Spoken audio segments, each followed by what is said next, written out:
Chapter 201. Facing the high wall outside the restroom, Nineveh gestured, urging Shakia and her sister to maintain their balance. How are we going to get up there? Ouch!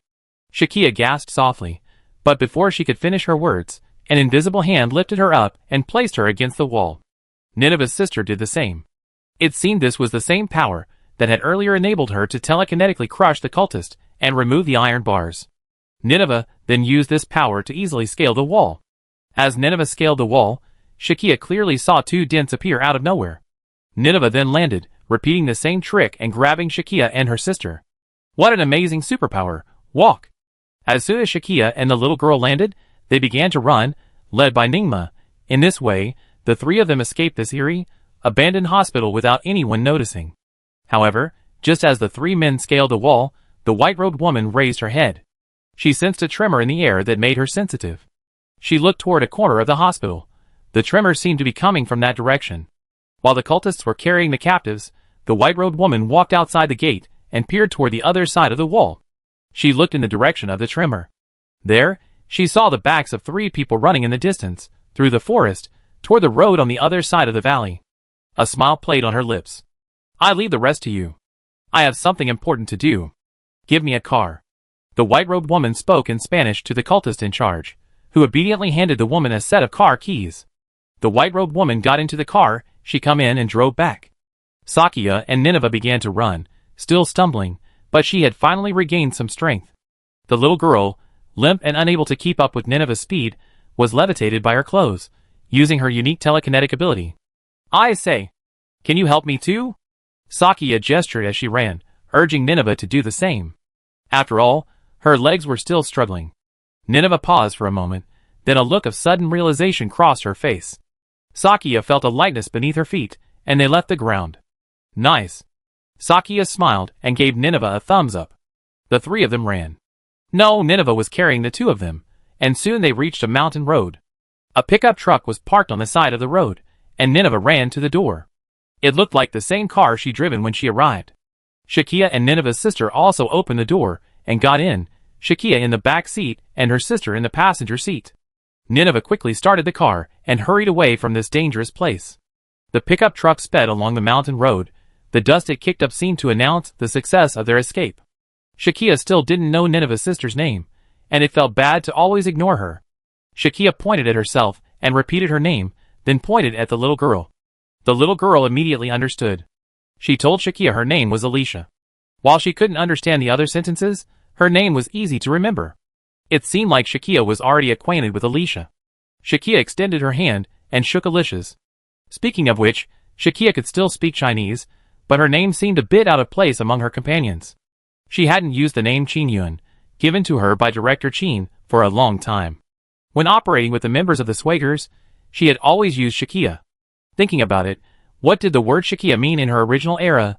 Every name has a meaning, and people in all countries of the world are no exception. As the car bumped along the mountain road, Shakia finally had time to think about these things.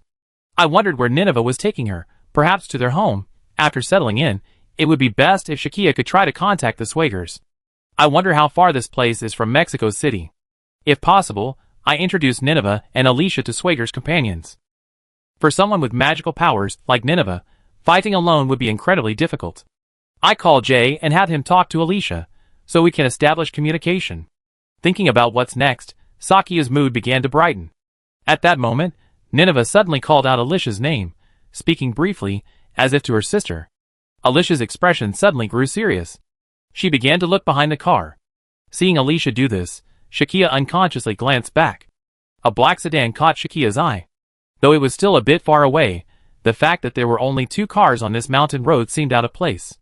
Furthermore, this car seemed to be the same one the three had seen driving into the abandoned hospital gates. Is it chasing them? Shakia realized what was happening. But what should she do in this situation? Naiwei also picked up speed, reaching 60 miles per hour on the winding mountain road. Judging from Naiwei's performance, Shakia thought her driving skills might rival Cheyenne's. The road looked quite remote, with no oncoming cars. So, it became a racetrack for these two cars. Naiwei stared intently at the road, occasionally glancing in the rearview mirror. She noticed that with each glance, the car behind her was getting closer. It seemed like she had to do something. Nineveh handed Shakia a pistol from the seat beside her. Shakia nodded and took the gun. It was a Glock G18 automatic pistol. Shakia had been around the combat department operators for so long that she had some knowledge of weapons. The Glock 18 is a pistol designed and manufactured by Glock. It's like the Glock 17, with a fire selector on the side. The Glock 18 can fire in either full automatic or single-shot mode, with the selector down for full automatic mode and up for single-shot mode. It fires 9mm parabellum ammunition and has a standard 17-round magazine. The fully automatic Glock 18 is an evolution of the famous Glock 17, but its key operating components are slightly different. The Glock 18's compact size delivers powerful firepower thanks to its high rate of fire. The downside is that it quickly runs out of ammunition, so Glock has developed a 31-round magazine, which can be expanded to 34 rounds by replacing the plus base. However, because the 34-round magazine is too long, some shooters continue to use the standard 17-round magazine, with an expanded capacity of 20 rounds, for portability. There is also a special 100-round magazine, but it's not very convenient to carry. The gun Nineveh gave her was modified to accommodate the 34-round magazine. Nineveh also gave Shakia 2 more magazines. It seems this is her only long-range firepower. The gun has a range of 50 meters, so Shakia's next move depends on the opponent. Chapter 202. Who's that person? As the car drew closer, Shakia gradually saw the driver, the woman in the white robe. That white robe looked so familiar. Although the woman was wearing a mask that only revealed her mouth, Shakia still wondered if she'd seen her before. Should I shoot? Shakia hesitated. The other party didn't seem to be planning a direct attack. The pickup truck was gradually being overtaken by the car. Nineveh was a little surprised that Shakia hadn't yet opened fire. She tried to warn Shakia verbally, but Shakia couldn't understand her. As the other party drew closer, Shakia realized it was time to make a decision. Shakia leaned out of the back seat and pointed her gun at the approaching car. The distance between the two parties had now narrowed to less than 10 meters. Shakia noticed that the other party seemed to sneer at her. Duh. Sakia opened fire. There was no time to worry now. She had finally escaped. If she hesitated and was recaptured, who knew what would happen? Since she was certain the enemy was a member of the Order, she had to attack now. These shots were meant to be intimidating fire, but they also cracked the windshield of the oncoming car. However, the white-robed woman, who had pursued them, didn't waver in the slightest. Perhaps she knew Sakia was threatening. A car's windshield wouldn't shatter immediately after being shot through, but the cracks would significantly impair vision. Sakia still couldn't bring herself to kill. She hoped this would get the car to stop. But her naivete proved too much. The other car's speed didn't slow at all, and a streak of red light shot out from the shattered windshield. The light pierced the windshield and flew toward the pickup truck. Swish! Snap! With a sound like an electric shock, Sakia instinctively leaned over and saw a piece of the car's roof had been shaved off. This red light was a lightsaber. It swirled in the air like a boomerang. The white-robed woman in the rear driver's seat reached out, the lightsaber blade retracted, and the hilt was sucked back into her hand. What kind of scene had Sakia not seen? Unfortunately, this one was something she had never seen before. What was the origin of this white-robed woman? Or did the Order already possess such advanced equipment? It felt like her weapon was even more futuristic than Operator Swager's compound rifle. Ninit had seen the exchange clearly in the rearview mirror. She looked astonished as never before. Look out! Sakia yelled to Nineveh while firing at the car behind her. The woman in white had hurled her lightsaber, slicing down a tree on the roadside ahead. The tree was about to fall towards Sakia and her companion's car. With a sharp turn of the steering wheel, Nineveh's superb driving skills saved everyone's life, narrowly avoiding the falling tree. Of course, the woman in white, who was chasing them closely, also followed their path. The pickup truck had slowed down considerably, and Sakia watched helplessly as the other woman caught up with it. She had just emptied her magazine and was frantically reloading. Shooting and reloading on the move during this intense pursuit was a real pain for Sakia, even with her marksmanship training. Even a veteran like Kay wouldn't necessarily be able to hit the target accurately under these conditions. So, it was already quite a feat for Sakia to manage to spray the bullets from her single magazine onto the enemy car. When she reloaded her magazine and prepared to aim, she discovered that the enemy had already passed her car and was ramming it. The violent shaking made it impossible for Sakia to fire. She had no choice but to have Alicia climb into the back seat and hold her tightly to prevent her from getting hurt. Next came the duel between Nineveh and the woman in white. The enemy's plan to stop Nineveh by ramming her car was miscalculated. In terms of tonnage, a pickup truck is no less powerful than a sedan. While the difference wasn't huge, Nineveh wouldn't be at a disadvantage in a real bumper car game. Nineveh's sudden steering movement slowed the enemy's car slightly, and it began to sway from side to side. But she didn't seem to be giving up. She quickly steadied the car and caught up again. TSK. Nini prepared to strike again, this time making the opponent's situation worse. She saw Sakia holding Alicia in the rearview mirror, which gave her peace of mind. Just then, the opponent approached Ninive and shouted something in some language. Sakia, preoccupied with protecting Alicia, didn't hear clearly, but she could clearly see Ninive hesitate for a moment. Suddenly, the opponent's car approached, pressing against the pickup truck and refusing to move. Swish!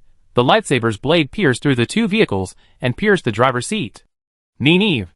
Sakia screamed, and she saw the lightsaber's radiance gleaming inside the car. She watched the scene from the back seat, stunned. Nineveh was killed just like that. This was underestimating Nineveh. She had stopped the lightsaber blade in midair. Her superpowers had come into play once again. This time, the opponent seemed a little surprised. Not only was the lightsaber stopped a few centimeters from Nineveh's body, but it seemed to be firmly grasped. What a great opportunity! Seeing the seconds of stalemate, Sakia grabbed her gun and leaned out, firing at the white-robed woman's car nearby. The white-robed woman reacted quickly, deactivating her lightsaber and accelerating quickly, dodging Sakia's shot towards the driver's seat. Sakia's attack missed again, and she couldn't help but marvel at this person's astonishing judgment. He seemed like a veteran. Of course, Nineveh, this strange person she had only just met, was not much worse. You offended the abbot, and you just want to walk away. Suddenly, the white-robed woman, who was speeding to overtake, felt the car shake. She saw a dent growing deeper next to the window frame, which had been shattered by the collision. The car seemed to be held in place by an invisible force. Shakia saw Nineveh's right wrist resting on the steering wheel, making a suspended gripping motion while steering. However, the forces acting on both cars were mutual, and Shakia felt her own car begin to vibrate violently. Nineveh! Use your invincible powers to find a solution. Come on, sister! Shakia and Alicia both cheered Nineveh on in their own languages. Even though she didn't understand what Shakia was saying, Nineveh had no intention of engaging in a stalemate. As she released her right hand, her left hand swung out in front of her, striking out. Bang! Clang! With a loud bang, a massive dent suddenly appeared on the passenger door of the car driving alongside the pickup truck. The entire door deformed. The car was also launched into the air by the impact, flipping into the bushes beside the road. Clang! Clang! Boom! The crash of the overturned car gradually faded behind Sakia and the others. It seemed this was going to be enough to give the woman in white a hard time. Chapter 203. The three of them finally got rid of the woman in white robes. The road ahead was clear, and Nineveh sped away. After driving for about half an hour, Sakia finally saw the city. It was the city of Mexico. Thank goodness. Sakia had always feared being taken far away, but it seemed that this would greatly increase her chances of returning to the people in Swager. Although the pickup truck with a corner of its roof cut off looked somewhat conspicuous, the only option now was to wait for Nineveh to return to her hiding place before making further plans. The car finally merged from the remote mountain road onto the main road and into the traffic. In the traffic, the members of the order would probably not dare to make a big move. Nineveh was also afraid of being followed, so after crossing the main road and returning to the city, she deliberately turned into several small roads and back streets. After confirming that there was no sign of tracking, she turned back and drove towards a residential area. Nineveh parked her car at a nondescript, dilapidated auto repair shop. Alicia jumped out and smiled and greeted the man who ran the shop. She seemed to be an old acquaintance here. The man, probably in his 50s, wore a well-worn shirt and sat with his legs crossed, playing with his phone near the shop entrance. Nineveh also got out and nodded to the man, but no words were exchanged. So Shakia followed suit. Hello? Shakia tried to greet the man in Chinese, but he probably wouldn't understand anyway. To her surprise, the man actually knew this Chinese word, and he smiled and replied. But what he said next in Spanish was lost on Shakia. The man seemed accustomed to Alicia's foreign friends. Alicia, how did you make another foreign friend? Where are they from? The uncle and Alicia were speaking in Spanish. Uncle Larry, stop insulting me. This Chinese-speaking girl was rescued by my sister when she rescued me. The uncle, startled, pressed, rescue? What's wrong with you? Actually, I haven't seen you in the last few days. Nineveh did come to my place the day before yesterday to ask about you. Her Spanish has improved quite a bit. At least I could understand her asking about your whereabouts. Well, it's a long story. Let's go back and rest for now. I tell you more later. Alicia smiled wryly. Well, speaking of which, your two foreign friends don't really communicate well. Luckily, I know a little Chinese. Just call me if you need anything. Uncle Larry shrugged. He could see that the three of them were looking dusty, so it would be best to go back and rest. Of course, Sakia didn't understand a thing about Alicia and the old man's conversation. She was helping Nineveh unload the luggage from the car.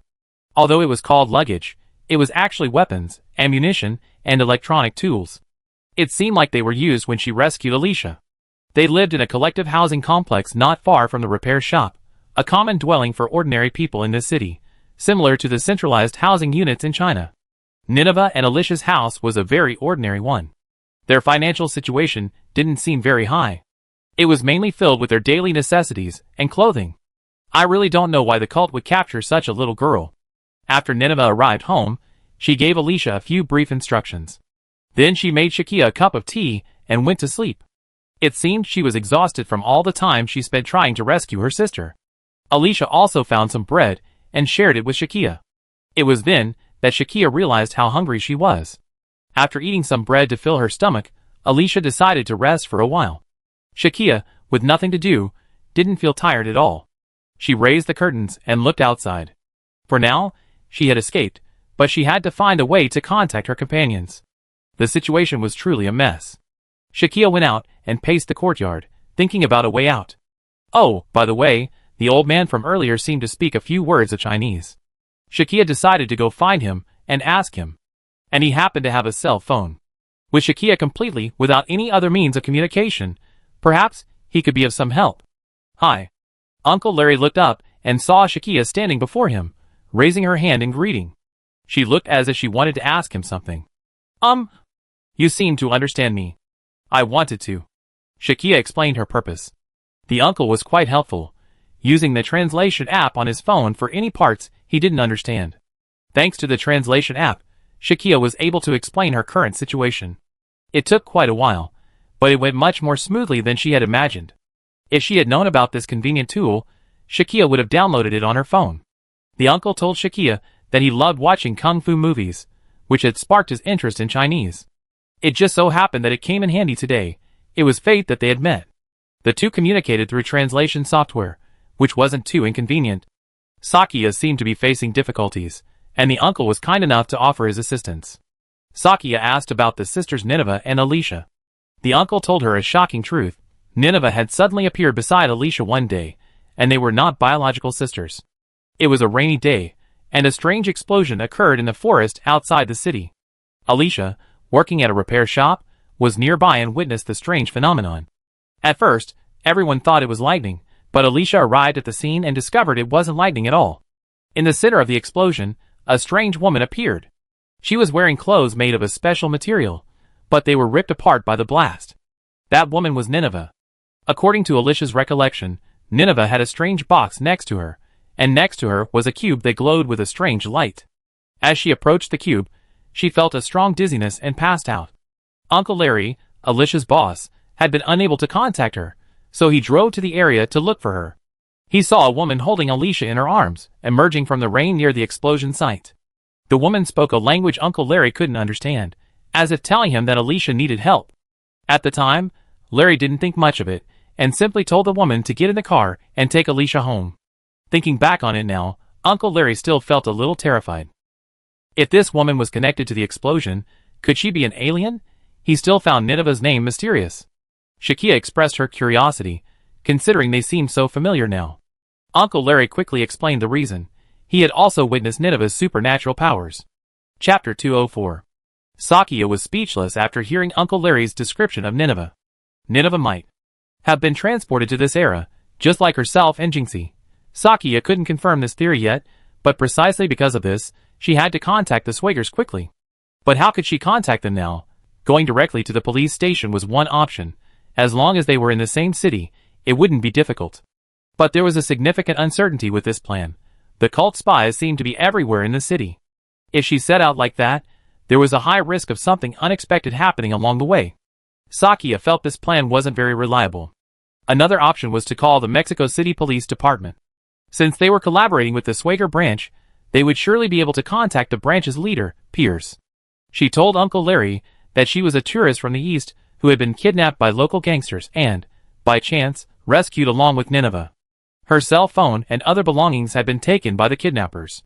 Her companions were undoubtedly contacting the police, and she hoped to contact them first. Since she was a poor foreign tourist caught in a dangerous situation, the uncle readily offered to help Shakia. Quickly, the uncle helped Shakia dial the city police headquarters. The police quickly connected the hotline, and Uncle Larry, following Shakia's instructions, informed the police of the situation. When the police heard Shakia's name, they quickly told Uncle Larry to hold the call while they connected the important line. Uncle Larry glanced at Shakia, a bit bewildered. This girl looked like someone important. After hearing her name, the police seemed quite serious. In his mind, the police in Mexico City were all useless, a bunch of cowards. He hadn't expected such a quick response this time. A few minutes later, the call was connected to a man. That man was Pierce, who had close ties to the police department. Hello? What did you say? A tourist named Shakia is asking for help. Could you please tell me more? Pierce answered the call and nearly jumped in shock when he heard someone named Shakia was using a citizen's phone to contact the police. This was fantastic news. She's right next to you? Oh, we did receive a report from her friend. Great, she's the one we're looking for. Can you put her on the line? Pierce, presumably aware that Shakia hadn't revealed her identity as a Schwager operator to ordinary citizens, proceeded to explain her identity as a tourist. Uncle Larry and Pierce were talking in Spanish. Shakia, slightly bored, sat on a pile of used tires, watching the uncle on the phone. Suddenly, the uncle handed Shakia his phone, as if the person on the other end wanted her to answer it. Great, it worked. Hello? Shakia? It's Pierce. Pierce's accented English came from the other end. It's me. I'm so glad we're getting through. Shakia recounted her abduction by the cult, her awakening, and her rescue by the mysterious Nineveh. She also explained why she wasn't planning to come directly to the police station. That's the point? Anyway, I'm glad you managed to escape. I let Cheyenne and the other operators know right away. By the way, where are you now? We'll be here to pick you up soon. Pierce was also excited. He understood Shakia's concerns. Cheyenne was already injured, and Shakia couldn't let her get hurt again. It was better to be cautious. The address? Wait a minute, why don't you ask that uncle? Okay, give him the phone.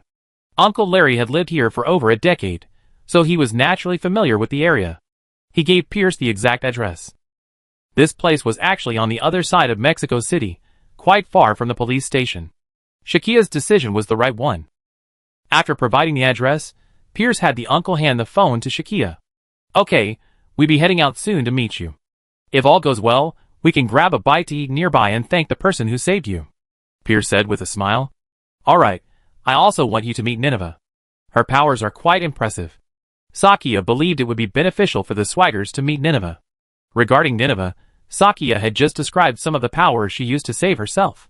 She explained everything she heard from Uncle Larry to Pierce and the others once we meet. I understand. I report her case to the higher-ups too. Alright, you and the two sisters, wait for us for a while. If all goes well, we see you in an hour and a half, Pierce replied. Shakia's situation is top priority right now. We need to reunite quickly. After hanging up, Shakia bowed gratefully to Uncle Larry. Uncle Larry smiled, helped her up, and waved his hand. As expected, simple, working people are always the most endearing. Shakia used the translation app to tell Uncle Larry that he had done her a great favor this time. The police and her companions would be here soon to find her. The matter was resolved. That was great. Uncle Larry watched the sky grow dark. It was almost 6 in the evening. He decided to invite Shakia to stay for dinner, perhaps when her friends arrived. Of course, Uncle Larry would also invite the sisters Alicia and Nineveh. Larry told Shakia that, although Nineveh was a bit aloof with others, she had a surprisingly good relationship with Alicia. It's been about 2 months since Nineveh appeared at Alicia and Uncle Larry's place. During these months, Nineveh, under Alicia's guidance, has learned some basic Spanish. Although she can only communicate briefly with a few simple words, she's brought some variety to life at the repair shop. She seems quite adept at repairing machinery, so Larry has asked her to help out at the shop. Of course, she'd be paid. However, Nineveh has no household registration or identification, so Uncle Larry hasn't dared to register her as a full-time employee. If possible, Uncle Larry really wants to find out Nineveh's background. Sakia smiled. Perhaps Schwager could help with this matter. Because Nineveh might be the second executor Sakia has met, she feels this strongly. Perhaps it's due to her connection to the root cube. Sakia feels a strange resonance when she sees Nineveh. I wonder if Nineveh feels the same way. Chapter 205. Sakia, with the help of Uncle Larry, contacted Schwager, feeling somewhat relieved. Back at the small bungalow, the other residents in the courtyard had also gone home from get-off work. Watching people carrying their purchased dinners home, Sakia felt that this place had a lively atmosphere. Living here, while a little hard, certainly had its own joys. She returned to the house, where the Nini's sisters were staying. It was still quiet. The sisters were still resting. She found a small sofa and sat down, intending to lie down quietly for a while. She had been through a lot today.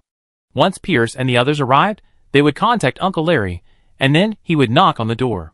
Things seemed to be going so smoothly that Sakia began to feel drowsy. Sakia, Sakia. In her sleep, someone seemed to be calling her name. She groggily opened her eyes, and saw it was Alicia. Alicia and Nineveh were both up by now, seemingly calling Shakia to eat. I felt like I'd fallen asleep without realizing it. How long had it been? It didn't seem like the uncle had knocked on the door as I imagined. The clock in Alicia's little room was prominently displayed. Shakia looked up and saw it was 6:30 p.m. That didn't make sense. According to the agreement, Pierce should have been here with J and K by now. Was there a traffic jam along the way? In that case, let's just grab a meal at the uncle's place. Thinking this way, Shakia lazily got up and followed the two outside. As soon as she opened the door, Nineveh frowned and glanced around. This struck Alicia and Shakia as a bit strange. Alicia exchanged a few words with Nineveh, seemingly asking what was going on. Nineveh suddenly closed the door, ran to the window, glanced out, then quickly retracted her gaze. I never seen men before, a few of them, wandering around. She uttered a few words to Alicia. Eh? You mean, a few strangers wandering around the yard? Alicia's expression grew serious. What's going on? Shakia was completely bewildered. After all, she couldn't understand their language. She also peeked out the window, and saw several men in leather jackets and turbans stalking the alley. One household quickly closed its door as the men passed. At first, Shakia didn't understand what was going on, but the slamming of the door aroused her alarm. Shakia quickly retracted her gaze as someone caught her eye. These guys were dressed a bit like the gangsters she'd seen in the ghetto. Indeed, when Shakia had visited Uncle Larry before, she hadn't seen anyone dressed like that in the area. Something was odd. Shakia was quite sensitive in these matters. Naiwei gestured for Alicia to stay home, then pointed at Shakia and waved at her. It looked like she was asking Shakia to go out with her to investigate. Shakia nodded. After escaping for so long and taking a nap, she seemed to have regained some strength. Who? She tried breathing techniques, and indeed, arcs of ripple energy appeared on her hands. Well, it looks like I can be of some use. Naiwei carefully opened the door and walked out with Shakia. Something's amiss. Shakia noticed the small courtyard now quiet and closed.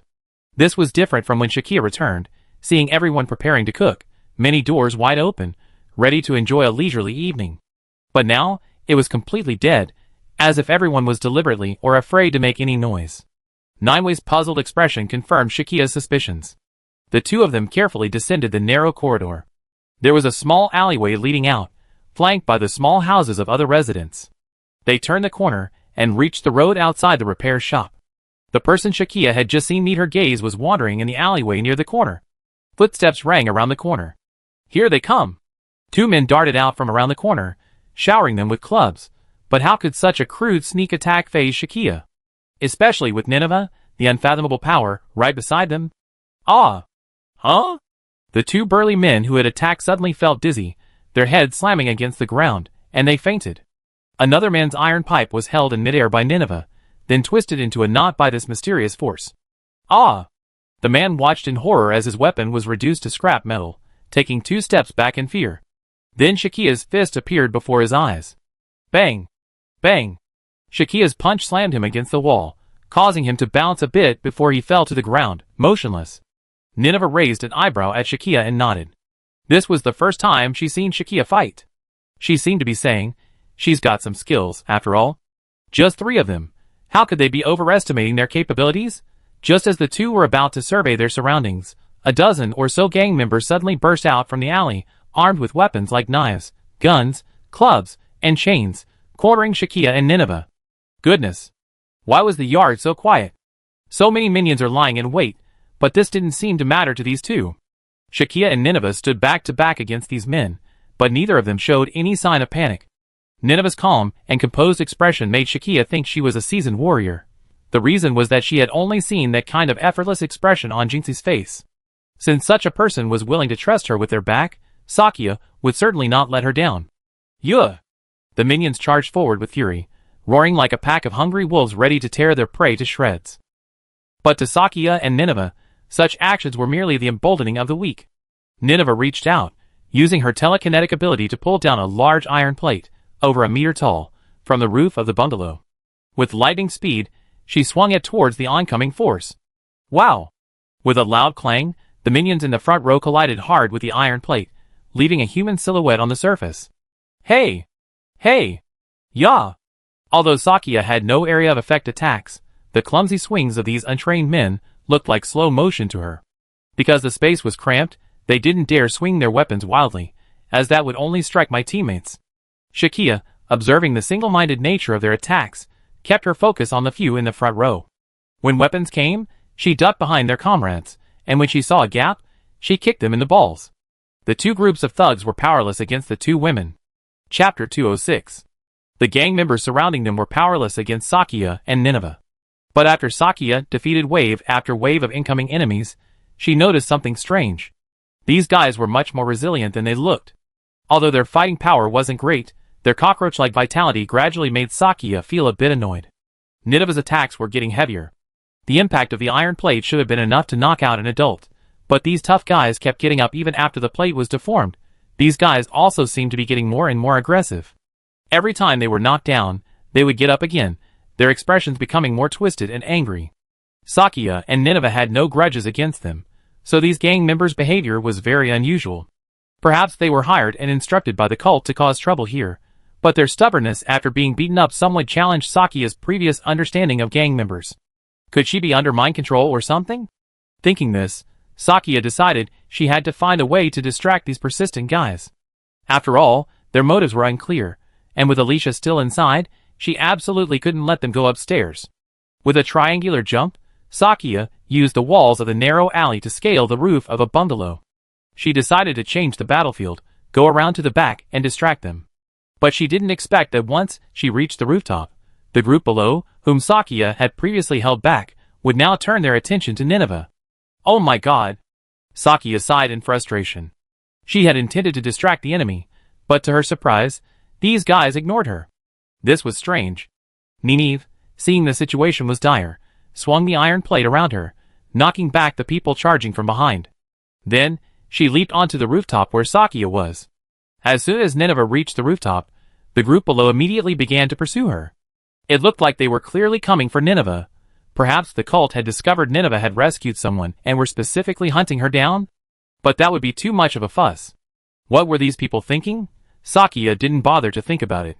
When dealing with these uncommunicative individuals, she could forget about empathy. At least, with Nineveh following, her goal of distracting the group had been achieved. The bungalow wasn't too high, and several of the guys, stepping on their companions, tried to climb onto the rooftop. Alas, chasing them onto the rooftop was their most foolish decision. Why? Because occupying the high ground gives you the upper hand. Sakia launched a flying kick, catching one man in the jaw, sending him spinning backwards several times before slamming him to the ground. Ouch!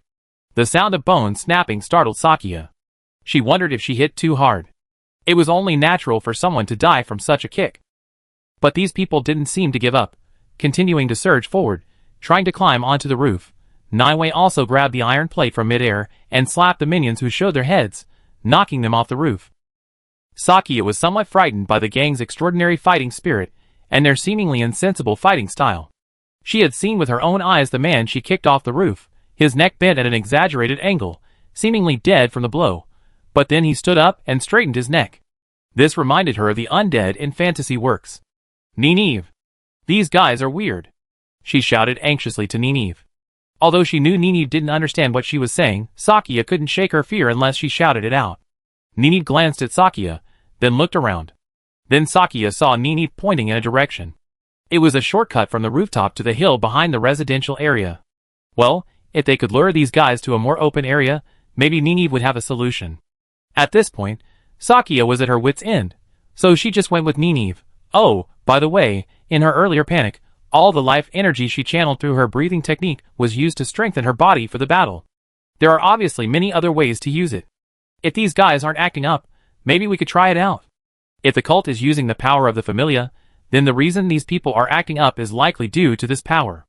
Sakia had seen how it affects ordinary people when dealing with those black mud-like families. Although the ones she faced this time weren't controlled like zombies, they were still incredibly violent and aggressive. Even though they seemed to retain some ability to communicate with their comrades, their actions clearly showed they were no longer human. Damn, there are so many of them. How can we attack so many targets? Sakia pondered as she ran across the rooftops with Nineveh. Behind them, the enemies, who had climbed onto the rooftops in a stacked formation, were chasing them. The bungalows were so close together that Shakia and Nineveh could leap from one rooftop to the next in a single leap. Nineveh was surprisingly agile, as if she practiced parkour. There was no wall she couldn't scale, no pit she couldn't leap. Shakia stood in stark contrast.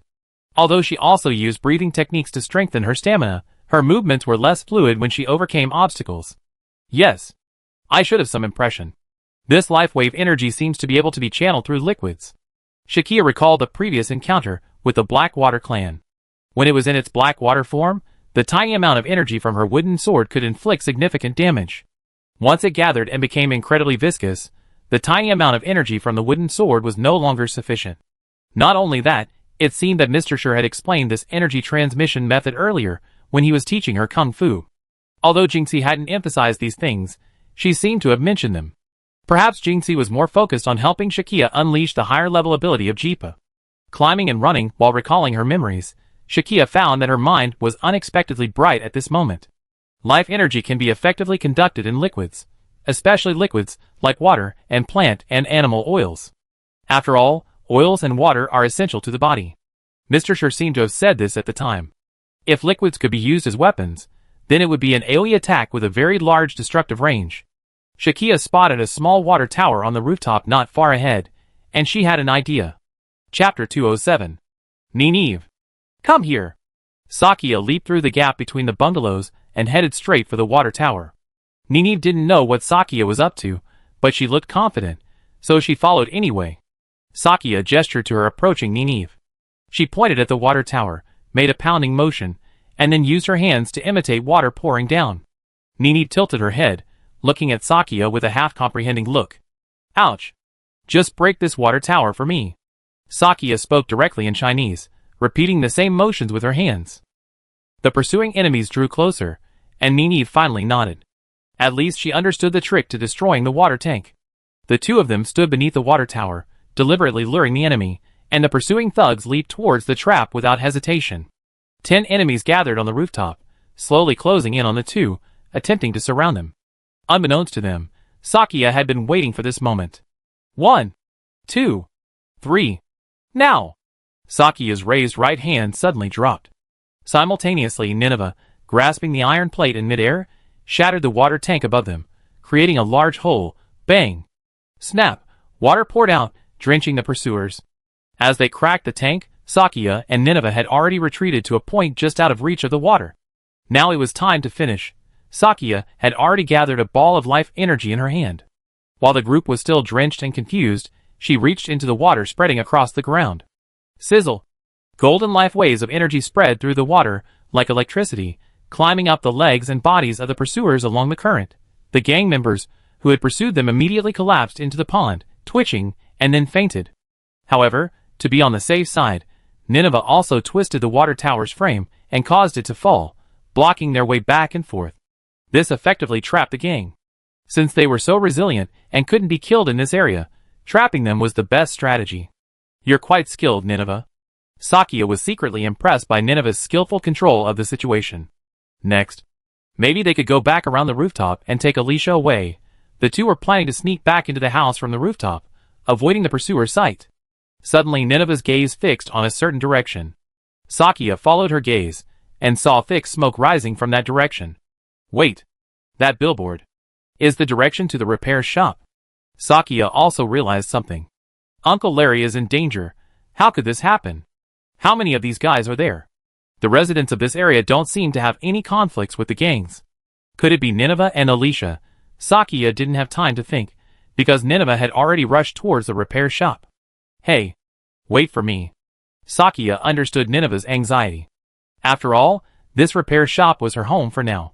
Following Nineveh, Sakia ran along the rooftops, and the two gradually approached the repair shop. Over a sloping rooftop, the garage's yard loomed. A closer look revealed Uncle Larry, grappling with several burly men with a pipe. Several warehouses around him were ablaze. Why had these men attacked Uncle Larry? Niwei and Shakia hurried down the rooftop. Since there was still some distance to go, they could only watch as Uncle Larry collapsed, and was pinned to the ground by the gang members. Just then, Niwei arrived at the garage. She jumped from the rooftop and headed towards the men who had captured Larry. Seeing Niwei's fury, the gang members holding Larry held knives to Uncle Larry's neck and shouted at Niwei. Shakia also jumped down from the rooftop, having lagged behind Niwei by a considerable distance. The gang members seemed unconcerned about Shakia and simply shouted something at Niwei. But Shakia didn't understand. Nineveh didn't seem to be paying attention. Did Nineveh disregard Uncle Larry's life or death? Shakia looked around, looking for any tools she could use to break the deadlock. Sadly, Shakia found nothing. However, when it came to utilizing nearby tools, Nineveh's abilities might be more suitable. Nineveh continued to move forward, and the 2 or 3 men holding the old man hostage even instinctively stepped back. The other party was yelling something again, and Nineveh was only about 5 meters away. She saw one hand behind her back, and her fingers moved slightly. Bang! Not far behind the hostage taker was a pile of scrap tires. Suddenly, one of the tires flew out and struck the hostage taker in the head. The unfortunate man who had held a knife to Uncle Larry's neck fainted instantly. This scene stunned the attackers for a moment, but Nineveh clearly wasn't going to let them recover. Bang! Bang! Several more iron blocks flew out from the nearby scrap heap, knocking out the remaining men. You're so strong. Sakia had only been watching Nineveh's impressive maneuvers from the sidelines. She saw how she handled the bad guys with such fluidity. In comparison, Sakia's use of her own abilities was far from adequate. Footsteps could be heard overhead. It turned out that the previously trapped group had finally escaped, and were now catching up. It seemed they could use this open space to take care of them all. Sakia turned and gestured to Nineveh, leaving these people in her care. Sakia rushed towards the attackers. The chaotic scene reminded Sakia of the special training Master Jinxie had given her before she set out. Everything around her could be used as a weapon, and every piece of terrain could be used effectively. This was the best way to deal with a large group of people, and when you couldn't kill them, you had to deal with them. Sakia felt a little annoyed. She didn't know what kind of magic had befallen these people, but they were much more resilient than ordinary people. But she didn't dare to fight them to death, so while the fighting was flashy, it wasn't as clean and efficient as Nineveh's.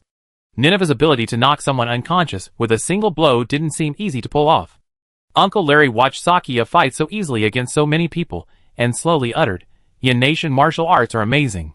Nineveh planned to help the uncle to the garage office, while Sakia held the enemy back. But the uncle recovered and shook his head. He told Nineveh to help him teach those bastards a lesson, and he'd go put out the fire now. Seeing Uncle Larry still so energetic, Nineveh smiled helplessly. Looking ahead at Sakia battling the pursuers, Nineveh had already felt a sympathetic connection. Well, now it was time to make those annoying guys pay.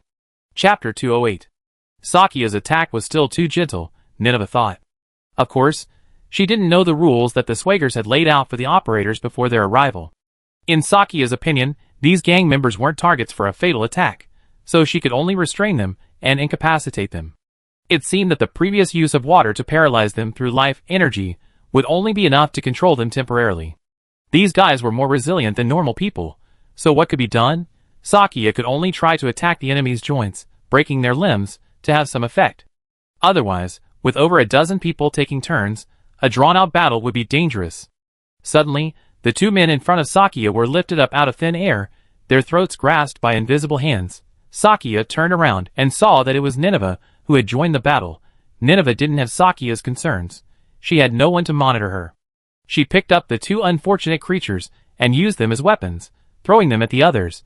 Sakia quickly ran away. This exaggerated and violent fighting style was new to her.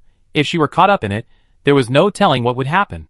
After a series of sounds of flesh colliding and bone snapping, only a dozen or so bodies, twisted into a knot, remained on the field. Oh my god! Sakia was stunned. Nineveh looked so delicate, but was she actually a berserker? She had fought for several minutes without success, but Nineveh had taken down those guys in seconds. Sakia stepped forward and saw that the guys were still breathing, but under normal circumstances, they should have been dead long ago. The cult had somehow strengthened these minions' bodies. If they were ordinary people, they'd be invincible. Even Sakia, without resorting to lethal force, would have found it difficult to deal with them. Of course, they wouldn't be effective against heavy firepower or Nineveh's ferocious attack style. But the thought of these exceptionally strong individuals forming an army was still somewhat terrifying. So, is this a temporary solution? Nineveh was also preparing to return to Alicia's place to check. Wait for me. I'm coming too. Uncle Larry had also put out the warehouse fire, and he planned to come along too. The three of them were about to leave the repair shop when they suddenly saw 7 or 8 men approaching, handcuffing Alicia's hands behind her back. We're done. Sakia's heart skipped a beat. The worst had happened. Nineveh froze in her tracks. Sakia saw the leader shout something at Nineveh. Nineveh? Shakia didn't dare act rashly. She looked at Nineveh. But Nineveh was also at a loss. The group of men marched Alicia into the repair shop, seemingly trying to make a deal with Nineveh.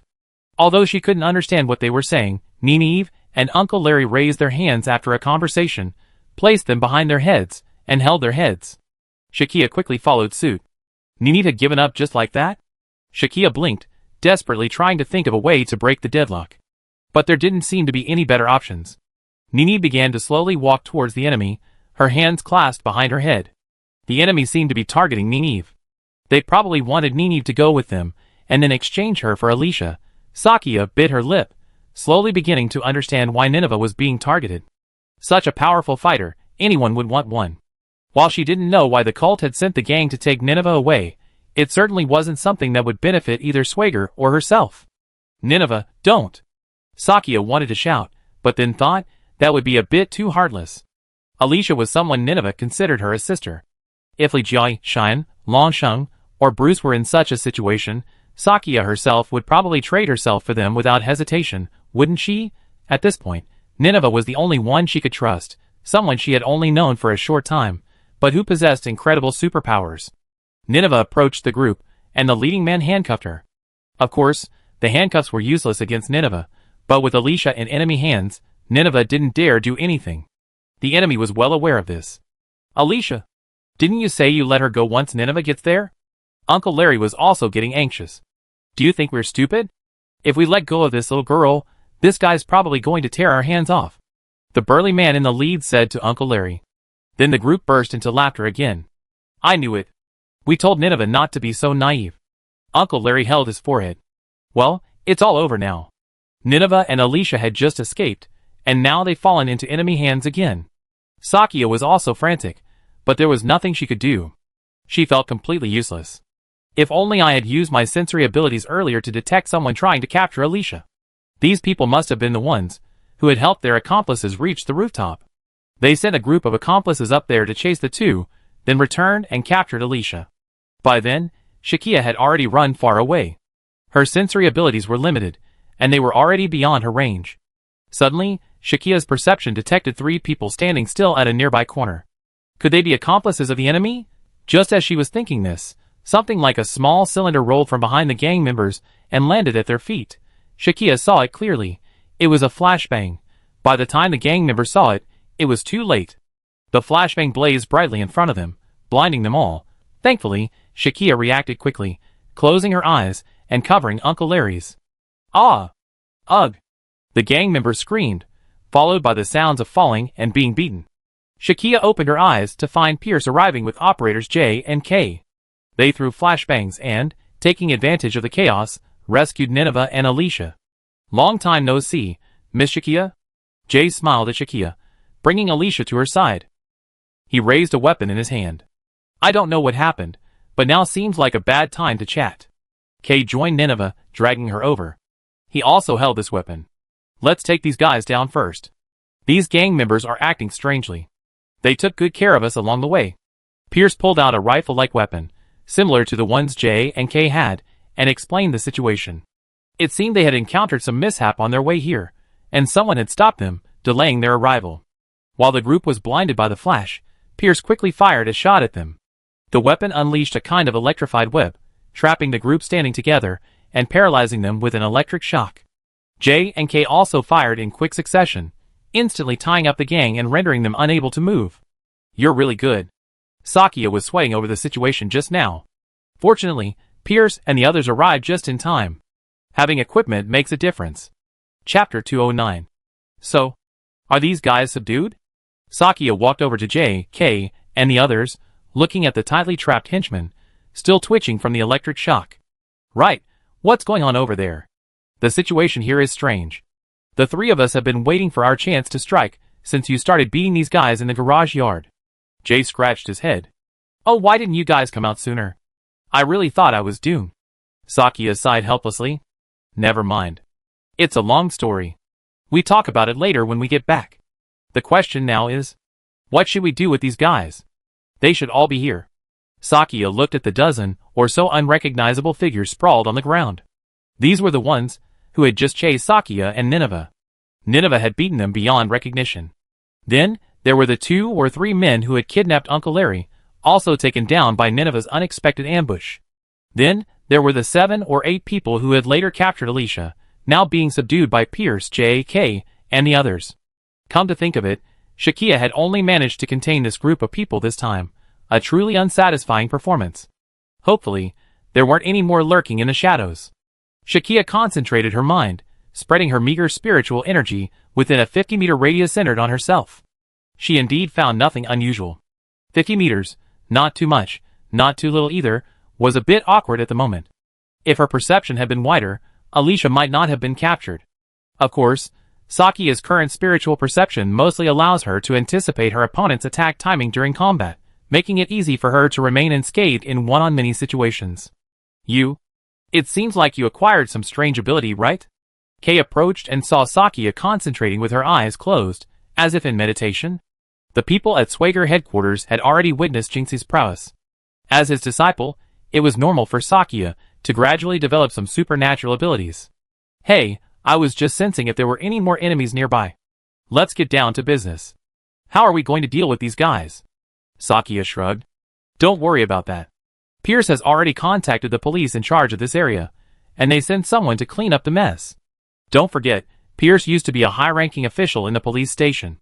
Kate pointed at Pierce, and Pierce finally put down his phone. It seemed everything was settled. With that said, Sakia introduced her companions to Alicia and Nineveh. With Jay, who could speak Spanish, present, Alicia and Nineveh had a translator. Nineveh, though she knew only a few words, knew the language. Ah! I see. Your companions, Shakia, are truly impressive. Now, let's formally introduce ourselves. Alicia happily shook hands with the operators, then extended her hand to Shakia once more.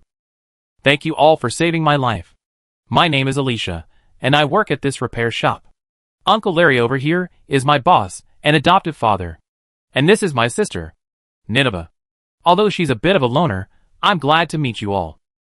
Alicia's lively presence also made J, K, and the others feel comfortable. This girl's enthusiasm quickly warmed everyone present. You're Nineveh, right? I heard from Sakia that you possess incredible superpowers.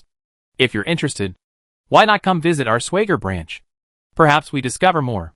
Pierce had met the extraordinary person Sakia had described. Nineveh. His instinct as an intelligence agent told him that this woman needed to be approached by Swager. Nineveh, however, didn't seem to understand what he was saying. She tilted her head and glanced at Pierce, but remained silent. This made Pierce a little embarrassed. Mr. Pierce, my sister is a little shy. Let's sit down and talk later. Alicia quickly smoothed things over. At this moment, the people living near the repair shop noticed the quiet outside and began to open their doors and peek outside. Some simply ventured outside to investigate. They began crowding outside the repair shop's gate, peering in and discussing the situation. Please stay away. Police are on duty. Everyone, please stay away. The crowd of onlookers seemed the same in every country. Some things aren't good for them to witness too much. And there was no guarantee the danger was over. Pierce flashed his officer ID and began to disperse the onlookers. Uncle Larry joined Pierce, maintaining order while awaiting the police's arrival. Sakia, Alicia, Nineveh, and the others also had to wait for the police, where they would take some basic statements. Of course, the police would treat this as a public order incident. Pierce from the Swager branch would handle any other related matters. Shakia continued to brief Jay and Kay on her recent experiences. She talked about how Nineveh rescued Alicia and herself from an abandoned hospital. Shakia excitedly spoke of Nineveh's telekinetic ability. Interesting. Telekinesis? By the way, Alicia, you don't seem surprised at your sister's ability at all. How many times have you seen her use it? What else do you know? Jay turned his gaze to Alicia. Hey. Well? Alicia hesitated under Jay's gaze. It's okay. Uncle Larry already told me what happened when you first met your sister Nineveh. We're hoping to get more information. Shakia held Alicia's shoulders and looked at her with a sincere look. Jay immediately translated for Shakia. Who are you anyway? You said you were tourists? Now I don't believe it. Alicia pondered for a moment, glancing at Shakia and the others. Tourists wouldn't be that aggressive. And they wouldn't carry riot control weapons. If you're willing to give me an explanation, I'd tell you more. After Alicia recovered, Sakia discovered that she was a very smart and perceptive girl. Although young, she was quite sophisticated in her dealings with people. Yes, it was time to let Alicia and Nineveh know about the Swager situation. After all, if the Swagers wanted to contact someone, they couldn't just forcibly take them away without saying anything. That would be no different from the cult. Sakia, Kay, and Jay exchanged helpless smiles. It seemed that an explanation was necessary. Go ahead, it's our translator's turn. Sakia patted Jay on the back. At this moment, besides Jay, who could speak Spanish, there really was no one else who could handle the situation. Miss Alicia, Miss Nineveh, this. Let me explain it to you. Jay stepped forward and nodded to Alicia and Nineveh, who stood beside her. Chapter 210. We're from the Swagelock group, specializing in matters like this. You met the right people. Jay opened his speech to Alicia in a language they could understand. Oh, you speak our language, that's much easier. Alicia was fed up with communicating in sign language. It was getting to her head. We're all Swagelock operators. We came to this country specifically to investigate the group that captured you. Naiwei and Alicia tilted their heads, seemingly listening intently, but Sakia wasn't sure Naiwei understood. I see. I was saying. Alicia rested her chin on her hand, scanning the three faces. She was a mixture of confusion and disbelief. But seeing how Kay, Jay, and Pierce had just dealt with the troublemakers in such a flash, she couldn't help but believe it. So Sakia, how did you end up there? Alicia felt that someone from such a powerful organization wouldn't be captured so easily. Hey, our missions are all dangerous. I had a little accident. Shakia herself didn't want to be captured, so she could only say she stumbled. I was delivering a car part, and on my way back, a group of people stopped me with a strange box. When they opened it, a flash of light appeared, and I lost consciousness. Alicia recounted her capture. She mentioned the box and the strange flash. Yeah, didn't you feel like you were being sucked in all of a sudden? After listening to Jay's translation, Shakia suddenly realized she'd fallen for the same trap. You mean, you were also knocked unconscious by something in that box? If we could get the box and study it, maybe. Kay, perceptive, sensed something was amiss and continued, Shine wanted to rescue you, but they specifically asked for her. The cult members also produced the box, but Shine ultimately refused to open it. It seems they were planning to use the contents to knock her unconscious and capture her. And there's something like that. What about Shine now? Shakia was startled. It seemed a lot had happened during her coma. Shine almost rescued you. You were held hostage, and they demanded that Swager immediately withdraw from the country and promise not to investigate the matter. But such a request was unacceptable, and they were also trying to play dirty, so Shine fought and was injured. Jay briefly explained what had happened. So, well, something like this actually happened. How did you manage to escape? Shakia lowered her head, unaware that her negligence had put everyone in such danger. Finally, the FBI arrived and raided the cult's hideout. We took advantage of the chaos and rescued Miss Cheyenne. But you were taken away by the cult. We were so anxious at the time, even though we were so close to success. Kay patted Shakia's shoulder. Then I was thrown into that abandoned hospital. I have no idea what the cult is up to. What Shakia saw in the abandoned hospital was too bizarre, and the situation at the time didn't allow her to carefully investigate what they were trying to do by bringing so many women here.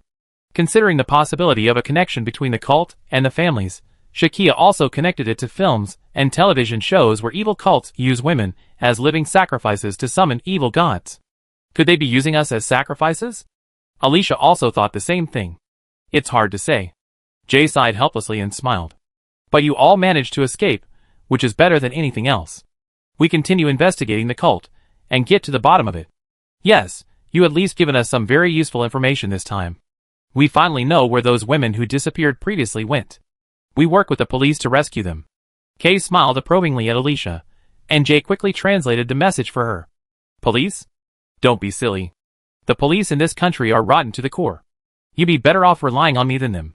Alicia felt that the people of Swagger seemed to have high hopes for the police, but she knew their character well. Sister, what do you think? After saying this, she playfully winked at Nineveh. Nineveh probably only understood fragments of her words.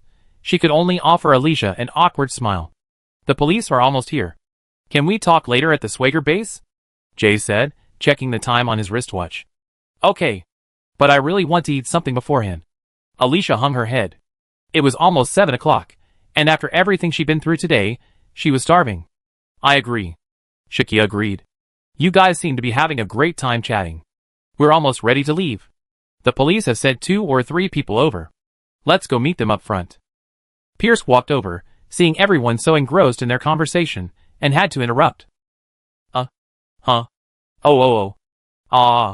Just as they were about to leave, they noticed several subdued thugs behind them groaning in pain. What's going on? These guys were so quiet just now. Why are they screaming now?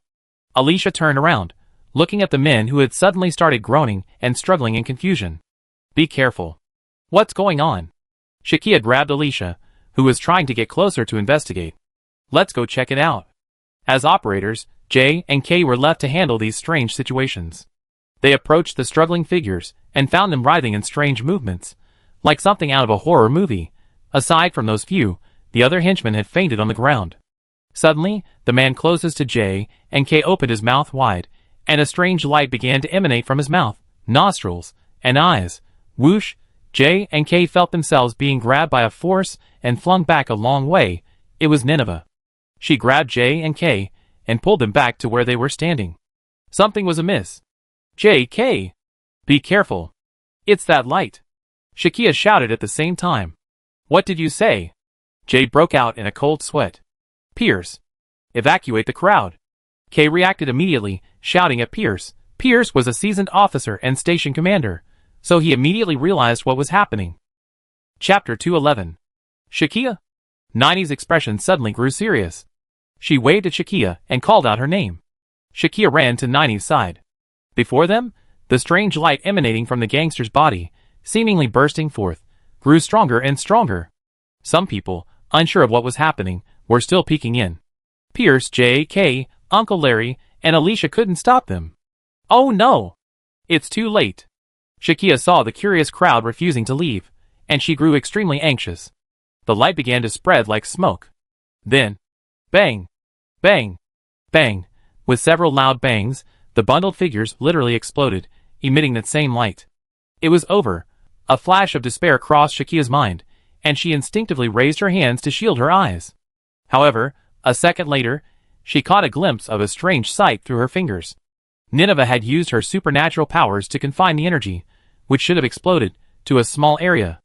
As if time had stood still, the light transformed into an increasingly dazzling ball of light, pinned within a spherical force field. Nineveh seemed to be struggling to control it. The ball of light was slowly growing larger. Now! Evacuate everyone nearby. Tell them to run as far away as possible. Sakia shouted to Pierce and the others. Nineveh's outstretched hand began to tremble, increasingly violently, and beads of sweat formed on her forehead. An idea struck Sakia, and she mobilized her own life energy, channeling it into Nineveh.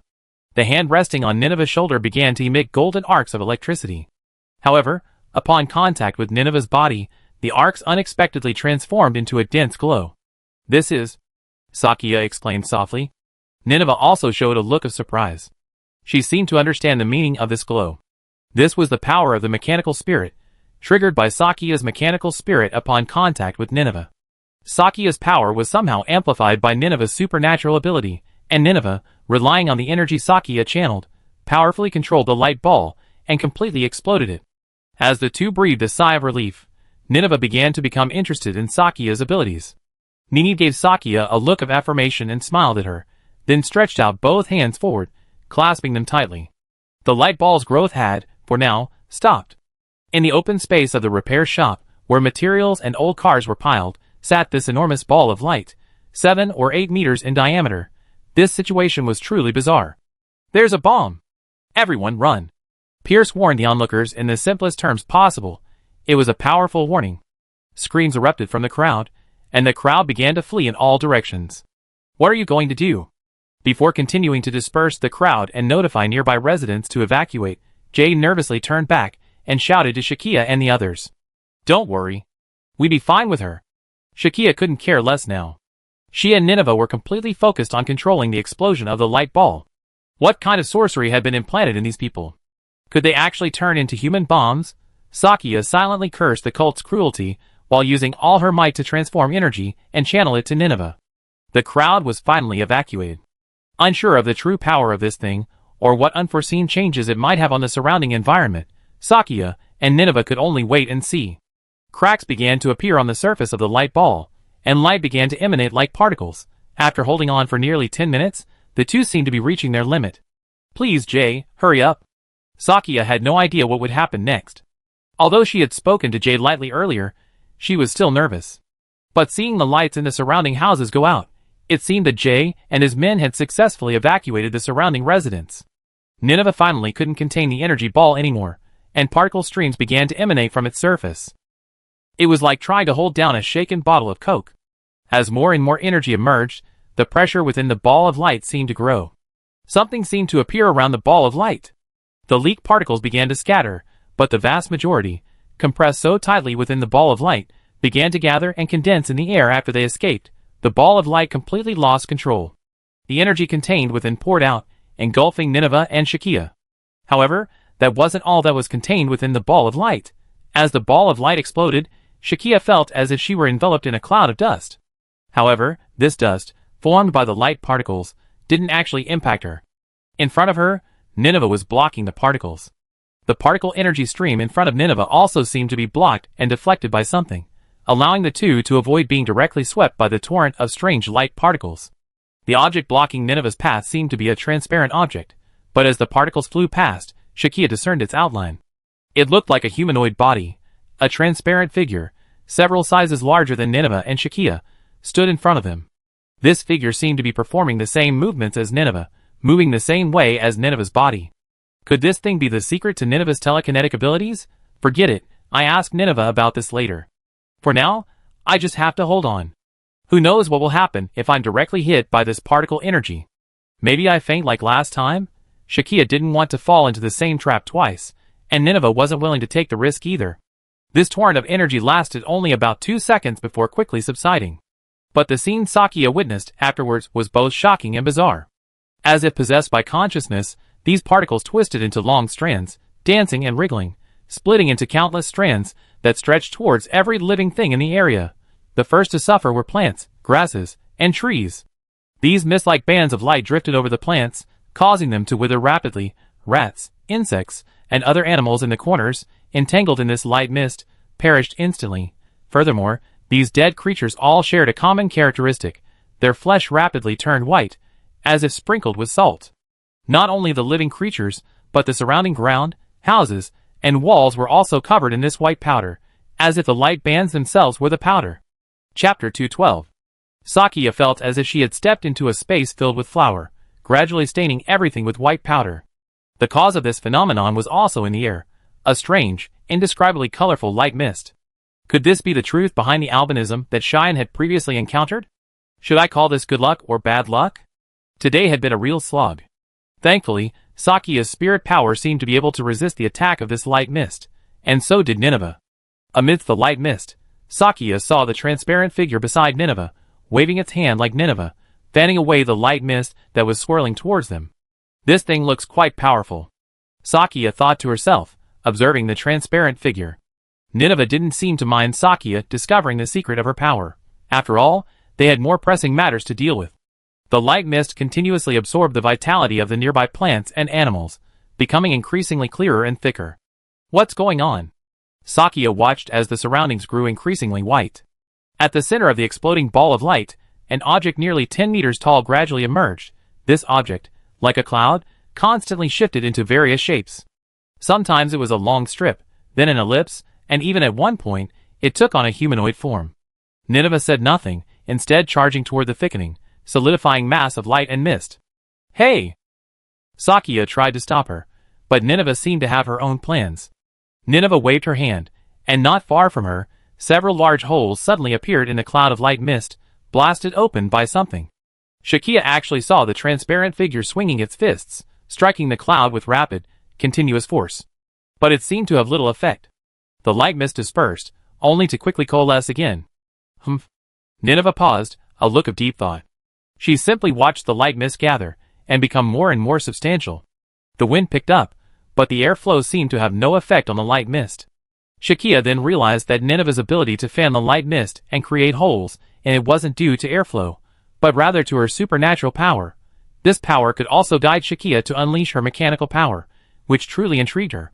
Since such a resonance could be achieved, perhaps Nineveh's supernatural power and the mechanical power were somehow connected. So, could the power of the spirit of mechanical energy also offer some resistance to this light mist? The arcs of life energy swirling around Sakia's body, preventing the light mist from invading her, seemed to have already proven this. However, Sakia tried to wave away the light mist around her, but it had little effect. Perhaps the life energy was merely protecting herself. Of course, being able to do this made Sakia far more powerful than the flowers, plants, insects, and birds that had been devoured around her. Nineveh, I help you. Sakia was about to step forward and try. Nineveh said something Sakia couldn't understand, then stopped her with her hand. Do you know anything about these things? Sakia watched Nineveh wait for the object to gradually grow denser, her gaze shifting between her and the object before her. Nineveh, seeing that Sakia didn't understand, sighed, grabbed Sakia's hand, and resonated their energies. But even with this resonant energy, Nineveh's humanoid bombarded the light mist with the same effect as before. How could this be? Sakia sighed. Nineveh was considerate, knowing they couldn't communicate verbally, so she simply demonstrated. It seemed Nineveh had her own way to deal with this thing, but now wasn't the right time. Okay. I listened to you this time. Sakia stuck out her tongue and whispered. But Nineveh couldn't understand anyway. Nineveh remained motionless, as if waiting. This thing needed to seize the right moment to do anything. That was Sakia's understanding. In that case, let's take this opportunity to check on the other operators. When Jay and the others reunited, Jay had already given Sakia his Swagger terminal. Unsure if Jay and the others had escaped, Sakia connected to their channel with some concern. Sakia, you actually contacted us. How's your situation? Are you safe for now? Jay answered the call, relieved by Sakia's proactive contact. My side? Well, it's hard to put into words. Did you manage to evacuate? Sakia glanced at the swirling cloud of light mist before her, transforming from a gaseous mass into something like dough. Even with its shifting form, the strange color still emanated from it was visible. The so-called strange color is something that appears white at first glance, but you seem to see all sorts of colors simultaneously. This thing seems to pollute people's minds, which might be why people often faint. Of course, this is just Shakia's personal speculation. At least for now, with the power of the spirit machine protecting them, she and Nineveh are safe. Thanks to you buying us time, we evacuated the entire neighborhood a kilometer away. Thankfully, there aren't many houses here. I saw what looked like fireworks going off in your direction. What's going on? I'm not sure what it is. Nineveh seems to have a solution. Anyway, we're still at the scene. Shakia was speechless, unsure how to explain. Jay wanted Shakia to record it on video, but Shakia was concerned about the possibility of this kind of mind-polluting device causing problems through a camera. Well, let's not talk about this for now. I'm glad you're safe. We'll be there soon. Hello. Miss Shakia? Hello. Shakia hung up on Jay. Partly for their safety, and partly because the thing before them was moving. This monster, formed from condensed light mist, must be a familiar. It transformed into a chubby figure like those in children's cartoons, resembling a large white fat man or a balloon puppet. But this was the first time Shakia had seen such a ridiculous familiar, and she even doubted it was a familiar at all. It was completely different from the style of the one she had encountered before. What the hell is this? Shakia exclaimed in shock. She supported Nineveh's back, channeling energy into her. Furthermore, her spirit power would only activate upon contact with Nineveh, making this a safer option for her. As the large white fat man approached Shakia and the others, she noticed that it actually passed through the scrap parts and vehicles blocking its path. Could it be that it still had no physical form? Chapter 213. Nineveh, what exactly are you planning to do? Sakia didn't hesitate, concentrating her energy flow. Her hands rested on Nineveh's back, a golden glow emanating from them. Nineveh didn't need to say anything more. She punched the enormous white man, and the transparent figure seemed to follow suit, gouging a large chunk of matter from the white man's body. After being scooped out, this chunk didn't seem to merge back into the main body as quickly as before. It seemed that transforming from that light particle state into a solid object came at a cost, and Nineveh had been waiting for this moment. Did Nineveh know how to deal with this thing? As Sakia stared at Nineveh in amazement, she suddenly heard a piercing sound like a stone scraping against glass, causing her to instinctively cover her ears. What kind of sonic attack is this? Sakia and Nineveh were both dazed by the high-frequency sound and covered their ears. However, the sound didn't just seem to travel through their eardrums. It felt as if the waves penetrated their bodies. If they hadn't possessed supernatural powers, the consequences would have been unpredictable. The sound was undoubtedly coming from the being before them. It seemed to be a mournful wail. This wail gave it an opportunity. Faced with danger, a creature's instinctive reaction is to hide or kill. The fat white man chose the latter. Emitting a high-pitched sound, he thrust his massive, round, white fist towards Nineveh and Shakia.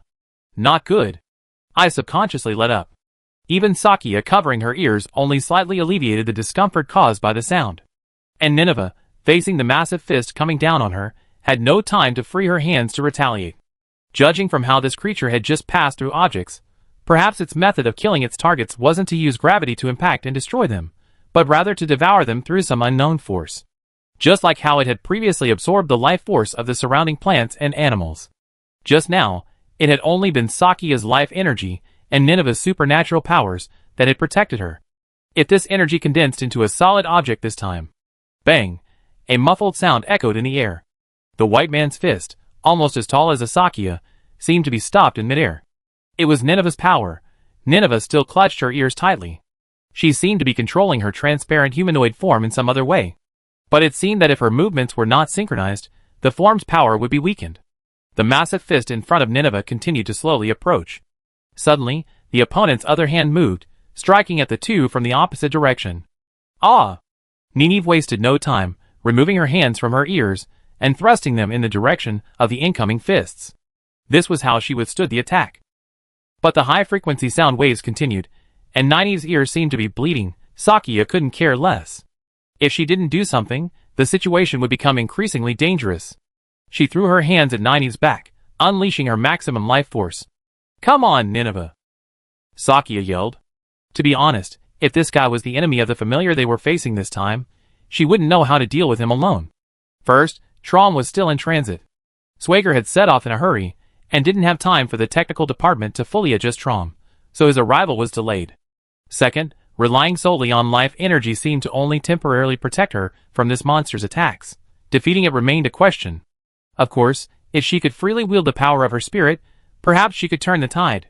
Nineveh did not disappoint Sakia's support. She hadn't intended to engage this creature for too long. Nineveh knew how to deal with it, but due to language barriers, she couldn't tell anyone. Furthermore, she didn't know the specific backgrounds of the people around her. Nineveh felt that this woman, Sakia, was trustworthy, judging by the little bit of power she possessed. This power, though still a nascent spark, would eventually become a raging fire. Nineveh turned and smiled approvingly at Shakia. The golden light symbolizing the power of the spirit in Shakia's hand pulsed continuously. As this power was transmitted to Nineveh, the humanoid before her, resisting the familiar's fists, became increasingly clear. Wha? Shakia gritted her teeth and closed her eyes, transmitting power to Nineveh. Just as she tried to open her eyes a little, she saw a startling scene. Before Nineveh and herself stood a humanoid figure 2 or 3 men tall. Something resembling armor and a robot. Its feet seemed to be floating above the ground, yet it seemed to be able to withstand the familiar's fists through some unknown force. Could this be the humanoid form of Nineveh I glimpsed earlier in the mist? As Sakia channeled the power of her spirit energy into Nineveh, this form was becoming increasingly more substantial and powerful. This form grasped the fist of a familiar with one hand, and from initially struggling to hold on, it now held on with ease. This, Nineveh, perhaps you really are. Amidst this surge of spirit energy, Sakia seemed to muffle the cries of her familiar. Sakia knew that perhaps the amount of spirit energy she was emitting wasn't all that much. Some of it was coming from Nineveh herself, a strange feeling. The power transmitted from Nineveh was remarkably similar to the feeling Sakia herself felt when her spirit energy ignited. This energy was transmitted to Sakia, then somehow amplified by her, and then channeled back to Nineveh. Furthermore, the point where the humanoid palm and the familiar's fist met began to emit a golden light similar to Sakia's spirit energy. Under this light, the fat white familiar's enormous fist began to crack. From these cracks, a golden light, symbolizing the power of spirit energy, emanated. Nineveh's humanoid fingers seemed to be firmly embedded in the familiar's round fist. No matter how much the creature cried out, it was useless. The cracks gradually widened, but Sakia heard no crackling sound. Perhaps this was related to the familiar's energy form. Just as Sakia had once used her life energy to resist the Iksha king of the Black Mud familiar, Nineveh's energy, combined with her own, had a miraculous effect on this creature. "Oh!" Nini screamed, clenching her hands violently. The humanoid's hands also crushed the familiar's fists. The familiar's shattered fists began to dissipate, failing to coalesce. While the creature seemed to be writhing in pain, Nini pressed on. Sakia didn't dare to relax either, continuing to practice breathing techniques. Normally, she could only stir up her life force, but with Nineve, it became a surge of mechanical spirit power. Nineve withdrew her hands, bringing them back in front of her, as if holding a sphere. The humanoid did the same. In its hands, a ball of light appeared. This ball of light was condensed with Sakia's golden mechanical spirit power. Chapter 214. Nineve waved her hands, then crossed them in front of her. The orb of mechanical energy split in two, enveloping the humanoid's fist. "You can use it like this?" Shakia was slightly taken aback. What on earth was this humanoid? Then Nini pointed a hand forward, and the towering humanoid charged toward the familiar. Its fists, shrouded in mechanical energy, rained down upon the familiar's energy forms like a torrential rain. Hee hee. As the humanoid pummeled the familiar, Nineveh let out such cries. This was the first time Shakia had witnessed such a heroic fighting style. Able to master the power of mechanical energy, possessing strange superpowers, speaking in an incomprehensible language, and suddenly appearing in this world without explanation. Sakia was almost certain that Nineveh was one of the executors of Project Flashpoint, before Sakia could see Nineveh's battle nearing its end. After a barrage of high-speed punches, the fat white creature's body was riddled with holes, its form barely recognizable. Though this creature had no form to begin with, and perhaps this form had occurred by chance. The humanoid withdrew its hands, and once again balled the energy within its fists. What was she planning? This time, Sakia was completely at Nineveh's mercy. However, she also knew that Nineveh needed her energy supply before she could fight with such confidence. Perhaps there was a reason for this. She would ask again later, once she could have a smooth conversation with Nineveh. Now, Sakia was about to admire Nineveh's decisive blow, the balled energy of the energy wrapped around the humanoid's hands, which then interlocked and raised high. Nineveh called out something, a name Sakia couldn't understand, but it seemed to be the name of the technique. Then the humanoid suddenly swung its hands toward the familiar, and the energy of the spirit force wrapped around them suddenly surged. The explosive force then transformed into a beam of energy, striking the familiar's twisted form from below. Instantly, the energy pierced through the familiar's body. However, it didn't simply pierce through it. The rest of the familiar's body was also drawn into the spirit force energy, like smoke sucked into a range hood, completely shredded and absorbed by the energy beam that shot skyward. A kilometer away, Jay and the others also saw a beam of light shooting straight into the sky. "What the hell is this?" Pierce, watching from the side, also witnessed the scene. In that instant, the night sky was illuminated as bright as day. It wasn't just J.K. and Pierce. The crowd watching nearby, as well as the police, who had just arrived, also witnessed this astonishing scene. Many people were filming with their phones. Was it launched? "Ms. Tessa, we received reports of a beam of light shooting straight into the sky from a neighborhood on the outskirts of the city." In a command vehicle, an FBI agent pulled up a video captured by the investigators, and showed it to a silver-haired woman sitting nearby. "What is this?" The silver-haired woman was none other than Tessa. She had just returned from a solo operation and appeared to have sustained minor injuries, with a plaster on her face.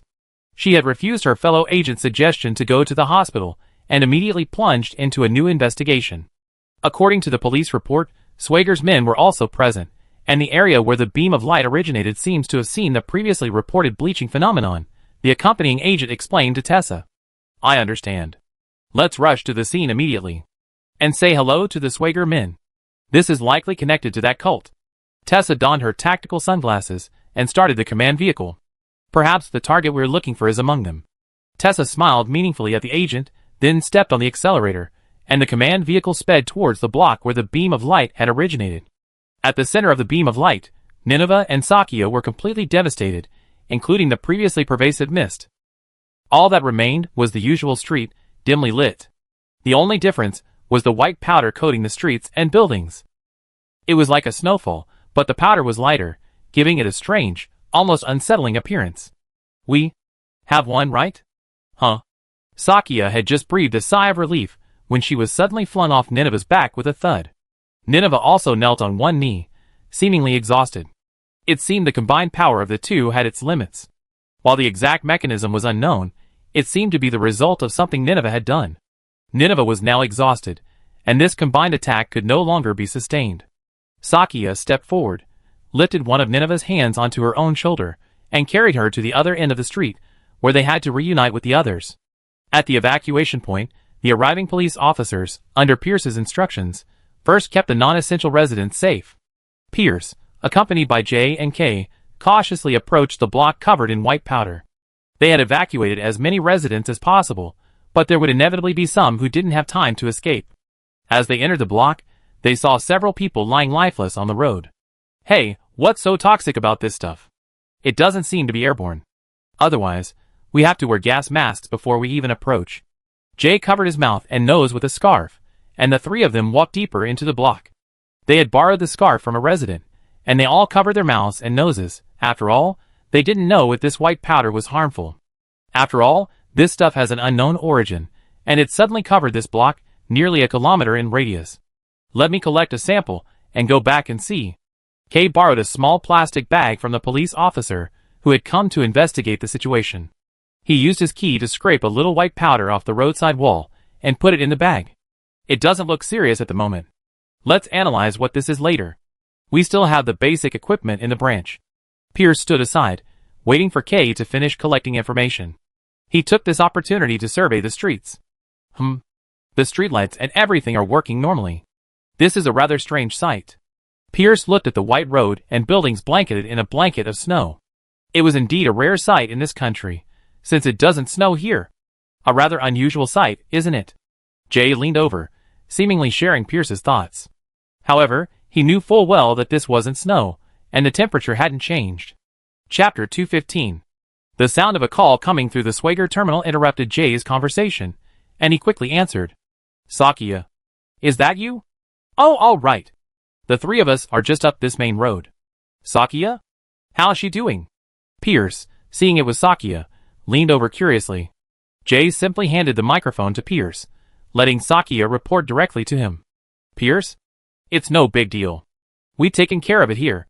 Nineveh seems a bit exhausted, so we can just take her to rest for a while. We just meet up along this road. Our location is on the terminal. Sakia's words reassured Pierce slightly. He'd talk after he reached her. The three of them successfully reunited on the main road, and Nineveh was taken to the evacuation point. Although she looked a little weak, it wasn't due to injury or anything. It seemed she was simply overly fatigued from the previous battle. Because of the language barrier, Nineveh could only wave her hands repeatedly, indicating she didn't need to go to the hospital or anything like that. Although Alicia was worried about her, Nineveh insisted on not going, and Alicia couldn't do anything about it. Sakia and Alicia helped Nineveh into the back seat of the police car to rest. She took the water bottle, and hot dog Uncle Larry offered her and ate heartily. She really doesn't look like she's in any trouble. She seems exhausted, just like the rest of us after doing heavy physical work. Look how happily she eats. Jay smiled wryly. It seemed Nineveh hadn't had enough, and Kay had already gone to get her more food. Well, that makes me hungry too. We were supposed to have dinner together, but then we ran into this. Shakia's stomach was rumbling. It seemed like using the power of the spirit would make you hungry quickly. After all, this wasn't in cyberspace.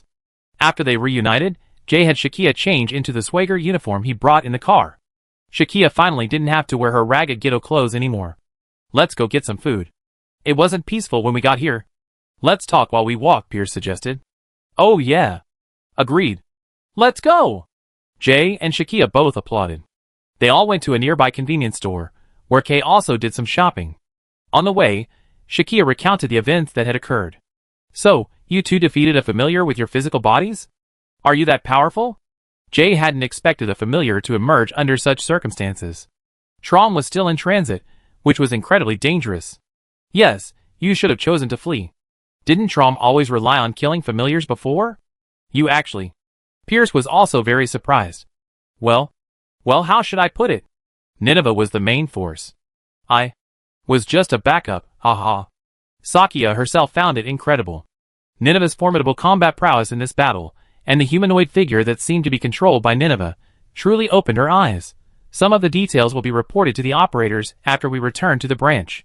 In particular, Nineveh's psychic abilities resonate with the power of the mechanical spirit, which made Sakia feel the need to discuss this matter directly with Master Jinxie. On the way, Sakia briefly recounted the power Nineveh used to defeat the familiar, and the potential abilities of the familiar. So Nineveh is actually controlling an invisible puppet to perform telekinetic manipulations, like telekinesis? That makes sense. What kind of energy is this puppet made of? I'm getting increasingly interested. Jay, who loves exploring the unknown, always comes up with many ideas immediately. I don't think it's optical camouflage or anything like that. We didn't seem to encounter anything while we were walking around Nineveh, Pierce added.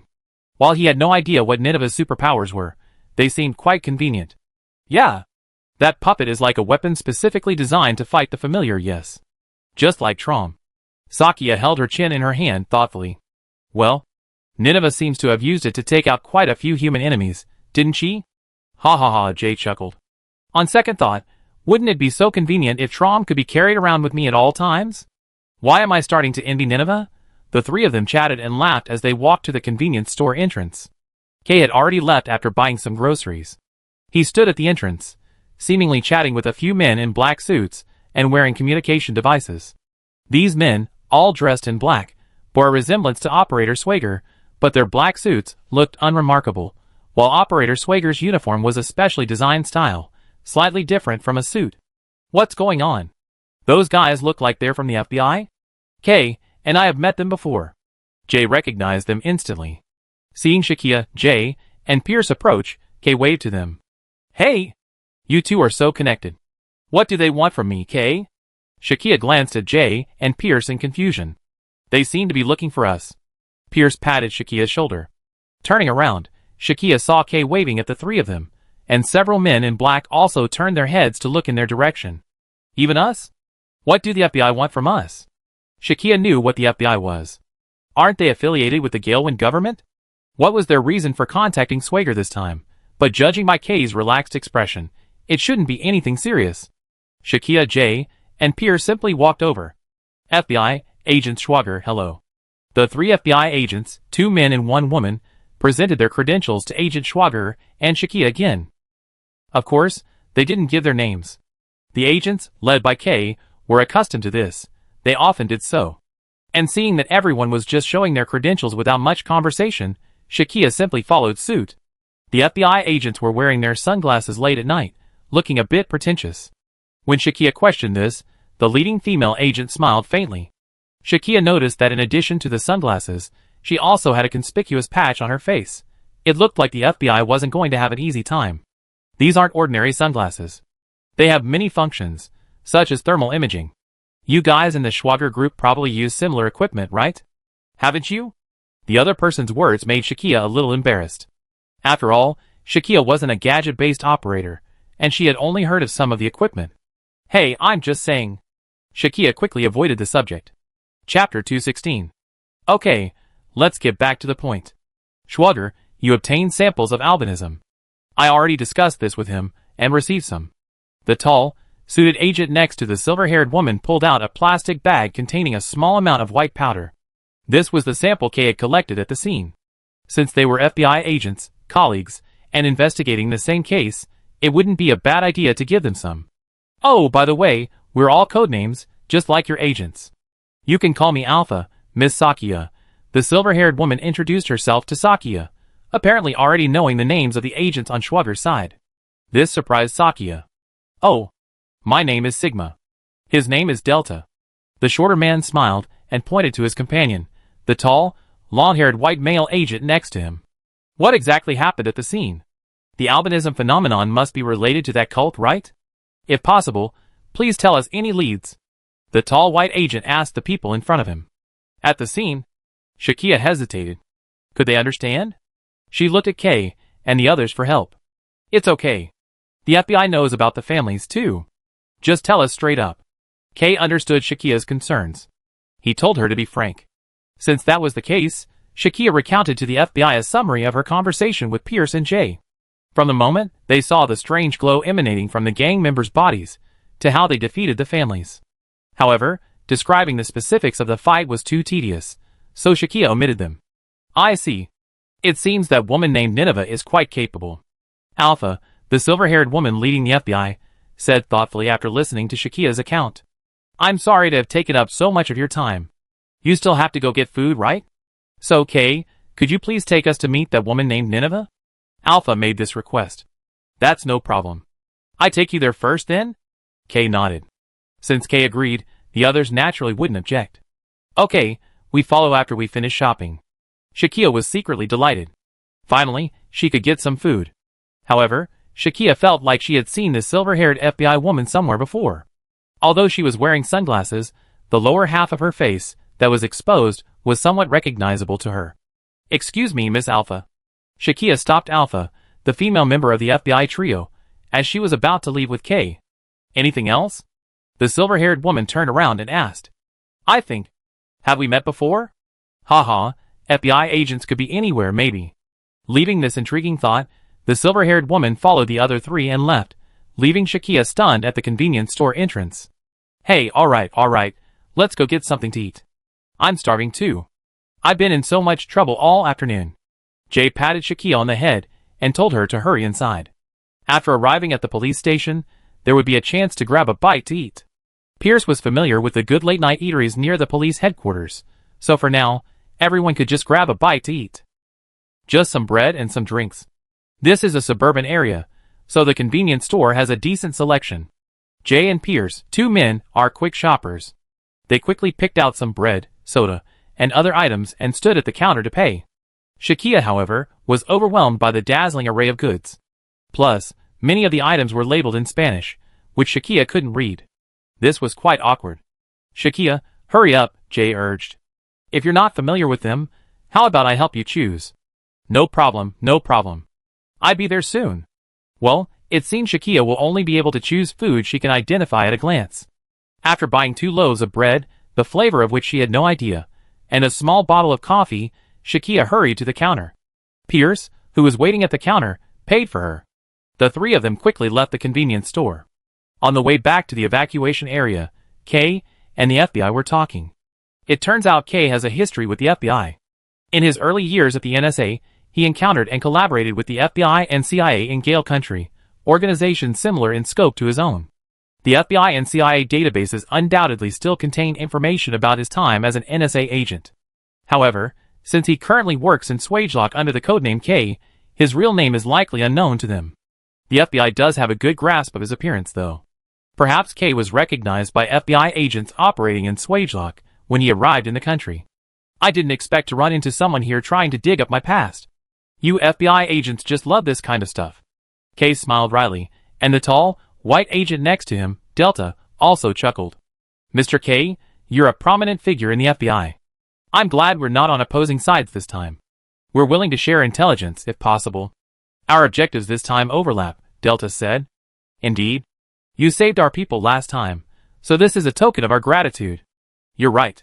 We in the Swaziland hope to investigate and defeat the families, while your goal is to capture the core members of the cult. It seems the two are closely connected. What are your thoughts?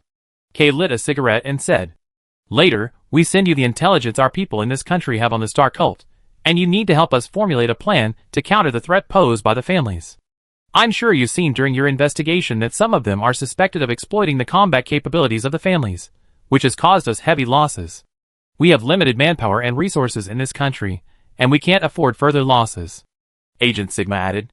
During the previous operation, Kay had also witnessed the alien, several times the height of a man, fleeing with the cultists. Perhaps the cult wasn't prepared to fight to the bitter end at that time, and they had their own plans. Otherwise, if they had launched an all-out counterattack, it would have been uncertain whether the agents and police on hand could have captured them.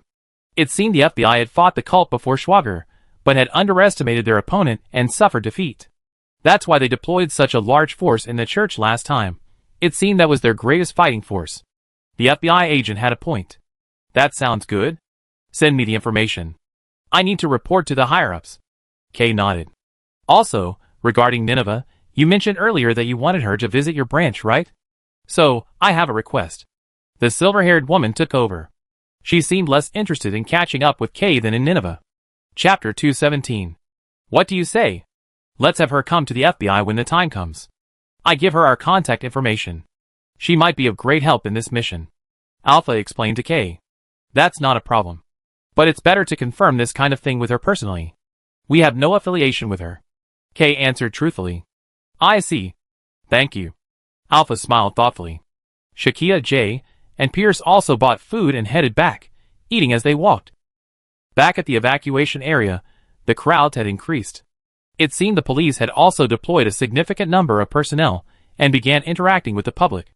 A troop carrier bearing the FBI logo also arrived, and an armed team began entering the area to conduct further investigations.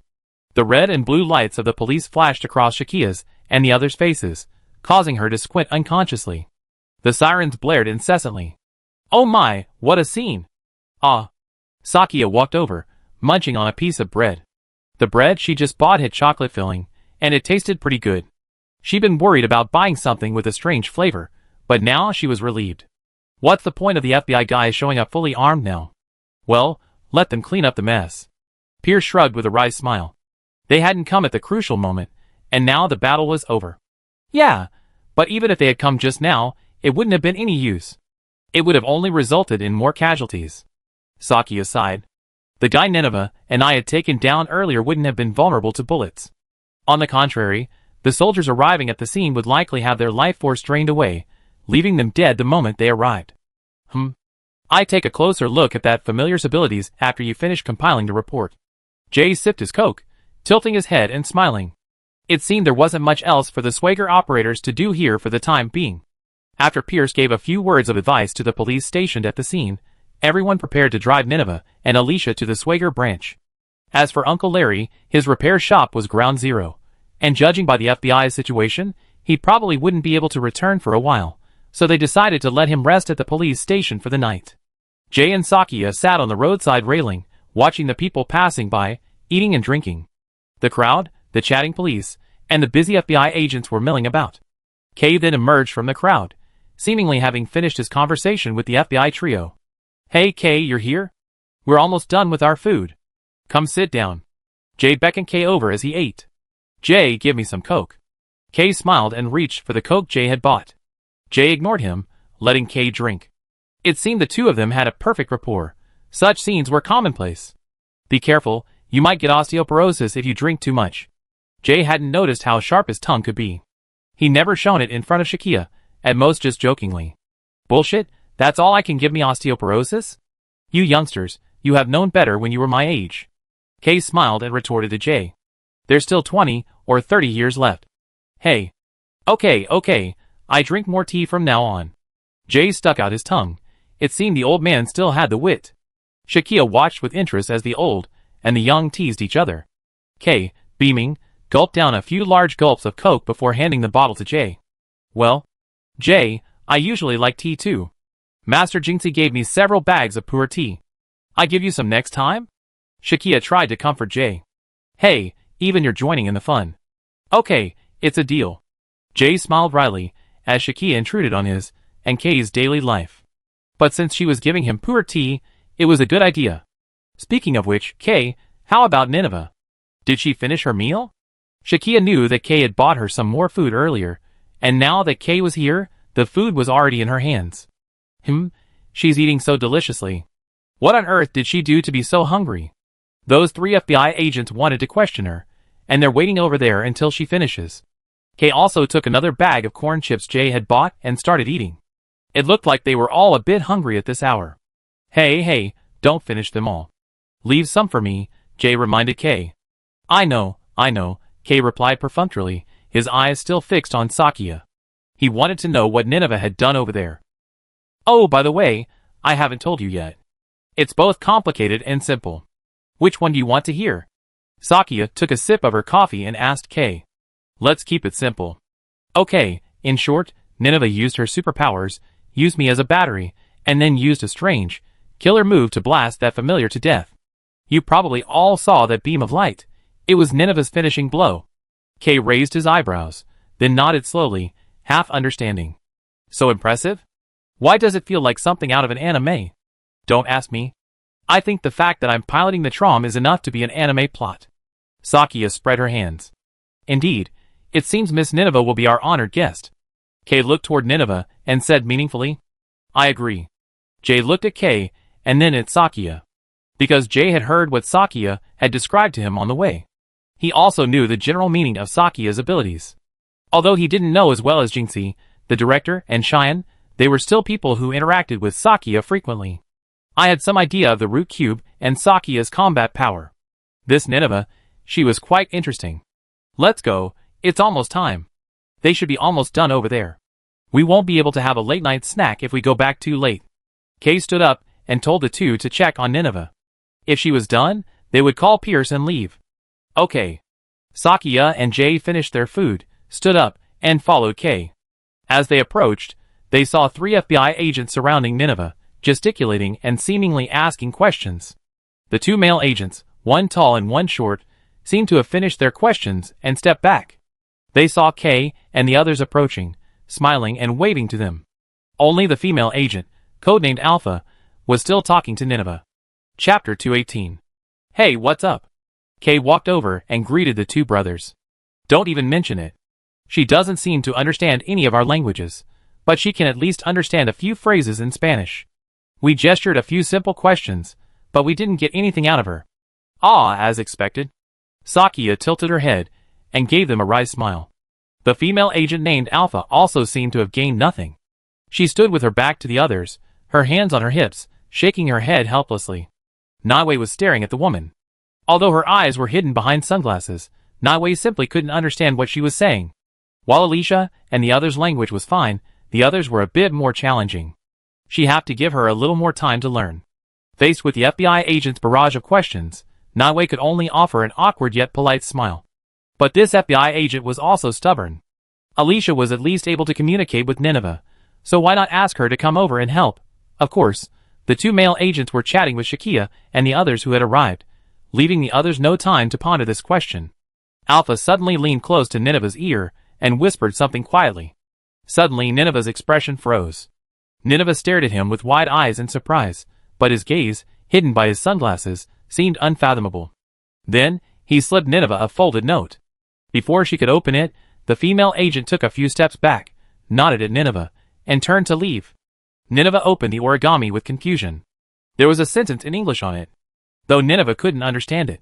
There were also coordinates. Nineveh watched the man walk over to Shakia and the others, signaling 2 colleagues to get ready for work, and silently put the note in her trouser pocket. Let's go! We're heading back too. Let the FBI and the police clean up the scene. Pierce and several patrol officers approached, apparently having already made arrangements with the police. Let's go, get in the car. Jay stretched, finally ready to go. Kay led everyone to the police SUV that Pierce had driven out of the police station. Nineveh had been resting and eating in the back seat of this SUV when Shakia carried her out. The 7-seater SUV could easily accommodate Shakia, Nineveh, Alicia, and Larry. Thanks to Pierce's foresight, a smaller car wouldn't have been able to accommodate so many people. Sakia had noticed a number of dents on the car's body, signs of scrapes and impacts. Well, I asked around later. It seems Jay mentioned something delayed them on their way here. Pierce started the car and led the group out of the evacuation point, heading towards the police headquarters, home to the Swager branch, and towards downtown Mexico.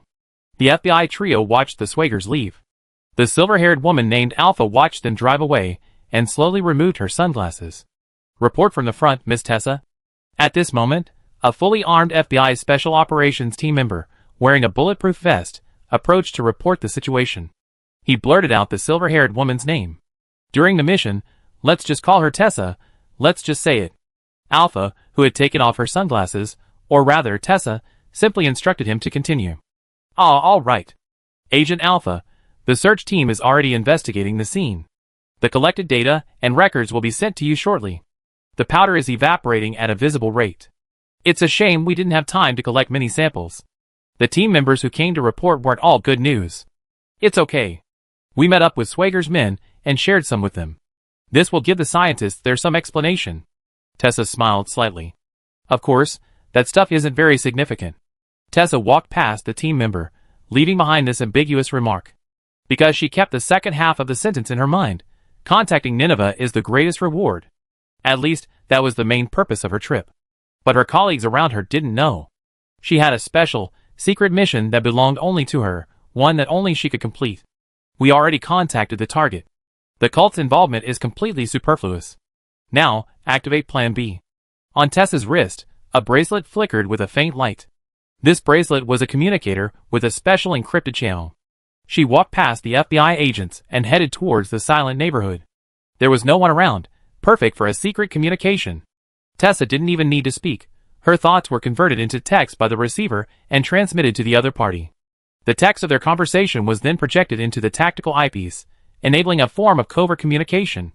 Okay, I see. That make things easier for me. What? They already made one? Great, I'm itching to try it. Hurry and make me one. Okay, I apply for it right away. The other end of the line seemed to be discussing something exciting, and Tessa's expression was unusually excited. Okay, then have the FBI assign me a solo mission. Plan B will begin. Speaking of Nineveh, what if she doesn't understand our language? It's like we're talking to each other for the night. But that phrase you taught me, boss, always gets her reacting. What's that? Tessa completed a secret communication with her superior as they walked along the silent street toward Uncle Larry's auto repair shop. Although her eyes couldn't be seen through the tactical goggles, the upward curve of her lips suggested she had achieved the desired result. Nineveh. If you're truly one of the executors, then I'm determined to get you. Tessa made a silent decision. This was partly for her mission, and partly for the person she was fighting for. What will Tessa do next? And how do Sakia and the others connect to Tessa's plan? In this beautiful country, a secret buried in an ancient ruin in the rainforest is about to be revealed. Deep in the previously uninhabited Amazon rainforest, a ruin resembling a megalithic civilization suddenly lights up. Amidst the ruins, there seems to be a flurry of activity. A group of people are making their way through the rainforest toward the ruins. A small path, barely wide enough for two people to pass each other, has been cleared near the ruins at some point, barely visible beneath the cover of the rainforest. The group carries torches, eschewing modern tools, like rechargeable lamps and flashlights. Their clothing is adorned with the patterns of the Order of the Stars. Chapter 219. The torch-bearing group seemed to be chanting something as they advanced, singing this wondrous melody. The melody echoed in the rainforest night sky, as if merging with the stars. On the outskirts of Mexico City, a car with a police badge was driving along the road leading to the main city. On the way back to the police station, Sakia initiated the conversation, asking J, K, and Pierce what had happened on their way here. Today was pretty weird. On our way out, we were attacked by a gang of bikers who openly attacked us. That's too much. Pierce shrugged as he drove slowly. While gangs are rampant in this country, attacking a car with police badges is still rare, especially if we didn't provoke them.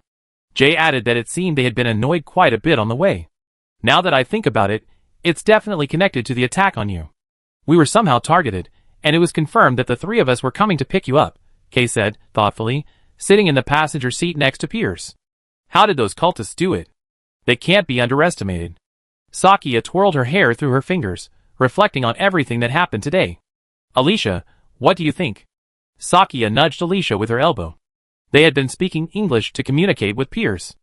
Alicia wasn't good at it, but she could understand some of it. Are you referring to a connection between the group that came here to capture us and the people who stopped you along the way? Alicia frowned and looked at Uncle Larry.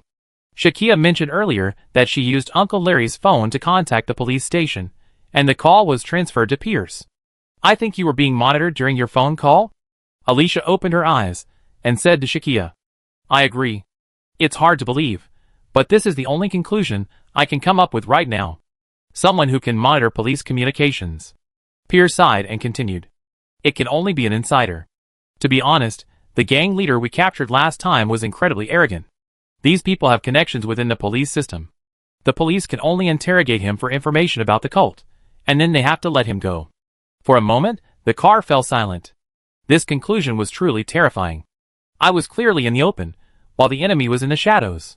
Relying entirely on my own personnel, like the FBI, was one approach, but it also failed. If this were the case, wouldn't Swager's actions be extremely passive? What I mean is, there might be a mole in the police station, but there definitely isn't one in Swager. And there's no way the Swager branch is monitoring police lines, Pierce added. Of course, that's for sure. We, the agents, are all aware of that. Kay replied affirmatively. With so few people in the Swager branch, it would be incredibly difficult to be a mole. Jay nodded, having already known that this country's police system was somewhat flawed. It's not impossible for a cult or gang, or both, to rely on bribery and other means to establish their own spies within the police station. Sometimes, in the pursuit of frivolous money, many people abandon their bottom line. Capitalism, of course, has done a lot, no matter how glamorous it may appear. They regard even human lives as mere numbers. But there are actually people like this among the police. How much money and benefits did the cult and the gangs pay? This time, Sakia was forced to resort to calling the police to contact her teammates. Otherwise, it would have been very difficult. Of course, the price she paid was exposing her location, as well as Nineveh and Alicia. That makes sense. With Alicia's support, Sakia could finally articulate her theory. It's likely that after Sakia contacted Pierce, the call was intercepted and tipped off to the cult or a cooperating gang. They then followed the address provided in the call to recapture the escaped individual. They also knew that Sakia would be met by teammates, so they specifically followed Pierce and his group as they left the police station, blocking them along the way. To achieve this, they must at least be able to understand the appearance and movements of the key individuals involved. This level of surveillance requires frequent interaction with the Swager branch or the police station. Sakia's conclusion was indeed serious. Thinking that way, it would be best if Nineveh and Alicia's arrival wasn't known to anyone at the police station. Who knew who the traitor was? I knew it. You're definitely going to suffer if you trust these cops so much. Alicia looked like she'd been repeatedly harassed by the Mexico City police. She'd long been dissatisfied with these officers colluding with evil forces. Okay, let's go back and ask the chief to get more funding for your branch. It'd be better if you could separate it from the police station, Sakia said to Pierce. Well, that's fine, but this Mexico branch was originally founded by me, a retired police officer. I thought I could leverage the police's law enforcement network to better conduct intelligence work. Now I've been outmaneuvered. It's truly devastating. Pierce smiled wryly and shook his head. Normally, the police station and Swager wouldn't have much interaction, but if any operation required the use of police resources, traces would be plentiful. Perhaps this was the reason Pierce's intelligence agents repeatedly encountered setbacks while investigating the cult. It's okay. Our headquarters personnel are here to resolve these issues. Jay bumped his fists, looking incredibly motivated. Pierce, how about we use this time to create some deception for the police station? We can use it to confirm this hypothesis. Kay felt the best course of action was to conduct experiments immediately. Then we could secretly transport Nineveh and the others back to the Swager branch. Sakia pondered. After all, these two, especially Nineveh, were the cult's main targets. Leaving them hanging around the police station, where there might be a mole, would be reckless. That won't work. Our branch only has one exit, and we have to go through the main entrance. Let me think. Pierce looked embarrassed. Ah, that seems to be the case. Sakia scratched her head, feeling awkward. I see. How about having the three guys from the repair shop stay at my house for the day? It's not far from the police station. We go back to the branch office first, then change into casual clothes and pretend we're going to a party or something. We need a midnight snack anyway. How about that? Pierce slapped his head and came up with this idea, which sounded pretty good.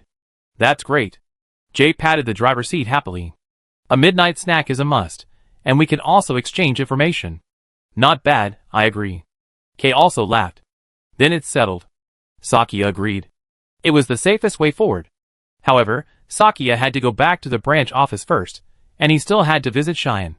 Jay also explained this decision to Nineveh and the other three, and they nodded in agreement. Chapter 220. Shakia, J.K., and Pierce turned off the road near the square into a residential area. This was Pierce's residence. After settling Nineveh, Alicia, and Lila, the three of them returned to the police station and entered the Swager branch. Every vehicle entering the police station was recorded, and the people entering and leaving were also registered. This way, at least Nineveh and the others' whereabouts were concealed. Back at the branch, Shakia hurried to the room where Cheyenne was recuperating. However, Cheyenne seemed to have fallen asleep. The accompanying doctor told Shakia not to wake her, saying that only by letting her rest would the treatment be more effective. I understand. Thank you, doctor. Shakia looked at Cheyenne, bandaged and casted in the ward, feeling a mixture of emotions. Cheyenne was in this state because of her. Shakia stood by Cheyenne's bed, unsure of what to say. You're the one she wanted to rescue, right? Just because you're back safely is good. Nothing else is serious. Leave these fractures and injuries to me. You'll be back on your feet soon. The doctor smiled. It'd probably take at least a month. She's seriously injured, Shakia said, feeling downcast. She knew Cheyenne was the commander of this Mexico mission. If she fell, the operation would be without a pillar of support. Don't worry. I know you face all sorts of dangers on this mission. Pierce and I are old friends. He used to get me into a lot of trouble when he messed around before. So I have the necessary medical resources. Otherwise, how could I support this branch? Don't bring up my old grudges. Pierce, waiting outside, sighed, then shook his head with a wry smile. All right. Treating Miss Yuan is much easier than Pierce did before. Leave it to me. Go do whatever you need to do first, and come back tomorrow when Miss Yuan wakes up. Okay? The old doctor rubbed his bald head and glanced at Pierce, who had peeked in from the door. Then he patted Shakia's back encouragingly. Then, I come back tomorrow to greet her. At least now that she had confirmed Yuan's condition, Shakia felt relieved. She obediently left the ward. Come on, go out and rest tonight. You can write the report tomorrow.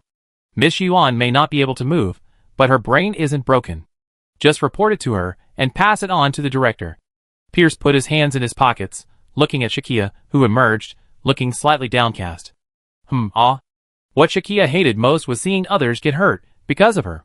The thousands of deaths in New Spring and Autumn City were still a lingering nightmare in her mind. Although everyone told her not to take it too personally, and to be prepared to make sacrifices, Jinxie and the others seemed to have moved on from all this. After all, they had experienced a disaster Shakia couldn't imagine. And if Nineveh was one of the executors, then her decisiveness and ruthlessness in taking action when necessary made sense. Compared to them, Shakia was like a toddler. Sometimes she wondered if she was really an executor. Speaking of executors, Shakia and Jinxie had discussed the topic before coming to Mexico for this mission. When they were living at the Zen temple, whenever Shakia asked Jinxie about the civilization of the past, he was vague. I don't know if he truly couldn't remember or if there were things he couldn't bring himself to share with Shakia. But Master Jinxie wouldn't hide anything from her, a disciple. Shakia followed Pierce out of the police station compound, which had already finished its shift.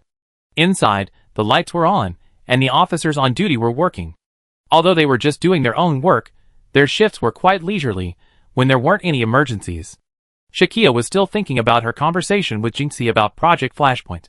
Jinxie had simply told Shakia that during the time of their group of executors Earth, the entire solar system, and even some extraterrestrial systems, had suffered an unprecedented catastrophe.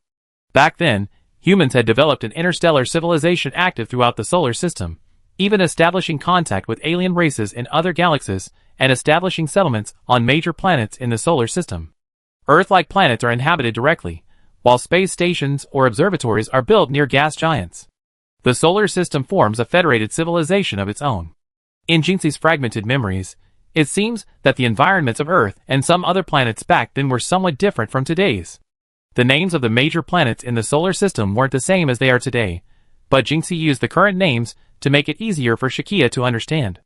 Of course, even if Shakia pressed further, Jinxie couldn't explain it clearly.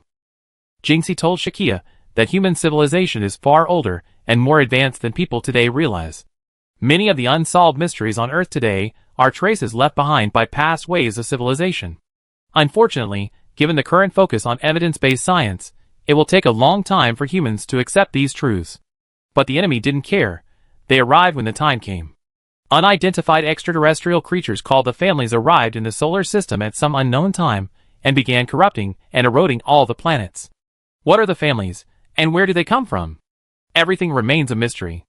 Because the people living in the solar system had no time to contemplate these things. From the moment the observatory on Pluto, in the outer solar system, lost contact, humanity was unaware of the impending catastrophe and was consumed by internal strife. According to Jinx's recollection, it took hundreds of years from humanity learning of the families to the decisive battle against them. Back then, people had long lifespans, so hundreds of years seemed very short to them. In modern terms, it might feel like only a year. But even with time to prepare, an interstellar civilization still found itself in a desperately vulnerable position when faced with the families. The family's strength was one factor, but it seems humanity itself had its share of problems. Jinxie can't recall the details, but she roughly recalls that humanity at the time was not united, and wars between planets were frequent. It wasn't until the families gradually pushed from the Pluto region to the Jupiter circle, destroying the Pluto observatory and the remote space bases on Uranus and Neptune, and directly clamping down on the then powerful Jovian forces, that humanity's internal wars came to a halt. Only then did humanity discover the ferocity of these uninvited guests. The military forces used by humanity for internal strife were immediately transformed into weapons against the families, a blessing in disguise. This, in turn, slowed the families' encroachment on the solar system. Humanity finally realized that action was necessary. Unlike today, humans back then already possessed the ability to travel into outer space, and had even established contact with extraterrestrial civilizations. Chapter 221. This level of civilizational development gave humanity the possibility of self-salvation. It could be considered the merits of their ancestors. Of course, Jinxie couldn't remember exactly what happened, and since this happened before he became an executor, his knowledge was limited. In short, after consultations between many wise men from the solar system and other galaxies, the Root Cube, a divine artifact embodying the energy of cosmic creation, was revealed to the humans of the solar system, becoming a hope for saving the galaxy. Because civilizations in other galaxies seemed to have been destroyed by the families, and the interests of all involved were at stake, everyone was willing to lend a hand. They began to help the developing race they once despised, accustomed to infighting. The humans of the solar system. In order to withstand and manage the power of the Root Cube and use it against the families, the solar system needed to select individuals with corresponding special physical qualities to undergo transformation by the advanced civilization. Jinxie didn't recall the details of the incident, but she remembered that she had been an ordinary person, and she couldn't recall how she became an executor. However, he remembered a strange detail. Because the power of each Root Cube varied, if the humans in the solar system were unable to control a particular Root Cube, those from other galaxies would be willing to send their own people to support the solar system. This meant that even aliens were among the executors. Sakia was shocked to hear this. If one day she encountered an executor in octopus form, Sakia would have to be mentally prepared. After this, the solar system began to select, package, and forge executors, a star-making movement that had existed since ancient times during wartime, cultivating heroes and boosting morale. Of course, the candidates for execution, who were to accept and control the Root Cube, were themselves exceptionally powerful individuals, true superheroes. They searched the universe for the Root Cube and, through the cube's own screening, determined who would be their chosen one. This is the origin of the executioner. A very long story.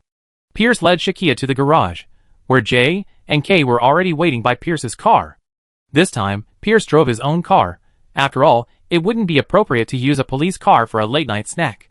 Getting in, Shakia gazed at the streetlights passing outside, and continued to recall the ancient story Jinxie had told her. As mentioned before, the period from contact to the decisive battle between the solar system civilization and the families took hundreds of years.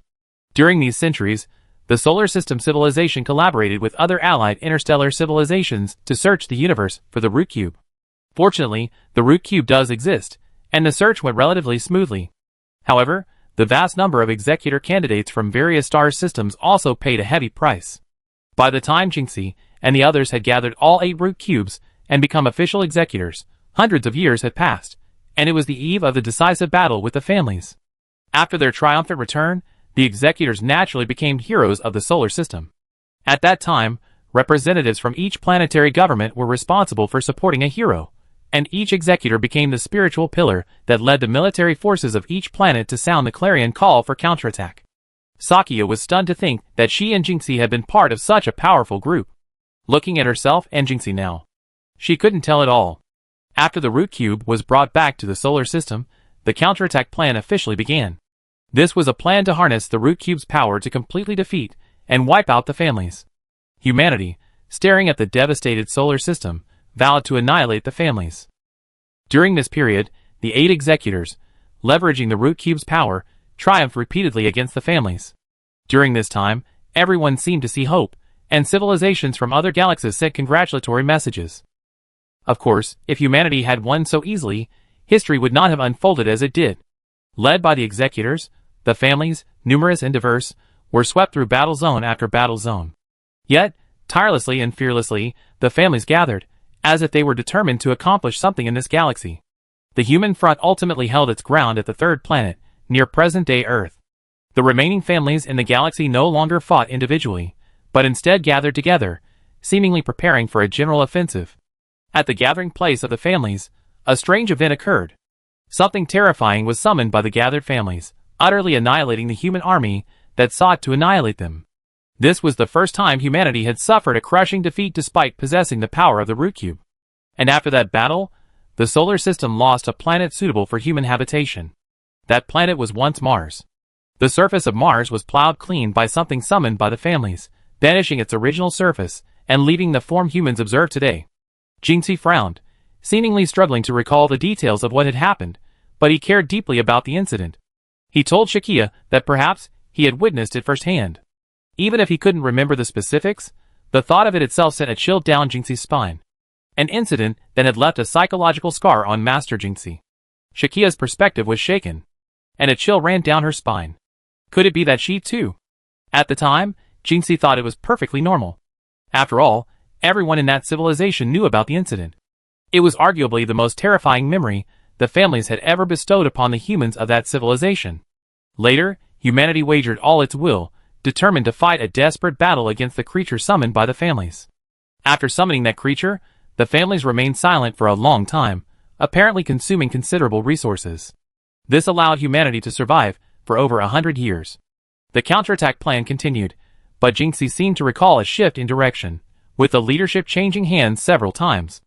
Eventually, with the support of interstellar civilizations, humanity deeply tapped into the power of the root cube and formulated the Flashpoint plan. This plan ultimately worked, and Jinxie and the others were transported to this era. However, the price of time travel was incredibly uncertain. For example, Jinxie's memory was damaged, her abilities halved, and Sakia suffered complete amnesia, unable to even use her own spirit power. I wonder what has become of the other executors now. Jinxie kept her story short, so this is all Sakia knows. I remember the master and disciple sighing at this point. According to my memories, you should have been my colleague, but now I'm your master. Fate plays tricks on me. And now we each have our own aliases. The two exchanged a wry smile. However, they also began to wonder about the fate of the other executors. If the executors could gather again, things might be better. Chapter 222. Perhaps he would feel better after Jinxie and Shakia's conversation. Of course, Shakia didn't delve further. At least, she had a general understanding of what happened to the executors from Master Jinxie. All that remained for him was to continue to grow stronger, to regain the strength needed to shoulder the responsibilities of an executor. Perhaps Jinxie had trained him with this goal in mind. Before he knew it, Pierce had driven to his doorstep. The single-family house looked a bit old, but also very beautiful.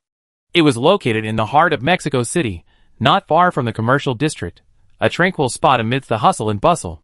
Although he had been here before when he had taken the 3 of them to the repair shop, Shakia didn't mind taking another look around. She quite liked it. Pierce's family had a private garage with a small downhill slope. He drove in and parked the car steadily. Let's go, Nineveh, Alicia, and the others are waiting. Pierce seemed quite happy to be back home. He jumped out of the car first and greeted everyone at the garage door. The group finally reunited at Pierce's house. Officer Pierce and Shakia, you're finally back. I was wondering if you were in trouble. Uncle Larry stood up and greeted the 4 people who entered. Luckily, everyone at the police station was off duty, so we took my car back. Pierce shook Larry's hand. Well, we better be cautious for now.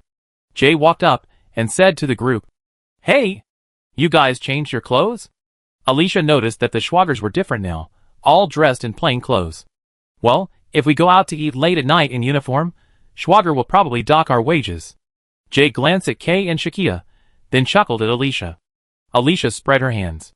That's right. Naiwei sat on the sofa, observing the conversation indifferently, without saying a word. However, her eyes met Shakia's, who smiled at her. Naiwei smiled back. Although they didn't speak the same language, their experience fighting side by side had made them realize that each other was no ordinary person. It was the respect that came from strength. Well, everyone's been waiting for a long time. Let's go! We agreed to have a late-night snack together. The nearby snack street is open.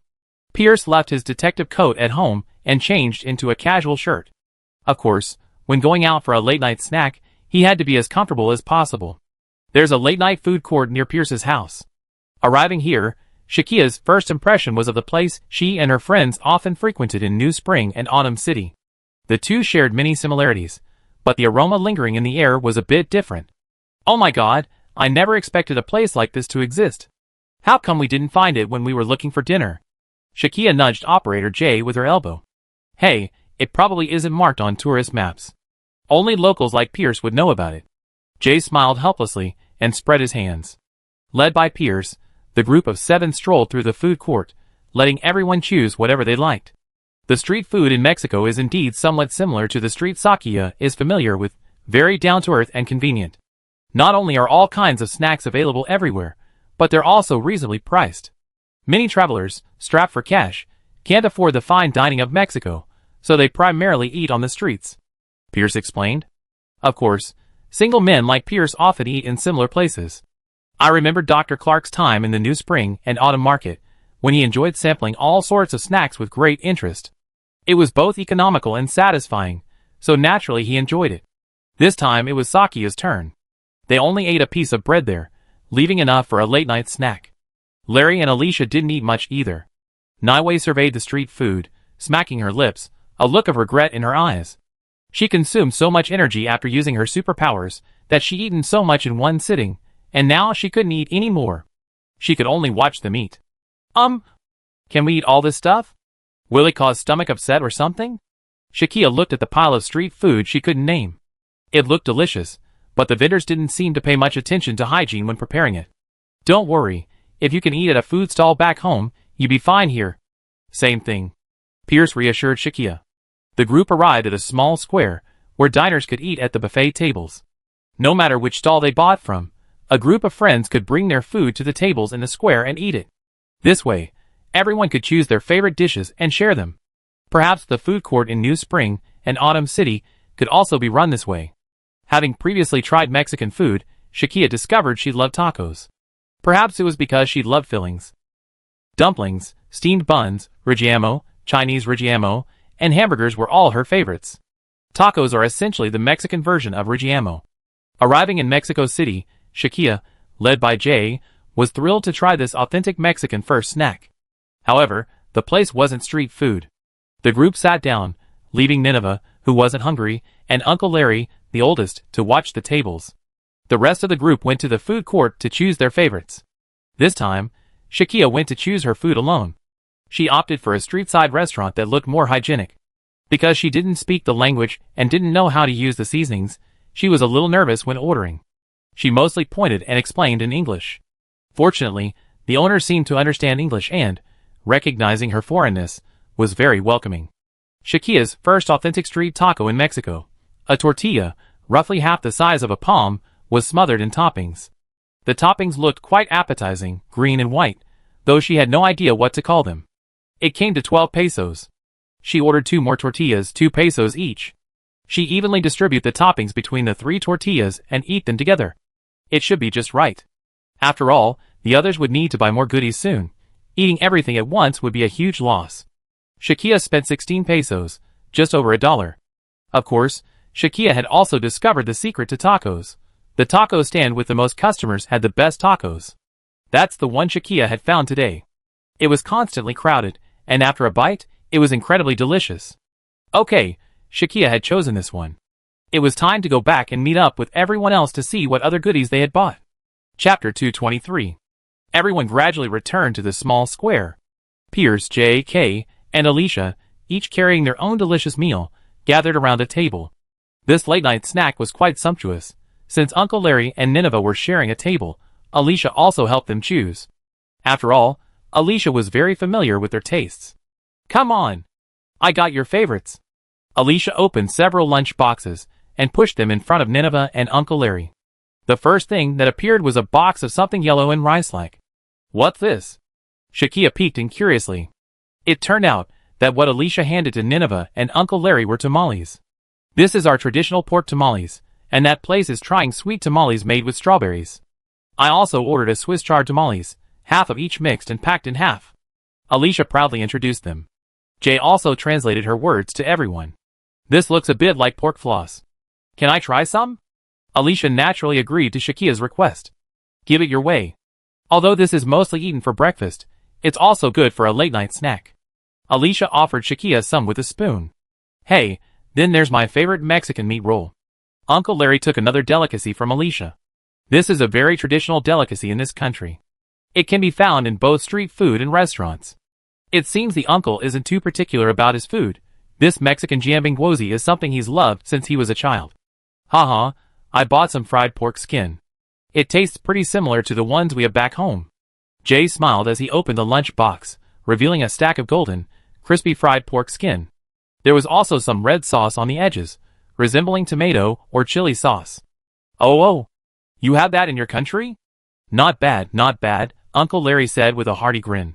He reached over and took a piece, and Jay, taking advantage of the situation, pushed the lunch box of fried pork skin toward the middle of the table. But aren't you afraid of getting fat eating this so late at night? Kay teased. Hey, I'm fine. Forget it. I won't give you this, right? Jay retorted cleverly. Don't give me that. I'm your senior, so I have a bite first. Ha ha. Kay, quick-witted, snatched a piece of fried pork skin from the lunch box in front of Jay, quickly dipped it in the sweet and spicy sauce, and popped it into his mouth. Hey you. Jay was lost in thought when another hand reached out. Let me make one too. It was Shakia, who also grabbed a piece of fried pork skin and began to eat. Seeing Jay looking at her helplessly, Shakia quickly waved her hand, saying, I just try one. Don't worry, you won't get fat. Are you guys always like this?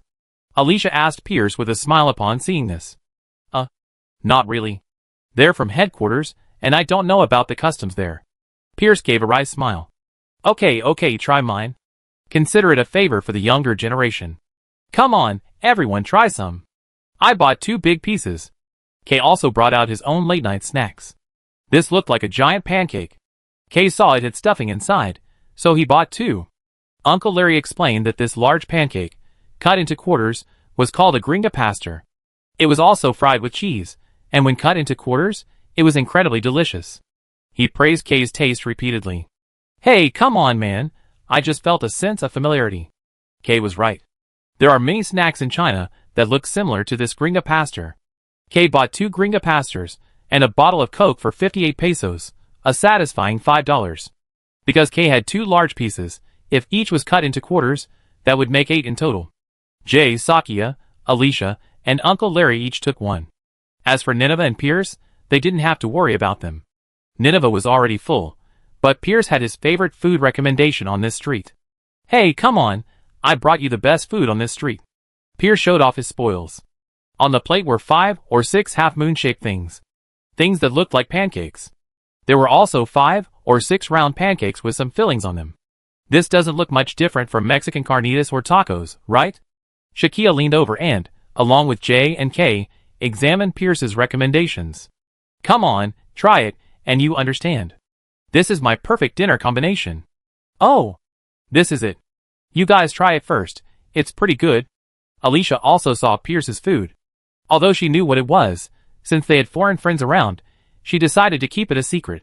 Shakia, Jay, and Kay each took a bite of the half-moon burrito. Oh wow! There's chicken in there. And a little sauce. Shakia took a bite and thought it was quite good. The flavor and portion were just right. It turned out that this half-moon burrito was called a quesadilla. It was filled with shredded chicken, and it tasted a little smaller than a carnitas, but it was lighter and a bit smaller. It cost 10 pesos each. But since the name was too long and hard for Shakia to remember, she just called it a chicken burrito. This half-moon burrito was only about 3 or 4 bites long. Now, let's try the small round burrito. According to Pierce, This small round burrito is called a soaps. Shakia tasted it, and found it was a soft tortilla with chicken and some unidentified toppings on top. At 15 pesos, Pierce thought it was a better deal than the Half Moon burrito. It's delicious, but it's all chicken. Do you have anything else? Jay asked. Of course there is. Come, check out the finale. Be careful not to overeat, I prepared one for everyone. Pierce offered his last treasure. Oh wow. What's this? It looks like Reggiano. Shakia looked at the lunchbox Pierce finally opened, revealing 7 round meat-filled pancakes. They looked similar to Reggiano. Since Pierce, a local, had recommended it so highly, they had to try it. Everyone shared one. Shakia took a bite, following the others. These round, golden corn tortillas with beef were incredibly delicious. It looked like Reggiano, but the flavor was far more unique. Pierce told Shakia and the others, who had come from headquarters, that this thing was called Gordita de Chichirin. It was another long name, so Shakia simply called it corn tortilla Reggiano. Chapter 224. The taste of the tortilla reminded Shakia of the small yellow croaker pancakes served at the fishermen's houses along the river in New Spring and Autumn City. She had them once before, and they were quite to her liking. The tortilla was large. First, split it in half. The center was filled with a little beef, pan-fried, then the sautéed fillings were placed on top, along with scallions, onions, and a white substance. It was a truly delicious dish. For 15 pesos, one was basically enough to fill you up. 2 would be too much and you'd be stuffed. So Pierce only bought one for each person, since everyone had already bought other things. This Mexican Reggiano, topped off with Mexican chili sauce and a squeeze of lime juice, was incredibly delicious. I have to admit. Pierce, you're a serious foodie. Shakia finished one in one gulp and gave Pierce a thumbs up. Hey Mr. Pierce, you're so lucky living here. It's nothing like us in the outskirts. Alicia joined in the conversation, devouring a large piece of her meat-filled tortilla and garnishing her with praise. Hey Alicia, isn't my cooking always delicious? Uncle Larry felt rebuked. Alicia smiled. It's delicious. So why don't you turn the repair shop into a restaurant? Naiwei watched the two begin bickering, only smiling slightly before quietly eating her food. Come on, you're all alone here, saying nothing. You're getting lonely. Seeing that Naiwei didn't seem to understand the conversation, Shakia offered to pour her a Coke. Since Naiwei couldn't understand anyway, Shakia simply spoke in Chinese. Nineveh also nodded in thanks to Shakia in a language no one understood. Even though they didn't speak the same language, they were all on the same page. Wasn't that the way Nineveh and Alicia were? Everyone spent the evening in laughter and joy. The Swaggers also assured Larry and Alicia that they would thoroughly investigate the cult's affairs and ensure their safety. After everyone had eaten and drunk their fill, they happily returned to Pierce's house. Nineveh, Alicia, and Uncle Larry would have to stay at Pierce's house for a while. Burp. Oops, I ate too much tonight. Jay rubbed his stomach awkwardly. Hee, young people, a little extra is fine. As an older person like me, I have to be more careful at night. Kay hadn't actually eaten much tonight. He always been very measured. Let's go, we finally digested the food. I think it's all right. Shakia, on the other hand, felt very satisfied with the meal. Perhaps it was because of her fast metabolism. Pierce had taken the three of them to a location near the police station, and they could walk back. After all, Pierce had 3 guests staying at his house, and he needed to get them settled in. A short walk would help with the meal. Shakia, Jay, and Kay chatted about random things as they returned to the Swagger Branch's lounge. It was a little after 11 p.m., and everyone went to their respective lounges to wash up. Shakia also showered. She rests well tonight, then meet with Cheyenne tomorrow, and then write the report. After all, Shakia had gathered a lot of information since her capture. It was time to move forward with the investigation. The next morning, Shakia went to see Cheyenne. As expected of a military background, Cheyenne wasn't overly excited to see Shakia return safely. I knew you'd get away, Cheyenne said, smiling. Shakia knew this was due to Cheyenne's trust in her. She also told Cheyenne to focus on recovering while she and Kay and the others continued the investigation. She first had to compile a report on the recent situation, which Cheyenne would review later. Shakia still had one thing to do. She recalled what Master Jinxie had taught her. Different ways of utilizing life energy bring different effects. She intended to help Cheyenne recover faster. Shakia held Cheyenne's hand and closed her eyes. The fluctuations of life energy, like a flash of lightning, were transmitted into Cheyenne's body. Shakia. What's this? Cheyenne felt a warmth spread through Shakia's left hand, and the pain instantly vanished. Just a little work. Don't worry, get well soon. Sakia channeled a small amount of life waves into Cheyenne, which would significantly reduce her recovery time. After visiting Cheyenne, Sakia met with J.K. Pierce and others at the branch office to plan the day's work and then began working on the upcoming report. Of course, this report required the compilation of several people. In the conference room, Sakia, in front of the branch's intelligence operators, began to recount her events. From her pursuit of the cult's leader, to her encounter with Nineveh at the hospital and their escape, to the attack at the auto repair shop, Sakia described everything in detail. Sakia highlighted several key points. First, the cult possessed a power suspected to be related to the familiar, capable of controlling people's minds. The contents of that box seemed to be able to instantly absorb a person's soul. The intelligence officers sent by the branch earlier might have been ambushed by this power. Then, the women abducted by the cult, seemingly reduced to husks, were dumped in an abandoned hospital. That hospital might still hold great value for investigation, and Sakia knew the way there. If necessary, she would lead the agents and the police back there to eliminate it. Then, there was the mysterious masked woman who pursued them during their escape with Nineveh and Alicia. She appeared to be a member of the cult, possessing powerful and mysterious fighting abilities. Although Nineveh and Sakia repelled her during the pursuit, she was sure to reappear. After all, Sakia herself didn't believe that simply crashing her car into the bushes would kill her. She had simply gotten away from them. Sakia advises operators not to fight this mysterious woman to the death if they encounter her during a mission. The best strategy is to flee. Next comes the battle at the repair shop. This battle has two key points. One is the enemy. It appears the cult is indeed utilizing some form of power related to the families, to control or direct the gang members to attack the individuals who escaped from the hospital. Though the enemies still appear human, their bodies have been enhanced. Sakia initially held back, but gradually realized she couldn't stop these lunatics without resorting to lethal force. Nineveh, while initially aggressive, only managed to keep them on the ground for a few minutes. Later, a large amount of light mist emanated from several of the individuals. Sakia witnessed firsthand the formation of the albinism phenomenon previously reported. This phenomenon is indeed the manifestation of some kind of power. It absorbs the vitality of all living beings in the area. This must be some kind of families. Chapter 225. The operators attending the meeting carefully memorized Sakia's description, especially the information about the characteristics and strength of this familiar. This strange creature is the familiar that has wiped out many of our intelligence operators. Fortunately, Sakia and Nineveh have a way to counter it, otherwise they would have been smitten as well. Indeed, it absorbs the life force of all living creatures nearby. It's quite terrifying. Everyone, don't underestimate the enemy. Retreat if things get tough. And don't mess with the unidentified containers the cult has pulled out. Sakia emphasized this point repeatedly. I understand. The operators seated around nodded in response. And then, regarding Miss Nineveh. Although she was instrumental in defeating the familiar this time, for some reason, we can't bring her here for now. Those who wish to meet her should greet me and Mr. Pierce privately. The operators nodded. Sakia continued. My own theory is that Miss Nineveh is one of our newly discovered executors. While there's no definitive proof, when she and I fought side by side, our powers did interact. I believe this is strong evidence. Therefore, we must protect her, and let her know Swager's sincerity in cooperating. Sakia made this crucial point, then continued describing Nineveh's situation to the stunned eyes of the operators. There are actually only a few key points about Nineveh. First, Nineveh can't communicate with us. She speaks a language no one understands. Although she spent some time with Alicia and Uncle Larry and understands a few words of Spanish, communicating fluently is still difficult.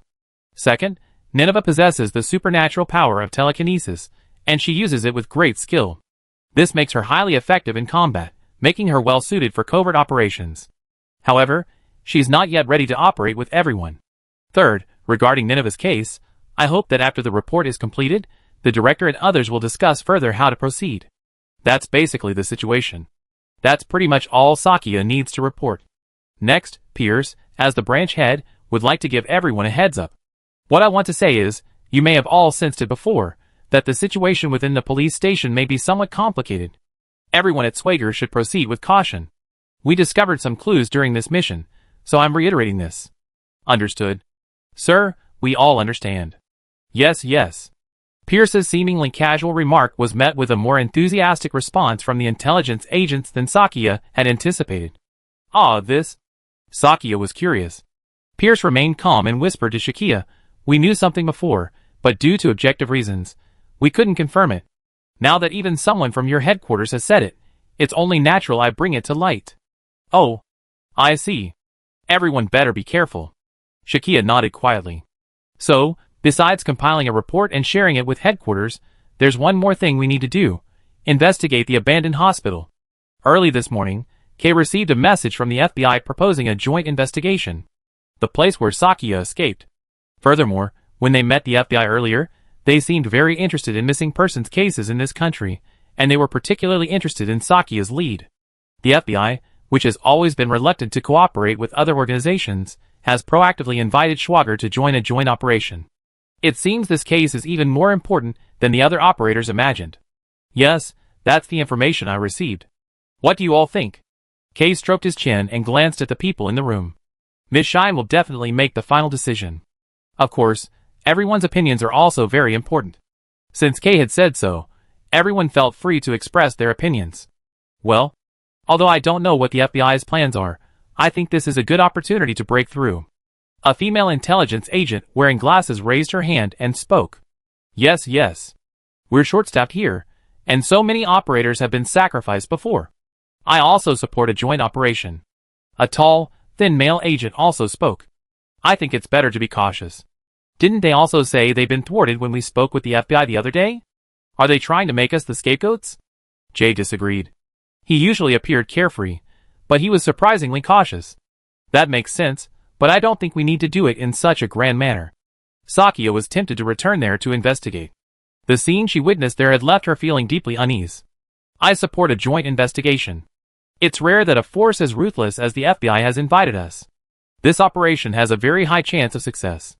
Another dark-skinned male branch operator also voted in favor. Finally, Kay suggested a vote, and the result was that 70%, including Shakia, supported the joint operation. Kay would then report this result to Cheyenne and his superiors. Since the FBI planned to take action tomorrow, time was of the essence. The meeting was almost over. The next course of action was basically decided. Thanks for your hard work, Shakia. The report should be out in about an hour or two.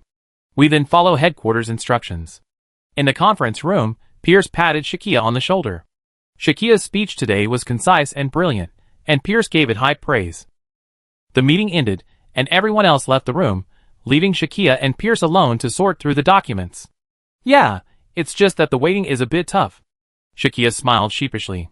Speaking of which, there's something I wanted to discuss privately with you. Alicia seemed a little off this morning. Hearing Pierce's words, Shakia was a bit confused. What had happened to Alicia? Pierce rubbed his nose and recalled, Alicia didn't sleep well last night. Uncle Larry said, she seemed to be having nightmares. Even Nineveh was worried about her, and hadn't slept well all night. Is it? Maybe the fear of being kidnapped hasn't subsided yet? After all, being kidnapped for no reason is tough on anyone. Shakia rested her chin on her hand, unable to come to a conclusion. I slept well though. Alicia. However, as a fellow kidnapper, Shakia seemed fine. Perhaps it depends on the individual. Maybe. I did my best to provide the three of them with comfortable beds last night. I slept on the sofa downstairs myself. Seeing that Shakia had no clue, Pierce dropped the subject for the time being. Chapter 226. It wasn't that Shakia didn't care about what Pierce said, she just had no idea what was going on. Everyone has nightmares. While in her coma, Shakia's mind replayed several action movies. And they were all first person. Shakia wasn't surprised. It was probably because her past memories were starting to return. That was a good thing. However, the price she paid was that she felt completely weak after waking up. She wondered if that had anything to do with the dream. Or was it the after effects of the light fog-like familiar knocking someone unconscious? Of course, for anyone unconscious for 2 or 3 days, it would take time for the body to regain control. Looking back, Shakia was thankful she hadn't run into any guards, or bumped into any tables or chairs while stumbling forward. Otherwise, in that extremely quiet environment, she'd definitely have been spotted. What's wrong? What are you staring at? Pierce called. He had already picked up the documents and materials, and was about to leave the meeting room when he saw Shakia, lost in thought, staring at the documents in her hands. Oh, sorry. I was lost in thought. Sakia quickly grabbed her things and hurried after him. Swager's work was proceeding smoothly, but Alicia's wasn't so relaxed. At Pierce's house, Nineveh, Larry, and Alicia were still inside. It was almost noon, and Uncle Larry had already returned from buying groceries, ready to cook. What's up? Alicia, why are you so down today? I bought your favorite food today. Uncle Larry muttered as he washed and cut vegetables. Nineveh was also helping in the kitchen, but she had no idea what was wrong with Alicia. She could only listen to Uncle Larry's nagging and then look at Alicia helplessly. Today, Alicia looked very tired and reserved. A strange feeling of unease and anxiety began to spread throughout the room, but no one knew what was causing it. Yesterday, Nineveh and Alicia slept in Pierce's bedroom. Thankfully, Pierce had a large bed, so they could squeeze in. Pierce and Uncle Larry made do on the sofa in the living room downstairs. Last night, Nineveh was awakened from her sleep by Alicia's painful moans. Unable to comfort Alicia with words, Nineveh could only hold her as she sobbed and moaned. Alicia had been like this intermittently all night, and Nineveh hadn't slept well. In the morning, Nineveh, through gestures, managed to give Pierce and Larry a vague idea of what seemed to be happening to Alicia. When they woke up to ask Alicia what her nightmare was about, she was so dazed she couldn't remember anything. Hey, that's strange. Nineveh did say you didn't sleep well last night, didn't she? Pierce was puzzled and checked with Alicia herself. I guess so. Although I really can't remember anything. I do feel a bit off right now. My body feels limp, and my mind is foggy. It's okay. You're probably exhausted these past few days. After all, you were kidnapped. The repair shop won't be open for the next few days, so you should get some rest. Uncle Larry patted Alicia's head. So, Larry and Nineveh were cooking together, while Alicia lay listlessly on the sofa. Anxiety continued to spread. In the Swager branch, the report had been compiled, and after being reviewed by Old K and Cheyenne, it was promptly sent to the director. Cheyenne, what are your thoughts on the joint investigation? After all, it was the FBI that initiated it. Kay asked, standing by Cheyenne's bed. Poor Cheyenne, she couldn't neglect her work while recuperating. After all, she was the head of the headquarters team. The thing mentioned in the report? I think it depends on the FBI's plan. As long as they don't let us go for free, it's not a problem. With their help, we should be able to resolve the matter more quickly. After receiving treatment from Sakia this morning, Cheyenne felt that her health had improved significantly. Now she could talk to Kay about work relatively normally. I see. Let's do it then. Speaking of which, Kay turned and smiled at Cheyenne. What's the matter? You recovered well. You speak so energetically today. Kay noticed that although Cheyenne was still lying in bed and unable to move much, her voice was no longer as weak as before. Cheyenne smiled faintly. Kay's perceptive nature had indeed been noticed. It seemed that something Shakia had done to her this morning was having some effect. It's all thanks to you. The case is being solved smoothly, and you even eliminated a member of the family. I really missed out on so much. As for Miss Nineveh, I have to thank her in person next time. It doesn't matter if she doesn't understand our language. Haha, that's not a big deal. Once you're better, we can go see her. They're currently staying at Pierce's house. Kay smiled. I understand. I heard from Pierce before that there seems to be a mole in the police station. It's best not to bring important people like them here. Cheyenne turned her head to look at Kay. She had, of course, heard about the mole as well. They should have realized this earlier, otherwise the branch's agents would be constantly facing obstacles, and the FBI, too, would be frustrated everywhere. It would be ridiculous to even claim there wasn't a mole. But how reliable can the police really be now? The next step is to allocate more funding to this branch and separate them from the main police department as soon as possible. That afternoon, the director reviewed the report at headquarters and gave his feedback. He had contacted the highest-ranking official at the FBI, and the responsibilities and authorities for the joint operation had been clarified. This meant that the joint operation with the FBI had been finalized, and any worries had been eliminated. As expected, this kind of thing required the intervention of Director Schwager. The instructions were completed in less than half a day. This way, Cheyenne, Kay, Sakia, and the others on the other side of the world could act with peace of mind. Also, the report on Sakia's encounter with the familiar and her battle with Nineveh had been submitted to Jinxie. Especially regarding Nineveh, if she was also the executor, then Master Jinxie must also be informed of this news. Now that headquarters has issued instructions, it's almost time for all the agents to get moving. Kay will be responsible for reporting to the local FBI task force, and the rest of Team K will undoubtedly be part of this combat team. Pierce's intelligence team can send just 2 or 3 people, including him. Sakia will serve as the leader, leading both the FBI and Swagger teams to the abandoned hospital. This time, the cult and the gangs they're collaborating with are in big trouble. Jay was also full of energy. After all, he knew the strength of the FBI, not to mention Swagger. Why was that cult so desperate to provoke these 2 armed forces at the same time? Chapter 227. The joint operation had been approved, but there was still some time before the operational meeting. Shakia, Pierce, and Jay strolled through the police station compound. They had just returned from lunch outside. Pierce, who do you think might be the mole in this police station? Jay asked, unusually serious. The 3 of them passed the police building, where officers were constantly coming in and out, many nodding to Pierce. Yes, Mr. Pierce, you seem to have been a police officer before. Perhaps you have a better idea. Shakia glanced around warily, feeling somewhat uneasy even near the station. Don't be nervous, Shakia, Pierce patted her on the back. If the mole finds out if you're so nervous, that would be disastrous. Yeah, that's true. Shakia took a deep breath and looked away. We haven't told anyone about the joint operation.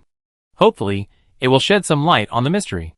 Pierce lowered his voice, walked to a corner, and spoke to the 2 who had followed him. That's for sure. If this had been predicted, I wouldn't know who to trust. Shakia nodded in response. That's hard to say. Sometimes, the most dramatic thing is when the traitor is right next to you. Jay smirked and looked at Pierce. Don't be ridiculous. If I were the traitor, you'd all be dead long ago. Pierce shrugged, not reading too much into Jay's joke. What are you thinking, Jay? I saw Mr. Pierce's profile at Cheyenne's. He joined Swagger many years ago. He's your senior. Shakia felt Jay's speculation was rude to Pierce, and quickly interrupted him. I just wanted to liven things up. Okay. Sorry, Mr. Pierce. As for the mole within his immediate circle, Pierce wasn't completely clueless. He had several potential candidates. That's surprising. I didn't expect there were so many, Jay exclaimed in surprise.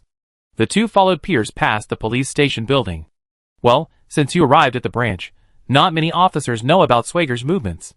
Most mid and lower level officers don't even know anything about him, even though we see him every day. Pierce revealed a startling fact. So you're saying?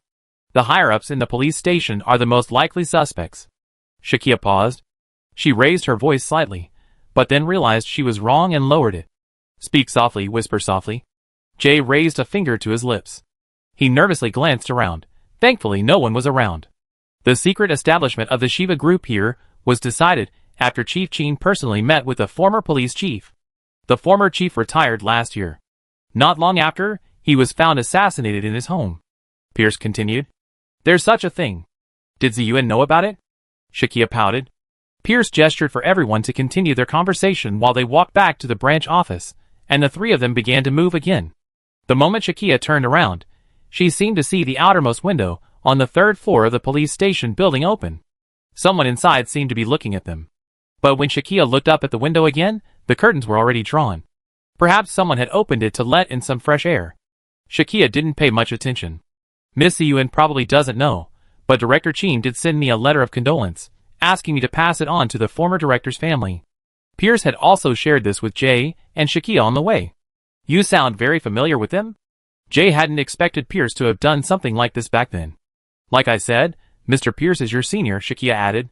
When you were as young as you, I knew Director Chin. I was his security officer when he came to this country. We have some friendship, I suppose. Miss Ziyuan and I joined Swagger around the same time. Pierce didn't look particularly old, but his appearance often made Jay overlook a fact.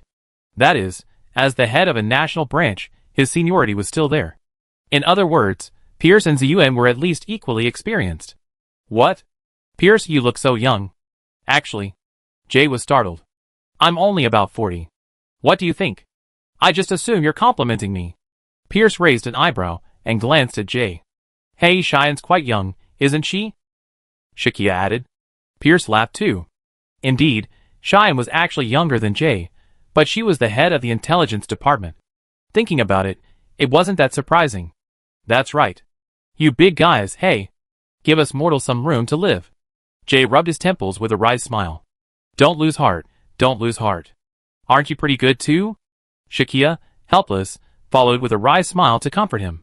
Jay sighed deeply, feigning exhaustion, and even exaggerating. "Oh, you're a low-performing guy, so don't try to discourage me. Alright, everyone go back and get some rest. I need to discuss the battle plan with Cheyenne and Kay later." Approaching the branch entrance, Pierce patted the two on the shoulders. It was the quiet before the decisive battle, and conserving energy was the right thing to do. Back in the lounge, Shakia decided to listen to some of her favorite online shows to stave off sleep. This was a tried-and-true method Shakia used when she needed a quick break. And, as long as she had an internet connection, she could listen from anywhere in the world. But this afternoon, the show she listened to was a little less reassuring.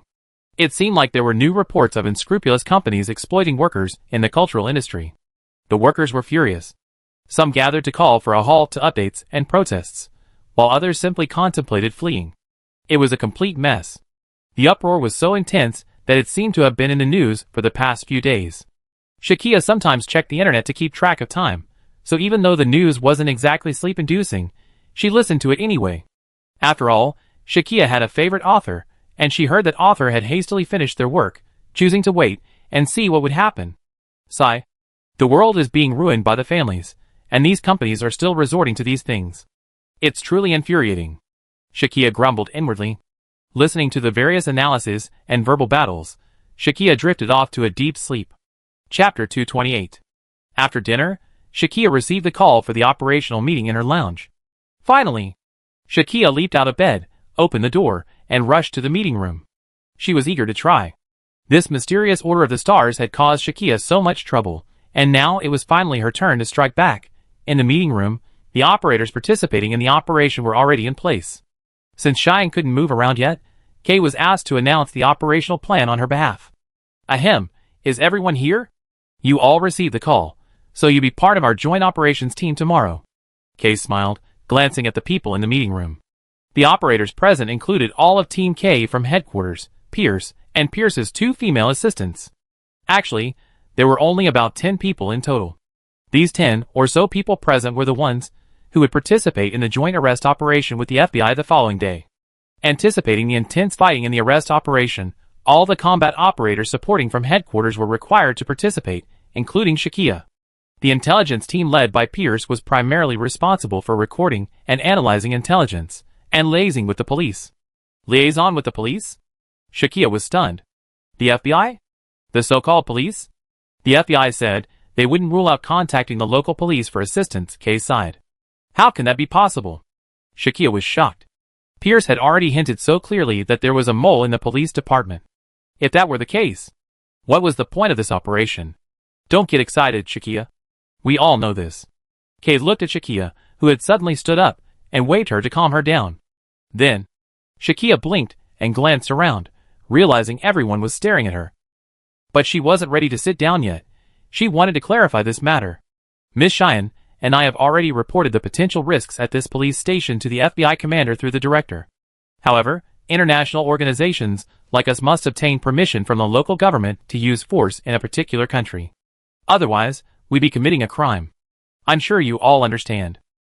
Kay reiterated this point. Cheyenne had mentioned this before. The operators present also understood it.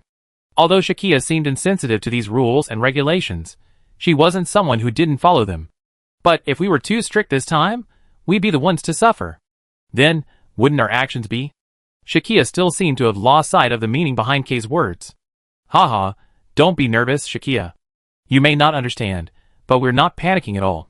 Jay, sitting next to Shakia, looked relaxed and smirked at her. Aren't you worried? If there's a mole in the police department, we might just be going on a spring outing tomorrow. I can tell you, the place will be completely deserted. Shakia stated her speculation without reservation. Don't worry, Shakia. We report our information to the local Mexican government and get the police to cooperate. Of course, we won't honestly report every operational detail. The director and the FBI director are no fools. We can trust them. Kay smiled, sipping the Marty tea on the conference table, and reassured Shakia. After all, Shakia had rarely seen agents handle international operations before, so it was natural for her to be worried. Sakia finally sat down. Although she wasn't sure what would happen, since Kay had said it was the director's move, she had nothing to worry about. Director Chin of Swager, the man who, along with Jinxie, had protected her under the guise of father since she'd been stranded in this era, was also the leader of all the operators in the Swager group. With his presence, the political situation would be assured. Kay continued to outline the battle plan. Tomorrow, everyone would split up and depart from various locations in batches to rendezvous with the FBI on the outskirts of the city. Tonight, the participating operators would disguise themselves as strolling around and leave the police station in casual clothes. As for your supplies, weapons, and other items, Pierce, Kay, and the others would arrange for them to be transported by vehicles or delivered elsewhere. Fortunately, the combat operators' weapons and equipment were not very conspicuous, so it wouldn't be a problem to trick the police security system into leaving. Everyone, be smart, Pierce said, smiling mysteriously. All the operators except Shakia seemed to be smiling at each other in unison. Hey. Why do I seem to be the only one who's been kept in the dark? Shakia looked at the operators, their smiles silent, bewildered. It's okay. Just come with us and follow me. Jay patted Shakia's shoulder and gave her a thumbs up. Don't lie to me about my lack of education. Shakia was about to say a taunt, but she held it back. After all, Jay and the others were Shakia's old friends and reliable comrades. Trusting each other was the only way they could survive the rigors of battle. Okay. I understand, Sakia said, taking a sip of water from her paper cup and glancing at Jay. Jay glanced at Sakia, noticing she seemed hesitant to speak. Do you have any other questions? Just go ahead and ask? Jay smiled. Sakia nodded. She did have a concern. Sakia raised her hand again to Kay, indicating she was ready to speak. Sakia, go ahead. Kay extended his palm, gesturing for Sakia to speak. Just in case, we might encounter familiars again, or even other unforeseen dangers. We might need Trom. When will the transportation of Trom be completed? Sakia's concerns were not unfounded. If Nineveh hadn't been there with them, Sakia might not have been able to defeat the mysterious familiar they encountered last time with her physical strength alone. Oh, no wonder you're worried. According to the technical team responsible for the transportation, they won't arrive at the Mexican port until tomorrow.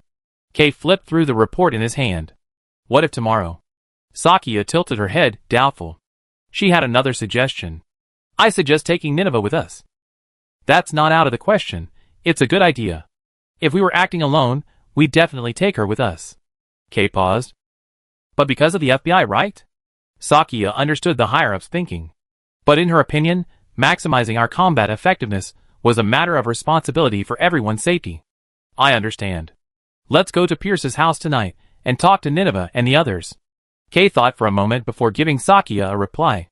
This put Sakia at ease. Chapter 229. That evening, Shakia followed Jay, Kay, and the others, dressed in casual clothes, pretending to go for a stroll, and swaggered through the police station gate. After all, the police station gate was monitored by surveillance cameras, so no matter how far they went, they would be able to track them. It was better to play it safe. Any large-scale action would undoubtedly be recorded by the police station cameras. The other agents also left in batches, some on foot, some in cars. Those cars were loaded with equipment for tomorrow's mission. At the corner, the three of them stopped. A moment later, Pierce drove out of the police station gate in his own car, loaded with weapons and equipment, and picked up the three of them. They would stay at Pierce's house tonight, and meet at the FBI's agreed location tomorrow. It'd be a little crowded today, but we all just squeeze in. Pierce looked at the room full of people, shrugged awkwardly, and smiled. Hey, how about we sleep on the carpet tonight? Jay sighed, plopped down on the living room floor. Shakia didn't bother to be polite with Pierce, and went to the kitchen to pour herself some lemonade. Speaking of which, I didn't see Alicia.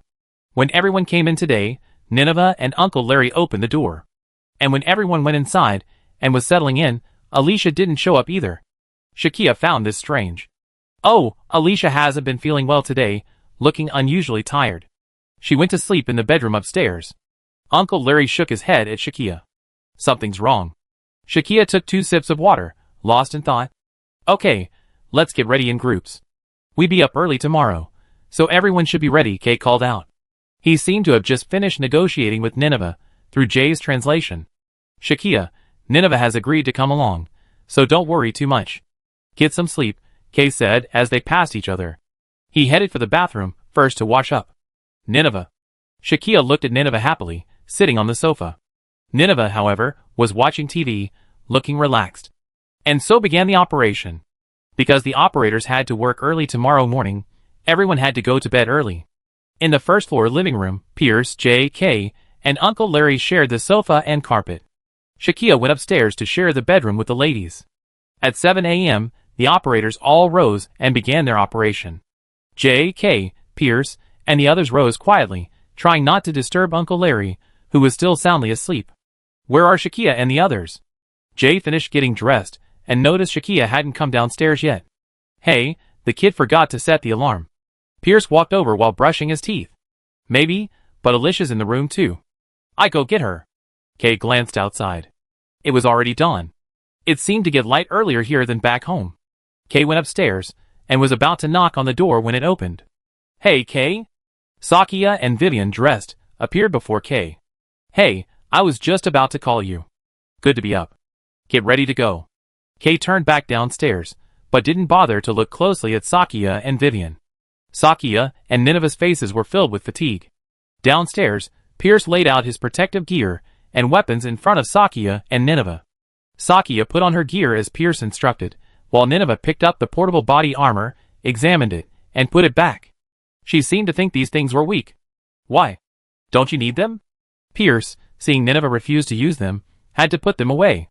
Well, Nineveh has the right to refuse armor, Sakia said to Pierce as she donned the portable bulletproof armor beneath her coat. You're not bad either, you're wearing it too. Pierce shrugged. The rest is okay, but I'm not sure about the bullet-repelling stuff. But I know Nineveh will be fine. Sakia said jokingly, but she didn't seem to be joking. No one present knew Nineveh's combat prowess better than Sakia. Sakia dared to say that Nineveh's true strength was probably on par with that of the mage Jinxie. Both of them had demonstrated how to tear apart their own clansmen before her. Are all true executors so terrifying? But like the mage Jinxie, Nineveh was usually very low-key and quiet. The language barrier was one thing, and it was also difficult for Sakia and the others to guess Nineveh's thoughts. Equipment complete, weapons in working order, Sakia reported to Kay, checking the equipment's condition. Equipment all functioning properly, Jay said, standing before Kay, a smile on his face, ready to go. Okay. Kay gestured for everyone to connect to the team channel on the Swagger terminal. All of Team K's operators were already online, and everyone was heading out from their respective hiding places. The combat operators are really motivated. Our intelligence team. Pierce also connected to the operator operations team's channel. It seemed there was still no news from Pierce's assistant intelligence operators. But Pierce didn't have to worry. Their intelligence team always operated independently, and they had all sorts of strange encrypted channels. Come on, get in the car. Pierce opened the door and led everyone to the garage, only to see a car parked outside his house with two female agents from the intelligence team inside. The short-haired woman driving the car waved and jokingly greeted Pierce. Good job. You two didn't even bother using the phone to actually come and wait at my door. Pierce knew these two girls loved surprises. He also knew that agents from the intelligence department were always reliable. The two cars drove together to the FBI's agreed rendezvous point. The rendezvous point was an old warehouse. When the four vehicles from Schwager's team arrived, two FBI armored personnel carriers were already parked outside the warehouse. Near the vehicles stood several FBI Special Operations team members, fully armed, taking a break. Wow, such a grand sight. If only we had known, we would have brought one of these. Jay was stunned by the sight of the vehicles, then exclaimed in admiration. These guys are quite impressive. Sakia looked ahead and saw several black cars parked in front of the warehouse, seemingly awaiting the arrival of Swagger's men. In front of one of the cars stood Agent Sigma and Delta, whom Kay had spoken to earlier. Meanwhile, Agent Alpha, the female agent, sat astride a distinctively designed motorcycle. Like the other agents, she wore a black suit and sunglasses, but she also held a motorcycle helmet. Sorry for the wait. We're not late, are we? Pierce and his team parked their car in the middle of the FBI line and got out to greet the agents. Haha, you're punctual. As expected of the Swaggers. The tall agent, codenamed Delta, was the first to approach. Chapter 230. Haha, that's good. Kay also got out of the car. K team agents from several other cars also got out and walked over. This time, all members of Team K gathered in front of the FBI agents. Kay, are these the agents from Swagger this time? Nice to meet you. The shorter agent Sigma examined Kay and the 10 people behind him and nodded approvingly. They are Agents F, H, E, C, D, J, L, M, N, and I. Kay introduced his subordinates to the FBI. The introduced agent saluted in turn. What about me? Sakia was beside Kay, but he didn't introduce her. Hey, Miss Sakia, You're such a jokester. Didn't we introduce each other before? Agent Alpha, riding a motorcycle, hung his helmet on the handlebars and walked over. Yeah. Sakia scratched her head. I didn't expect such a distinguished guest to arrive today. Miss Nineveh. Hello. Alpha didn't exchange much with Shakia, but instead walked straight towards Nineveh, who had just emerged from the car. Nineveh couldn't understand what Alpha was saying, speaking English, but since he had extended his hand to shake, Nineveh couldn't stand still. Don't be so nervous. I'd be happy to see you today. Agent Alpha smiled at Nineveh and shook her hand. Shakia saw Nineveh's handshake was a little stiff. Nineveh didn't seem like someone who would be nervous in such a situation. Nineveh looked at Agent Alpha, her face expressionless. When Alpha turned and left, Nineveh seemed to sigh slightly. Shakia saw it all. While she didn't know the specifics, she saw Nineveh's expression of worry, a rare sight. Finally, it was Pierce's intelligence team. Unlike the combat team, the intelligence team's codenames were animal names. However, Pierce and Cheyenne, the responsible personnel, used their real names. Well, I won't introduce myself. This is my assistant, Raccoon. Hey! Hello everyone. Don't worry, we won't let you down today. A short-haired female operator next to Pierce spoke with a cheerful and energetic voice. She was the one who had been driving earlier. This is Dolphin. Hello everyone. Another girl with long hair, her bangs covering her eyebrows, stepped forward and quietly greeted everyone. Unlike Raccoon's cheerful and energetic voice, this one's voice was cold. What a unique combination of personalities. Agent Alpha turned to her colleagues and grumbled. Now that all members have assembled and introduced themselves, it's time to set off. The joint operation between the Swagelock and FBI operation has officially begun. The convoy departed from the port, following the route previously taken by Sakia and Nineveh, heading for the mountains. The FBI convoy, joined by Swagelock's convoy and a motorcycle, entered the mountains outside Mexico City. Sakia and Nineveh's vehicle, the lead vehicle, led the way.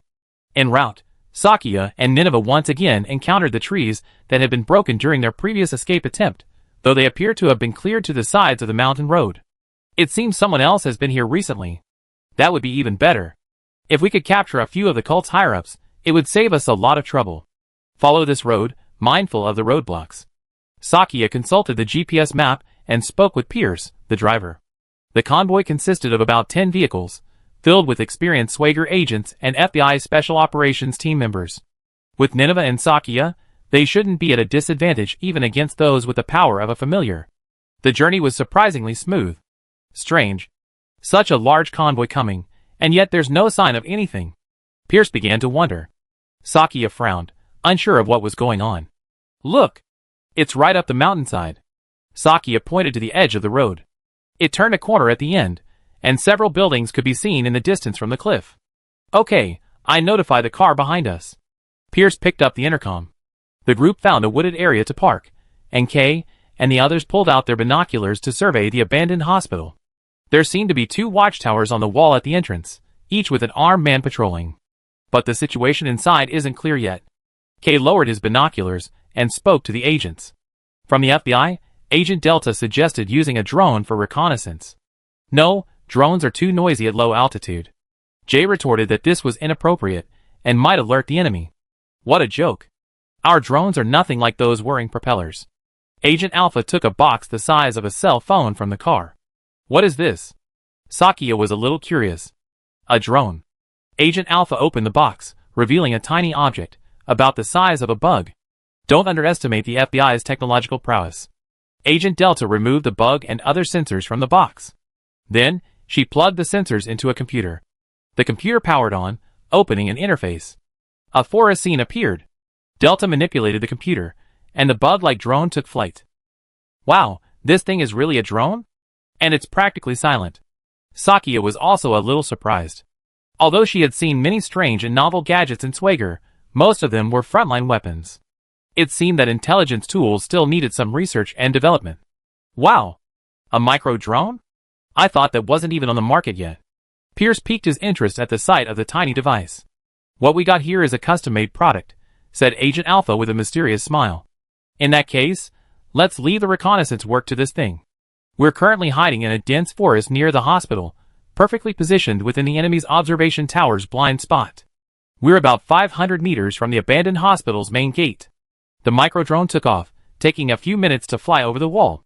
Everyone gathered behind Agent Delta's computer, watching the footage. "Oh!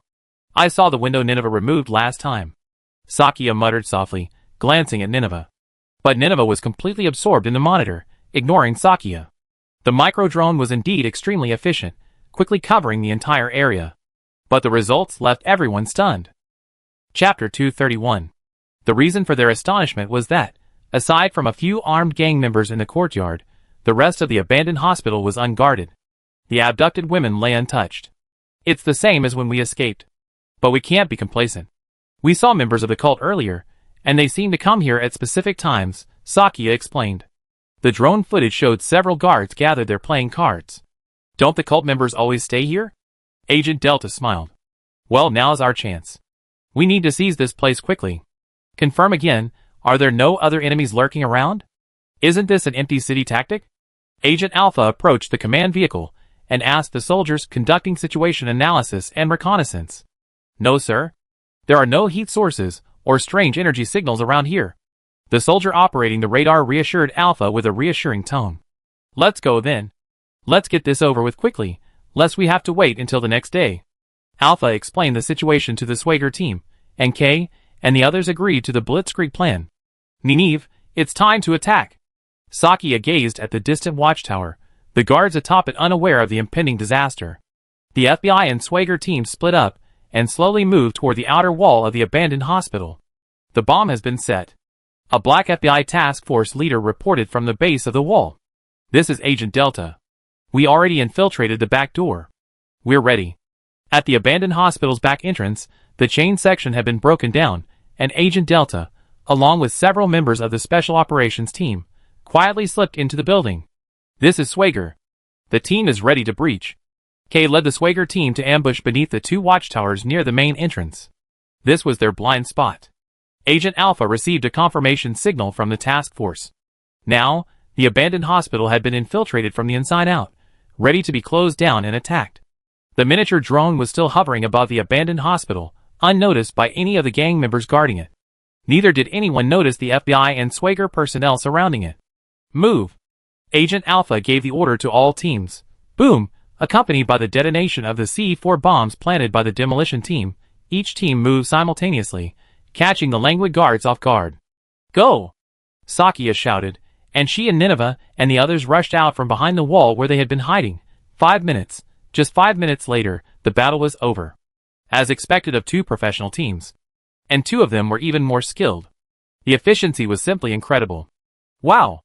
The AK-74U and M16 rifles of the two armed guards were snatched away and thrown far away.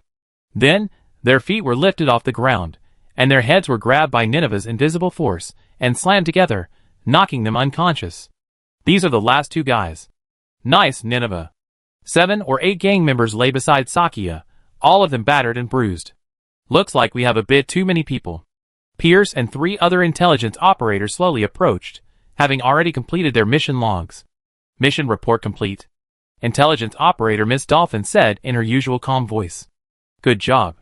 Everyone's awesome." Intelligence Operator Miss Raccoon danced with joy. "These two girls are a perfect match, haha." Jay observed the stark contrast between the two and gave a helpless wry smile. But Pierce was truly blessed to have such a distinctive assistant. The situation at the time was truly swift and furious. In fact, most of the team members lurking inside the building hadn't even begun the fight before the agents pouring in through the blast hole and Operator Swagger, who had breached the main gate, had already dispatched the guards gathered in the compound. Nineveh, in particular, had used her superpowers to directly destroy the watchtower at the entrance, further exacerbating the chaos. Sakia kicked open the already rickety old iron gate, and the main gate was no exception. It seems the guards here were merely symbolic. After all, there were a bunch of unconscious women inside, so logically, there was no need to worry about them escaping. The cult certainly hadn't anticipated the combined forces of Swagger and the FBI, so naturally, it was like a window paper being wetted by water, all cracked. The armed action team restrained the captured gang members, while the black action team and Swagger members, led by Agent Alpha, entered the building to search. "Kay, leave the 1st and 2nd floors to us, and your men will handle the 3rd and 4th floors," Alpha said to Operator Kay. "No problem, everyone, be careful." Kay waved, and Sakia and Nineveh followed the members of Team K upstairs. The FBI team had a fully armed team to back them up, so they shouldn't have any problems. Swager's team was also the strongest, so there was no need to worry. This place hasn't changed at all since I escaped. Sakia dared to stroll through the building at a leisurely pace this time. Sorry to bring back bad memories. Pierce shrugged and smiled. Not really. But this place is still as eerie as ever. With so many people here, it's a little less eerie and scary. Sakia felt a little embarrassed. After all, she was a woman, and fighting ability and courage weren't always linked. But looking at Nineveh, that conclusion didn't seem so conclusive. Nineveh was able to sneak in alone to rescue Alicia, and in doing so, rescue Sakia. It's clear that this woman is incredibly courageous. But Nineveh certainly can't be used as a benchmark, after all, as the operators had just witnessed. If Nineveh hadn't wanted to avoid causing too much noise, she could have easily taken down the compound single-handedly. They searched room by room, finding no signs of danger. Only the women collapsed on the ground. Last room, everything's normal, Sakia said, emerging from the room at the end of the fourth-floor hallway, where she'd been held. Since that was the case, Kay reported the situation to FBI Agent Alpha. It seemed this was the state of affairs in this abandoned hospital. Mission accomplished, the compound secured. Now all that remained was to rescue the women. Leaving the team members in charge of controlling the gang members, Schwager and the rest of the FBI came to carry the abducted women. Chapter 232. The hospital had 4 floors, each with 5 rooms, so it didn't seem very large.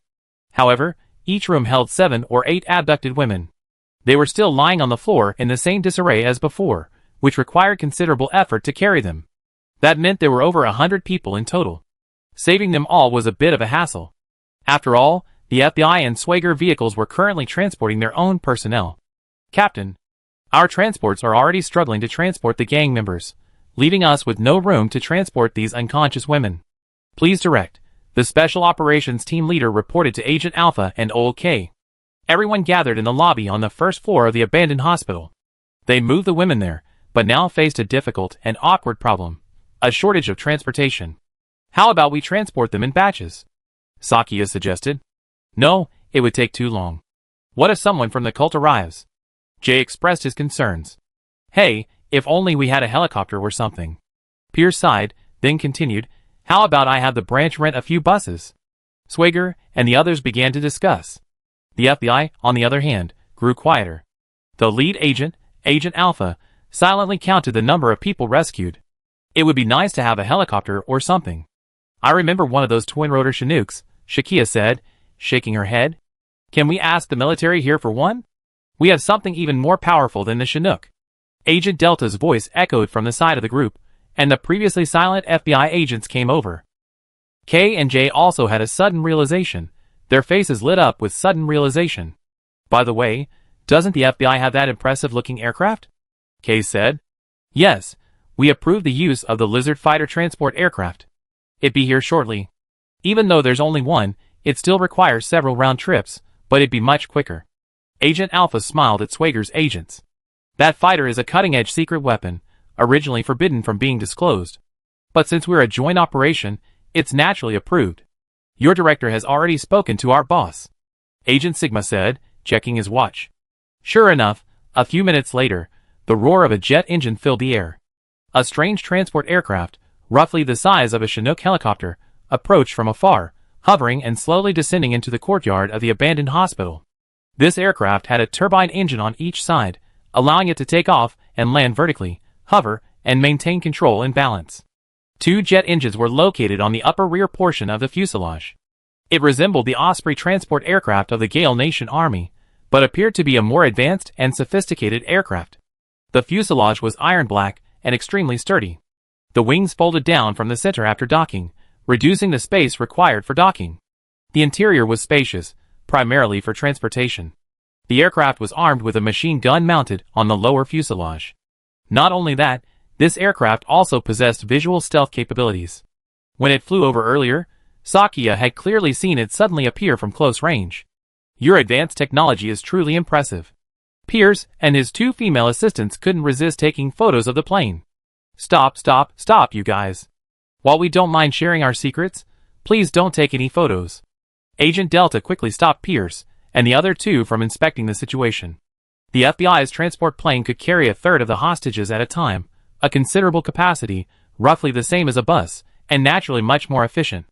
In just 15 minutes, the transport planes evacuated over 100 hostages in 3 or 4 trips. Then, the entire team escorted the gang members back to the city via the same transportation they had taken. The next step was to deal with the rescued hostages and interrogate the gang members. The rescued women were handed over to the FBI to confirm their identities and contact their families. Meanwhile, Swager was responsible for interrogating the gang members and obtaining more information about the cult. The Joint Operations Results Report had been delivered to both Swager and FBI officials, allowing Shakia and Nineveh to finally relax.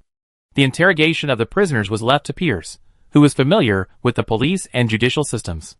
Of course, due to the complexities within the police department, Pierce decided to interrogate them first. After that, he would hand them over to the police on other charges. Of course, the exact nature of the charges would depend on their cooperation. Pierce was a seasoned veteran, understanding that there were times when one couldn't pretend to be a good person. He knew that a true Schwager intelligence agent would act when necessary. Sometimes, some individuals require a proper interrogation. The work of the intelligence department can sometimes be just that plain and unassuming and dull. The guards weren't taken to the Swager branch by Pierce and his team, but were instead thrown directly into the old warehouse, where they met up with the FBI. Here, no one knew they were being held captive, and no one would bother them. They could only cooperate. Besides, they were being guarded by armed personnel, so they had no choice but to accept their fate. Before the interrogation, members of the FBI's Special Operations team also helped guard the gang members outside the warehouse. Pierce and his team would handle the rest. When Pierce and his assistants approached them with smiles on their faces, the thugs were terrified. However, they were already lawless, accustomed to resorting to violence, and now it was their turn to tremble in fear before such powerful force. I'm sure many of them will find jobs and live normal lives. Ah! Heh heh! Ah! Outside the warehouse, the FBI agents could hear the gang members' foul cries coming from within. Pierce and the others wondered what torture had caused them to scream so fiercely. What happened in there? Agent Delta couldn't help but cover his ears. Who knows? Maybe the Swagers used some awful torture technique? Agent Sigma also covered his ears, smiling helplessly. Chapter 233. After inspection and interrogation by Pierce and his team, it was discovered that the guards apprehended from the abandoned hospital were hired members of local gangs. They were mere scofflaws, completely unaware of the true situation. As agents of the Swager Intelligence Department, Pierce and his assistants naturally had a knack for obtaining intelligence. However, this was based on reliable sources. The gang members confessed quickly, but none of the dozens of them provided valuable information. In short, they were paid to do the job. Beyond revealing their gang affiliations, they had no significant contact with the cult. What surprised Pierce and his team was that they, too, had been taken to the same location blindfolded. Furthermore, the guards were rotated here in batches. It seemed the cult was very conscious of maintaining secrecy. This is truly unexpected. You're acting as if you're also a victim, Operator Dolphin said, still unconvinced. That's right. Playing the victim won't get you anywhere. Operator Raccoon chimed in, shaking the syringe of truth serum in his hand. Hey, big brothers and sisters, please be kind. We really didn't know. A tall, thin gang member pleaded with a sobbing voice. Wait. I think I saw. Those cult members you're talking about. Oh right, a few days ago. Someone in a robe came here. Beside the lanky man, a muscular man, with a bruised face and nose, suddenly seemed to have a sudden realization and shouted loudly. Okay, go ahead, Pierce asked him to continue. These people are here on shifts. They don't know. Which is normal. I saw the cult members come here once. They put a lot of women here. In a pickup truck. And then what? Pierce and his assistants pressed on. They arrived, 7 or 8 people, each in 2 pickup trucks, followed by a black car. The people who got out of the pickup trucks were masked, and wearing strange white uniforms. And from the black car, a masked woman in a white robe got out. They didn't pay any attention to us hired guards. They simply carried the women out of the car. And then? The sturdy man tried to describe the story in as much detail as possible, having witnessed Pierce and his team's interrogation methods before. But now he paused. After getting out of the car, what happened next? Dolphin approached the man, looking at him coldly. No, don't rush. I'm thinking about the details. Because something happened later that's hard for us to understand. Sweat beads beaded on the man's forehead, but he wasn't lying. The intelligence agents could tell that. Okay, you have 3 seconds. Raccoon looked at the man with a sly grin. I was wrong, I was wrong, I was wrong. The sturdy man trembled like a child. Okay, stop messing around. Pierce stopped Dolphin and Raccoon from toying with their interrogation subjects. If you made up your mind, speak up. It benefit both of us. You know, someone previously used as a human bomb by the cult was from your gang. We're doing this for your own good. Pierce gave the man a cigarette to calm him down. You decide for yourself. Pierce glanced at the bound gang members before him. The man continued describing the scene he had accidentally witnessed. The woman in the white robe stroked the heads of the abducted women one by one, and a brilliant glow appeared between her palm and the tops of their heads. But after the glow lasted a second or two, the masked woman in the white robe stood up and shook her head. Then, 2 members of the cult would arrive and carry her away. Every time they brought a woman, they repeated this process. Sometimes, when they were short-handed, they would ask the gang guards to help carry her. He had done that himself. The masked woman in the white robe. Pierce muttered to himself. He remembered that Sakia had mentioned her before. When she, Nineveh, and Alicia escaped the abandoned hospital, they were chased by a woman like her in a car. That woman in the white robe, do you have any impression of her voice, height, or hair color? Pierce felt this was a potential lead. Rather than investigating those who might be members of the cult one by one, it would be better to target a few mid-level and high-level members. At least the previous cult leader hadn't been masked, presumably because he had a reason not to be afraid of being seen. Brother, you're absolutely right. She's clearly a woman, partly because of her figure. And partly because she's showing some hair beneath her hood. Get to the point. Her hair is white. Her height. Not too tall, not too short. A little shorter than these 2 women. She's about the same height as the woman in the suit and sunglasses outside the door. I'm having trouble describing her voice, but it feels like a calm, older woman. Okay. Pierce nodded. This person had indeed provided some valuable information.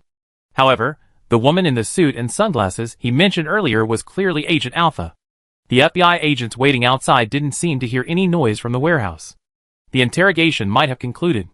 To be honest, this interrogation didn't yield the expected intelligence, which brought the investigation to a standstill. However, it also revealed that the gang was being unilaterally exploited by the cult. If these low-level underlings couldn't provide useful intelligence to the Swagers, then surely the gang's leaders could? As a former detective familiar with the city and region, Pierce had a new idea on his way back to the Swagers branch. Sakia and the others were reporting back to the branch and continuing to treat Cheyenne's injuries. Nineveh, on the other hand, had returned to Pierce's home to recuperate. After all, interrogations like this were something no one else could handle except Pierce and the others. Of course, if Cheyenne hadn't been injured, she might have come along. Presumably, the police department wouldn't conduct the trial so smoothly, so he privately contacted the detained gang leader. What are you doing here? I told you, you cops can't do anything to me. The gang leader, who had been arrested earlier in the infiltration operation thanks to Sakia's impressive performance, now sat languidly in the detention center's interrogation room. Pierce had summoned him. Chapter 234. Yes, I'm here again. Pierce smiled mysteriously, which surprised the gang leader. What exactly did you come here to discuss? Forget about sentencing me. The leader, in the interrogation room, had the air of home. He picked up a cup of coffee, crossed his legs, and glanced at Pierce. I know. This place is like home to you. Everyone here is talented and well-spoken, right? Pierce offered to refill his coffee. Huh? The sun is rising from the west today? A former deputy sheriff is serving tea and water to a gang leader like me. Have you also fallen? The leader looked up, a little puzzled. The boss naturally knew he wouldn't be tried, and he never admitted his crimes. This was because the police in this country had long been infiltrated by them. There were inexplicable connections between the police and the gangs, and his visits to the police station were commonplace. Pierce was naturally aware of this. But his purpose this time had nothing to do with that, so he remained polite. You're overthinking it. I'm here to exchange information with you. What if we can reach an agreement?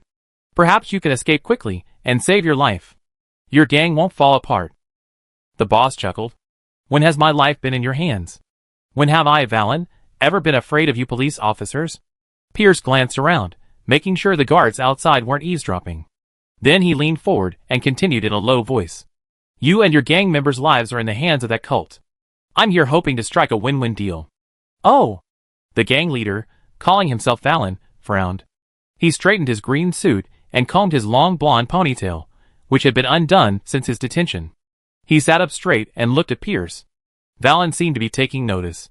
So, naturally, Pierce continued, "You're not afraid of the police, but you're clearly afraid of those monsters in the cult." Pierce fished out a few photos from his briefcase, spread them out, and shoved them in front of Valen. "What are these?" Valen took the photos and looked at them. This was what the cult had done while he was away.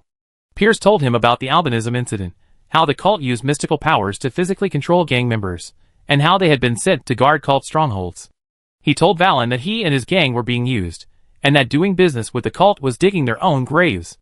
Valen's gang was currently being used as scapegoats by the cult for human experiments. Valen was unaware of all this. Valen fell into thought. The last time the cult came to me, they said they were willing to give me the power to unify the gangs in this country, and all we had to do was cooperate with them in terms of manpower. Could this be what they call power? Cold sweat broke out on Valen's forehead. Perhaps. I think it's 80% certain, Pierce said flatly. Before I even express my stance, they already taken advantage of my gang. Valen gritted his teeth and scratched his head. Yes, your brothers are just tools in their eyes. According to our previous battle reports, many of them have gained extraordinary vitality and violent tendencies, but have also lost their human willpower, becoming monsters. Pierce handed Valen a brief paper report. I'm not well educated, so don't lie to me. Valen flipped through it skeptically. Although the report was only a few pages, it gave a detailed account of the battle at the garage.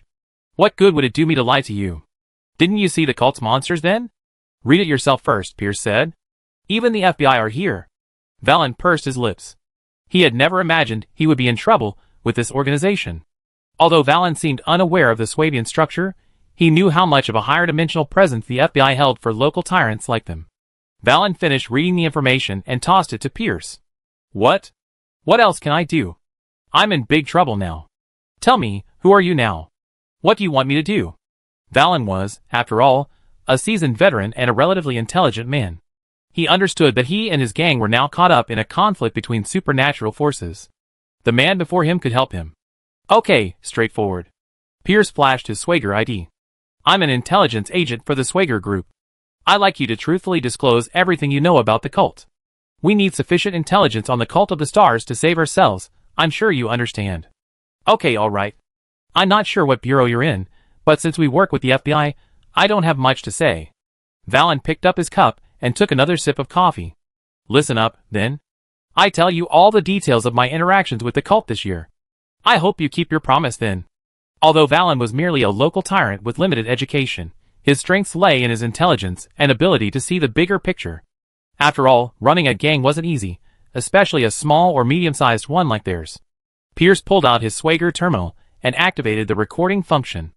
Valen then slowly recounted the cult's contacts with various gangs over the past year, as well as the cult's personnel deployment. As he had anticipated, Valen's intelligence was a significant breakthrough. With this intelligence, Pierce could compile a report and better target his next operations. While Pierce was making significant progress, Alicia's condition was steadily worsening. The day before, they had conducted a joint operation, and the next day, Sakia heard Alicia was in poor condition and came to Pierce's house to check on her. Uncle Larry, how long has she been like this? Sakia asked, her face slightly weary. But Alicia was her friend, and her condition concerned her. She and Uncle Larry went to Alicia's comatose bedroom. Nineveh was already tending to her bedside. Zion's injuries, thanks to Shakia's life energy, were finally healing rapidly, but Alicia was in trouble again. Oh, it got worse yesterday. At first, it was just trouble sleeping. Now I can't eat, I'm completely dizzy, and I've been falling into coma intermittently. Uncle Larry's face was also gloomy. Comatose. Shakia looked at Alicia, who lay in bed, asleep. Her sleep was remarkably similar to that of the abandoned hospital. Nineveh also stood beside Shakia, eyes closed, silent. She sighed and walked out of the bedroom. Chapter 235. Nineveh looked troubled, and this made Shakia uneasy. Alicia, however, seemed normal. She wasn't sweating profusely, her face pale, or struggling like she had the nightmare she experienced the previous night. This calmness struck Shakia as strange. But the people present were helpless. After a day at Pierce's house, Alicia's condition remained unchanged. Having gained nothing further, Shakia returned to the branch office's lounge that evening. Of course, she hadn't forgotten to tell Uncle Larry to call her if anything happened before she left. When they returned to the Swager branch, Pierce wasn't off duty yet. He seemed to be in the intelligence room, meeting with KJ and the others. It's already 11 o'clock. Heh. Shakia yawned as she passed the slightly ajar door of the intelligence room. It seemed they had some new findings. That was all good. Shakia will come back tomorrow to ask more questions. It's better to rest tonight. Only the lights in the intelligence room were still on. Shakia felt tired, and unable to think too much for the moment, she went straight back to her room to wash up and rest. Everything else seemed to be going smoothly, and Shakia slept through the night. Although the lounge in the Swager branch had no windows, Shakia managed to get a good night's sleep in this oppressive environment, which surprised even her. To be honest, she would have been better off sleeping on the sofa at Pierce's house. The lounge provided by this branch for the operators from the main base was truly difficult to describe. Fortunately, the ventilation system was still strong, so the air in their respective lounges wasn't too stagnant. Shakia got dressed and checked the time. It was 8:30 a.m. Time to go out for breakfast and say hello to everyone. Shakia opened the door and stopped by to check on Shiwan. Whenever she was at the branch, the first thing she did every morning was to treat Shiwan with ripple energy therapy, which helped her recover quickly. Shakia noticed the door to Shiwan's room was ajar and quietly opened it. "Shiwan, you?" To Shakia's delight, Shiwan was already up. And she was even able to get up and walk on her own with her cane. Shiwan was standing in the room, leaning on her cane, holding a kettle in one hand, pouring water into a cup to make tea. "Oh! Shakia, you're here." Shiwan glanced at herself, then raised her head, and gave Shakia a grateful smile. "Recovering well? Here, I got another one here today. With the doctor's care, you'll be back to full health soon." Shakia went over and helped Shiwan sit down beside the bed. "Thanks, Shakia. Thanks to your miraculous ability, I recovered so quickly. The doctor said I'm recovering at over 3 times the rate he expected." Shiwan shook herself proudly. "Okay, don't worry. Just rest for a few more days." Shakia had no idea how much Shiwan would recover. But it looked like the results were much better than Shakia had expected. Shiwan took out another paper cup and motioned for Shakia to pour some tea. "Drinking tea in the morning is good for you. Shiwan, have you made any progress these past 2 days?" Shakia poured the tea and sat down beside Shiwan, relaxing. Granted, Shiwan was Shakia's superior, but more than anything, she was like an old friend. After all, within the Swager system, Shakia and Jinxie were truly unique figures. In the eyes of the operators, Shiwan was the chief steward of Swager and the superior of the intelligence operators, but her relationship with Shakia was rather delicate. In her own mind, she felt more like someone the director had asked to look after Shakia, a rare family member in this era. Furthermore, as a super warrior from an ancient super civilization, Shiwan held awe in her. Shakia shared the same sentiment. Come to think of it, their relationship bore a resemblance to that between Nineveh and Alicia. Progress. Pierre seemed to have used some tricks yesterday to obtain valuable intelligence about the star cult from the gang leader Valen. We're almost at the point of figuring out our next move. Nice. Shakia smiled, a long overdue smile. After all, the past few days had been quite a chore. While chatting with Shiwan, Sakia told her about Alicia's situation and expressed her concern for the future. Sure enough, that cult leader was clearly trying to trick me into opening that box. Fortunately, I stayed vigilant. Shiwan recounted the memory. Even you couldn't resist the power within that box and remained unconscious for so long. Sakia blushed. She was inexperienced at the time and had been tricked. Fortunately, she had the power of her spirit to protect her, otherwise, nothing would have happened. Fortunately, when she and Nineveh later faced the luminous mist of the families, Sakia had a better understanding of what they were up to. The next time the Cult of the Stars used this tactic, she knew how to guard against it. So, if Alicia was also contaminated by that light fog, why didn't I experience the same thing? Sakia scratched her head. Don't use you as a reference. Shiwan patted Sakia on the back. Well, that's true. Sakia sighed. After all, there were still so many things happening to her that she couldn't explain. If what she saw during her coma were supposedly memories of Sakia's past, then what would an ordinary person like Alicia see after her mind was contaminated by the light fog? She suddenly recalled the night before the joint operation, when Sakia, Nineveh, and Alicia shared a bedroom. She had witnessed Alicia's indescribable nightmare. Alicia, lying on the bed, seemed to be lifted up by something, her hands raised high as she sat up in a strange position. Then she seemed to let out a silent cry, but her eyes were tightly closed. Nini frantically tried to help her back to the bed, but Alicia seemed to be grabbed by invisible hands, or entangled by some other chaotic and evil entity. No matter how hard Ninive tried, Alicia's body remained fixed in place. A terrified Shakia also rushed to help, but to no avail. Later, Alicia was even lifted up, her body suspended in the air. This was definitely not just a nightmare. Alicia struggled in pain in the air, her legs kicking wildly, as if strangled. Ninive and Shakia immediately entered combat mode, activating their abilities to try to determine what was attacking her. However, neither Shakia's spirit sense nor Ninive's transparent humanoid could detect any suspicious attack. Chapter 236. The situation lasted less than 5 minutes before Alicia suddenly collapsed, her entire body weakening. Nineveh tried to wake her, but she showed no sign of waking. Stuck in a lingering fear, neither dared to fall fully asleep. Nineveh and Shakia spent the night in a daze. Happily, Alicia hadn't shown any signs of frightening symptoms until she came downstairs in the morning. Because today's mission was crucial, Shakia decided not to tell anyone else about the incident. So when Kay knocked on the door that morning, he was met with a weary-looking Shakia and Nineveh. Until now, Shakia had kept the incident to herself. Even with Cheyenne right in front of her, she didn't know how to bring it up. This thing was like a haunted scene in a horror movie. It wouldn't even be easy to write a report about. "What's wrong, Shakia?" Suddenly lost in thought? Cheyenne watched as Shakia drank most of her tea and stared blankly at the cup for a moment. "Want another drink?" Oh. Okay.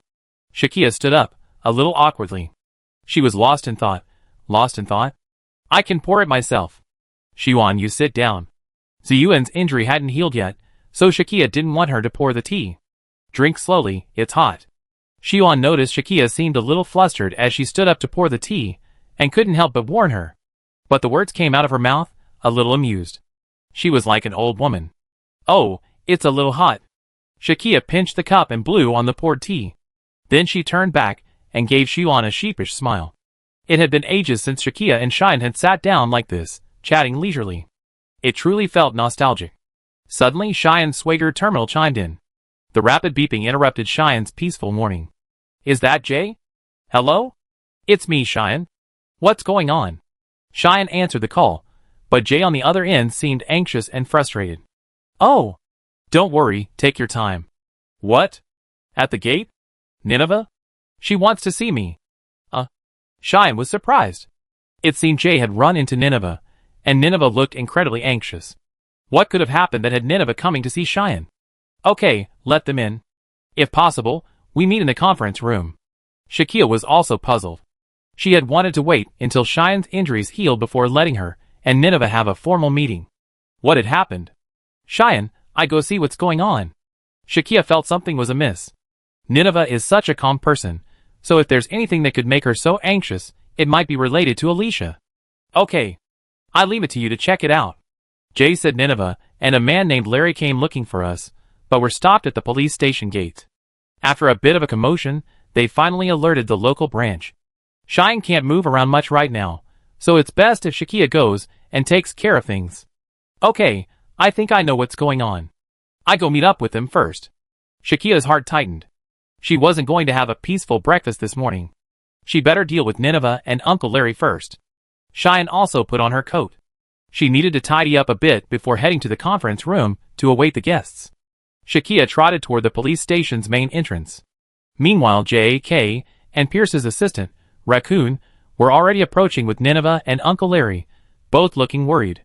Shakia could hear the word Alicia repeatedly echoing throughout their conversation, though she couldn't understand Spanish. "Alicia. She disappeared this morning." Uncle Larry muttered anxiously. "Hey, Shakia, you're here too." Jay waved at Shakia with a wry smile. "What's going on?" Shakia asked, approaching. Her expression was filled with confusion and nervousness as she surveyed the crowd. "Oh. Shakia, you're here too. Let's go look for Alicia. She was missing when we woke up." Larry saw Shakia there, as if he'd seen reinforcements. However, Shakia still didn't understand what Uncle Larry was saying, so Jay could only roughly translate. "Aren't you a very powerful organization? Nineveh and I are worried something might have happened to Alicia. Can you immediately get someone to go look for her?" Faced with the anxious Larry and Nineveh, Shakia felt somewhat at a loss. And, as expected, Alicia was in trouble. This made Shakia's mind buzz, as if she had been struck hard. "Missing? Missing? Shakia was about to yell in surprise, but she held it back. The police station wasn't safe either. Be careful, walls could be eavesdropping. Shakia calmed down, looked around, and whispered to everyone, "We can't talk about this here. Let's go to the branch base." Shakia quickly waved, signaling everyone to hurry up and stop standing around the police station. "Hey, let's talk in the conference room." Kay, looking helpless, gestured for everyone to go to the Schwager branch first. Nineve and Larry were then led to the branch's entrance. Originally, Uncle Larry wasn't authorized to enter the branch, but Nineve couldn't explain what was happening to the Schwager people on her own. Faced with a dilemma, Jay chose to call Cheyenne for instructions. Since the situation was special, and Nineve was the person Schwager was looking after, Uncle Larry could come in, but Pierce would have him sign a confidentiality agreement later. And so, Uncle Larry, led by the others, passed through the hidden, high-tech door and entered the seemingly small branch. "So you work here. Is it okay for me to just come in like this?" Uncle Larry, anxious before, hadn't thought about it, but only now realized it. "It's okay. Just sign a confidentiality agreement with us before you leave," Jay replied nonchalantly. After all, Larry and Nineveh had forced their way into the police station, alerting the Schwager team to come and pick them up. And since all internal communications within the Schwager organization were conducted using Schwager terminals, their cell phones wouldn't be able to reach them. So Nineveh acted decisively and rushed directly to the police station with Uncle Larry, hoping to find help.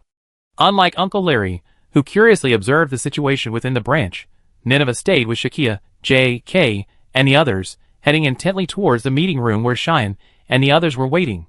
Chapter 237. Nineve and Larry were brought to the Schwager branch's conference room by Sakia and the others. Inside, Cheyenne and Pierce were already waiting.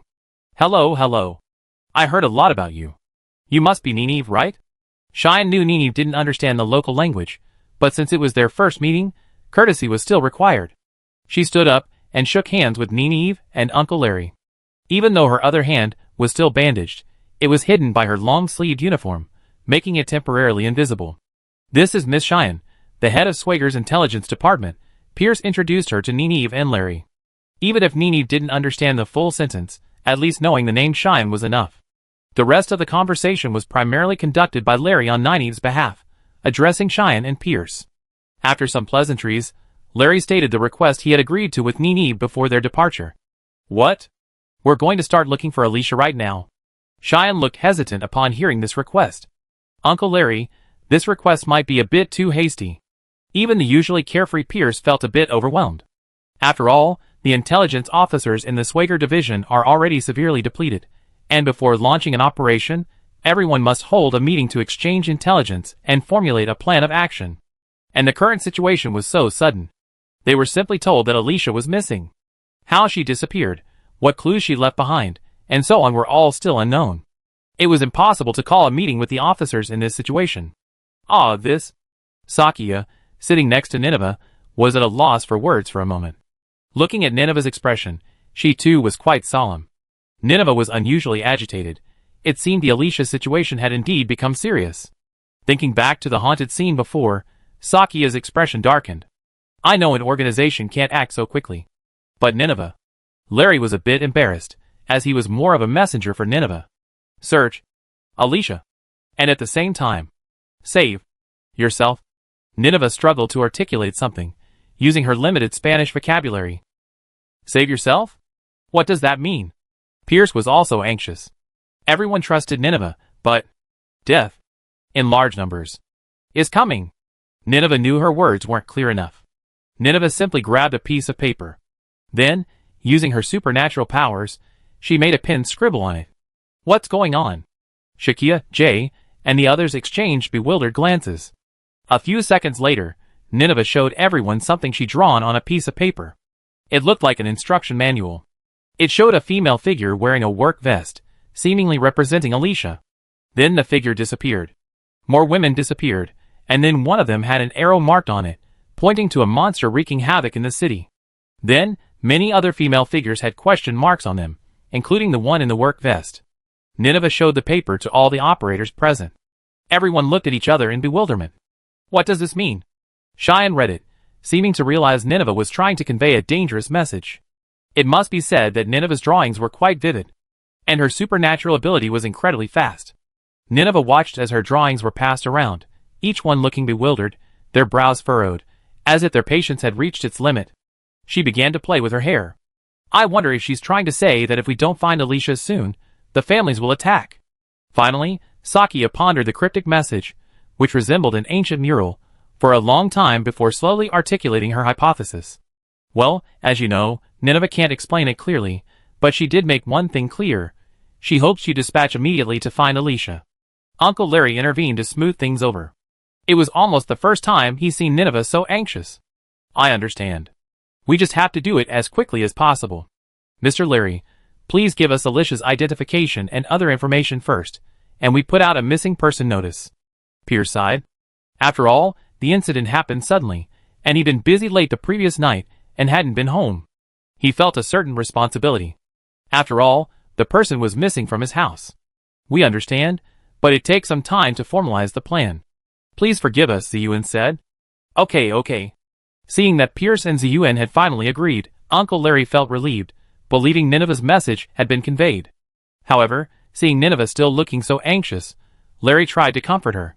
Come on, Nineveh, hasn't she already agreed? Don't be so anxious, Larry whispered to Nineveh. Hey. Nineveh simply sighed and said nothing more. This time, Nineveh and Larry approached Schwager to request a search for Alicia, but Cheyenne said they needed more clues and time to prepare. Sakia also expressed her understanding. After all, Schwager was an established organization, and rash actions were unacceptable. Sakia and Pierce were the ones who saw them off. I'm sorry, Miss Nineveh, Mr. Larry. I'm so sorry about Alicia.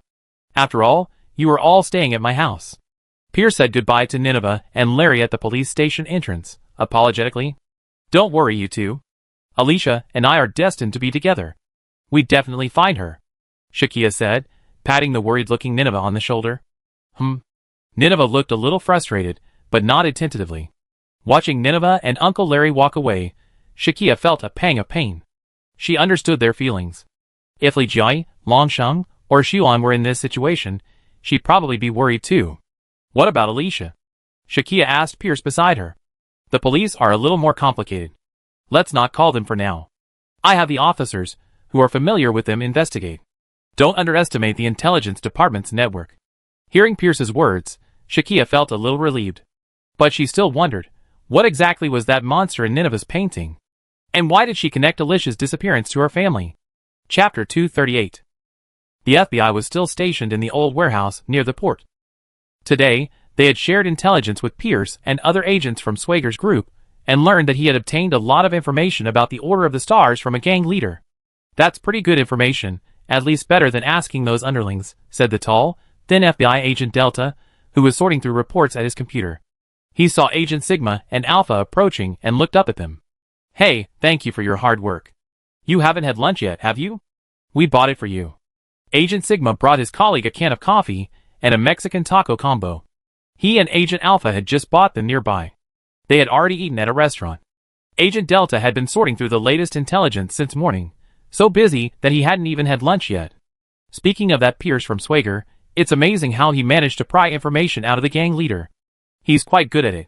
Agent Alpha recalled Pierce's email to her late last night. The information Pierce had sent was preliminary intelligence, along with a recording of the gang leader, Valen, speaking directly. Yes, while there's some overlap with what we already know, there's one point that's quite valuable. Agent Alpha, aka Tessa, shook her coffee and smiled at the two of them. I'm guessing it's about the cult's secret base? Agent Delta also took the opportunity to chat with the two of them, turned around, grabbed her coffee, and took a break. That's right. According to the clues Pierce provided, members of the Star Cult seem to have a new base in this country. They've been gathering and relocating there recently. That's why it's becoming increasingly difficult to track them in this city. Tessa said it easily, but the exact location of this base wasn't revealed in Pierce's account of the leader, Valen. So, big sister, how do we find its exact location? The two high-profile operations at the church and the abandoned hospital have probably alerted the cult, Agent Sigma asked. He sipped his coffee, and then pulled out a donut from nowhere and began to eat it. When did you secretly buy this? You didn't even bring one for us. Agent Delta shrugged, looking at his colleague eating a donut. The three of them were enjoying this rare downtime when Tessa's communicator suddenly rang. What's up? Tessa answered. It was a coded call from the special operations team responsible for relocating the rescued women. What? Don't panic, let the police handle this. We hold off for now and assign a few officers to monitor the remaining women. It seems there's an emergency over there regarding the women the FBI has sent home for resettlement. Agents Delta and Sigma looked at Tessa and gave preliminary instructions. Okay, we'd be right over to check on the situation, Tessa said, then hung up. Let's go, we have work to do, Tessa said to the two agents before her. What's up, Agent Alpha? I'm almost done with this report. Agent Delta scratched his head. It's okay. It's not too late to write it in the car. Those rescued women seem to be in trouble. Let's go check it out. They're in the city anyway. Tessa donned her agent's black suit and her signature black tactical sunglasses. What could be wrong with those women? Are they dead? Agent Sigma was also puzzled. Even after being transported back, the women showed no signs of waking up. Perhaps the cult had poisoned them or something? But upon their rescue, it was clearly confirmed that they were all breathing and alive. The FBI team doctor also diagnosed them as neither poisoned nor anesthetized, but simply in a deep sleep. It was indeed very strange and difficult to explain. But Agent Alpha, Tessa, assured them that the cult did possess some supernatural powers and urged the team members not to be complacent. At that time, Agents Delta and Sigma questioned Tessa's certainty. Tessa simply smiled mysteriously, explaining that it was precisely because of this type of case that the company had asked her to join the FBI in the operation. In other words, this mysterious woman Tessa, temporarily assigned by her superiors, codenamed Alpha for this operation, was recognized by FBI brass as an expert in handling such cases. For this reason, Tessa often conducted confidential investigations separately from the FBI. Tessa's operations were entirely her own, but in cases involving families and the like, she had the authority to direct the FBI team. Although some FBI agents initially expressed confusion and disbelief, none of them had any experience with families or similar incidents. Furthermore, whenever Tessa disappeared for a period of time, she always brought back a wealth of intelligence about the Order of the Stars, and the FBI gradually recognized her capabilities. So, gradually, the two-person senior agent team originally investigating the case, led by Agents Delta and Sigma, allowed Tessa to join them, and gave her the codename Agent Alpha. Of course, after this matter was resolved, Tessa would likely return to the Enterprise, at which point, she could simply resign from the FBI. Okay, big sister, we're all on your side. Let's go! Agent Delta saved the file, and temporarily closed his custom laptop. This situation was truly unexpected, and the agents were a bit bewildered. I have a bad feeling, big sister. Agent Sigma walked ahead of Tessa, this time driving. Yeah, things could get really bad if we're not careful. Tessa's expression remained calm, but her words held a deeper meaning. She knew that Nineveh was also accompanied by a young woman who had escaped the cult. If anything happened to her, Nineveh would undoubtedly be implicated. She had given Nineveh her contact information the last time they met. She figured Nineveh would soon come looking for her. If Nineveh did, she would be able to proceed with her plan. And Mexico City might be plunged into chaos. Don't ask how Tessa knew this. She had just as much intelligence on the cult as Pierce did. However, some of this information was unnecessary for the FBI team. She only needed to report it to the Enterprise. Tessa and the other two got into the car and headed for the scene of the accident. Chapter 239. Tessa and the agents arrived at the scene. It was a low-rise residential complex in the city. Ah, you're here. The captain of the special operations team in charge of the scene had already been waiting at the entrance. Seeing his agent's car approach, he directed Agent Sigma to park in the parking lot, and then led the three upstairs. Entering a resident's home, an elderly woman sat on the sofa, crying, while one or two other team members stood guard inside. The elderly woman was the mother of the missing woman. She told Tessa and the others that she was happy her daughter had been rescued by the FBI. However, within a few days of her return, her behavior had become erratic. Not only did she periodically become dazed for long periods of time, but she also seemed to be moving around in her room at night. The elderly woman was curious, but when she pushed the door open, she discovered her daughter wandering around the room with disheveled hair, as if possessed by a ghost. She called her daughter's name, but to no avail. What shocked the old woman even more was that her daughter seemed to be floating as she walked, her feet not touching the ground. Thinking she was seeing things, she turned on the light for a closer look when her daughter stiffly returned to bed. The next morning, when she woke up, she found her daughter gone.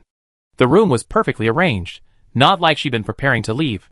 and she heard no sound of doors opening or closing. Sad and terrified, she quickly contacted the FBI agent who had brought her daughter home.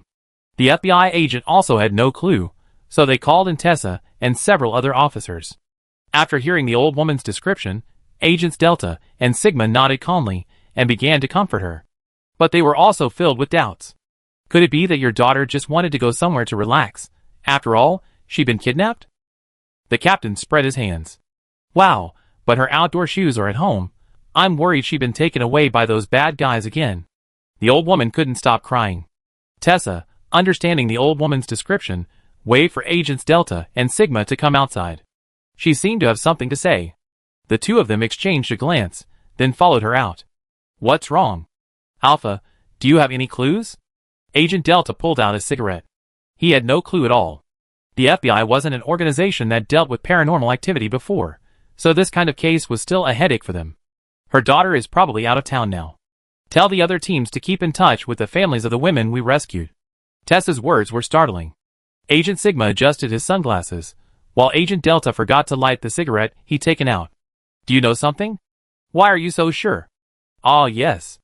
I always thought the rescue was so smooth that it was a little strange. It seems the cult wasn't worried about these people getting away at all. Tessa also took a cigarette from Agent Delta and lit it. Why didn't you tell me then? Agent Delta sighed. It's pointless to talk about things you're not sure about. This disappearance has confirmed my information, Tessa continued. What intelligence? When I was operating alone before, I came into close contact with the cult. Back then, their base was still in this city. In the church, I led you through the raid last time. They demonstrated their power to me. That power reassures people, makes them stronger, and those people become very obedient. Tessa took a puff, puffing out smoke as she continued. And there's something about this. Did you investigate the cult thoroughly enough back then? Agent Sigma scratched his nose. Tessa smiled mysteriously. More deeply than you might imagine. You're quite capable. Agent Delta could only express admiration for Tessa. It's only now that I've been able to pinpoint this causal relationship. Before, I couldn't pinpoint the reason for these cult members' obedience. After all, this isn't uncommon in religious groups. Furthermore, the new inductees will soon be wearing masks and hoods, and I have no idea what their true state is. Tessa recalled the intelligence she had gathered from her actions, organizing her words. I'm now convinced that these women are in a coma because of the cult's mysterious power. They already turned them into their puppets, so they don't worry about them escaping. They can be recalled at any time if the cult members so desire. Remember those sparse guards? They were just hired to keep them there. Agent Delta wiped his sweat. Are you saying that these women have become the cult's walking corpses? What's the point of doing that? I don't know. Perhaps it's more discreet this way, Tessa replied. With this plan in mind, Tessa planned to act alone again. Agents Delta and Sigma would monitor the other women. According to the agent's analysis, after being manipulated, these women would likely go to the cult's new base. Tessa would then track the missing women to find the cult's new headquarters. The battle plan was quickly finalized. After comforting the old woman, Tessa and the other two returned to their base and began preparing for action. As Tessa began packing her equipment and luggage, her wristband suddenly began flashing green. This signaled a private, encrypted message. A smile played on her lips. She swiped her wristband, and the message appeared on the small screen above her tactical eyepiece. Although the message seemed brief, as if someone had contacted her on her behalf, the sender, as Tessa had anticipated, had also left their identity. Nineveh. Tessa packed her backpack and some luggage, and carried them out of the old warehouse. Big sister, good luck. Agent Sigma and Delta walked her to the door and waved. After all, they knew Tessa had a special mission, and no one else had the right to interfere with her actions. But this time, she would probably bring back a lot of useful information. If they could locate the cult's base, the FBI would be confident of taking them down in their next raid. Tessa loaded her luggage onto her motorcycle, donned her helmet, and drove out of the old warehouse. Late that night, at Pierce's house, Nineveh packed a small bag and prepared to leave. Uncle Larry was already asleep, so Nineveh opened the door quietly, not wanting to disturb him. Under the cover of night, Nineveh once again set out on her solo journey to find Alicia. Chapter 240. That very evening, Schwager received a tip that over 100 female hostages rescued in the previous joint operation had begun to disappear without explanation. This is the current situation. The report has been sent. Please review it. The FBI has already begun its preliminary investigation. Everyone, get started. In the conference room, Kay and Pierce were presenting the report. Although Cheyenne was present, she did not speak. This report was a notification Kay received from the FBI, and Pierce's intelligence officers had also sent the same report. This must be connected to Alicia's disappearance. Sakia's foreboding grew stronger. It was as if she had been struck by a stern warning. That's right. Alicia was one of those abducted. Jay closed his eyes and rubbed his brow, looking somewhat helpless and anxious. Cheyenne glanced at them, sighed, and fell into deep thought. These changes were happening one after another. I wonder what will happen next. This meeting confirmed the unusual situation. The intelligence department stated that they would wait and see what happens next. However, all intelligence agents in the branch were to take action and monitor the rescued individuals according to the list. If any of them behaved abnormally, they were to immediately notify Pierce, Cheyenne, and the others. This was the finalized operational plan. However, Shakia felt 1,000 ants crawling around in her heart, growing increasingly uneasy. What exactly is this strange feeling of unease? This is a first for me. Perhaps it was because Jinxie's training had greatly enhanced Shakia's perception, but for the first time, she felt that something serious was about to happen. Shakia, the meeting is adjourned. Jay's reminder prompted Shakia to look up, only to find it was over. Oh, what's wrong? You seem preoccupied. Speaking of which, the transport ship carrying Trom arrived at the port here yesterday. How about we go check it out tomorrow? Jay thought Shakia looked a little strange today, but he still told her the news he wanted to convey. Tomorrow. Yeah. Okay. Shakia rubbed her eyes and replied absent-mindedly. Get some rest early. You seem tired today. Jay gave Shakia a few words of advice and left. The combat operators were now on standby, while the intelligence operators were not off duty. They were all on the move, heading off to monitor some of the hostages. Shakia, on the other hand, didn't really have much to do right now. Shakia looked at the time. It was past 10 p.m., so she decided to talk about it tomorrow. The lingering unease in her heart kept her tossing and turning all night. Sakia still hadn't slept well. Something was fishy going on, and Sakia knew it had to do with the cult, or even the familiar. When she and Nineveh had defeated the Light Mist familiar, they encountered those seemingly controlled gang members, and Sakia had witnessed the cult's ability to manipulate people. Who knew if the women who had suddenly disappeared this time would be the same? And having witnessed Alicia's transformation up close, Sakia felt she had to take this matter seriously. Early in the morning, she got up, changed into casual clothes, and planned to go to Pierce's house to check on Nineveh. Pierce had already personally led a team to the hostages' homes, so he definitely wouldn't be home that day. Before leaving, Shakia said hello to Pierce, and said she was going to his house to check on Nineveh and the others.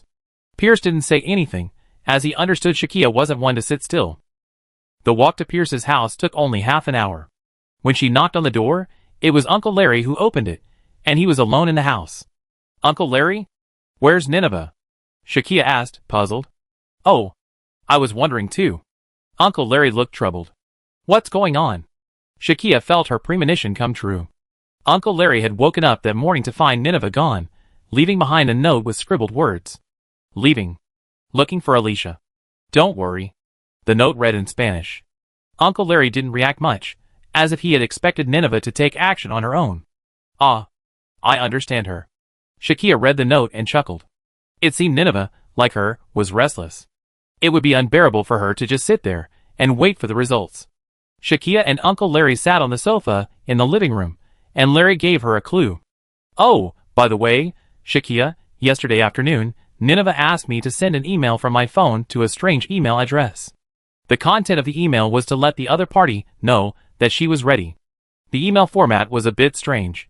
I looked it up online and found that this format seems to be used by organizations like the FBI. I think she might be contacting the FBI.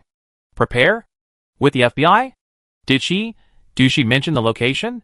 Sakia thought this lead was quite valuable. It was only natural that the FBI was also extremely interested in Nineveh at the time, so it wasn't impossible that they had privately given her contact information. So, Sakia had no choice but to contact someone related to the FBI. Kay had connections with the FBI, so it seemed like the only person she could ask was Kay. Kay, who was on standby at the branch base, received a call from Sakia. Sakia, what do you want from the FBI? I know where they're based. But are you really going? Kay was a bit confused on the phone. However, Sakia mentioned that Nineveh might have gone to the FBI alone. It seemed that Sakia did need to ask. Sakia, Jay was supposed to take you to check on Tron today. Kay mentioned the original plan for the day. Well, that's fine either way. I think Nineveh is more valuable to track. Nineveh's nose was pretty accurate last time. Sakia's reasoning was quite convincing. Although Nineveh had some difficulty communicating with the others, she was incredibly perceptive and seemed quite familiar with matters concerning the families. If she was already impatient to act, then following them would be the simplest and most direct approach. Never mind, they're still at the old warehouse where we reunited with the FBI last time. How are you going to get there without transportation? Jay and I will take you. In the end, Kay decided to side with Shakia. After all, Shakia didn't have a driver's license, so walking wasn't practical. And the thought of her driving and getting into an accident would be a headache. Oh, that's great. Old comrades are still reliable. Shakia was delighted to see that Kay and Jay had been working together for so long. Chapter 241. Shakia put down the phone and sat on the sofa. A moment later, Kay and Jay arrived at Pierce's door. Wow, so soon. Shakia looked out the window on the first floor. Jay stuck his head out and waved. It looked like Kay was driving. Let's go, he said with a smile to Kay and Jay as he walked out the door. Shakia said goodbye to Uncle Larry and walked towards the car driven by Kay. Uncle Larry also greeted Jay and Kay. Larry, Shakia has told us about Nineveh's situation. Don't worry, we find her. Well, I know how powerful Nineveh is. I'm more worried about Alicia than her. Uncle Larry sighed. Don't worry, we find them both, Shakia said, shaking Uncle Larry's hand. After saying goodbye to Uncle Larry, Kay and Jay drove Shakia to the FBI base. After arriving at the FBI base and speaking with Agent Delta, the agent stationed there, they discovered that Agent Alpha was absent, and they were unaware of Nineveh's contact. I'm completely unaware of Nineveh's situation. Agent Alpha's off on a solo mission, and Sigma's busying around the city, visiting hostages one by one. I'm just continuing to liaise with headquarters. The long-haired Agent Delta shook his head helplessly and shrugged. What? She didn't come to see you? Sakia was surprised. But Uncle Larry had indeed told her that Nineveh had asked him to email the FBI. Oh, this is a problem. Hearing Delta's words, Kay fretted over his cigarette. That's okay, let's help out here. Come on. Agent Delta simultaneously produced a cigarette, handed one to Kay, and lit it for him. Thanks. Looks like we just have to put Nineveh aside for now. After Kay said that, Sakia could only sigh in frustration. I was hoping to follow the perceptive Nineveh to see if she could find anything, but now, all we can do is wait. Agent Delta understood Sakia's intentions. So that's how it is.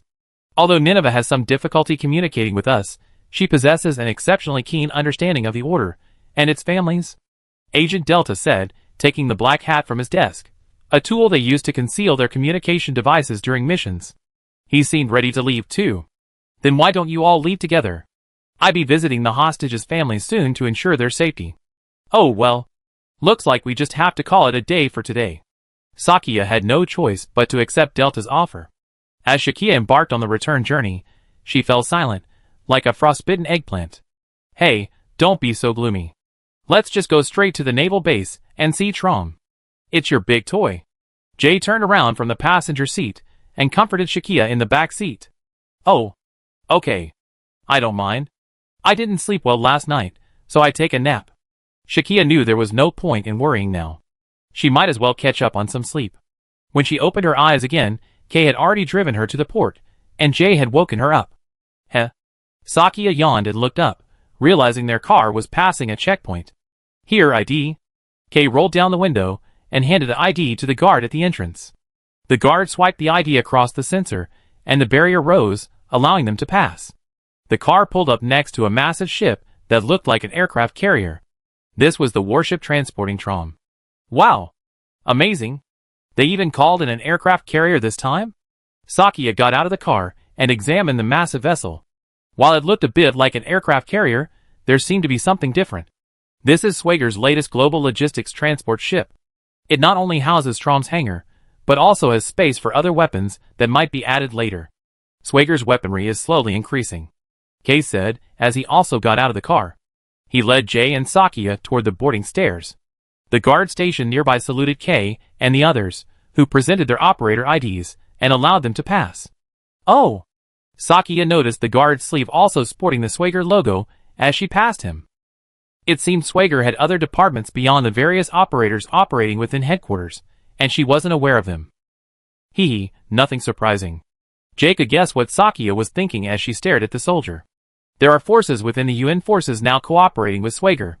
After all, we're considered an organization under the UN. This ship certainly looked like an aircraft carrier, perhaps a modified one. But once inside, the interior was completely different. The space inside seemed designed not for docking aircraft, but for robots like Trom. The Trom is over there. But there's still plenty of room for more. Amazing. Sakia had thought the ship would be completely filled with just one Trom. It seemed an aircraft carrier's carrying capacity was indeed much greater than a transport plane's. Sakia noticed two identical racks inside the massive hangar where the Trom was leaning. Jay, why are there two more racks? Are they spares? Sakia was a little curious. Maybe, but think about it. It would be great if we had two more robots. Jay, who was actually entering this hangar for the first time, casually remarked as he looked at the two extra maintenance racks. After all, in many robot stories, the protagonist usually has two wingmen. Oh, excuse me, Miss Sakia. I didn't expect you to arrive so soon. The three were chatting when a middle-aged man in a maintenance squad uniform approached and greeted them. He turned out to be a key technician in the Schwager maintenance squad. Of course, with so many people in the technical department, Shakia couldn't possibly know them all. She'd gradually grown accustomed to interacting with people who knew her, but she didn't. It's true that having Shakia handle everything alone right now is a bit of a burden. Honestly, there are always limits to how far she can go on her own. Of course, it's precisely for this reason that Director Cheen is actively engaging with the United Nations and working with Dr. Clark and his team to advance the development of humanoid mobile weapons. I believe that soon, Shakia will not only have a wingman, but even command an entire mobile weapon unit. Chapter 242. The technician also told Shakia that Swagger was indeed advancing the establishment of a mobile weapon unit, and that the extra maintenance racks here were intended for future coordinated operations involving multiple mobile weapons. Furthermore, this aircraft carrier-converted transport ship was still a prototype, and would gradually achieve more modular operation. Although Shakia didn't fully understand what he said later, she understood that the Swagger Technical Department wanted to surprise her this time, to show her their unity and determination. That's great. Shakia scratched her head, unsure of what to say, but she also felt the technical department's enthusiasm. She thanked them nonetheless. Let's take a good tour of this transport ship today. Kay had seen a map of the ship before, so even though this was his first time, he could show us around. At noon, arriving at the ship's mess hall, Shakia found it was no less impressive than the one at Swagger headquarters. Oh my, you never know until you see it. I'm shocked. Is this a standard Navy mess hall? Jay was also new here. He heard Kay say the mess halls on Navy ships were many times better than those on Army ships. Well, I wasn't kidding. Kay, with a smile, led the two into the mess hall. He recounted memories of the past. It turned out that when Kay was serving in the Army, he had always envied the Navy's food. Whenever he socialized with the Navy, he always visited the mess halls on every ship. Later, when he joined the National Security Agency, he made friends with the Navy, which made it easier for him to go aboard ships. This time, Swagger finally had his own ship. Though it was a newly constructed transport ship, much of its equipment was built by Kay, who had brokered connections with the Navy. This project actually began before Sakia showed up. Hey, I didn't expect you, old Kay, to have connections in the Navy. Jay found a seat and sat down. Yeah, experience always brings wisdom, Sakia agreed. Ha ha ha, there's no point in praising me. You guys go get your food. It's all buffet style here. I go last and help you keep an eye on things. Kay didn't dwell on it. What's done is done. Now is the time to enjoy the food. The Navy cafeteria truly lived up to its reputation. Although Sakia had only read about it online and in magazines, she hadn't had a very real impression. It was truly like some of the high-end buffet restaurants in New Spring and Autumn City. The cuisine was primarily Western. There were fewer oily stir-fries. Shakia actually quite liked the current dishes. After all, Jinxie had set a diet for her, which facilitated her practice and maintained her health, and she'd grown accustomed to them over time. However, unlike the global cuisine at the Schwager canteen, this place was almost entirely Western. What's wrong? Not to your taste? Jay watched Shakia circle the insulated boxes of food twice, seemingly unable to make a decision. Not really. I'm just surprised by the all-Western food here. Even the wine. Haha, you're talking about that. It's like this. Jay explained to Shakia as he helped himself to the dishes. Unlike the Army, where most rations are compressed, the Navy primarily relies on Western cuisine. This is actually a tradition of navies worldwide. It dates back to the modern era of the Navy. This is primarily because when sailing on the open ocean, the Navy needs to resupply its food, drinking water, and other supplies along the coast. Otherwise, it must return before its supplies are depleted.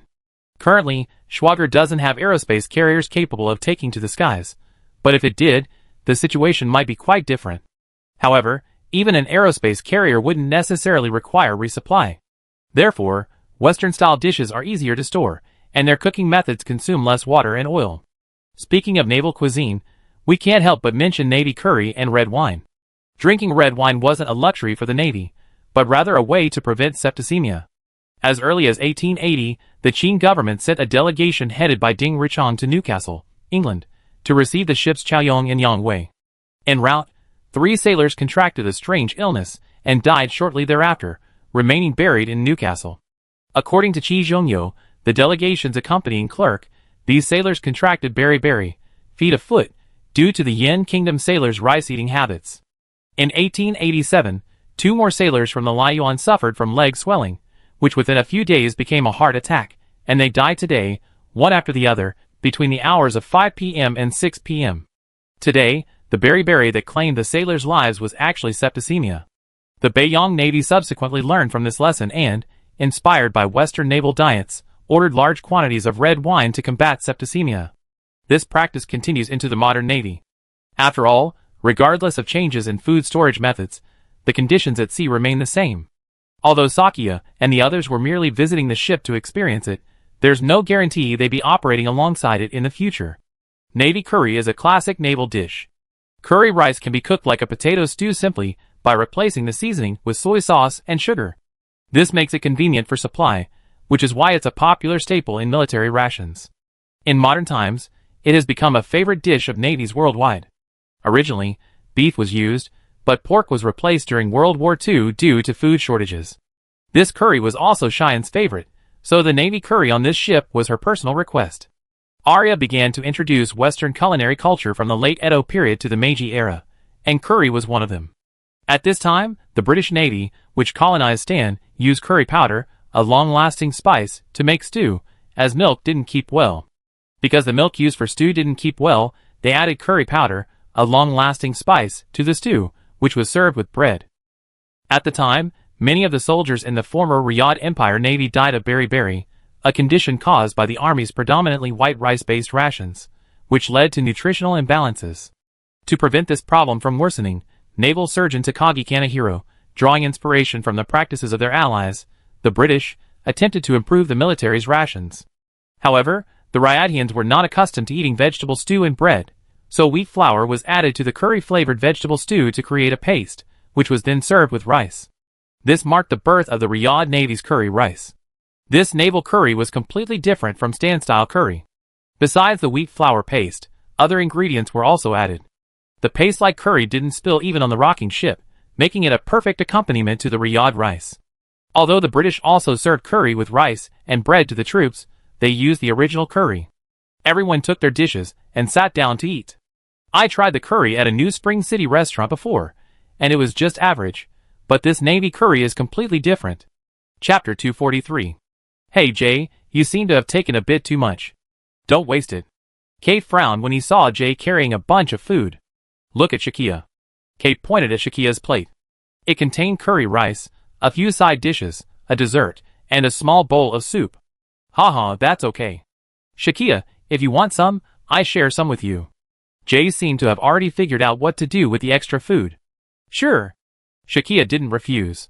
She didn't want to look unsightly carrying so much food herself, so she let Jay take more. The two of them had agreed on this from the start. After all, this was a public place, and Shakia was a woman. Even if she was a big eater, she couldn't overdo it. Large pieces of carrots and potatoes surfaced, as if trying to prove their presence. A rich yet non-pungent aroma washed over her nose. Shakia added fukujinzik to the rice, and stirred it with a special curry rice spoon. This spoon has a protruding side, and a flatter side, perfect for scraping the thick curry sauce from the bottom of the plate. It was indeed different from the Japanese curry I had elsewhere. It seemed less sweet and more pure, with a naturally rich flavor. The beef, potatoes, and carrots retained their original flavors to the fullest. The beef was also stewed to a tender tenderness, almost melting without chewing. Shakia quickly finished her bowl of rice, accompanied by the curry. "Hey, take your time," Jay chuckled softly. "Hey, if I had made more. Could I have gotten more?" Shakia asked Jay quietly. "As a rule, no." "Ah." Sakia quickly finished her meal, and had to get something else from Jay. While Sakia and her companions were enjoying the sights and relaxing on the warship, the changes in the city began to accelerate. In a corner of Mexico City, a blonde woman, unsteady in her gait, disheveled, and with a vacant expression, emerged from a small alleyway in the slums. This area was controlled by gangs, so the sight of such a woman naturally attracted the attention of the thugs. "Miss, you look unwell. Do you need a ride home?" The thugs, all hot-blooded men, exchanged glances at the unsteady, vacant-eyed woman and gathered around. Today was another day of fun. The woman, however, showed no reaction. One of the thugs, sensing something was amiss, stood in front of the woman and waved, but she didn't even look at him. "Hey! What's wrong with this woman? Guys, grab her and question her." The thugs stopped the woman out of curiosity. Initially, they wanted to tease her and have some unspeakable sex, but upon closer inspection, they noticed something was amiss with her. Two of them grabbed the woman's arms, while the other, smiling, lifted her face. Strangely, the woman didn't resist or react much. The thugs began to feel increasingly uneasy and perplexed. Their premonition had been correct, but they had brought it upon themselves, and now it was too late. Big brother, why can't I let go of my hand?" One of the thugs suddenly cried out in fear. "Huh? I. Me too. What's going on?" Another thug also panicked, only to find himself glued to the woman. This woman was like she was made of glue. Is her appearance all fake? The leading thug also realized his fingers, trying to lift the man's head, were also stuck. No matter how hard he pushed, he couldn't get them free. In the alleyway of the slum, the thugs let out their final cries, and then the cries abruptly stopped. A moment later, the woman reappeared, looking exactly the same as before, but the thugs were nowhere to be seen in the alleyway. This slum, supposedly governed and populated by gang members, was surprisingly calm at this moment. What the hell was this woman? This guy's movements were a bit too dramatic. Such a commotion would naturally attract the attention of the relevant authorities. Cheyenne. The intelligence agents in the city have sent in a strange report. Pierce's call arrived, and the report, received by Cheyenne's Swager branch, was marked with a red alert. This was a sign of the familiar's presence. Damn it, why choose this time? Cheyenne and the intelligence agents analyzed the report. This impromptu assignment wasn't going to be easy. With their previous experience dealing with other familiars, Swager knew that even with their short manpower, they wouldn't be unable to seize the initiative this time. Night began to fall, and the once peaceful city of Mexico was no longer calm. Suddenly, an alarm was sounded. Swager's agents, working with local police, cordoned off the area where the incident occurred, while Sakia remained on Trom's transport ship, awaiting further action. Because this is a densely populated area, evacuation is still ongoing. Furthermore, with the families still relatively unseen, many people are still confused about the sudden evacuation. However, to prevent the kind of heavy casualties that occurred in New Spring and Autumn City, Swager has established a coordinated emergency response system with major cities in these major countries.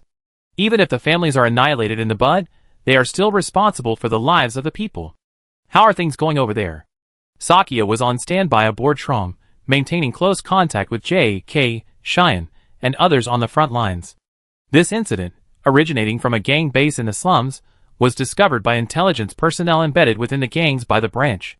He quickly informed Swager. A powerful gang base in the city had completely vanished within a single day. There had been no prior information about a large-scale evacuation, nor had any members mentioned such a thing. When the operators arrived at the scene, they found it truly eerie. Even the food on the table looked half-eaten, proving it was impossible for them to have all fled to a single location. Some external force had caused their sudden disappearance. In the afternoon, K and J were urgently recalled to join the operation. "We don't know yet.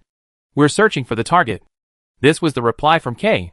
Recalling the previous fight against the familiar codenamed Yiksha King, they were also very good at evasion, leaving everyone in a state of panic.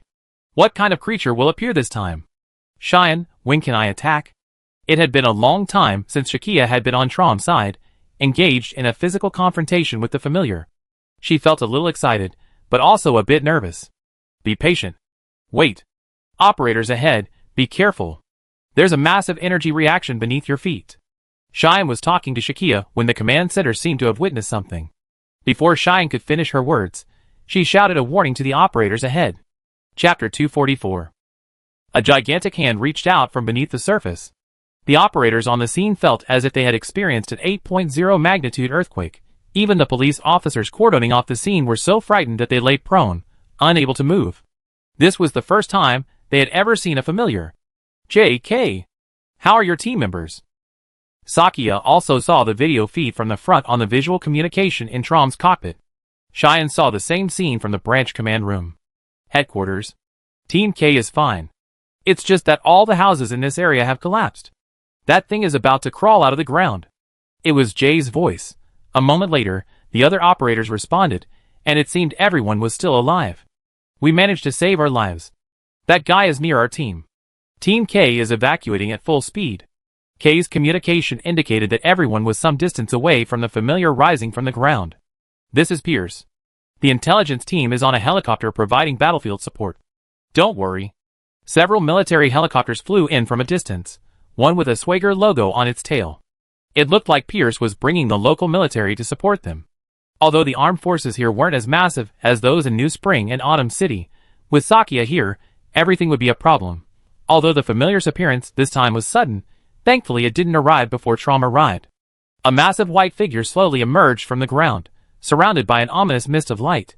From the port where Sakia was, the massive white figure emerging from the outskirts of the city could be seen from afar. It bore a striking resemblance to the figure she and Nineveh had defeated earlier, but instead of being round and round, it had the lanky build of a hungry ghost. Schwager, with his experience fighting small families, naturally understood what this light fog represented. All the police, soldiers, and Schwager operators present evacuated the scene as quickly as possible. Sakia, prepare to deploy. Confirm the presence of the unknown familiar. Cheyenne's order was officially given. It was Sakia and Trom's turn. The neural connection system was functioning normally, and Sakia switched to Trom's perspective for the first time in a long time. With Trom's armor in her armor, and having been specially trained by Jinxie, Sakia was determined to end this battle as quickly as possible. After all, if the light fog spread, the city would be reduced to a dead city. Come on, let's test the fruits of our training. Sakia rubbed her hands, ready for a big fight. The transport ship's maintenance platform, where Trom was leaning, spun, and the upper deck opened, allowing Trom to be lifted onto the deck. On the deck, there were 2 pedals for Trom to step on. Shakia, this transport ship has the latest catapult launch system. Come give it a try. Remember to open the jets and take off like a fighter. Cheyenne instructed Shakia. Alright. This is something new. Trom, merging with Shakia, stepped onto the launch system and fell into a half squat.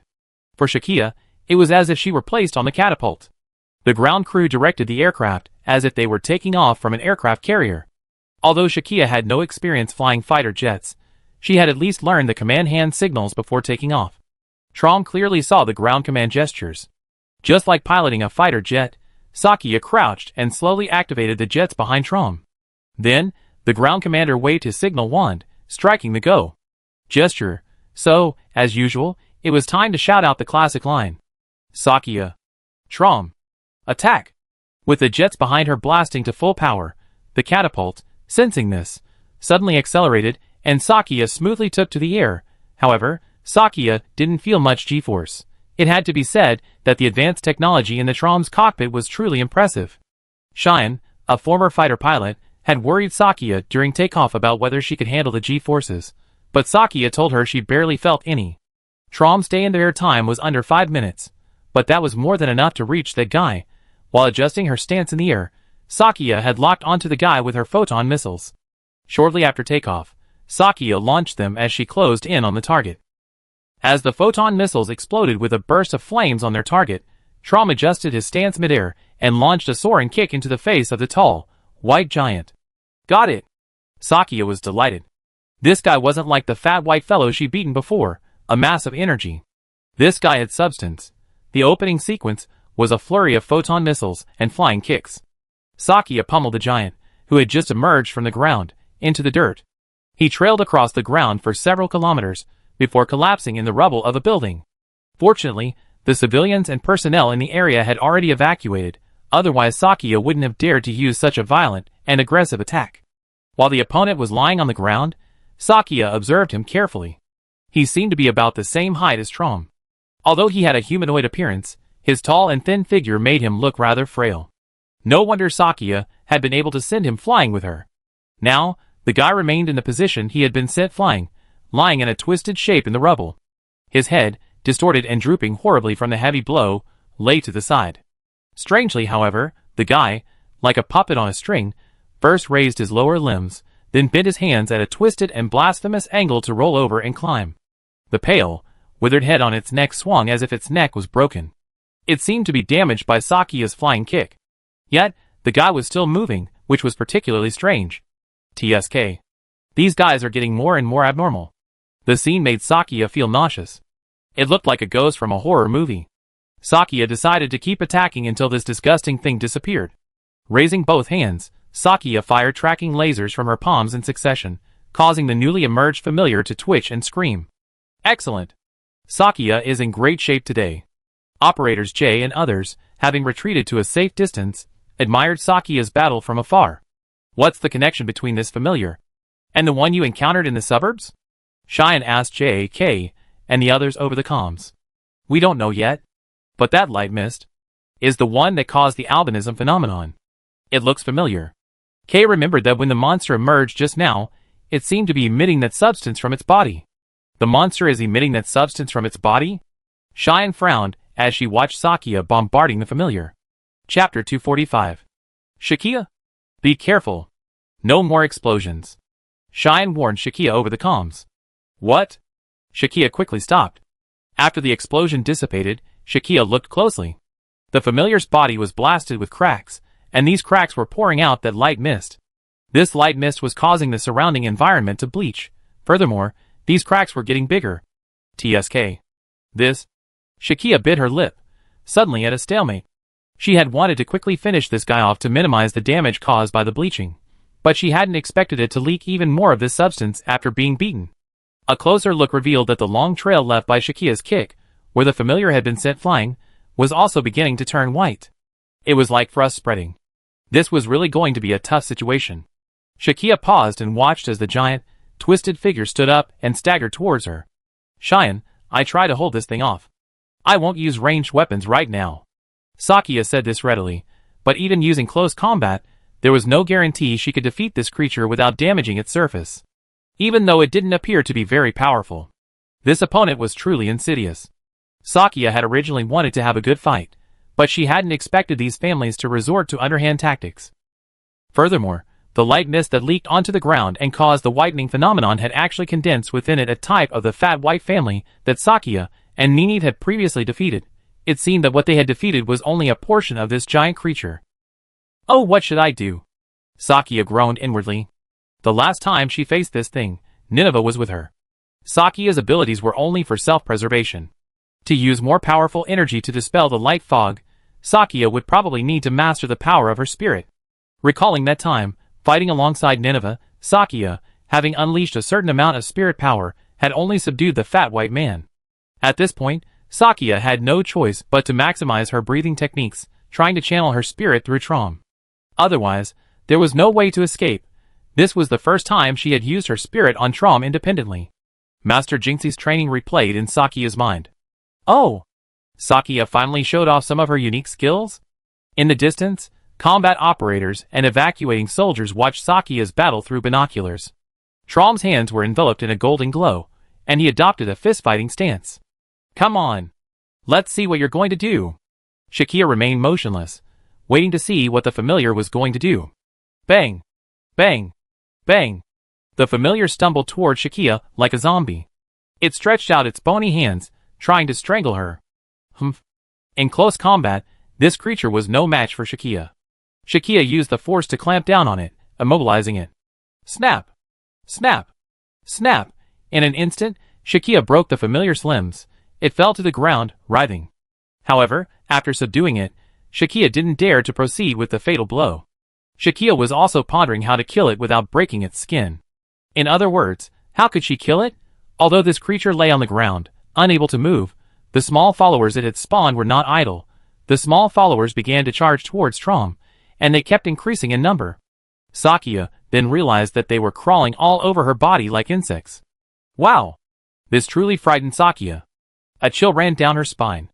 Sakia desperately swung her body, but the creatures were only partially thrown down. Not good. The small followers, drawn from the light mist, began to transform into mist again, trying to penetrate the cracks in Trom and enter the cockpit to attack Sakia directly. TSK, ridiculous. Sakia's physical body wasn't afraid of the light mist, and now with Trom around, there was no way she could be affected.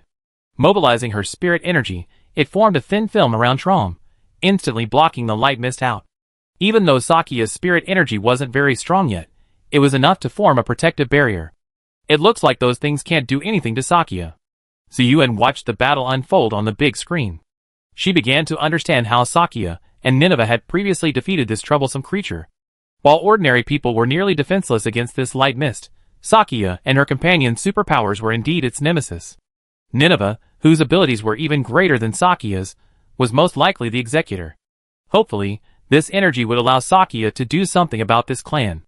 However, seeing how conservative Sakia was playing, Ziyuan was unsure. While directing the situation, she broadcast the live battle situation to Director Qin. Director Qin had been analyzing the information on this clan since Sakia and Nineveh had encountered the creature. Now, the details of this clan had been revealed. But it was much simpler than expected. Needlemouth Ghost is the code name given to this clan in Jinx's ancient documents.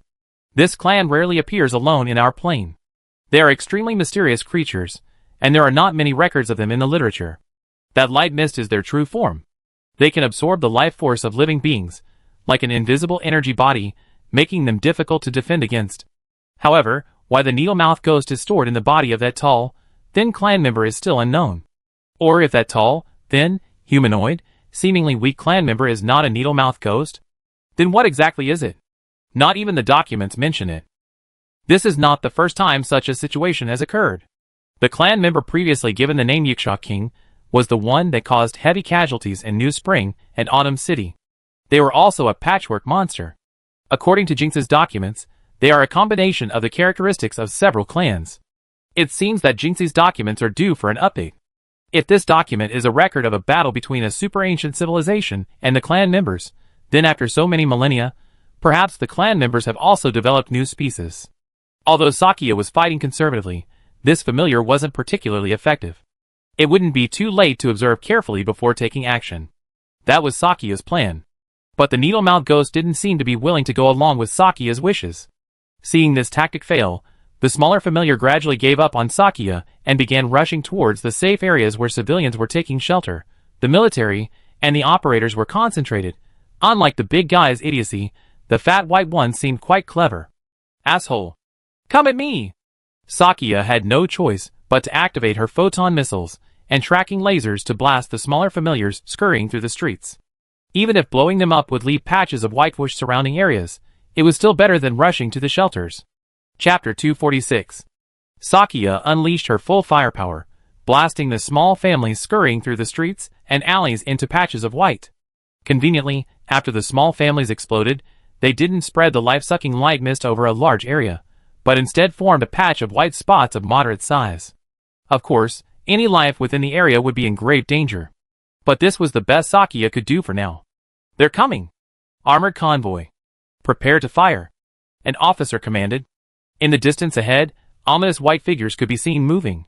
They were heading for the gymnasium where some citizens were taking refuge. The military, protecting the citizens, had urgently mobilized all available combat forces to ensure their evacuation. However, compared to the New Spring and Autumn City, the local army's armed forces could only be described as weak. There were simply too many of these small, round, white families. Trom's full barrage of munitions could only destroy a limited number of Needlemouth Ghosts, and the Mexican army seemed uncertain about its ability to completely stop the remaining ones that slipped through. The armed helicopter formations in the air continued to fire at the ground, but it was a drop in the bucket. Even in another direction, the armed forces of Swager operators and police were also on high alert. Although Swager Team K consisted of only 10 members, each armed with a compound rifle, their combined combat power was equivalent to that of an entire squadron. Of course, these familiars drained vitality, making killing them in close proximity meaningless. The military's air power also had limited impact against targets moving between buildings. Not good. Some targets are in blind spots. Pierce and the others watched the battle unfold from the air, silently groaning. Suddenly, a low jet engine roared. A strangely shaped aircraft approached from the distance. Pierce looked and saw it was the FBI's new fighter transport. It had been deployed to rescue the hostages from the abandoned hospital. It seemed the FBI couldn't stand idly by and had joined the fray. FBI fighters and Swagger operators armed with multi-guns unleashed a barrage of bullets at the families charging towards them. Their pace towards the civilians had only been slightly slowed, but without destroying the source, it would be of no use. Sakia was now preoccupied with clearing out the scattered clones, unable to pay attention to the enemy behind her, who was twisting his limbs to his feet again. Sakia's spirit senses were constantly monitoring the situation around her, and combined with Trom's enemy detection system, she was aware of the creature's rise. This large familiar was truly weak. Sakia was now focused on dealing with the smaller familiars formed from the light mist that had escaped from its body, and had no intention of engaging the larger creature. The large needle-mouthed ghost, charging from behind Sakia to continue the struggle, was set flying again. With a single side kick, Sakia, without even turning back, sent it crashing to the ground again. With this strike, Sakia tried to focus her spirit energy on that foot to see if it would have any effect on it. However, Sakia's energy didn't seem to have the same effect as Nineveh. The kick tore a hole in the large familiar, and more light mist emanated from its body. This is why this guy is so confident.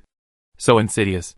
The wielding of the spirit power learned from Master Jinxie is a powerful killing move against a formidable foe, but unexpectedly, encountering a self-destructing monster this time is too much for Sakia right now. Nynaeve's meticulous energy control is still difficult for Sakia to achieve. If only she could blast this thing into outer space with a single blast, just like Nynaeve. This thing is endless. Sakia realized that her abilities didn't seem capable of delivering the perfect, precise strike against it.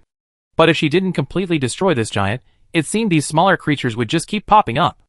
At this rate, the citizen shelter would fall, and Cheyenne, Team K, and the other ground personnel would be in danger. Time was running out, and a sense of helplessness washed over her. Sakia quickly came up with an idea.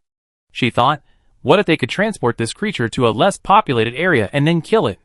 Sakia, I understand your idea. But this place? After describing her idea to Cheyenne, Sakia received an awkward reply from Cheyenne.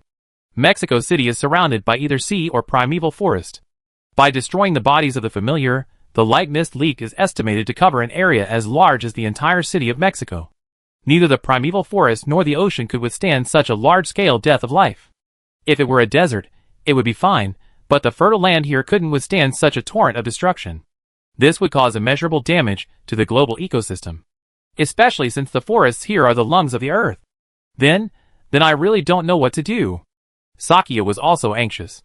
Watching the small needle-mouthed ghosts gradually break through the army's defenses, she was almost unable to provide support. Suddenly, a strange light streaked across the sky, and a glowing sphere flew over the battlefield at a breakneck speed. What is that? Jay looked up and noticed the object. Nothing on the radar. Is it a UFO? Pierce was in the helicopter, monitoring the battlefield, but there was no reaction from the object at all. The UFO circled over the battlefield, then suddenly lowered its altitude, firing arcs of energy at the small needle-mouthed ghosts scurrying on the ground. Once these energies hit one, they spread like a chain reaction to nearby entities. With just a few shots, it wiped out an entire city block of small clans. The pressure on the gymnasium, where the citizens were taking refuge, was suddenly greatly reduced. It's here to help us. Everyone, brace yourself. Cheyenne recovered from her shock and continued to direct the battle. Hey, have these followers finally alerted the aliens? Well, what a rare opportunity. Shakia's firepower continued to pour in from another direction. With this mysterious reinforcement, the number of small needle-mouthed ghosts drastically decreased. After clearing out most of the needle-mouthed ghosts, the UFO flew towards the large needle-mouthed ghosts and fired an icy blue beam at the giant. Shakia saw the energy from the beam form a faintly glowing energy shield, enveloping the large needle-mouthed ghost. Quick, unleash all your energy inside, Shakia. A disembodied female voice echoed in Shakia's mind, urging her to cooperate with the attack. Shakia looked around, and all she could see was the UFO hovering in the air. It seemed the voice belonged to this UFO. That female voice didn't belong to anyone she knew, nor did it contact Shakia through some communication device. Chapter 247. Are you calling me? Do you know me? Shakia looked at the UFO hovering above her head. Hurry, I can't control it for much longer. The other party didn't seem ready to answer the question immediately. Okay. What should I do? Shakia knew that this was an emergency, not the time to dwell on details. Since the newcomer knew her, it was most likely not an enemy. Moreover, its immediate appearance had cleared the situation, so it seemed there was no harm in trusting it. Remember the breathing technique your master taught you? Use it with all your might. The female voice on the UFO communicated with Shakia via telepathy. You know Jinxie? Great. Shakia activated the breathing technique with all her might. Although she wasn't very proficient at it yet, with a little practice, she could still draw out a certain amount of mechanical spirit power. As Shakia continued to channel life energy through her body, Trom's body was enveloped in a faint golden glow.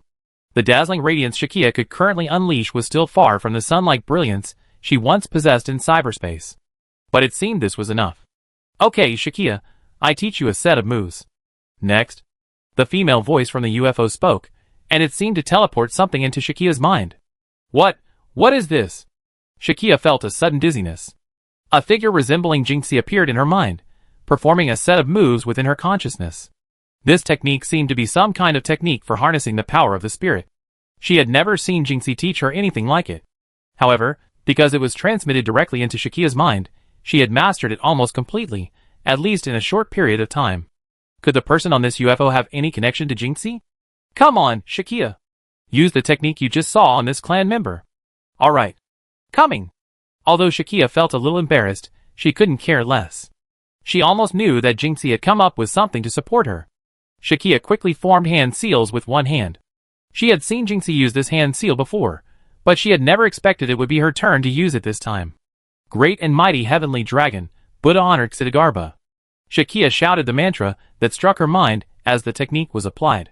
As the hand seals formed, Shakia felt her spirit power, burning like a candle flame, suddenly burst into flames as if doused with gasoline. Brilliant. Shakia secretly applauded. Prajnaparamita Buddhas, Prajnaparamita Bhagavad. This was a mantra used by monks.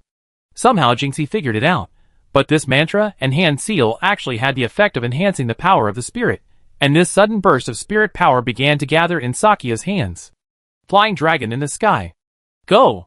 The dense spirit power gathered in Trom's hands, with Sakia's rising dragon fist, seemed to transform into a giant dragon, rising from the ground wherever the fist blew. The storm of spirit power unleashed by this attack was confined within a cylindrical area by the vertical force field beam emitted by the UFO. The clan was defeated, and the light mist within their bodies was trapped in this force field. Sakia's storm of spirit energy blew it into a pillar of light that soared into the sky. Finally. Sakia watched as the energy beam launched the light mist exploding from the familiar's body into space, then, under the force field, continuously disintegrated and devoured it.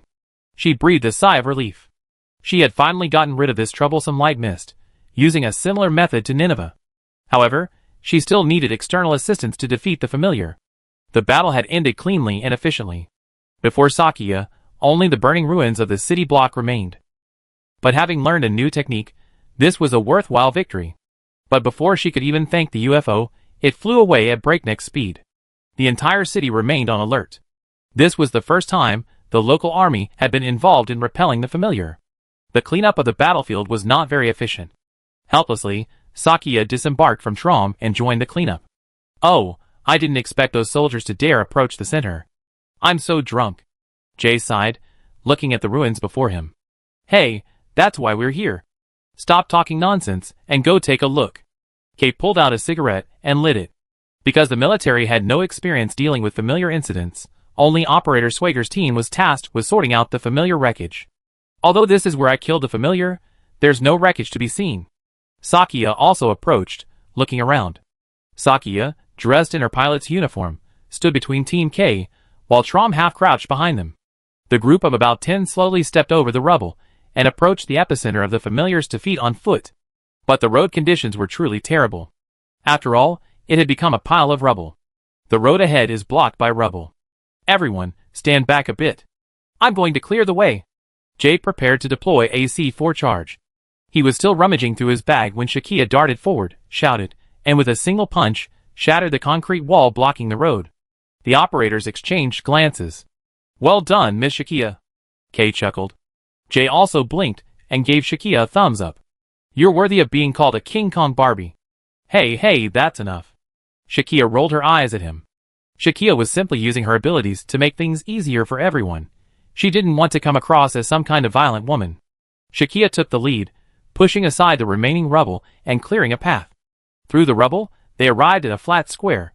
This was the result of Shakia's final, ultimate move. The road surface had been dug up, exposing the earth. Some debris might have been ejected into outer space along with the energy that shot skyward.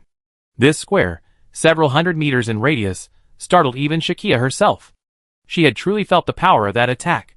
In the explosion crater, Shakia and the operators of Team K found no fragments of the familiar. It looked like they would have fewer lives to live this time. But more troubling than the fragments of the familiar was the discovery of a female body in the same place. The woman had blonde hair. Everyone looked at each other, their ominous premonitions confirmed. If they were right, she was a hostage rescued from the abandoned hospital. Chapter 248. In front of a special ward at the municipal hospital in Mexico City, Shakia and the operators gathered. Lying in the ward was a woman they had previously recovered from the site where their familiar had been killed. But she was already dead. Pierce had discovered her identity through police demographic records. This woman was one of the hostages rescued from the abandoned hospital by Schwager and the FBI. Cheyenne also arrived at the scene, and everyone fell silent for a moment. Shakia. Cheyenne glanced at Shakia, who was sitting silently on a chair in the hallway, and greeted her. Cheyenne, do you know what this means? Shakia raised her head and spoke thoughtfully. I think the medical examiner will give us an answer. But Cheyenne's answer did not satisfy Shakia. No. I think I know what Nineveh meant by that picture she drew for us. Sakia took the can of coffee beside her, took a sip, pursed her lips, and spoke slowly. Cheyenne also sat down next to Sakia, slightly surprised and asking, do you have any clues? The familiar I killed was transformed from this woman, I'm sure. Sakia's face was grim, and she practically gritted her teeth as she spoke her conclusion, trembling. This woman. All the joints in her hands and feet were broken. I did it. Cheyenne understood Sakia's feelings and stroked her hair, trying to comfort her. I'm fine. I don't know how she became a familiar. But it was most likely the cult's doing. By the time she became a familiar, it was probably too late to save her. This time, Sakia's reaction was much less pronounced than before. After all, in a sense, this was also a way to liberate the woman who had become a familiar. Rage welled up within Sakia now, rather than fear and sorrow. Anger at the Star Cult's actions against innocent women. This made sense of the unusual behavior of the gang members she had encountered at Alicia and Uncle Larry's auto repair shop. They had long been transformed into familiars through some kind of sorcery employed by the cult. The small, needle-mouthed ghosts that Nineveh and I had defeated earlier were transformed from those gang members. And this time, the one she repelled with the traum was a familiar transformed through even more powerful means. No wonder the information Cheyenne had provided her contained no mention of that massive creature from the Schwager documents. It seemed the Schwager cult was creating hybrids of humans and familiars in its own way, and Nineveh, having long since discerned the cult sorcery, tried to warn Schwager that ignoring the missing women would lead to disaster. Alicia might also face the same fate, which is why Nineveh anxiously launched her own operation. This is big news. Previously, the Schwager Intelligence Department had only speculated about this matter, but now it seems to be confirmed. The forensic examination results are in. This woman died 24 hours ago. In other words, this sorcery has rendered her a living dead, and she has somehow become the vessel for the Needlemouth Ghost. This matter needs to be reported to headquarters immediately. Leaving Pierce to contact the hospital, Cheyenne and the members of Team K rushed back to the branch office to compile the report. After returning to the branch and submitting her combat log, Shakia collapsed powerlessly onto her bed in the lounge. A long-lost feeling of weakness returned. Shakia felt like she couldn't go on like this. She needed to pull herself together. She wiped her face at the sink, then watched as Cheyenne and the other operators continued to work in the conference room. She decided to get some fresh air. With a long sigh, Shakia slipped out of the police station. The police were busy assessing the damage in the city, so there was no one guarding the gates. It was late at night, and Mexico City, usually bustling with nightlife, was now deserted. Only soldiers and police officers roamed the streets. A curfew had been imposed due to the recent attack by the families. Shakia didn't intend to cause any trouble. She quietly avoided the patrolling soldiers, and wandered into the snack street where she previously had a late-night snack with everyone else. Of course, it was completely silent and deserted. Many shops here hadn't even had time to pack up before their employees had fled, leaving some with their lights still on. Shakia hadn't come here for a feast. She simply wanted some solitude. Walking down the quiet street, newspapers and empty cans rustled in the wind, making a clanging sound. It truly reflected Shakia's current mood. How insane must the people of the Star Cult be to come up with the idea of merging humans and their families? Bang! Shakia, feeling a bit annoyed, kicked an empty can. The can was actually kicked against the wall, flattening into a pancake. Shakia looked at the fallen metal pancake, smiled wryly, and shook her head. I unknowingly become much stronger than I was a while ago. If only I could wield this power more skillfully. Trying to concentrate, Shakia kicked the other tube again. Bang! This time, the canister embedded itself directly into the brick wall. Smoke billowed from Shakia's shoes. She couldn't help but laugh, thinking of the elementary school student Shinigami in anime. But Shakia achieved such astonishing destructive power by infusing it with her own life energy, not relying on high-tech gadgets. Just as Shakia was testing her strength on the street's garbage, a flash of azure light suddenly appeared overhead. What's going on? Shakia was startled, glancing around. This azure light was familiar to Shakia. It was emitted by the UFO that had helped her repel the familiar earlier. As expected, behind the building at the end of the alley, a sudden burst of light flared, then dimmed. But then, a puff of smoke gradually began to drift from the corner.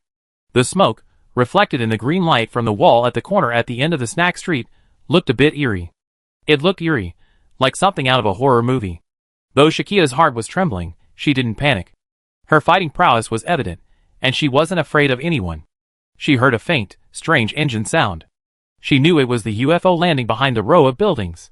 From the sound, something was emerging. Click, click, click. 1 step, 2 steps. Like claws, like the steps of a demon. Shakia felt her palms sweat slightly. But she also wanted to see who, or what, would appear before her. Maybe she have a third kind contact tonight. The thought was a little exciting. Chapter 249.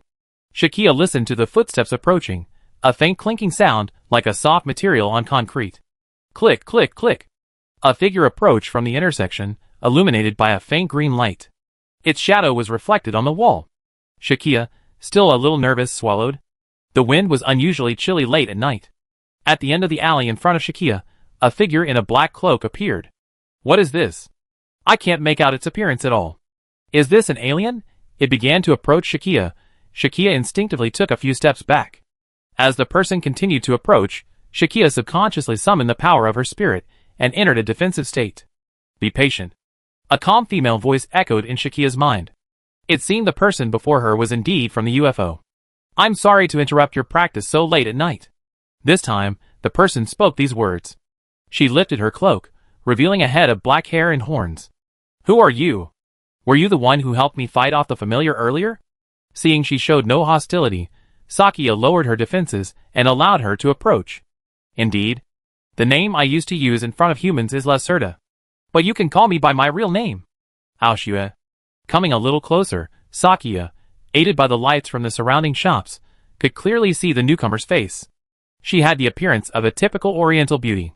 However, what was unique was that her face seemed to have traces of scales, and just above her ears, she had 2 white horns that curved backwards. Are you an alien? Shakia instinctively asked this somewhat foolish question, but it was what she wanted to ask most.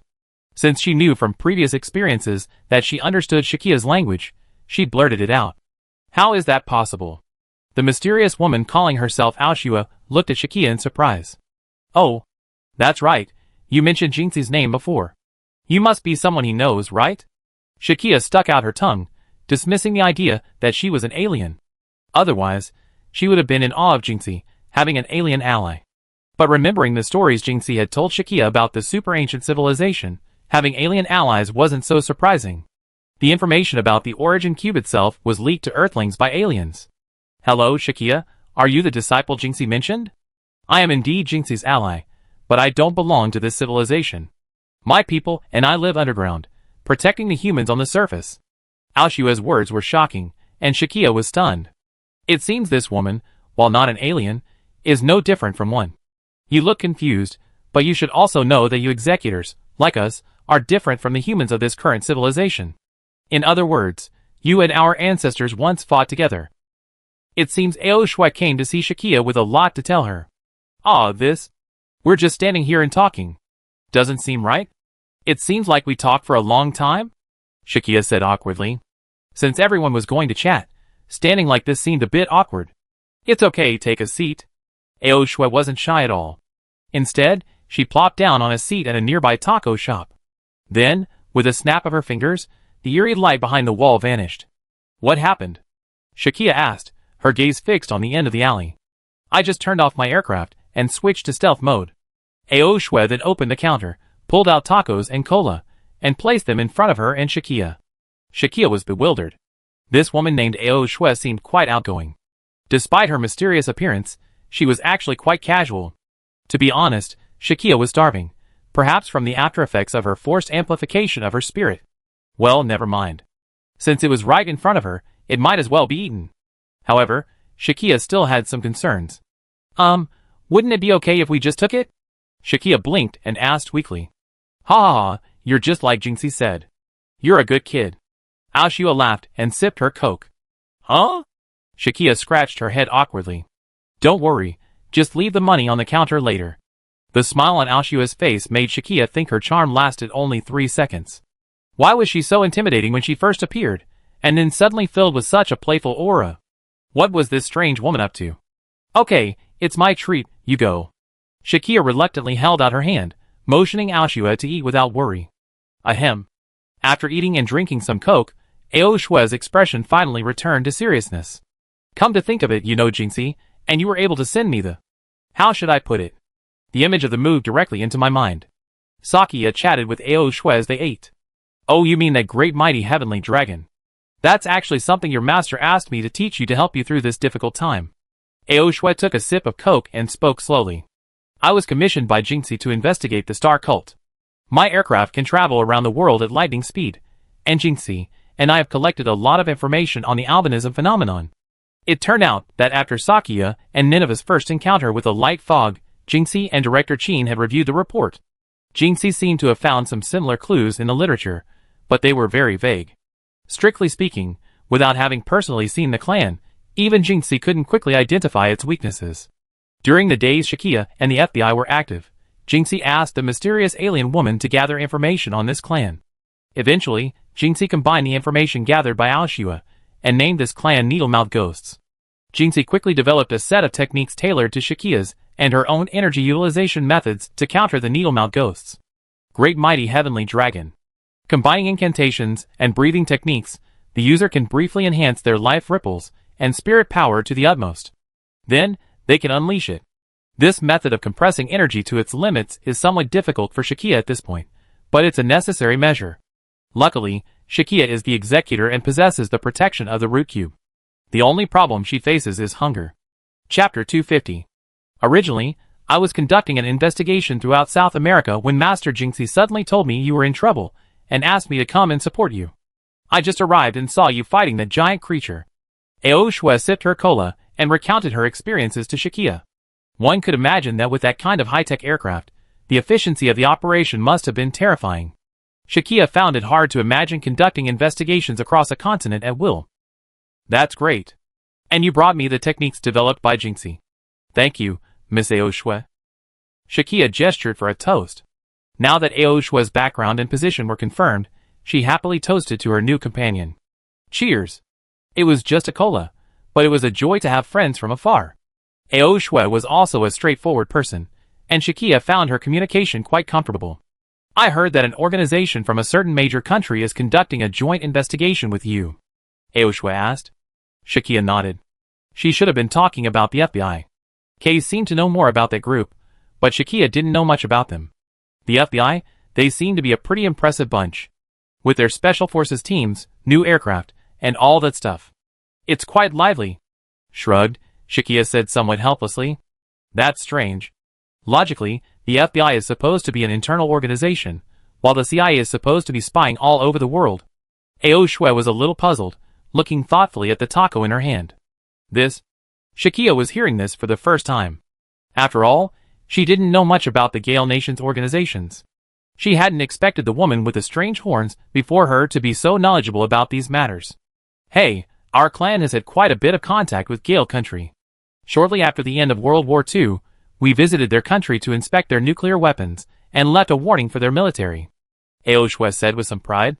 She told Shakia that many of the so-called UFO activities reported in the 1950s weren't actually aliens, but her clan. Of course, I didn't participate in some of these activities. I mainly operate in the East. Shakia was stunned. It seemed that Aoshwe was also a hermit, worthy of being Jinxi's friend. Aoshwe explained to Shakia the difference between the FBI and the CIA. The Gale Country Federal Bureau of Investigation, abbreviated as FBI, is one of the world's most renowned and important intelligence agencies, affiliated with the Gale Country Department of Justice. FBI is not only an abbreviation for the Gale Country Federal Bureau of Investigation, but also represents the creed that the agency upholds: fidelity, bravery, and integrity, symbolizing the federal police.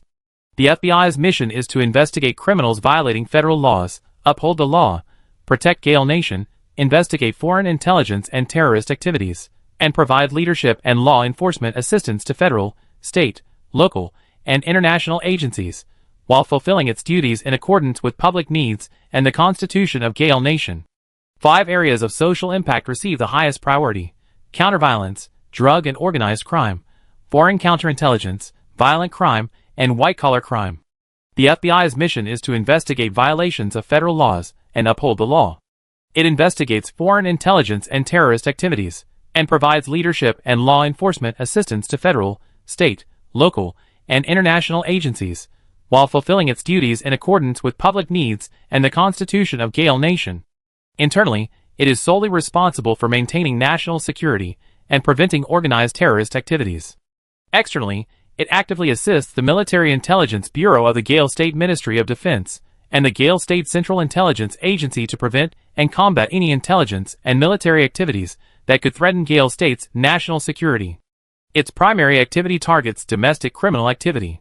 The Gale State Central Intelligence Agency, abbreviated as the CIA, is headquartered in Langley, Virginia, Gale State. Along with the Soviet KGB, the British MI6, and the Israeli Mossad, it is considered one of the 4 great intelligence agencies of the world. Its primary mission is to publicly and covertly collect and analyze intelligence on foreign governments, corporations, terrorist organizations, individuals, and political, cultural, and technological information. It coordinates the activities of other domestic intelligence agencies and reports this intelligence to various departments of the Gale state government. It is also responsible for maintaining a large amount of military equipment, which was used during the Cold War to prepare for the overthrow of foreign governments, such as the Soviet Union, Guatemala's Arbenz, Chile's Allende, and other opponents who posed a threat to Gale State's interests. The Gale Nation Central Intelligence Agency is divided into 4 main divisions: the Intelligence Division, the Management Division, the Operations Division, and the Technology Division. Intelligence technicians often possess advanced degrees or are experts in specific fields. The agency's organization, personnel, funding, and activities are strictly confidential, even to Congress. The CIA is primarily responsible for global intelligence operations, primarily focusing on external operations. Simply put, the FBI is like Schwager's combat operatives, while the CIA is like his intelligence operatives. Aoshwe's understanding of the situation on the ground was unexpectedly so thorough that Sakia felt completely inadequate. So, this time we encountered the FBI's unusually active activities in other countries. Perhaps it's something related to the families, and the CIA alone isn't enough, right? Of course, I haven't asked them in detail. Shakia expressed her suspicions while eating a taco. Perhaps. I understand their organizational structure before the families appeared. I also saw that fighter jet with the FBI logo. It's a trendy toy, but it's far behind our technology. Aoshwe smiled. However, I think there's something fishy going on. You better be careful. After finishing 2 or 3 tacos, Aoshwe felt full and gave the remaining 2 to Shakia, who was still devouring her meal. Speaking of which, your tribe's technology is so advanced. Do you have any advanced technology that could defeat the families in a single blow? Shakia asked expectantly, swallowing her food. Hee, where do you think Swager got his technology? Aoshwe smiled, narrowing her eyes. Unfortunately, repelling the clan still requires your help. This? Sakia was speechless. I thought Swager's technology was common. Could it be? Sakia thought carefully. Indeed, Swager's technology was very different from other technologies on Earth, as if it were from a different system. It turned out that Aoshua and her clan provided the technical support. Oh, so I met another mastermind behind the Swagger system. How disrespectful. Chapter 251. Then, Miss Aoshua, let's go back to the branch office together. Why don't you go say hello to Ziyuan and the others? Shakia poured Aoshua another Coke. After all, since she's confirmed to be an ally of Swagger's, visiting the branch office shouldn't be a problem. That's what Shakia thought. But Aoshua quickly declined her invitation. Forget it for now. I have an appointment with Director Qin and Jingxi. When our clan needs to be seen, we visit them. This time, I'm here to see you alone. Aoshua seemed to know Director Qin. But Shakia had never heard Director Qin or Jingxi introduce Aoshua. Meet me alone? What do you want me to do? Shakia blinked, puzzled. Meet Jingxi's lovely disciple. A female one at that. Aoshua looked at Shakia meaningfully, a sly smile playing at the corner of her mouth. Ms. Aoshua, is this some kind of joke? Shakia's sense of humor was limited, and she still looked at Aoshua in confusion. Hey, how come you're so much like your master? Logically, you're the executor. Even if you lost your memory, you should have been Jingxi's colleague. Were you also his disciple? Aoshua noticed that Shakia, like Jingxi, didn't get her joke, and she looked a little embarrassed. She mumbled a few words, trying to change the subject. Well, you should ask Director Qin. He was the one who created my personality after I lost my memory. Shakia replied with the same seriousness. Okay, let's not talk about that for now. Seeing you wandering out alone tonight, it's likely you hit a wall, Aoshua said to Shakia. Well, the lead on the Order of the Stars has been cut off. And that new executor.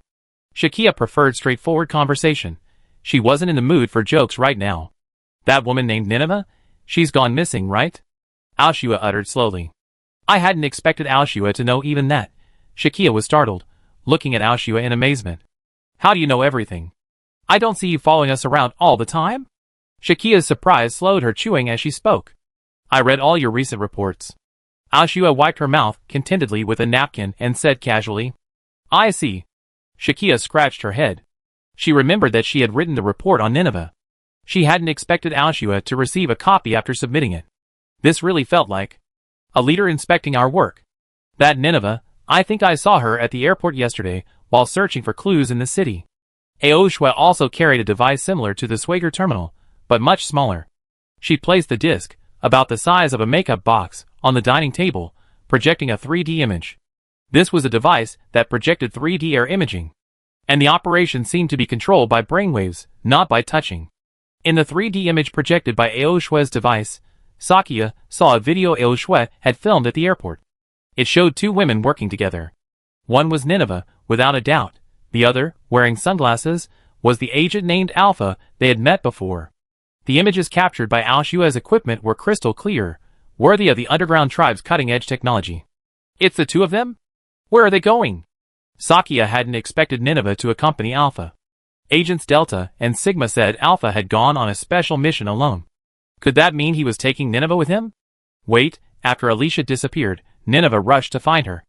Nineveh couldn't explain it to us. And she left on her own. Nineveh and the others must be heading to the cult's lair.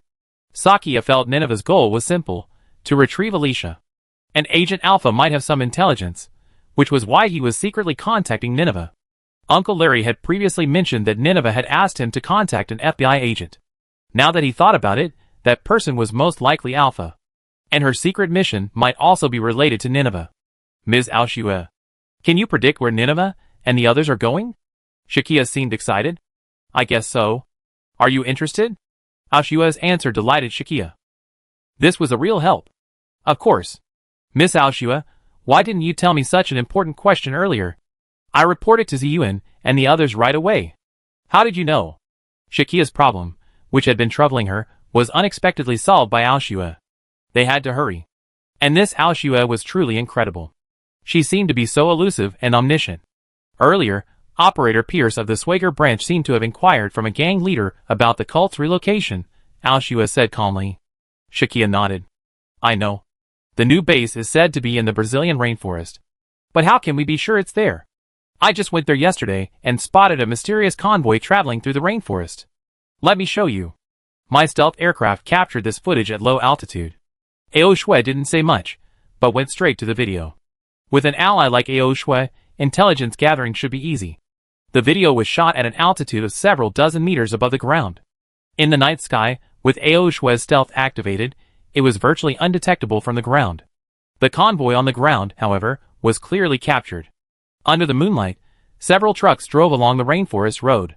The thermal imaging footage in the video showed a number of people sitting in the back of the trucks, all women, judging by their silhouettes. AO Shue's UFO followed the convoy for nearly 10 minutes. Unfortunately, after receiving news of the familiar's attack on Moxico City, AO Shue rushed there without having time to locate the exact location of the Star Cult's base. But she was about to do it. That's basically it. After you go back, there's no need to mention our meeting tonight. Once I determine the exact location of the cult's base, Jingxi will give us the next steps, and we just have to follow his instructions. AO Shue saw that Shakia had almost finished her meal, so she stood up and prepared to leave. I understand. I keep your secret from everyone for now. At least today's meeting has put me at ease. Shakia bowed slightly to AO Shue. You're such a good girl. I hate to call you that, but you might actually be older than me. AO Shue's words left Shakia in a state of confusion. But she couldn't argue. Chapter 252. Having received very useful information from AO Shue, the next steps are simple. After saying goodbye to AO Shue and returning to the branch, Shakia rested in peace. This information would likely reach Ziyuan tomorrow, and the new operation should begin soon. The next day, as Shakia had predicted, the Swagger operations meeting was held immediately in the morning. At the meeting, Ziyuan shared the latest information from headquarters. This footage was exactly what Shakia had seen at AO Shue's place last night, the footage she had filmed in the rainforest. The information from headquarters at the meeting was actually what Shakia had heard from AO Shue last night. It seemed that AO Shue's words were true. She was indeed Jingxi's external aide. At the meeting, Director Qin gave everyone new instructions via video call.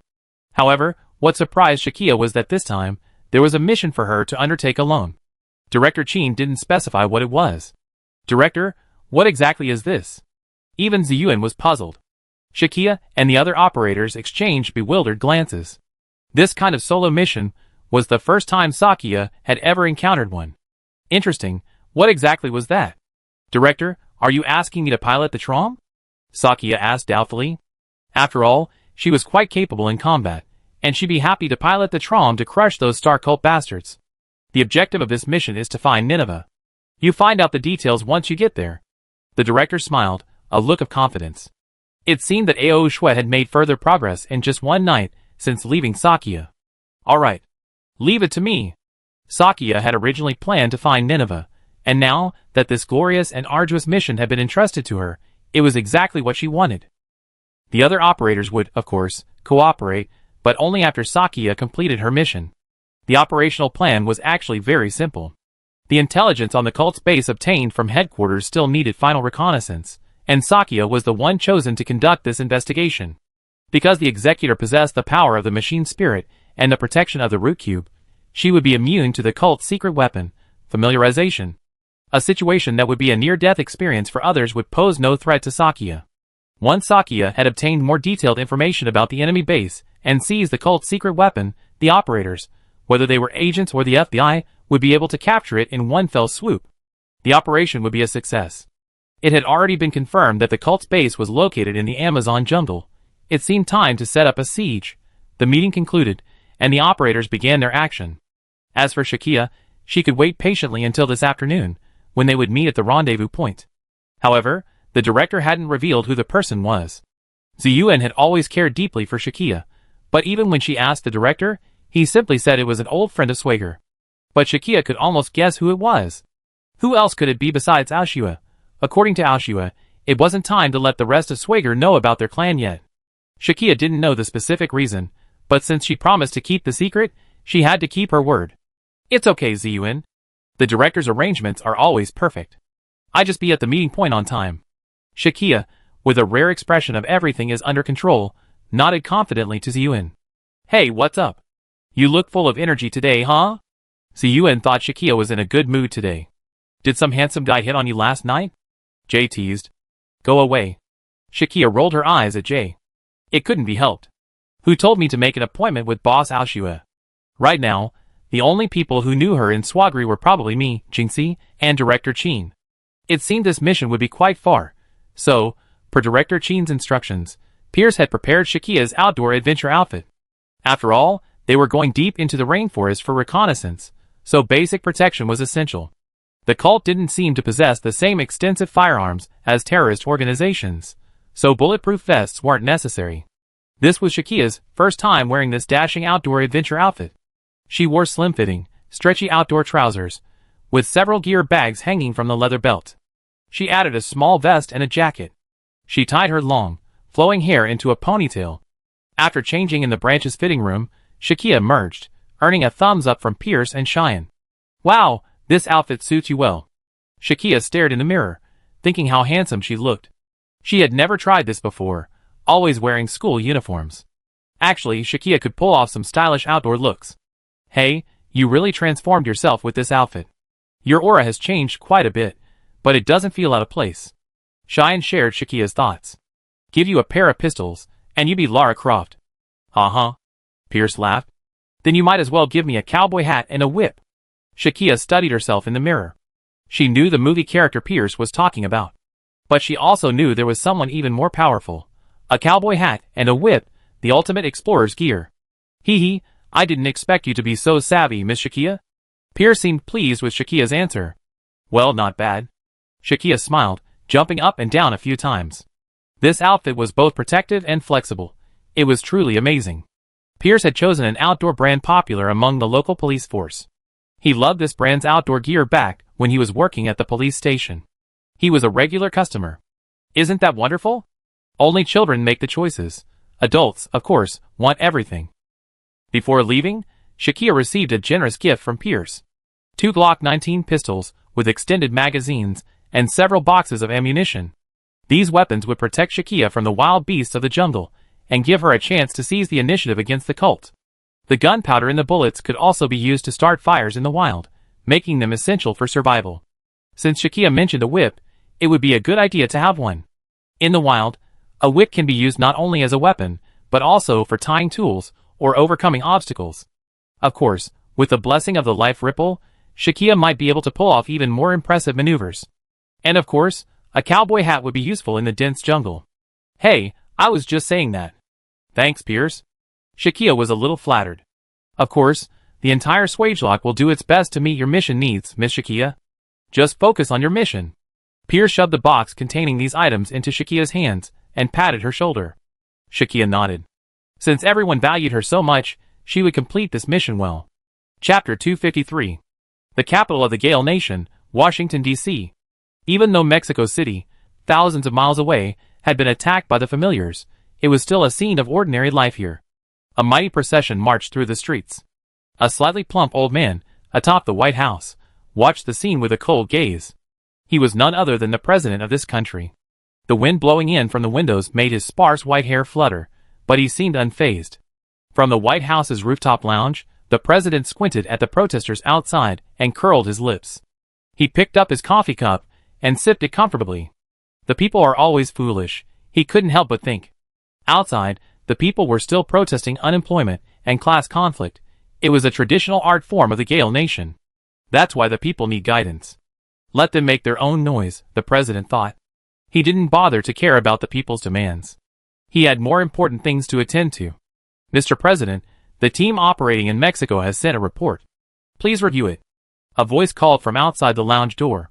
"Come in," the president replied. A staff member entered with a sheaf of reports and handed them to the president. "Thank you for your hard work," the president waved to the staff member, signaling for his departure. This report, written by Agent Delta of the FBI's Special Operations Team, covers the offensive against the families in Mexico and South America, as well as investigative materials on the Order of the Stars. This family's annihilation campaign in Mexico City received scant media coverage. The major powers seemed reluctant to allow such events to unsettle the public. The relevant reports were limited to informing the public of the incoming families. Every appearance of the families was accompanied by active military action, so the general public didn't really feel the drastic changes their lives were undergoing. Furthermore, most of the families were targeting the Root Cube store beneath New Spring and Autumn City, making the people of Gale Nation even less aware. Everyone was busy hustling for their own lives, so who cared about the lives of others? Schwager and the others did a good job. The president scanned the report. It detailed the joint FBI and Schwager law enforcement operation, the mysterious Nineveh, and the subsequent family's attacks. UFO? The latest report detailed the events of the family's annihilation campaign. It mentioned a mysterious UFO that rescued everyone. This startled the president, who nearly spit out his coffee. The president was still a little unsure. He had some idea of what this UFO meant. This means that those who once warned the Gale Nation are active again. Are they the aliens rumored to have traded with the Gale Nation? No, if they were simply aliens, that would be fine.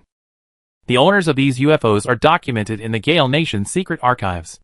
The president will also be required to know some of this information after his election. This is why it seems the Gale Nation's president should know something. There's a reason for this. The report mentions that the owners of the familiar UFOs who helped repel them were Earthlings. Some call them lizard people because of their scales and keratin. In Eastern mythology, they seem to be called gods, the forces that created humanity. Like Nuwa and Fushi, they were human on top and snake on the bottom. However, based on a secret contact the Fierce Wind Nation had with them during the early Cold War, they appear less charlatan. The lizard men are merely Earth's ancestors, a single surviving race. For some reason, their civilization was forced to retreat underground, leaving the surface environment to current humans. Their technology is more advanced than ours, and they frequently observe us. Even if the Fierce Wind Nation has had secret contact with actual aliens, it was only with their permission. Yes, areas like Area 51 in the Fierce Wind Nation preserve some secrets of alien contact, but these were always conducted under the guidance and permission of our ancestors. Even the most powerful nation on Earth wouldn't dare act rashly in the presence of these underground ancestors. After all, a UFO once tricked an entire fleet. The disparity in power is simply too great. For a long time, the lizard man and alien technology hidden within Area 51 proved difficult to decipher, let alone reverse engineer. Of course, this was long before the current president was elected. Now, a formidable corporation has emerged, boasting the technological prowess to decipher these very technologies. Even the scientists working at Area 51 were astonished. And through collaboration with this corporation, the man currently sitting in the White House was successfully elected president of the Gale Nation. Not only the president, but also the capital groups behind him, knew that the advanced technology possessed by this corporation could make the Gale Nation great again. After all, the Galewind government always bows to the will of the ancestors, which always makes me feel uncomfortable. The ancestors seem to have a strange sense of mission, but they don't let the Galewind government fully understand the meaning behind it. It seems that these people themselves don't quite understand the meaning of that mission. How ironic. The president finished reading the report and locked it in a drawer in his room. He turned and picked up the phone, as if he wanted to communicate with someone. Across the ocean, in New Spring and Autumn City, Jinxie arrived at the director's office after a long absence. Master, you haven't been here for a long time. Come and sit down. You must have worked hard these past few days. Director Chin also seemed to have not seen Jinxie for a while. He asked Jinxie to sit down while he personally made tea. Finally, I made it. I heard that Sakya has defeated the Needle-Mouth Ghost. I'm relieved. Jinxie quietly drank the tea the director had made, her expression as calm as ever. Director Chin knew, however, that Jinxie had spent the past few days working almost overnight on how to exploit the Needle-Mouth Ghost's weaknesses. After all, the fighting style she had previously taught Shakia was all about physical combat. Her use of the energy of the mechanical soul wasn't yet enough to counter this familiar. As for the results, Shakia had satisfied everyone. Jinxie used life waves as energy to perform this technique, and it was unknown whether it would enhance the power of the mechanical soul. However, considering that Shakia's current use of mechanical soul power was similar to her life waves, Jinxie took a gamble on Shakia. Shakia's special training has been quite effective, Director Chin said, sitting across from Jinxie. Yes, she has enormous potential, but her memories and abilities seem to have been wiped out by an unknown phenomenon. If she can recover her memories, we'd be even more powerful. Jinxie discovered that Shakia possessed a remarkable adaptability to the power of the mechanical soul. Perhaps it should be said that Shakia's mechanical soul was a unique power. It is not sharp, but it is open to all. Chapter 254. Following previous instructions, Shakia arrived at the scheduled meeting point. It was located on a mountain in the suburbs. Okay, Shakia, I can only take you here, Pierce said, turning from the driver's seat. Thank you, I take care of the rest. Shakia dressed neatly, armed herself, and donned a backpack. She opened the back door, stepped out, and raised her cowboy hat. Keep in touch. We're relying on you for the intelligence ahead, Ziyuan instructed from the passenger seat. Ziyuan was still a little puzzled as to why Director Qin had agreed to meet in such a desolate mountainous area. Who on earth would have the heart to hide this from her? But one thing was certain. Shakia was becoming increasingly reliable. From the time they first met, she seemed like an ordinary girl, but now she had acquired a warrior's aura. Perhaps it was her gradual understanding of her own life, or perhaps it was the improvement brought on by Jinxi's training. Even though there were times when she risked her life to fight the enemy, Sakia now possessed a certain ease. Where Sakia once would have withdrawn into her own heartbreak over the people's mistakes, she now looked resilient enough to endure such grief. Cheyenne, just wait for the results of the investigation. I'm backing you. Sakia turned around, said this, and walked resolutely into the dense forest. Sakia's current mental and physical strength were too much for Cheyenne to worry about. Cheyenne simply watched as Sakia entered the dense forest, then beckoned Pierce back to the city. Shakia made her way through the dense forest toward the coordinates, checking the time. After passing through a forest, she arrived at a small open area, nestled on the edge of a small cliff. From here, she could see the mountains. As expected, standing before Shakia, waiting for her arrival, was Aoshue. It's you indeed? Hello, Miss Aoshue. Shakia greeted Aoshue calmly. Aoshue was still dressed in her black robe, but without her hood. After all, Shakia had seen her before, so there was no need to wear one all the time. Wow, nice outfit and gear. Looks like you're planning a tomb raid? Aoshue also approached Shakia, examining her outfit as she walked. Isn't this just as Director Qin requested? Shakia removed her hood and gave Aoshue a slightly sheepish smile. Good. The tools and weapons are all ready, and the hat is quite nice too. Aoshue smiled faintly. Shakia noticed a certain grace in Aoshue. Although she hadn't felt that way when she saw her last night, she was truly beautiful when she smiled. Her smile was a beauty unmatched by any celebrity today. After all, they weren't of the same race. When are we leaving? Shakia took a final look at her belongings, confirming the ammunition, emergency food supplies, and medical kit. Haha, it looks like they prepared a pretty comprehensive spring outing gift pack for you. Aoshue looked at the things Shakia had brought, finding them a bit amusing. After all, from her perspective, the equipment people had prepared was a bit ridiculous. It's better to be prepared. Shakia didn't know why Aoshue found it amusing. She was just following the procedure by checking her equipment. Okay, everything's good. How do we depart? Shakia stood up, bag in hand, and asked. Come on up. Aoshue snapped his fingers, and in the space at the edge of the cliff, the air suddenly seemed to melt. A flying vehicle, resembling a silver flying saucer from science fiction movies, appeared before Shakia. I knew it. Shakia pouted, having never expected to have the privilege of boarding a UFO. Shakia watched the UFO slowly unfold before her, her mouth half open. It seemed this was what Aoshue had been referring to as stealth mode. The UFO wasn't very large, about the length of a bus, and not very tall. It wasn't even completely disc-shaped, but rather resembled a delta-wing fighter jet. Rather than a round saucer, it looked more like a high-tech aircraft.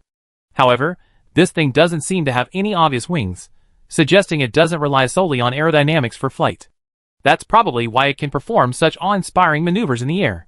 Don't just stand there, get in. Space is limited, but 2 people can squeeze in. Aoshue could tell Shakia had a lot to ask, but the mission took priority. She didn't say much, simply beckoning Shakia aboard. This flying saucer seemed to have a front and back section. An opening opened from the underside of the landing gear, and Shakia followed Aoshue through the hatch and into the craft. It's quite spacious inside. Shakia looked around curiously. There were some strange operating panels inside, printed with words she didn't recognize. She was a well-behaved person, not touching them, simply waiting for Aoshue's instructions. Her first impression was that the interior of the aircraft resembled an RV. There wasn't much high-tech flair. It was simply a very homely atmosphere. It was clean and tidy. While not spacious, the layout was logical and simple. Aoshue's daily necessities were placed in a metal mesh basket. With the basket covered, the contents wouldn't bounce around. The first area she entered was a living room-like space. While not particularly spacious, 2 people standing side by side in the aisle would be a bit cramped. There was only one table, surrounded by a small, semicircular sofa. Further back was the engine room. And towards the front was the driver's cabin. Aoshue also showed her the bathroom. It even had a toilet and a bathroom. The more she looked at it, the more it resembled an RV. I'd be sitting here later? Shakia looked at the 2 seats in the driver's seat. It was similar to the front row of a car. It's up to you. You can sit on the sofa. Aoshua told Shakia to put her luggage on the small sofa. Then, with a swipe of the table, a hole suddenly opened in the wall next to the sofa. Aoshua pulled out 2 cans of Coke and handed them to Shakia. It turned out to be a small refrigerator. I didn't expect a UFO would have Coke. Shakia took the Coke in a daze, a look of disbelief on her face. What's so surprising? I like this stuff. Is there a problem? Aoshua looked at Shakia trying to hold back a laugh, feeling somewhat helpless. It's okay, it's okay. Hee hee. Shakia found that Ms. Aoshua still had some lovely qualities. Chapter 255. Sand, sand, sand. 2 figures walked through the rainforest. These tire tracks must be new. It rained heavily just an hour ago. The previous tire tracks should have been washed away. A hand stroked the truck tire tracks on the dirt road. It belonged to Tessa. Tessa muttered to herself, observing the dirt road. Sorry, I forgot you didn't understand. Anyway, just follow me. Tessa turned and said to Nineveh, who stood motionless on the side of the road, watching her investigation. Nineveh's eyes stared into the distance, a little empty. Perhaps she was worried about Alicia's safety. After all, the familiar attack in Mexico City had been reported in the media. Although she didn't give many details, Nineveh knew her hunch was correct. Let's go! Tessa stood up and waved to Nineveh, indicating that they could continue on their way. I remember there's a village in the rainforest.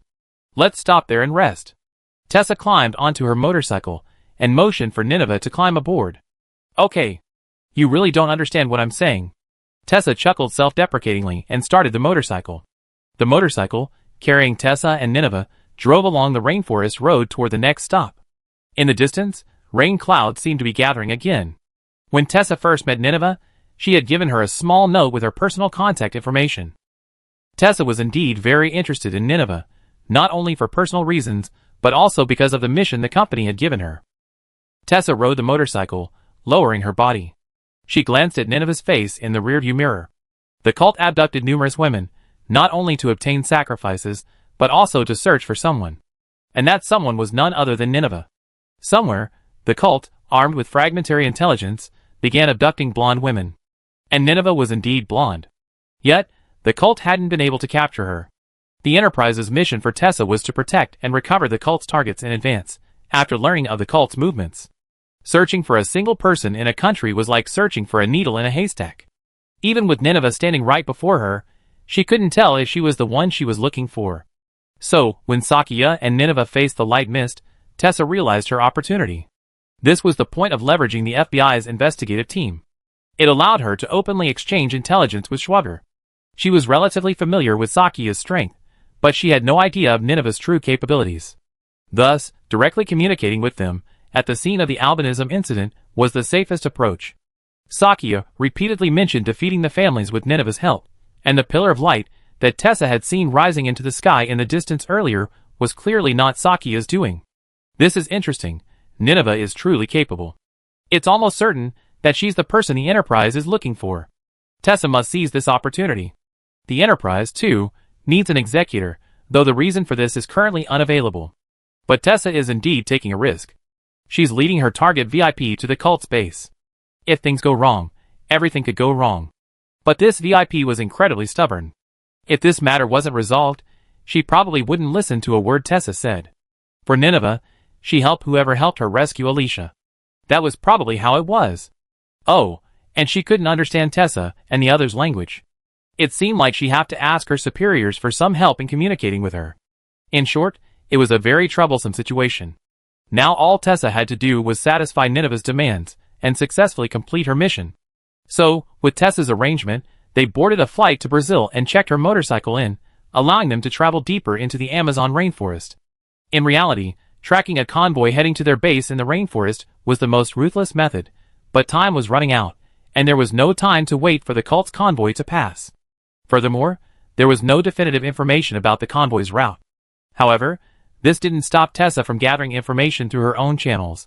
Otherwise, she wouldn't have brought Nineveh with her.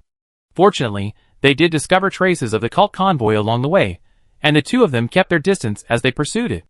Neve remained silent throughout the entire journey, and she couldn't engage in casual conversation with Tessa. Compared to her previous experience working with Dr. Clark, it was a stark contrast. Hey. No conversation at all. I'm starting to miss Dr. Clark. Tessa muttered to herself as she steered her motorcycle. The journey with Nini seemed rather boring. Tessa could only silently guide Nineveh to her destination. The upside, however, was that while tracking the cult convoy ahead, she didn't have to worry about her teammates revealing her position. Dr. Clark, prone to making a fuss, probably wouldn't have been able to conduct such a close pursuit. The rainforest was enormous, and at the current speed, they might have had to spend the night in the rainforest to reach their destination. Thankfully, Tessa had already mapped the route, including where villages might be found. At the village ahead, the two could rest and resupply. The sun was setting, and navigating the rainforest at night was no fun at all. Tessa concentrated, trying to speed as fast as possible on the muddy, rainy roads. Even Tessa's beloved custom-made mount wasn't very effective in the muddy rainforest. She had to concentrate on driving, or else she and her bike would be tumbled into the mud and disaster. Finally, Tessa emerged from the dense forest and came upon a downhill section with a cliff on one side. According to the mark Tessa had made on the map, the village would be just beyond this cliff. Following the tire tracks, Tessa tracked the road. Smoke rose in the distance, seemingly from below the cliff. Tessa parked her motorcycle behind a large rock on the cliffside and took out her binoculars to observe. Sure enough, at the water source below the cliff, a group of people had set up camp, making a fire and cooking. Several large trucks surrounded the camp, a bustling scene. The women transported behind the trucks remained obediently inside, not getting out. Someone brought them plates of prepared food. Wow, a whole bunch of people. I wonder if there's the one you're looking for. Tessa lowered her binoculars and turned to check on Nineveh, but Nineveh was gone. Hey! Nineveh, what are you doing? Looking closely, Nineveh had already run down the slope.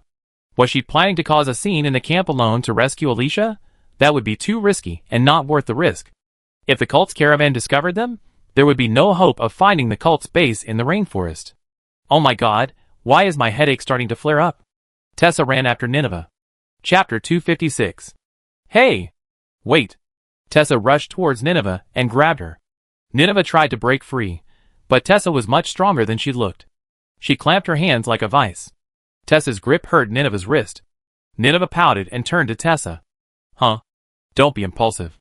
Tessa gestured sternly, telling Nineveh to follow her instructions. Although they didn't speak the same language, Nineveh seemed to understand Tessa's message reluctantly. Tessa stopped Nineveh and told her not to rush. If she wanted to go to the camp to confirm the situation, she had to wait until sunset. She told her to follow her to the village ahead to resupply. Once she was settled, she could return to investigate. The village was in the forest near the camp, and could be reached quickly. Perhaps this group didn't want to reveal their whereabouts, so they didn't go to the village to resupply. After all, the current village-to-village project is doing quite well. If intelligence personnel had spotted them there, they could have contacted the outside world directly via phone or internet. Tessa was so assertive in front of Nineveh for the first time. Even if Nineveh didn't understand her, she wouldn't budge. She simply stood in Nineveh's way, refusing to let her pass. Nineveh had no choice but to agree to go with her toward the village and make plans after sunset. Ah! Nineveh kicked a nearby pebble. The stone, launched with unusual force, snapped a nearby tree branch in half. It looked like Nineveh was also feeling annoyed. Huh? Tessa glanced at the fallen branch, blinked, and let out a long sigh. Nineveh fell silent and turned toward the motorcycle. That's right. Tessa followed. The two of them remounted their motorcycles, slowly passing the road section that might disturb the camp at a discreet pace. This must be the direction. Why is it so quiet? Tessa felt something was amiss as she drove along the dirt road in the forest. She had visited this village before during her reconnaissance. Although it was a small, autonomous indigenous settlement, the people there were still very lively, and there were a considerable number of residents coming and going. Why was there no smoke from cooking fires, or any vehicles entering or leaving now? Nineveh seemed to sense something. She raised her hand and pointed to a gap in the woods ahead. Tessa slowed down and looked through the gap in the trees, following Nineveh's finger. She gasped. Beyond the gap lay a familiar paleness. The motorcycle carried the two through the dense forest and arrived at what should have been a village. However, what they found was a dead village covered in white powder, its flora and fauna reduced to a withered white. The buildings were intact, but like the neighborhoods they had seen before, the light mist had drained away all life. From plants and animals to bacteria, nothing was spared. No wonder those guys don't come to the village for supplies. Tessa parked her motorcycle in front of the village store and dismounted to survey the surroundings. But in any case, Her plan to rest in the village after 2 days' hard work and resupply had fallen through. Nawe also surveyed the pale buildings. Tessa finally understood why the caravan had chosen to rest near the water source. It was strange that they hadn't entered the village so close. Knowing the truth now was pointless. Looks like they have to find a way to make do tonight. Tessa didn't have any camping equipment on her motorcycle, which was a real headache. It looked like the Cult of the Stars had also done something to this village. Thankfully, Tessa had managed to gather some food and water, a basic supply. But her hopes of a comfortable night's rest were dashed. This village, covered in white powder, wasn't suitable for extended stays. Tessa and Nineveh settled in the unspoiled woods for the night. They chose a secluded cave with a view of the water source. They lit a fire, heated up the food they brought from the village, and began to eat. Afterward, Nineveh and Tessa approached the camp near the water source to conduct a secret reconnaissance. Tessa repeatedly emphasized with gestures that they must not alert the enemy now. Nineveh, somewhat understanding her meaning, crouched down and followed Tessa, stealthily stalking through the brush. The two of them reached the truck's perimeter. Tessa and Nineveh each knocked out a patrolman, jumped aboard, and went from truck to truck, searching for Alicia. Time flashed back a few hours. At Al-Shua's invitation, Shakia boarded the aircraft. "Hold on tight, we're ready to start," Al-Shua instructed Shakia, who was in the passenger seat. She began to operate the dashboard. "You said hold on tight. But I don't see you wearing a seatbelt or anything." "I don't have one either." Shakia glanced around but couldn't find anything of the sort. "This is different. Don't underestimate the invincible." The instrument panels on the ship lit up. But Sakia didn't feel any significant vibrations. It was unlike any known aircraft or vehicle. There seemed to be only a slight humming sound, and then Sakia saw through the cockpit window that the ship was rising vertically. "This is amazing. I didn't even feel any acceleration?" Sakia looked outside curiously. Furthermore, from the outside, the ship seemed entirely silver, with no visible windows. But from the inside, many things could be seen. While Schwager's technology was considered advanced technology outside, this was beyond standard. Aoshua seemed quite pleased to see Sakia's curiosity. "Humanity doesn't have this kind of anti-gravity propulsion system yet. But you had plenty of them back in your time." Aoshua placed his hands on a device on the control panel, operating it in an unidentified way. The Invincible seemed to operate similarly to Trom's. "Oh, really? Anyway, I don't remember anything." Sakia watched the spaceship rise higher and higher, silently marveling at its ingenuity. Perhaps it was because of the anti-gravity propulsion, but as the spaceship ascended, Sakia didn't even feel the weight of an elevator. And this thing must have ascended much faster than an elevator. Gradually, they could overlook the mountains and matchbox-sized buildings on the ground.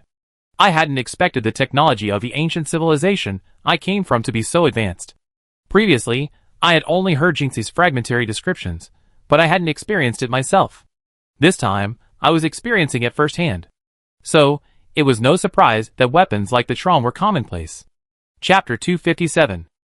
But then she thought, this incredible interstellar civilization had been so utterly humiliated by the families. How could human civilization, still resigned to its infancy, resist their attack? Is the only option, as the Star Cult preaches, to join them if you can't defeat them? That was simply unthinkable. She didn't want to become a monster. The fate of the woman previously suspected of being transformed into a familia had already foretold the outcome. "Let's go!" Aoshua leaned forward slightly, as if she and the entire spaceship were part of her. The scenery outside suddenly blurred, and she retreated madly. "Huh?" Shakia felt no sense of progress. It took her 2 seconds to realize that they were now hurtling forward at breakneck speed on the Invincible. And not a drop of the coke in Shakia's hand had spilled. This was a completely new experience. "We're so fast. Miss Aoshua, do you always fly at this speed?" Shakia said, taking a sip of her coke. "Of course, otherwise how would I gather intelligence globally?" Aoshua replied calmly. "Good bro." Shakia was filled with admiration. Shouldn't it be that this rapid, instantaneous acceleration would generate enormous G-forces? Astronauts and pilots on Earth undergo appropriate training. Ziyuan had discussed this with Shakia. G stands for the acceleration due to gravity at Earth's surface. In aviation, 1G is defined as the moment when the lift of an aircraft flying at sea level is balanced by the downward pull of Earth's gravity. Positive or negative G-forces are generated when an aircraft changes its inertia, such as during acceleration or deceleration or when performing nonlinear maneuvers. When an aircraft accelerates or climbs, causing gravity to shift downward, or centrifugal force from a nonlinear motion, positive g-forces are generated. These g-forces are not directly related to the ground's position, but rather to the aircraft's original position and orientation. For example, if an aircraft is upside down and approaching the ground, positive g-forces are generated even if the ground is directly below it. Conversely, when an aircraft decelerates or descends, causing gravity to shift upward, negative g-forces are generated. In this case, the upside-down position is also not directly related to the ground's position. For fighter pilots performing tactical maneuvers, effectively utilizing g-forces is a crucial skill. For pilots in aircraft constantly engaging in ultra-high-speed maneuvers, g-forces are crucial and can often mean the difference between life and death. First, the components of current human aircraft, including the skin, rigid structures, and joints, are all susceptible to material fatigue or degradation due to high or prolonged g-forces. This can lead to damage and serious consequences, or even collapse mid-air. As a result, many tactical maneuvers performed by fighter jets in science fiction, such as the classic Bono's Circus, are impossible for real-life pilots to execute. The current human technology tree is currently unable to produce aircraft capable of such feats. Of course, the advanced technology of the ancient super-civilizations from which Sakya and others emerged might be capable. Generally speaking, the maximum human body can withstand under normal conditions is between plus 9G and minus 3G. As the positive g-force increases, blood pressure diverts from the head to the legs, causing a sharp decrease in blood flow to the brain. At this time, carbon dioxide concentrations rise sharply, and the lack of blood and oxygen affects the visual system, causing the so-called blackout. This is also known as blackout in English. Conversely, when negative g-forces are excessive, the body's blood will reverse course and concentrate from the bottom to the brain, causing congestion in the brain and endangering the capillaries. Simultaneously, the excessive blood flow to the eyes causes incoming light to appear blood-tinged, a phenomenon known as redout. Generally speaking, brief bouts of redout and blackout are merely warning signs of the body's self-protection mechanisms, warning that it has reached its limit. If g-forces continue or even increase, the brain's protective mechanisms will shut down again, leading to blackout. At this point, the aircraft in midair is extremely dangerous. Furthermore, when g-forces exceed the brain's capacity, prolonged oxygen deprivation or rupture of congested blood vessels can cause permanent damage. In the most serious cases, severe brain damage can lead to death. Alternatively, delicate internal tissues can rupture due to the continuous high g-forces, causing severe bleeding and life-threatening consequences. In addition, research has shown that many passengers who die in aviation accidents die from the intense g-forces during the fall or at the moment of impact, rather than from subsequent accidents, such as fire, stress, etc. Pilots typically experience blackouts, cerebral ischemia, positive g-forces, and redouts, cerebral congestion, negative g-forces. Currently, the maximum g-force for astronauts and stunt pilots who have undergone extensive training generally does not exceed 12.0 G. At least, Cheyenne once challenged herself to nearly 12 G and nearly died in the cockpit. She would never take that risk again. For ordinary pilots, 9 G is a relatively extreme load. At this level of G-force, even pulling the joystick is difficult. Currently, the most effective and common Air Force mitigation method is the G-force reduction suit. When high positive G-forces occur, the suit inflates the pilot's limbs, increasing pressure and forcing blood back to the brain. However, conventional G-force reduction suits, due to the inflated extremities, cannot be precisely controlled. Therefore, some newer G-force reduction suits incorporate self-monitoring and fine-tuning, or utilize hydraulics to achieve precise blood flow control. Cheyenne, facing nearly 12 G-forces, was saved only by the UN Air Force's latest G-force reduction suit. The suit Cheyenne wore at the time had a dynamic recovery system. The system constantly monitors the pilot's physiological state. If the pilot faints, the system automatically takes over the aircraft, correcting it to a lower G-force state and using a stimulator to restore the pilot's consciousness. This means that fighter jets are not for ordinary people to fly.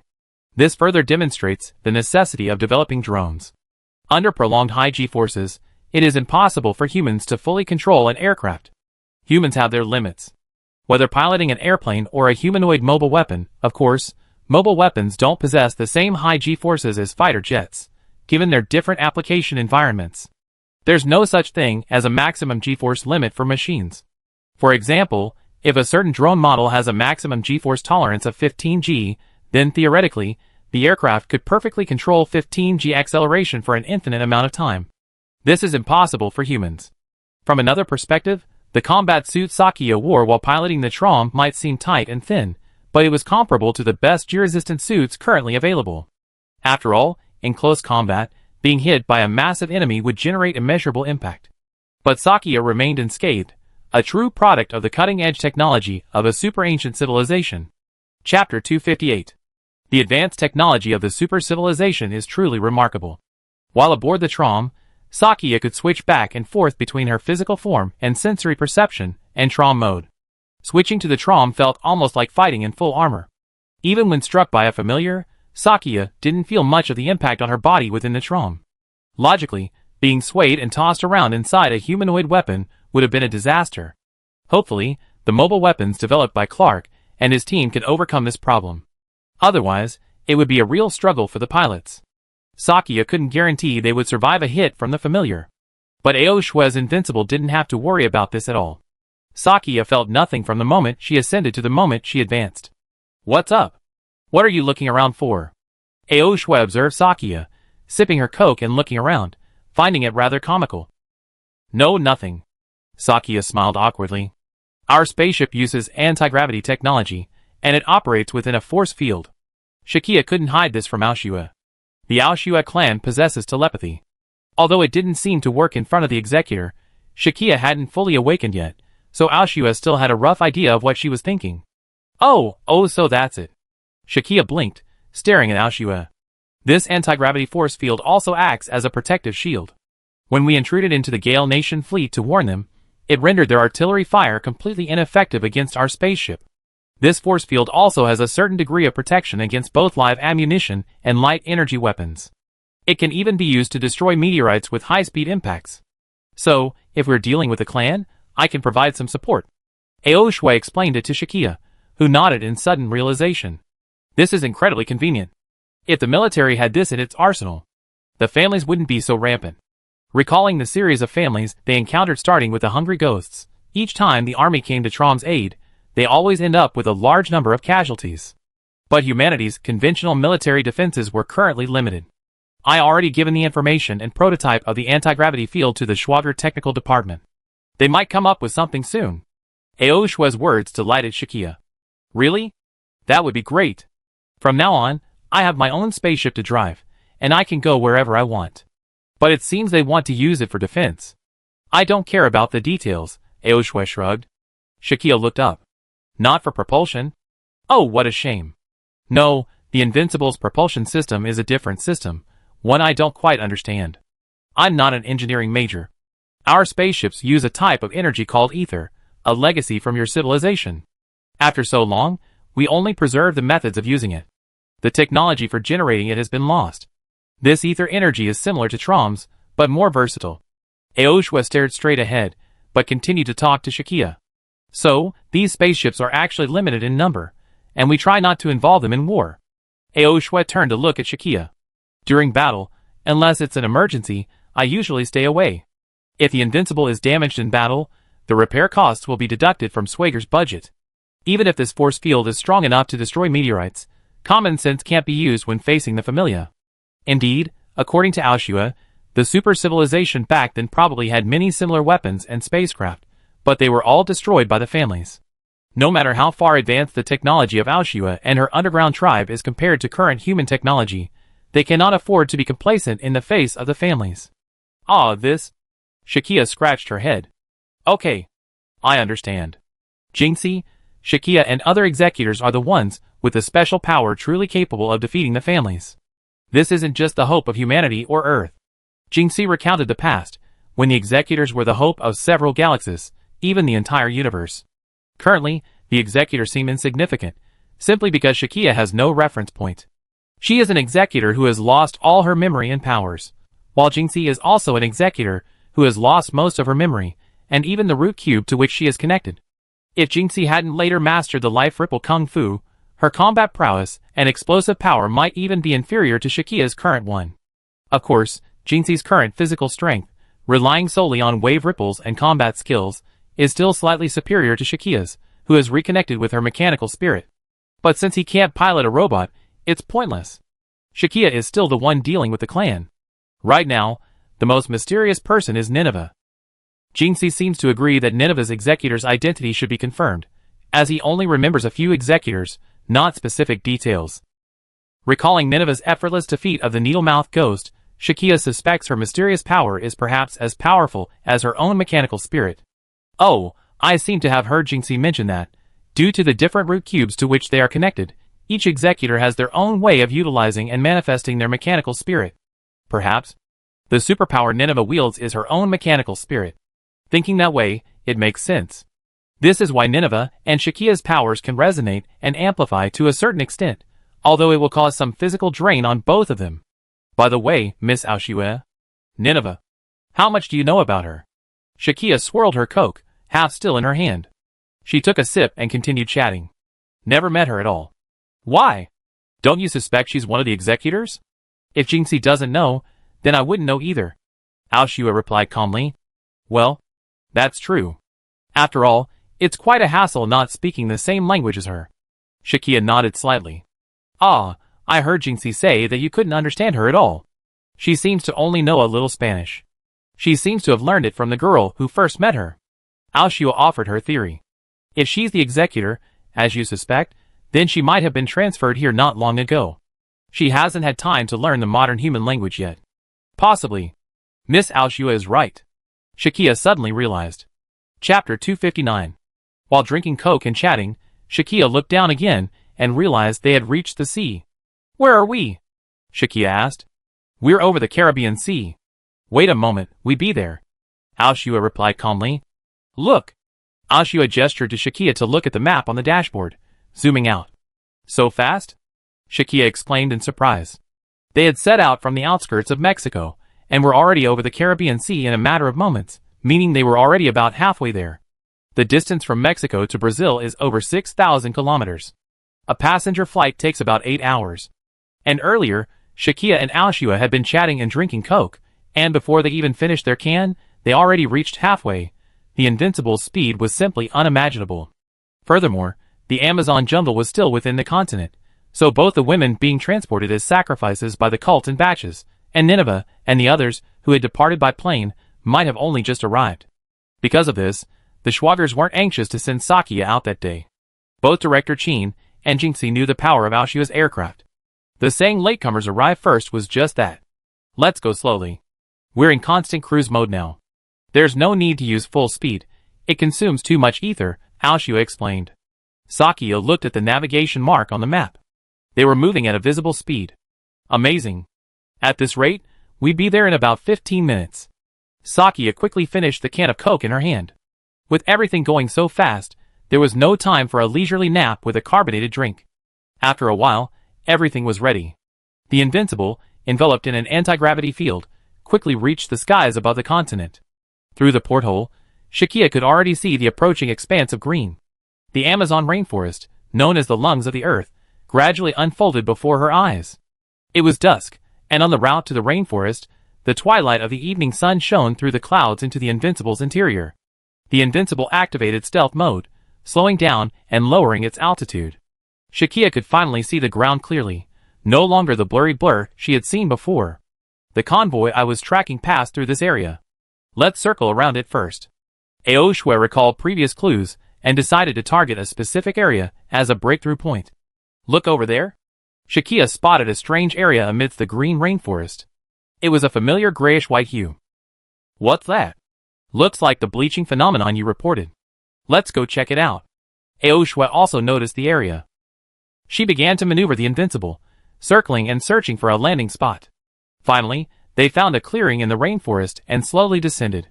Shakia donned her weapons and equipment and followed Aoshue off the spaceship. They were several hundred meters from the area, so they had to walk. Wow, this is so hot and stuffy. Shakia felt a wave of discomfort as soon as she disembarked. But that was only natural. They were already in the southern hemisphere, near the equator. And since it was a tropical rainforest, the heat and muggy weather were normal. But to navigate the rainforest, she had to wear outdoor clothing. After passing through the dense forest, Sakia and Aoshue arrived at a region ravaged by albinism. This looks like a village. Sakia walked onto a road and examined the entrance sign. These houses are covered in that white dust. Aoshue walked toward the nearest building, which appeared to be a store. The buildings here were all wooden, simple and low. But there seemed to be no one in the village. There was no point even asking for information. But Sakia didn't need to ask anyone, because where albinism appeared, it meant the villagers had either fled or perished. The cult must have done something here. Perhaps their base is nearby. Aoshua walked to the front of the building, and wiped a little white dust off with his finger. In that case, should we wait and see? Sakia suggested. Well, Aoshua pondered. Sakia spotted a ladder behind the shop. She climbed up to the roof, pulled out her binoculars, and began to carefully observe the village. The village lay at the foot of a cliff, near a water source and surrounded by rainforest. It was a beautiful place with lush vegetation, clear water, and picturesque scenery. It was a pity that the Order of the Stars had somehow caused it to become completely silent. The village probably didn't have many people. But it had everything: shops, farms, parking lots, markets, farmland, residential areas, and so on. It seemed to be a source of local agricultural products. This wasn't some isolated little village. If she had come here simply for sightseeing, Sakia might have wanted to stay longer. She bit her lip. This star cult had truly wreaked havoc. This time, during their investigation, they must thoroughly uncover their hideout and have Schwager and the FBI round them up. Sakia was a person of sound moral principles, and she could not forgive the cult's cruelty. If it weren't for the fact that the cult might have a hidden weapon related to the familiar's power, Sakia would have been eager to destroy their stronghold alone. She hadn't expected someone to seek control of the familiar's power. This was insane. Okay, why don't we camp nearby? Aoshua suggested from downstairs. The rainforest at night was far from safe, and even a highly technological race like Aoshua didn't enjoy exploring in the dark. Besides, by setting up camp nearby, they should be able to gather clues about the cult. Aoshua knew from previous surveys that there was only one road leading deep into the rainforest. Coincidentally, the convoy they had previously followed also took the same route. But it looked like it had just rained, so following the tire tracks might be a bit difficult for now. Setting up camp? Well, the sun's about to set. Might as well gather some clues. Shakia put down her binoculars and replied to Aoshua downstairs. Wait. I think I heard something. Shakia suddenly raised her head alertly, peering into the distance. Me too. It sounded like an engine. What a coincidence. Aoshua smiled faintly and looked in Shakia's direction. Shakia raised her binoculars again, gazing towards the cliffs near the village. A cloud of dust rose from the cliffside, and soon a fleet of large trucks appeared in the binoculars' field of view. Speak of the devil, Miss Aoshua, can you see it? Shakia put down her binoculars, intending to show Aoshua a glimpse, but mid-sentence, she looked down and saw a magnified image of a holographic air projection appear before Aoshua's eyes. Looks like Shakia won't need to give her the binoculars. I'm afraid their high technology is much better than a telescope. Chapter 260. A convoy is coming. Is it the Order's convoy? Shakia squatted down and called to Aoshua downstairs. It should be. Although their trucks seem to have been requisitioned. The number is consistent. Let's observe a little longer. Aoshua telepathically conveyed this to Shakia. If they get far away, we can pursue them later. Since Aoshua had said so, it was fine. Shakia picked up the telescope again and began observing. It seemed that the convoy was slowing down and moving towards them along the slope at the edge of the cliff. However, from the rooftop, Shakia saw that the convoy didn't seem to intend to leave immediately, but instead headed towards the small river below the cliff. They began to stop, and people began to get out of the cars. Yes, someone wearing the robes of the Order of the Stars. It's definitely them. Shakia, standing high and seeing far, reported her observations to Aoshua immediately. They stopped by the creek over there, seemingly setting up camp. It looked like it was getting dark, and the cult's transport convoy was planning to spend the night there. This was a godsend opportunity, easily seized. What should we do? Should we capture someone there and question them? Sakia's expression was eager. No, let's not alert them. Once they start moving again, we can catch up on the Invincible. Aoshua thought for a moment, deciding to wait and see. After all, suddenly approaching the convoy would only cause unnecessary trouble. They started cooking fires. Some are even setting up tents. It seems they're really going to spend the night there. Then we should camp nearby and keep an eye on them. Sakia agreed with Aoshua's idea. After all, the cult members wouldn't be leaving anytime soon, and they held the initiative. Descending from the roof, Sakia checked the time on the Schwager terminal. It was already 7 in the evening, but since they were close to the equator, it got dark later. I leave it to you to report the situation to Schwager. Let's return to the Invincible and prepare for dinner. Aoshua gestured for Sakia to return to the ship. It was almost time for dinner. That's not a big deal, but don't we need to leave someone here to monitor the cult convoy? Sakia was also a little hungry, but she still had other concerns. Don't worry. The invincible sensors can easily detect targets at this distance. If they start to move, we won't miss them. Aoshua smiled and nodded at Sakia. That's great. How convenient. Sakia's eyes widened, then she smiled too. If I'd known about Miss Aoshua's advanced technology, the reconnaissance mission would have been a breeze. In that case, let's look forward to what delicious treats the underground tribe might have inside their UFO. Tonight, we have a good meal and rest aboard the Invincible. The people in the Riverside convoy started a fire, smoke wafting overhead. Shakia and Aoshua also returned to the Invincible to prepare dinner. Miss Aoshua, I did bring some emergency food. Would you like some? Shakia pulled some self-heating military rations from her backpack. There were also canned luncheon meat, canned fruit, and other items. These were some of the things Operator Swager had prepared when headquarters arrived. Aoshua pulled a bag from the mini-fridge, which contained something that looked like potato chips. He then opened a can of Coke. Huh? Aoshua looked curiously at the packets of self-heating military rations Shakia had pulled out. What is this? Shakia was also curious about what Aoshua was holding. Did Aoshua usually eat a Fat House Happy Meal of potato chips and Coke? Oh, this is called manna. It's our tribe's emergency food, and we always keep some on our spaceships. A few pieces will fill you up for a whole meal. Want some? Aoshua handed Shakia a piece. Ah. Shakia took a piece and found it quite filling, but it was about the same as unsalted potato chips, very bland. Hey, come on, try these. Your emergency rations are really not tasty.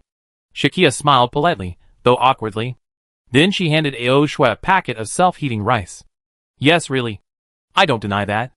Aoshua knew that this thing didn't really have much flavor, but it was incredibly easy to carry and store, making it an excellent space food for her tribe as they journeyed through space. Of course, since it was designed for this purpose, the taste couldn't be particularly good. To be honest, when Aoshua traveled around the world providing intelligence and logistics support for Swager, she usually wore a headscarf and stocked up on local food, unless she was in the wilderness. However, the compact spacecraft naturally couldn't hold much. So when she came to see Shakia, she grabbed a few tacos to try. I never realized humans are so sophisticated about food these days. Aoshua followed Shakia as she unpacked the outer bag. This was her first time using these self-heating military rations. Just a little water will do. Look, it comes with water. Shakia opened the package and pulled out a bag of water. She asked Aoshua to follow her, pouring water into the heating bag, and then letting the food heat up inside the vacuum bag. That's it? That's quite convenient. It uses the principle that quicklime heats up when it comes into contact with water, right? Aoshua looked at the water-filled heating bag. It soon inflated. Yes, it heats up quickly. Just 7 or 8 minutes. Shakia replied. By the way, are there any cutlery? There's a spoon inside. Shakia looked around. Wait a minute. Aoshua pulled a folded object from her grocery basket. Then, with a flick of her hand, it transformed into 2 oval plates. This is folding cutlery, similar to your disposable lunch boxes. Aoshua handed the plate to Shakia to use for storing things later. There are also these small bags.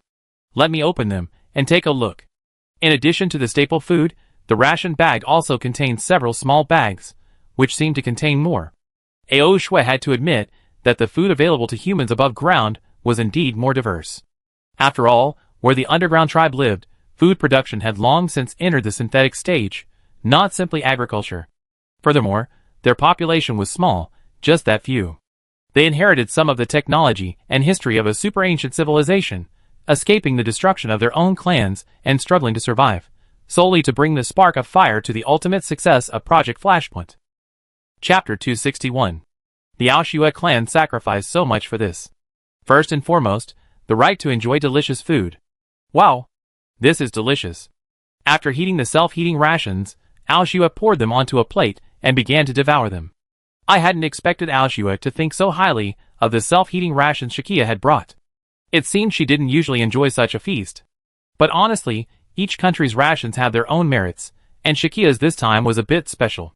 She was the only one who could transform fried rice and fried noodles into self-heating rations, complete with a variety of meats and canned fruits. Originally, I thought the manna on the Invincible with water, would be enough to sustain us for a week in the rainforest, Aoshua said. Thank you for your hospitality, Shakia. Shakia smiled a little sheepishly at Aoshua's gratitude. If I had known this would happen, I should have brought more, as a welcome gift for Aoshua. No. How can this be considered a treat? Miss Aoshua, if you like it, I'd buy it for you next time. Shakia opened the can of fruit and pulled out a yellow peach. Although it takes up some space and creates a lot of waste. But it's delicious. Aoshua ate with relish. She told Shakia that in the underground community's environment, everything is recycled as much as possible. The utilization rate is astonishingly high. So garbage is almost a rare sight in their environment. Originally, surface civilization didn't have much garbage, but after the advent of industrial civilization, the surface population's ability to generate garbage has exploded. I see. I haven't been in this era that long. I only seen it in period dramas. Miss Aoshua seems quite knowledgeable about ancient times. Shakia chatted with Aoshua as they ate. Of course, our people's lifespan is much longer than that of current surface humans. Hundreds of years have passed since my parents brought me, as a child, to meet Master Jingxi. Aoshua's words were startling. Hundreds of years. Miss Aoshua, you already? Shakia was stunned. Don't compare us to human lifespans. In fact, human lifespans used to be much longer. It's only become what they are now due to certain circumstances. Aoshua mixed some lemonade from the army rations with water and drank it. And you mentioned Jingxi earlier. In other words, Jingxi was there when you were a child. Shakia felt that Jingxi was truly remarkable. Although she had long heard him recount many ancient events, his description so vividly, she had never imagined he actually lived there. What? You didn't know? Jingxi has been in this civilization for over 1,000 years. According to your country's calendar, that would be during the Tang dynasty. Aoshua sipped his drink as he revealed this astonishing fact to Shakia. Isn't he even older than Miss Aoshua? He only looks to be in his 30s. Shakia exclaimed in surprise. How old do I look? 20-something? Hearing Shakia's response, Aoshua smiled and said, so, races are different, so don't compare ages. Is such a long lifespan due to being an executor? Shakia scratched her head. So wouldn't I be? Perhaps, but I heard from the elders of our tribe that during the era of the super civilization, lifespans were generally very long, with tens of thousands of years being the norm.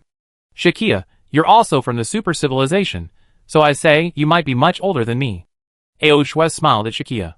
Shakia was stunned, not knowing what to say. So, Director Qin had shoved someone who might have lived for hundreds or even thousands of years into a high school filled with teenagers. No wonder school life seemed so plain and dull to Shakia. But who could blame her for having her previous memories wiped clean? Ah, it's a shame I haven't experienced as much as Master Jingxi. Having lived so long, he still has such a positive attitude, which is impressive. From what I know, Jingxi should be the earliest executor to arrive in this civilization. After all, no one had ever used the root cube to travel through time before, so it's normal for the executor's arrival times to be off. Aoshua sighed and said, Over 1,000 years? That's quite a bit of an error. Sakia sighed. Compared to sending the executors hundreds of thousands of years into the future, over 1,000 years isn't really that much of an error. You're kind of long lifespans anyway. The Flashpoint project is truly a burden for future generations, isn't it? Our clan has carried on the mission and made it this far, Aoshua said calmly. The two chatted, unknowingly finishing their rations. So it's no surprise that an executor like Nineveh is newly transferred. She seems to be still relatively unaccustomed to the situation here, so she often prefers to act independently based on her own judgment. Right? Sakia also shared her own theory.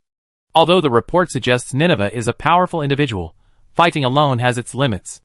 Jingxi probably had his reasons for asking us to act together. If she's only recently arrived from that era, then the reason you can't communicate is probably due to language. The language of the super ancient civilization has been lost, but I can try to convey something through telepathy. Aoshua pointed at her horn. It seemed her telepathic abilities were related to this horn.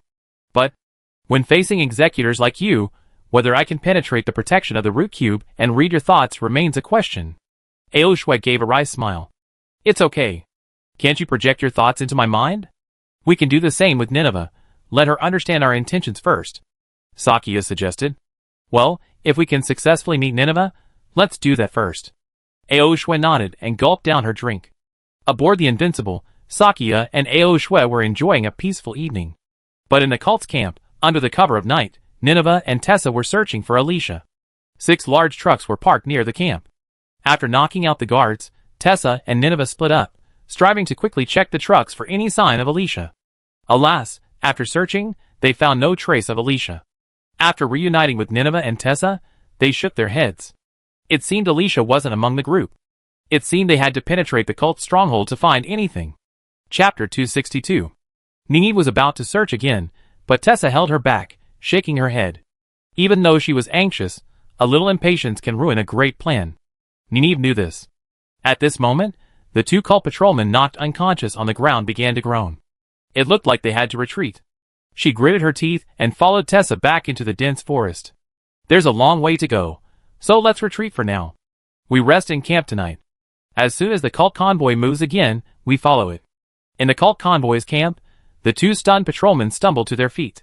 They seemed unable to remember what had happened, but they were still aware of the attack.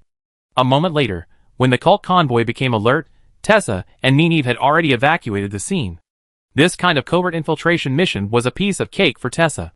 She had a good idea of when to flee and when to advance deeper. Tessa and Nineveh temporarily extinguished the campfire and watched from afar as the other party searched like a headless fly in the dense forest. Thankfully, the rainforest at night was fraught with danger, so the caravan members didn't dare venture too far. Even when they did search, they simply scoured the area around the camp with flashlights and torches, and then nothing more. If Alicia had been in the caravan, with such a limited force and limited combat power, Nineveh would have rescued her and fled long ago. Alright, they're gone. Let's move somewhere else for the night, Tessa said to Nineveh as the cult members left. The cult's camp had tightened its security, with more people taking turns on the lookout. But today, no one would bother them. Nineveh remained silent, following Tessa into the dark forest. The 3 groups spent the night near the destroyed village. Sakia, too, had eaten and drunk her fill, and slept relatively comfortably inside the spaceship. Unbeknownst to her and Aoshua, Nineveh was also nearby. The next morning, Sakia woke early, only to see it was just after 6. She had gone to bed shortly after dinner the previous day, so while she gotten up early, she gotten plenty of sleep. She opened her eyes and slowly rolled over, only to find Aoshua had been up long before. She was sitting in the cockpit, observing the cult's movements. "Morning, Miss Aoshua," Sakia said sleepily to Aoshua. "You're awake. Go to the bathroom and wash your face. We might be starting work soon," Aoshua said. "Okay. So what's going on?" "It looks like the convoy is about to start moving again. The detection ball is monitoring the situation at the camp. They're packing up." Aoshua was well aware of the cult convoy's situation. "Hey, these guys are up so early." Sakia stuck out her tongue and turned to go to the bathroom. The Invincible's bathroom was small but fully equipped, a bit like those small restrooms on high-speed trains, but more compact and with more high-tech facilities. The sink looked rather cramped. When Sakia reached over it, a small ball emerged from it, and a scented mist sprayed out from the holes in the ball. "How's that? This is very convenient, isn't it?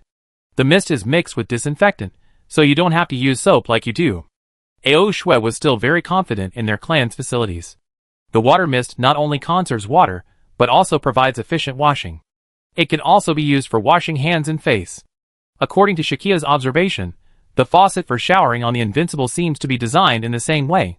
Last night, Shakia went to bed early and hadn't had time to experience this ingenious device. According to Aoshua's instructions, Shakia lifted the perforated ball that sprayed the water mist, and the mist sprayed onto her face, allowing her to wash her face comfortably without touching her hands. They could still wait leisurely for a while. Judging by the speed at which the other party was packing, Aoshua estimated it would take another 10 minutes before the convoy departed. Shakia wanted to take this opportunity to disembark and breathe the fresh air of the primeval forest. Although the air circulation system inside the Invincible was excellent, it couldn't compare to the fresh air inside the forest. Before 9 a.m., the carbon dioxide levels in the forest are at their highest. "Are you sure you want to go out?" Aoshua handed over a piece of manna and looked at Shakia. "Is that so?" Sakia hesitated, then took the food. "This stuff makes a pretty good breakfast. One piece will keep you full until lunch." But considering she might not have time to stretch later, Sakia disembarked and did some morning exercises in the open space. From here, Sakia could hear the shouts of the cult members at the waterside camp. "Hey, busy so early in the morning, you guys aren't having an easy time either."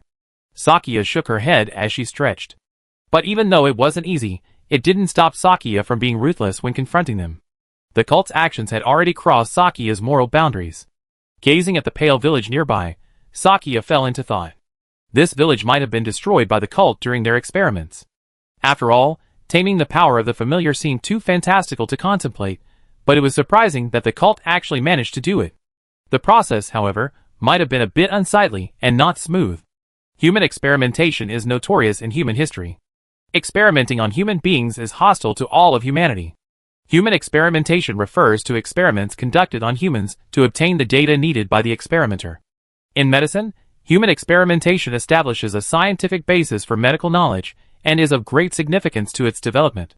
But what the cult did was no different from the wartime terrorism used to develop biological weapons. During World War II, doctors who defected to a certain country conducted brutal human experiments on prisoners of war and refugees. This drew attention to the ethical regulations of human experimentation and later established the famous principle of informed consent from the subjects. Here, informed refers to the subject's understanding of the purpose and risks of the experiment, while consent should be given under their own free will. Clearly, the cult didn't do this. Human experimentation isn't entirely without positive value. Schwager's medical department, though small, is a gathering place for experts from around the world. In the past, many medical scientists, seeking to more deeply elucidate the nature of disease, organized and summarized the symptoms they observed and recorded, hypothesized the causes, and based on this understanding, used every available method to treat the disease. Both Western and Eastern, much of the medical knowledge recorded in ancient medical texts is actually based on natural events observed in the human body. However, if medicine is limited to recording natural events, it can only describe phenomena, not become a true science that consciously explores the unknown. Chapter 263. The cult uses the supernatural powers of its families to conduct human experiments, a practice so covert that medical methods are completely incapable of investigation. The forensic examination of the female corpse recovered from Mexico City was completely inconclusive. The woman's body contained no toxic substances, viruses, or other compounds. The autopsy revealed no abnormalities.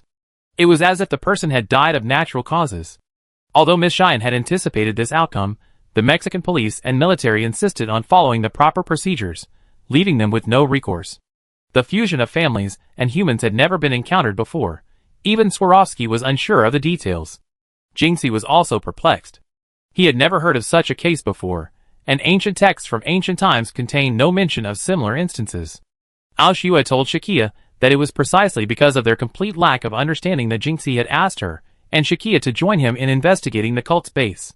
This trip was partly a display of trust in Shakia and a way to train her, and partly a desire for Aoshua to join her in uncovering the mystery of how the cult was able to merge its family's power into humans.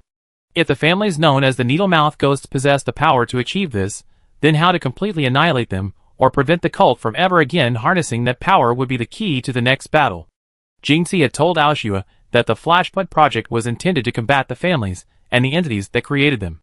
However, there had been no reports of this family's merging with humans or engaging in any other relationship. The cult's actions only add new crises to an already perilous Earth. This was the kind of thought only a lunatic could conjure. Neither Jinxie nor Director Qin could fathom the cult's intentions. This mysterious organization, known as the Star Cult, was a mystery, its motives and origins a mystery. As the saying goes, the most formidable enemy isn't its immense power, but its complete unknown. To understand their true origins, the only way was to infiltrate and investigate. No risk, no gain. This glorious and arduous task fell to Sakia and Aoshua. Of course, there were two others also targeting the cult. In the darkness, Tessa felt someone nudge her. Tessa opened her eyes and found Nineveh crouching beside her. Seeing Tessa awake, Nineveh gestured to her to get up. "What's wrong?" Tessa, who had slept fully clothed at night, sat up and, following Nineveh's finger, saw the cult's convoy in the distance, packing up and preparing to depart again. TSK. These guys don't even sleep in? What are they working so hard for? Tessa looked surprised, then lowered her head in a gesture of exhaustion. Nineveh crouched behind the bushes, looking at Tessa with a raised eyebrow, as if asking her to make a decision. "Okay. You seem quite energetic. Let's follow them." Tessa shrugged. She turned, pulled a pack of energy bars from her bag, and tossed it to Nineveh, telling her to have some breakfast. She washed her face briefly, prepared herself, and set off. Nineveh caught the thrown energy bar in midair with her supernatural powers. This was the first time Tessa had ever seen such telekinetic abilities. Nineveh's willingness to demonstrate her abilities in front of the other was a sign of her trust in Tessa. After more than 10 minutes, the cult's convoy formed a single file again, continuing its journey into the depths of the Amazon jungle amidst a cloud of dust. Two groups of people followed the convoy, both airborne and ground. Sakia and Aoshua, riding the Invincible, activated stealth mode and followed at a low speed. Tessa and Nineveh, on motorcycles, kept a distance, following the convoy's movements and tire tracks. Neither of them was aware of each other's presence. Following the convoy was quite boring. Sakia slumped in the driver's seat, waiting for the convoy to reach the base. Aoshua, silent, watched the convoy's movements on the monitor. She had the Invincible set to automatic tracking mode. Once it locked onto a target, it would maintain a constant altitude and follow it, without her having to operate the aircraft at all. Miss Aoshua, would you like a Coke? I get it. Sakia felt like taking a nap, but she was afraid of missing anything. It looked like she needed the caffeine in her cola to perk herself up. Okay. Aoshua also looked a little tired. After all, she was up the earliest today. After her previous lightning-fast speed, the current pace, forced by the need to keep up with the convoy, was so slow in the air that it was almost drowsy. On the ground, however, Tessa had to concentrate on steering her motorcycle along the dirt road in the forest, which was much more refreshing. We've been walking for an hour. Are we going to spend the night in the forest again? Tessa smiled wryly and glanced back at Nineveh. Nineveh remained calm, expressionless. In the tranquil Amazon rainforest, the noise of the convoy's progress startled waves of birds. Sunlight shone through the rainforest treetops. Everything seemed so peaceful. Sakia sipped her Coke and admired the rainforest scenery. If only this trip were a perfect one, she thought. They had been following the cult's convoy for an hour, and nothing strange seemed to be happening. What secrets lay hidden in this rainforest? Sakia gazed at the tree-covered ground, her thoughts running wild. On the ground, Tessa and Nineveh followed closely behind. As they followed, Nineveh glanced around, as if she had noticed something. There were more footprints in this area. Yes, human footprints. She wanted to warn Tessa, but the engine noise was too loud, so she kept poking her arm with her fingers. What's going on? Tessa slowed down and asked, turning back. Nineveh signaled Tessa to stop. She jumped out, parted the grass beside the main road, and pointed to a series of footprints in the woods. Footprints? Let me see. Tessa took off her helmet, hung it on the handlebars of her motorcycle, and stepped forward to examine them. So that's what they were. These footprints seemed disorganized, but they varied in size, as if they were left by many different people marching in formation. And near the footprints were burnout torches, indicating that a large group had been marching in the area not long ago. Looks like we're almost there, Tessa said, standing up and stroking her chin. There was no time to lose. Perhaps we had already entered the cult's territory. Tessa beckoned Nineveh to quickly hop on the motorcycle. Victory was within reach. Chapter 264. The motorcycle started up again. The footprints and torches in the rainforest mud led Nineveh and Tessa to believe that the cult's members were active in this area in large numbers, and they might have already reached the cult's base. It's no wonder that law enforcement agencies were so reluctant to intervene in such deep forests. Many areas of this rainforest remain untouched by humans. While there were dirt roads, that didn't mean there were many tourists or rangers. Perhaps the roads were dug by the cult themselves. This area, the map shows nothing but rainforest, with no buildings or anything like that. Could the cult have set up camp in the rainforest? Sakia took out the jungle map provided by the Swagger branch and examined it. However, it was clear that the map lacked many details. Unless they possess advanced technology, ordinary people simply cannot survive in this rainforest environment for long periods of time. Of course, they might even be relying on the help of their clan, so who knows? Aoshua looked at the map in Sakia's hand and spread her hands. Oh, never mind. This map is ultimately worthless. Sakia reluctantly put it away. The best approach now was to closely follow the convoy ahead through the rainforest. Don't worry, the Invincible's automatic tracking system is very effective. All we can do is wait. Aoshua pointed to the display on the control panel, which was fixedly locked on the thermal image of the convoy ahead. Tessa and Nineveh, about a kilometer behind, were just outside the tracking range. The dirt road became narrow and rugged at this point. Tessa inevitably slowed down. It was clear that this road wasn't built by the national agency responsible for this stretch of rainforest. This further solidified their theory. The cult's base wasn't far away. The Amazon rainforest was indeed a perfect place to hide. The cult didn't seem foolish. But perhaps they had other motives than simply seeking shelter. In the pristine rainforest, which obscured the sun, gigantic trees with bizarre, plank-like roots were everywhere. Flowers and fruits on incredibly old stems, giant leaf plants, living creatures, and all sorts of exotic flowers and fruits, natural wonders abounded. Even on sunny days, patches of rain and mist filled the air. If Tessa and Nineveh hadn't been in their vehicles, navigating this sweltering, humid rainforest would have been a daunting task. Giant trees towered to their limit, their green leaves rising like fresh life, and puddles of water were everywhere. The morning sun suddenly filtered through the gaps between the trees, illuminating the shallow puddles like white jade plates, their walls gleaming with light. Simply following the cult's footsteps provides a leisurely opportunity to appreciate the beauty of the tropical rainforest. The region's long-standing climate and environmental stability, coupled with year-round high temperatures and high humidity, has resulted in a remarkably lush forest, forming tall, multi-layered structures. This rainforest, located in the Amazon River and its tributaries in northern South America, is a large tropical rainforest covering 6 million square kilometers, encompassing 40% of the total area of Brazil. It borders the Guiana Plateau to the north, the Andes Mountains to the west, the Brazilian Central Plateau to the south, and the Atlantic Ocean to the east. The Amazon River Basin is the world's largest river basin, with its rainforest extending from the eastern Atlantic coast, 320 kilometers, 200 miles, wide, to the lowlands where it meets the foothills of the Andes, forming a forest belt that gradually widens to 1,900 kilometers, 1,200 miles. The rainforest is incredibly vast and continuous. The region's climate is also characterized by frequent rain, humidity, and generally high temperatures. Even Nineveh, sweltering, took off her coat and sat on Tessa's motorcycle in a tank top. The Amazon rainforest harbors the world's richest and most diverse biological resources. Millions of species of insects, plants, birds, and other creatures, many of which are still unknown to science. This vital force of the earth is precisely what the super-civilized people, who sent their families into the rift between time and space hundreds of thousands of years ago, sought to protect. Among the lush vegetation are various tree species, including myrtle, laurel, palm, acacia, rosewood, Brazil nut, and rubber trees. The main wildlife here includes jaguars, manatees, tapirs, red deer, capybaras, and many rodents. There are also several species of monkeys. Known as the world kingdom of plants and animals, it is also known as the lungs of the earth because it covers half of the world's rainforests. Nineveh was also struck by the spectacle of this tropical rainforest. She glanced around, a rare expression of curiosity and amazement. Tessa, however, seemed unfazed, perhaps because she had been there before.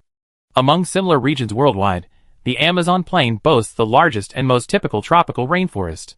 It boasts an extremely rich diversity of species, many of which are endemic. Both animal and plant life are unmatched anywhere else on land. Due to tectonic plate movement, the landscape and climate of the ancient civilizations who lived there must have been vastly different from today. However, what is certain is that the tropical rainforest was already a part of their environment from that time onward. Researchers at the University of Brasilia have shown that the Amazon River formed over 9 million years ago, about 8 million years earlier than previously thought. The study, conducted jointly by University of Brasilia researchers and European scientists, determined the river's formation by examining sediments in the river, suggesting that it formed during the Miocene epoch, approximately 10 to 5 million years ago. Previous studies generally assumed the Amazon River to be 1 to 1.5 million years old.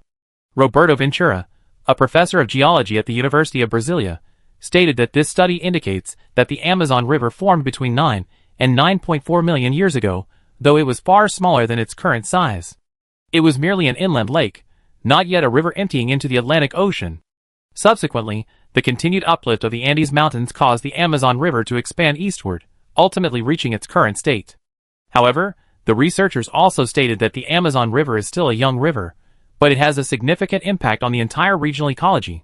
Due to the Andes Mountains, moisture from the Amazon River basin cannot flow westward, instead falling back to central and western Brazil, including Brasilia, becoming a significant source of precipitation for the region.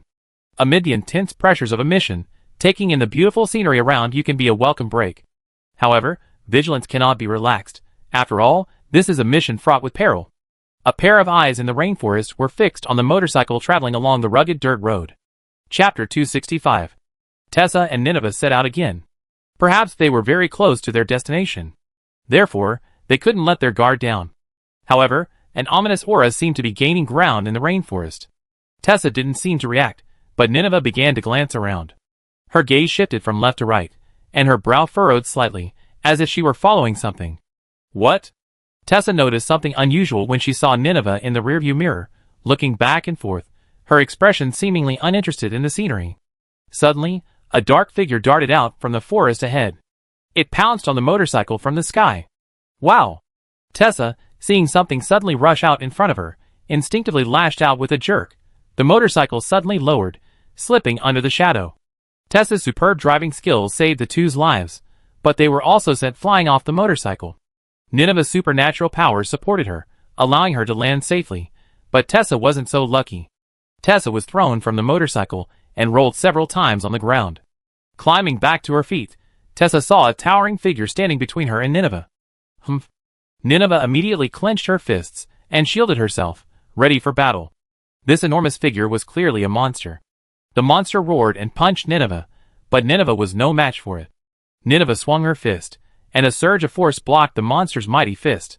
Is this the power of Nineveh's spirit? Tessa watched Nineveh fight. Then Nineveh's other hand swung out a timely strike. A muffled explosion echoed, and a large dent appeared on the monster's body. The monster leaped back, attempting to adjust its rhythm and resume its fight with Nineveh. Tessa knew that this was one of the cult's very few elite members. Their numbers were limited, and they had been baptized by the power of their families more extensively. This allowed them to transform into monsters imbued with their own power. The creature they encountered was most likely patrolling near the base. As for how she knew this, it could only be said that Tessa had her own channels. Hey! Looks like we're in the right place, right, Nineveh? Tessa stumbled to her feet, dusting herself off as she approached Nineveh, who was currently engaged in a standoff with the monster. Nineveh extended her hand in front of Tessa, telling her to retreat, but she didn't seem to appreciate it. Time is running out. You continue chasing the convoy. I hold this guy back. Tessa's hand trembled as she unsheathed several grenade-like objects from her waist. Hey! I forgot you didn't understand me. Tessa shook her head self-deprecatingly and continued walking. Naiwei stared at Tessa with wide eyes, unsure of what she was going to do. Tessa had unleashed the safety on one of her grenades, and it rolled to her feet. Puff! A puff of smoke erupted from the grenade. It was a smoke bomb. Naiwei realized she had been kicked and took several steps back. Several more explosions were heard from the front. The monster roared several times, then faded away. Tessa planned to distract the monster herself. Naiwei rushed through the smoke and found only the monster's retreating footprints on the ground. Neither the monster nor Tessa was anywhere to be seen. The monster's tracks disappeared into the dense forest. Even chasing it now would be too time-consuming. Hey! Nineveh sighed, and slowly walked towards the motorcycle. Although they couldn't communicate, Tessa's determination wouldn't go to waste. Besides, Tessa seemed quite capable, so Nineveh decided to continue the pursuit. Up in the sky, Shakia and Aoshua, aboard the Invincible, spotted something unusual coming from behind the convoy. The detectors picked up several explosions. The explosions were clearly caused by humans. What's behind the convoy? Aoshua turned the detector towards the road behind the convoy, and saw on the monitor a person on a motorcycle chasing the convoy. Aoshu. Zoom in. Shakia noticed the figure on the motorcycle on the ground looked very familiar. Thanks to the Invincible, a high-tech aircraft capable of maintaining extremely stable flight, Shakia and Aoshua were able to clearly see the person on the motorcycle. It's Nineveh! The two shouted in unison. But now aboard the Invincible, they couldn't contact Nineveh, so they could only watch from the air. It seemed Nineveh had somehow figured out the cult's movements, and was able to catch up. In that case, why not reunite with Nineveh at the cult's base? After making this decision, Sakia and Aoshua shifted the camera toward the convoy. From the air, they watched the convoy drive along the road into a dense forest, then lose consciousness. Ahead of the road was a hill, covered in dense rainforest. Nineveh, following behind, also followed the convoy into the dense forest on a motorcycle without hesitation, also losing consciousness. This is strange. Let's go down and take a look. Shakia, puzzled, suggested finding a place to moor the Invincible, and see what was going on foot. There's no other way. This is the only way. Aoshua had thought she could rely on the Invincible's cloaking ability to continue tracking, but it seems things don't always go so smoothly. To avoid wasting too much time, the Invincible found a small, less wooded cliff to dock on and activated its cloaked standby mode. Shakia gathered her gear and disembarked with Aoshua, who had changed into casual clothes. This was the first time Aoshua had shown casual clothes in front of Shakia. This sleeveless outfit and tight trousers made it easy to move around, unlike the awkward and stuffy robes she had worn before. Shakia was even more surprised to see a tail covered in keratin scales at Aoshua's waist. Hey. Stop looking. Let's go! Aoshua saw Shakia staring at his tail with curiosity and hurriedly urged her. So sorry. This is the first time I've seen a tail like that. Shakia shuddered, realizing she had been staring at her tail. I told you. I'm not from the same race as the people on Earth. Aoshua held her forehead. Excuse me. Shakia smiled apologetically. And so, the two of them ran from the cliff into the dense forest below. In an unknown place, a figure in a cult robe seemed to be performing some ritual before a ball of glowing energy. The energy emanating from the ritual blew his hood down, revealing his hair. Suddenly, hurried footsteps echoed. It felt like a heavy door was opening behind the man. The energy in front of the man dimmed, and he turned around with a hint of impatience. What's wrong? Why are you so flustered? The man turned around and saw a man in ordinary religious robes approaching him. This man was the cleric who had abducted Sakia. Chapter 266. The patriarch turned around, his eyes glinting with displeasure, as he looked at the cultist, who had hurriedly rushed in to interrupt his ceremony. My apologies, Master Patriarch, please allow me to hurry. The cultist knelt on one knee and saluted the patriarch. All right, go ahead. The patriarch took 2 steps and approached the cultist who had come to report. The Agara patrolling the rainforest. Seems to have lost contact, the cultist reported. The patriarch frowned and blinked twice. Agaru, the name comes from a mythical beast in Sumerian mythology. The star cult uses it to designate high-ranking members who have absorbed the power of their families and are able to transform. They are the core fighting force of each star cult branch, and they are the beings that most perfectly embody the power of their families and humans. The 2 Agara from the cult, who had accompanied the patriarch to meet with the gang members, were the 2 Agara from the cult. Although their transformation time is limited, it's enough to crush conventional forces, like the police or small military units. This superhuman combat power naturally enables the cult to operate covertly around the world. They also serve as the guards surrounding the cult's strongholds. Though these guards are few in number, their superhuman physical fitness, mobility, and perception allow only a few to cover the area surrounding the patrol base. The one Tessa and the others encountered earlier was one of these individuals. And this cultist's report likely refers to the defeat of Tessa's Agaru. Does that mean Tessa has successfully escaped danger? It looks like. A rat has slipped in. The cult leader didn't seem to react much, but he wasn't indifferent to the matter. The forces capable of finding this place and defeating Agara couldn't be conventional police or military forces. The only ones who could come to mind were organizations like Swagger, specifically established to deal with the familiar. Increase security. Tell all the families here that someone is coming to destroy your paradise. Prepare everyone. The patriarch waved his hand, directing his followers. Understood. The followers gave the patriarch a strange but graceful salute, then turned and walked out the door. Oh. After exiting the patriarch's ritual room, the followers encountered an unfamiliar figure in the hallway, heading towards the patriarch's ritual room. Or rather, the visitor's white robes didn't seem to be those of a member of the Order of the Stars. It seemed as if he hadn't seen this person in this base since the day he arrived. However, since this person could openly move around the cult's base, he must be no ordinary individual. Could he be a new senior member of the cult? Judging from the direction he was coming from, it seemed he was going to discuss something with the patriarch. As the newcomer approached, the cultist noticed a mask covering the upper half of their face. Judging by their gait, they appeared to be a woman. He remembered a white-robed woman within the cult during their time in Mexico City, rumored to have been sent by the leader's collaborators to perform certain tasks. This person must be the one passing by. The cultist pondered this as they passed by the white-robed woman. What's coming will eventually come.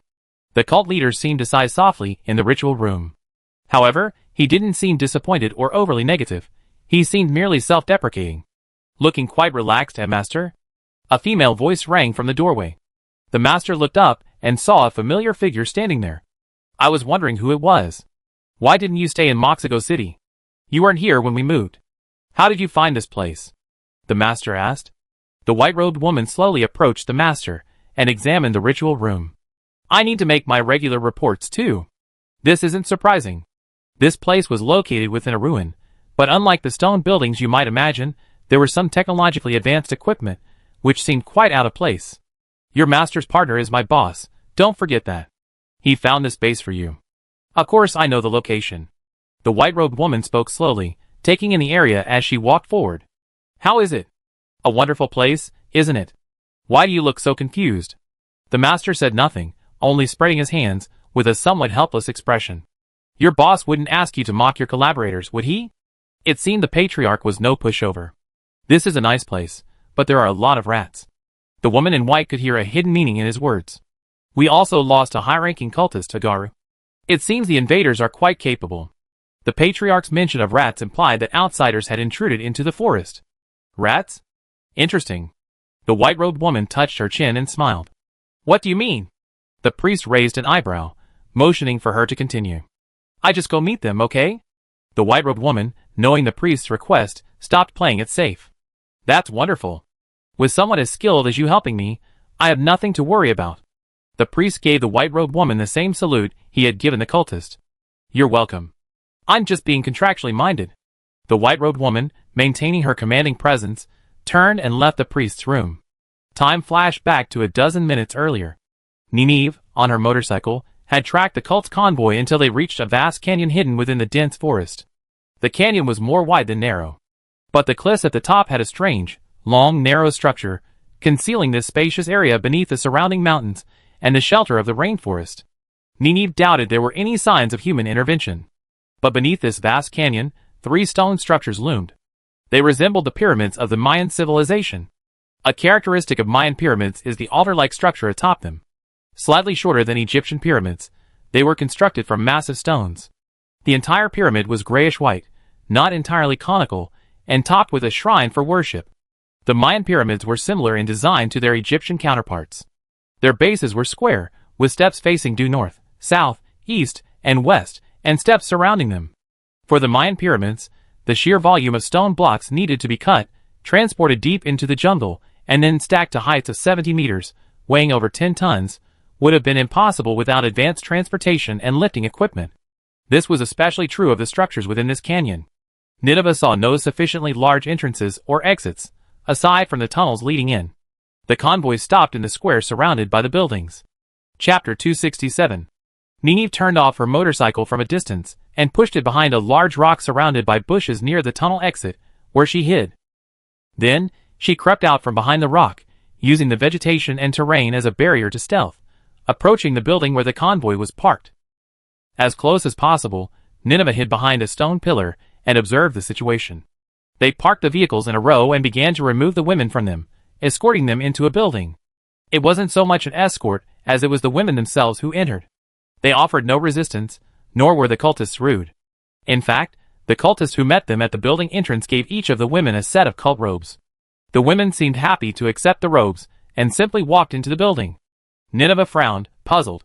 The cult members, who had been lingering outside, followed the women inside after they had all entered. After the last person entered the pyramid-like structure, the stone door unexpectedly closed automatically. This seemingly ancient pyramid seems to possess advanced technology. The gate was closed, and the square outside was deserted. However, in the canyon, besides these pyramid-like structures, there were also numerous vehicles and supplies used by the cult piled up in the square and nearby open space. Judging by the size of these objects, at least 1,000 people were gathered and operating in this canyon. Trucks, containers, and other equipment were neatly arranged around the stone pyramid structure. After confirming that no one was around, Nineveh cautiously slipped out from behind the stone pillar. She carefully scanned the perimeter of the Mayan-like pyramid, searching for an entrance or something similar. But to no avail. Nineveh searched all 3 stone pyramids in the square, finding no mechanism or entrance. Thinking back, when the caravan arrived, they seemed to have waited for someone inside to open the door before they could enter. Could it be that this thing couldn't be opened from the outside? That couldn't be possible, otherwise how had the original cultists gotten in? As Nineveh observed, she suddenly heard a strange noise emanating from the pyramid closest to her. It was a low humming sound. Even the ground shook slightly. Looking closely, she saw that the exit of the nearby pyramid was slowly opening. The heavy stone door vibrated from the friction. Nineveh sought shelter, but the square was bare of obstacles. Quickly thinking, Nineveh leaped onto the pyramid, so that anyone exiting wouldn't see her unless they looked back. Then, when the newcomer appeared, I seized the opportunity to kill him and slipped through the gate. This was a perfect opportunity, Nineveh thought. Only one person emerged from the open gate, but Nineveh hesitated, not taking immediate action. Because the newcomer wasn't a good person. The familiar white robe startled Nineveh for a moment. It was this woman in white who emerged from the building. It was the mysterious woman in white who had chased the three of them in her car when Nineveh rescued Alicia and Sakia. Nineveh, unusually, didn't strike decisively, but that didn't mean she could conceal her presence. The white-robed woman didn't turn around, but with a flick of her hand, the hilt of her lightsaber appeared in her hand. Then, in an instant, she extended the red blade. This unconcealable energy, you truly are. The white-robed woman muttered softly to herself, then suddenly hurled her lightsaber toward Nineveh. Crack! The lightsaber sliced through the stone, sending forth a shower of sparks. Nineveh leaped into the air. Using her superpowers, she launched herself high into the air, dodging the spinning lightsaber and landing steadily in front of the white-robed woman. You made it here. It seems I wasn't wrong after all. The white-robed woman's eyes were obscured by her mask, but there was a hint of excitement in her tone. She reached out to catch the returning lightsaber, her eyes fixed on Nineveh beneath the mask. Nineveh, however, didn't understand, nor did she bother to listen. She was already prepared for battle. It looked like the woman in white was no pushover. Expecting her to feign ignorance and let Nineveh pass was out of the question. Nineveh assumed a combat stance, her eyes gleaming with cold, murderous intent as she glared at her opponent. Excellent reflexes. And fighting spirit. Haha, even I feel like breaking out in a cold sweat. The woman in white didn't need to elaborate. She could already sense Nineveh's aura of a skilled warrior. However, in the previous road chase, neither of them had been able to go all out. This time presented a good opportunity. Nineveh. That's your name, right? This time, let me witness your full potential. The white-robed woman raised her lightsaber and prepared for Nineveh. This was only their second meeting, but they both seemed to understand the unspoken rules. Each could sense the other's power. And this power could only be communicated through fighting. The two stood face to face in silence in the pyramid's plaza, as if nothing else mattered to them. Besides the whirring of the wind from the canyon, everything was utterly silent. Each smile could be a flaw in the other's eyes. So the two remained still. It was as if time had stood still for them. Aside from the intermittent gusts of wind, stirring the surrounding grass and shrubs, the scene seemed frozen. However, neither of their expressions showed any change. The white-robed woman's face was hidden by her mask, and Nineveh's expression remained motionless, seemingly even more terrifying than the mask itself. The stillness was terrifying. Swish! A leaf blew onto the white-robed woman's raised lightsaber. Sizzle! One leaf, two! The wind began to pick up. One of the leaves flew past the white-robed woman's face, just covering her eyes. Puff! Nineveh struck out. This was the moment she had been waiting for. Nineveh's spirit power surged through her fist, striking the white-robed woman in a split second. Sharp! The white-robed woman exclaimed in admiration. She hadn't gained the upper hand, but she wasn't afraid. Nineveh was a seasoned and powerful warrior, but the white-robed woman wasn't far behind either. She deflected the lightsaber's blade, ducked down, and took Nineveh's powerful blow. Chapter 268. Shakia and Alshua walked through the tunnel the convoy had entered. Once inside, they discovered that the tunnel was formed by the intertwining of the mountain and the tangled roots of a massive tree. The light inside the tunnel was dim, but there were well-placed streetlights. However, these lights flickered, as if emitting a fluorescent glow from some living being. It felt quite dreamy. However, unlike the previous convoy, the headlights could brighten the tunnel, so Shakia and the others had to rely on this meager light to advance. Thankfully, Alshua still had various handy secret tools with her. She pulled out the small, holographic computer-like ball she carried with her and projected a beam of light to illuminate the path ahead. How long is this tunnel? Alshua panted, holding on to the wall. Shakia, however, didn't feel tired at all, thanks to the breathing techniques she used to strengthen her stamina. After all, they're driving and we're walking. Look, the tire tracks stretch all the way here. We should be heading in the right direction. In the dim tunnel, Shakia relied on the tire tracks of the car in front to identify the path. This tunnel was actually a massive cavern, not a straight passage. Simply following the tunnel straight ahead wasn't an option. Only by relying on the tire tracks could one avoid getting lost. It seemed Shakia and Alshua still had some time to reach the valley, and in the meantime, Nineveh was battling the white-robed woman. Nineveh, too, was unabashedly engaging her abilities in a fierce battle. But rather than a battle, Nineveh realized that the opponent was currently evenly matched with her. Nineveh hadn't yet exerted her full strength. All I can say is that the white woman and Nineveh's current combat prowess is roughly equal. Nineveh seemed to be dodging and maneuvering, but it was as if a shimmering figure before her was engaging the white woman in her place. The white woman's swung lightsaber slashed at the ethereal yet dense mass of energy, sending bursts of sparks flying. The two exchanged blows and swords, with Nineveh perfectly matching the white woman's rhythm. Her superpowers displayed excellent offensive and defensive capabilities in combat. Furthermore, Nineveh even felt somewhat at ease. After several rounds, Nineveh observed something. She seemed to realize that while the white woman was an excellent swordsman, she wasn't as formidable as she imagined. She likely didn't possess any superpowers. Besides her exceptional physical prowess, she didn't seem to be utilizing any of the mystical arts associated with her familia. Although her lightsaber's destructive power was immense, it was likely intended to compensate for her own lack of superpowers. Although the lightsaber didn't appear to be a technological invention of this era, however, Nineveh was also fighting the white woman through a double created by her own mechanical spirit. The lightsaber's ability to damage on contact posed little threat to Nineveh. Perhaps the white woman wasn't engaging with her full strength, merely testing Nineveh. After all, facing Nineveh's combined offensive and defensive abilities was indeed a formidable challenge. However, the white woman's mask seemed to grant her a special vision.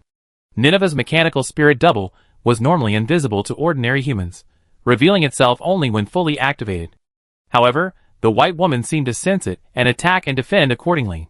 The two fought from the ground up onto the building, the battle reaching a stalemate. Finally, we see some light. Are we out? After walking for a while, a light finally appeared before Shakia. At the entrance to the canyon's bottom, Shakia and Al-Shua emerged from a massive cavern. Before them lay a canyon with 3 stone pyramids at its base, and a narrow strip of sky above. The Amazon rainforest is supposed to be a plain, so how could this kind of terrain exist? Shakia looked around curiously. She spotted a convoy of trucks parked next to a building. It looks like we reached our destination, Miss Al-Shua, Shakia said to Al-Shua, who was following her. But Al-Shua didn't seem used to long distances. She was so exhausted she sat on a rock, wiping her sweat. We're here, we're glad we're here. Let me rest for a while. Although Al-Shua had removed her robe, walking through the rainforest still irritated her. After all, she lived in a hollow underground cavern, long since transformed by her clan into a comfortable, habitable environment. Furthermore, she mostly piloted the Invincible, traveling the globe, so her physical strength was indeed far inferior to Shakia's. Perhaps her physical strength wasn't much different from that of an average human, but Shakia was exceptional. If Long Sheng and the others were summoned, their reactions would likely be similar to Al-Shua's. Of course, Bruce might be able to handle it. As Shakia surveyed the canyon, Al-Shua spotted movement on a distant building through her tactical telescope. She called Shakia over to see. This is... Sakia saw 2 figures moving at high speed on the screen, as if engaged in a battle. From the ground to the building, and back again. The battle was quite intense.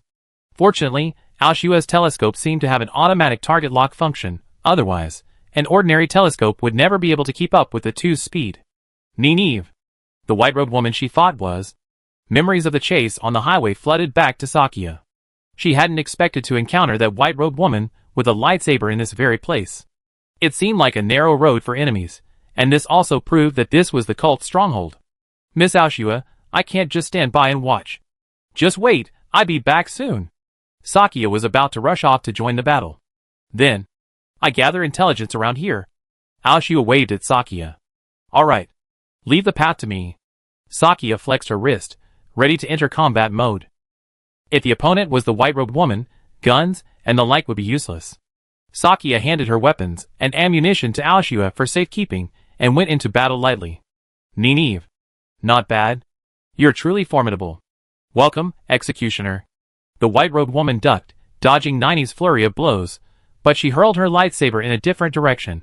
Nineveh realized the blow wasn't aimed at her. She looked in the direction of the lightsaber's throw and saw Sakia running towards her. Looks like there's another guest to be received. The white-robed woman's target was Sakia, who had come from behind Nineveh. Sakia had seen this lightsaber throw before, and trying to hit Sakia from such a distance was underestimating her. Nineveh, I help you. Sakia activated her breathing technique, her running speed suddenly increasing. She suddenly dodged the lightsaber's blow with a side flip, then continued her charge towards the exchange. Chapter 269. You chased me so hard last time. Heaven forgives no one. Sakia took advantage of the momentum and soared into the air, charging towards the white-robed woman atop the pyramid. She concentrated her spirit energy into her right palm, which shone with a dazzling golden light as she slammed it down upon her opponent. Spirit Energy Wave Sprint. This move was the foundation of the Life Wave Kung Fu Jingxi had taught Sakia. It had low energy consumption but immense power. Replacing life waves with the more powerful spirit energy further enhanced it. Wow! The white-robed woman threw her lightsaber, but she extended her hand, and as if possessed by magnetism, she pulled it back from behind Sakia. This was the same move she had used during the previous highway chase. Sakia's thunderous palm strike was about to strike the lightsaber. If it had struck the lightsaber, her hand would have. But Sakia was too late to retract it. Before she could even think, the palm, wrapped in the energy of the mechanical soul, collided forcefully with the lightsaber. Ouch!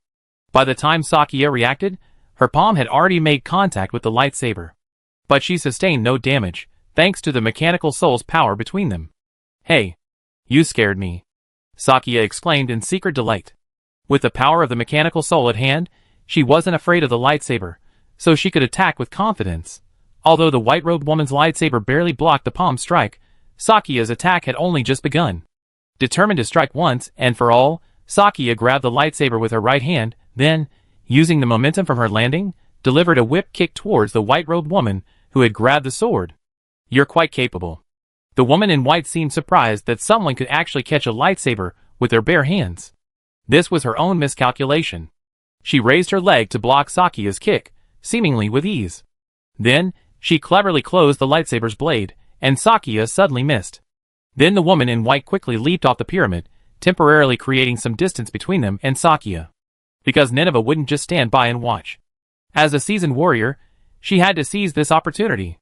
Damn! What on earth is this guy? Sakia felt a slight numbness in her leg after that kick. Although she used her spirit and breathing techniques to strengthen her body, sparing her the pain, the kick still felt off. It felt like she kicked a steel pipe. Not a flesh and blood kick. And considering Sakia was now, even a steel pipe would be bent. What kind of armor is this woman in white wearing? Subconsciously rubbing her leg, Sakia watched Nineveh continue to fight, curling her lips in thought. In the open space below the building, Nineveh pursued the woman in white after she landed, launching a furious attack, but she continued to retreat. But even if Sakia wanted to rush to Nineveh's aid immediately, the wind blowing grass and leaves around her made her realize that she didn't have the opportunity to move forward. If only she had some ranged attack methods, like she had in the cyberspace before. But there was another problem. Nineveh and the woman in white attacked and defended each other, changing positions so rapidly that Sakia couldn't aim. Nynaeve pressed forward, her invisible double expanding Nineveh's attack range, attempting to corner the white-robed woman. But the white-robed woman was no fool. She leaped again, changing the battlefield. Nynaeve looked toward Shakia, her eyes filled with anticipation. Shakia, this wave is up to you. Nynaeve seemed to be conveying this. I couldn't ask for more. Shakia understood and leaped toward the white-robed woman, who had climbed another pyramid. Enhanced by the power of the spirit of mechanics, Shakia leaped onto the adjacent pyramid in a few strokes and unleashed a flying kick at the white-robed woman. Not bad, Shakia. The white-robed woman actually mentioned Shakia's name. But Shakia had never spoken to her before, but Shakia couldn't care less now. No matter what happened, she had to take him down first. Shakia's feet, radiating golden light as the power of the spirit of mechanics gathered, descended from the sky. But the white-robed woman now sheathed her lightsaber, hands behind her back, awaiting Sakia's killing blow. Underestimate me. Sakia was determined to teach the white-robed woman, who had underestimated her, a lesson. The thundering blow struck the white-robed woman, but the sensation that reached Sakia's feet was the shattering sensation of a pyramid stone. Sakia was momentarily bewildered. She had clearly aimed her kick at the white-robed woman. From the moment she leaped into the air to launch her attack, it had probably taken only a second. Had the white-robed woman seen through Sakia's attack in such a short time? Yes, that was exactly what happened. The time it took between the intention to attack and the impact was a fraction of a second. A delay that the white-robed woman saw clearly enough. After the high-speed offensive and defensive exchanges she and Nineveh had previously engaged in, Sakia's attack seemed to her as slow as a sledgehammer. The white-robed woman simply used one foot as a support and stepped aside, avoiding Shakia's kick. Before Shakia could regain her balance, she was met with a fierce knee kick in the back. Instantly, a sharp pain rippled through her. Ah! Shakia lost her balance, spun 360 degrees in the air, and fell onto the pyramid. That was a close call. If it weren't for Shakia's life wave and the power of her spirit, a normal person would have been killed by a broken spine. Shakia, is that all you got? The white-robed woman looked at Nineveh, who seemed to be making no attempt to attack immediately, and then at Shakia, who was struggling to get up, and said to her, "How do you know my name? Do I know you?" Shakia struggled to her feet. With the protection of her life wave, her injuries were expected to heal quickly. Heh heh. Not only do I know you're Shakia, I also know you used to go by the name Qin Yun. The white-robed woman sneered. Why not just be Qin Yun? You don't deserve to be called Shakia. The white-robed woman's words left Shakia bewildered, but she knew her better than she expected. She simply kept a wary eye on the white-robed woman. Don't you want to tell me your name? Shakia retorted. The white-robed woman didn't seem to care to answer Shakia's question, instead launching into another one. What are you fighting for? Shakia felt that the masked white-robed woman before her seemed unhinged. To protect my friends, I became a member of the Swaggers. How's that? Is that enough? This answer clearly disappointed the white-robed woman, and she shook her head. Chapter 270. Humph. So foolish and naive. The white-robed woman stretched out her hands, sheathed her usual lightsaber, and began engaging Sakia in barehanded combat. TSK. Are you underestimating me? Faced with her provocative switch to barehanded combat, Sakia showed no mercy. Although her spirit power was relatively weak, at least she could use it regularly, which was enough to elevate her strength to a higher level than before. The two exchanged punches and kicks on the pyramid, attacking and defending each other. However, the white-robed woman's composure made Sakia a little uneasy. Let me ask you, is there reality in this world? The white-robed woman caught Sakia's punch and twisted her wrist. Sakia was no fool. She quickly turned around, using the force to pull her hand away, fearing she would have dislocated her joint. You keep chattering. Be careful not to bite your tongue. What are you trying to say?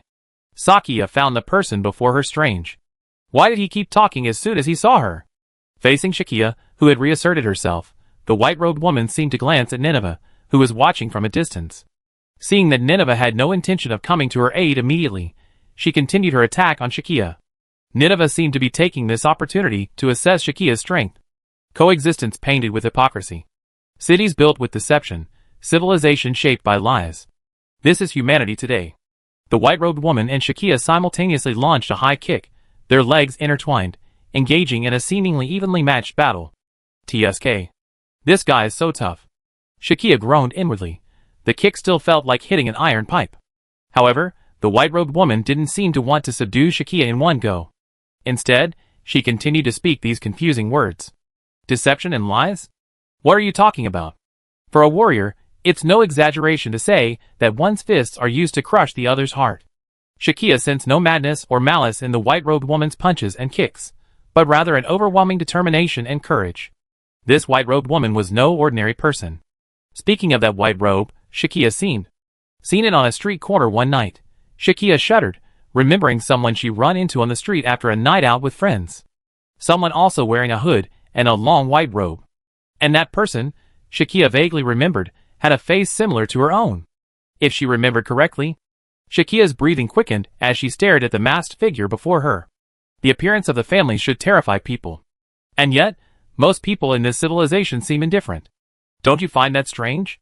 The white-robed woman's words struck a chord with Shakia. Sakia didn't reply immediately, silently defending herself against the white-robed woman's next attack. The people of this civilization are selfish, corrupt, lacking any unity. How can such a civilization resist the attacks of the families? The white-robed woman's words sounded righteous. Sakia had no power to refute them, for she knew very little about her current civilization. While she had read history books, they were only the kind found in standard textbooks. Jinxie had heard some stories about ancient civilizations, and indeed, those civilizations far surpassed those of modern humanity. And they were all utterly humiliated by the families. If it weren't for Swagger's covert manipulation, this current wave of civilization would have been in chaos. Who are you? Why? Sakia was startled, distracted, and received a sharp kick in the waist. Sakia tumbled down several steps before regaining her feet. How many people in the Swaggers understand your battle? These people are only worried about the impact on their own lives, but have no sense of unity in the fight. Wouldn't it be better to just throw such useless people into the hands of the familiars as fodder? The white-robed woman sneered, spreading her hands. Shut up. I don't know who you are. Maybe you do know something. But I fought alongside my friends. And I see their potential. Sakia interrupted the white-robed woman. She had witnessed the courage of ordinary people like Li Jiai, Longsheng, and the Swagger operators. She had also borne the grief of thousands of casualties caused by mistakes. Even if she were standing from the perspective of the ancients, she at least chose to believe in the people of today. Wasn't Director Qin uniting the people of this world to fight the familiar? And the tone of this white-robed woman suggested she might also be a member of the ancients, perhaps an executor or some other faction. Countless possibilities flashed through Shakia's mind. But no matter what, Shakia wouldn't tolerate anyone belittling her friends. All she wanted now was to give the white-robed woman in front of her a beating. Huh? Instead of running away, you're coming closer? The white-robed woman glanced at Shakia, who was approaching her again, and decided to make a quick decision. How can I beat you if I don't come closer? Shakia's aura was also quite impressive. The white-robed woman snorted coldly, her hand trembling as she unsheathed her lightsaber. You should have realized this by now. Besides the Swaggers, there are other forces in this world that possess knowledge of the families and ancient civilizations. Don't you want to see more? Humph, then I knock you down first. Sakia concentrated her energy in both hands, and quickly charged at the white-robed woman. It looked like a simple, ordinary punch. What are you doing? You launched too early, you can't hit me. The white-robed woman took a few quick steps back, just enough to dissipate Sakia's force. In close combat, distance is paramount. I'm so disappointed. You don't deserve the name Sakia. The white-robed woman confidently raised her lightsaber, ready to teach the young man before her a lesson. However, a flash of light greeted her. From Sakia's fist, poised for a punch, the spirit energy transformed into a beam. It shot out, striking the white-robed woman a few steps away. Nineveh, watching the attack from beneath the pyramid, smiled with satisfaction and nodded. Not bad, huh? She's Jinxi's disciple, isn't she? A long-lost voice entered Nineveh's mind. She turned sharply, and saw a horned woman standing not far behind her. Who are you? Nineveh reacted. She clearly understood what the other person had said. Furthermore, it seemed as if the words weren't coming through sound waves, but rather through some kind of telepathic communication directly in her mind. I'm Alshua, Sakia's helper. You must be Lady Nineveh, right? Nice to meet you. Alshua smiled at Nineveh, her mouth remaining silent the entire time. Looks like we finally have someone to talk to. But let's wait until we defeat the ones blocking our path. Nineveh replied in her mind. Alshua nodded, and together with Nineveh, they looked toward the pyramid. The battle between Sakia and the woman in white robes seemed to have concluded. Chapter 271. Sakia transformed the destructive force gathered in her hand into a beam and shot it out. This was an ability she had used during combat in cybernetic space. However, she had never been able to produce the same surge of energy after that intensification, and Sakia herself wasn't sure if she could still do it. After Jinx's training, as she became more proficient in controlling the energy of her spirit, Sakia occasionally tried to practice this move. Although most of the time, she couldn't yet release the energy from her body to form combat power.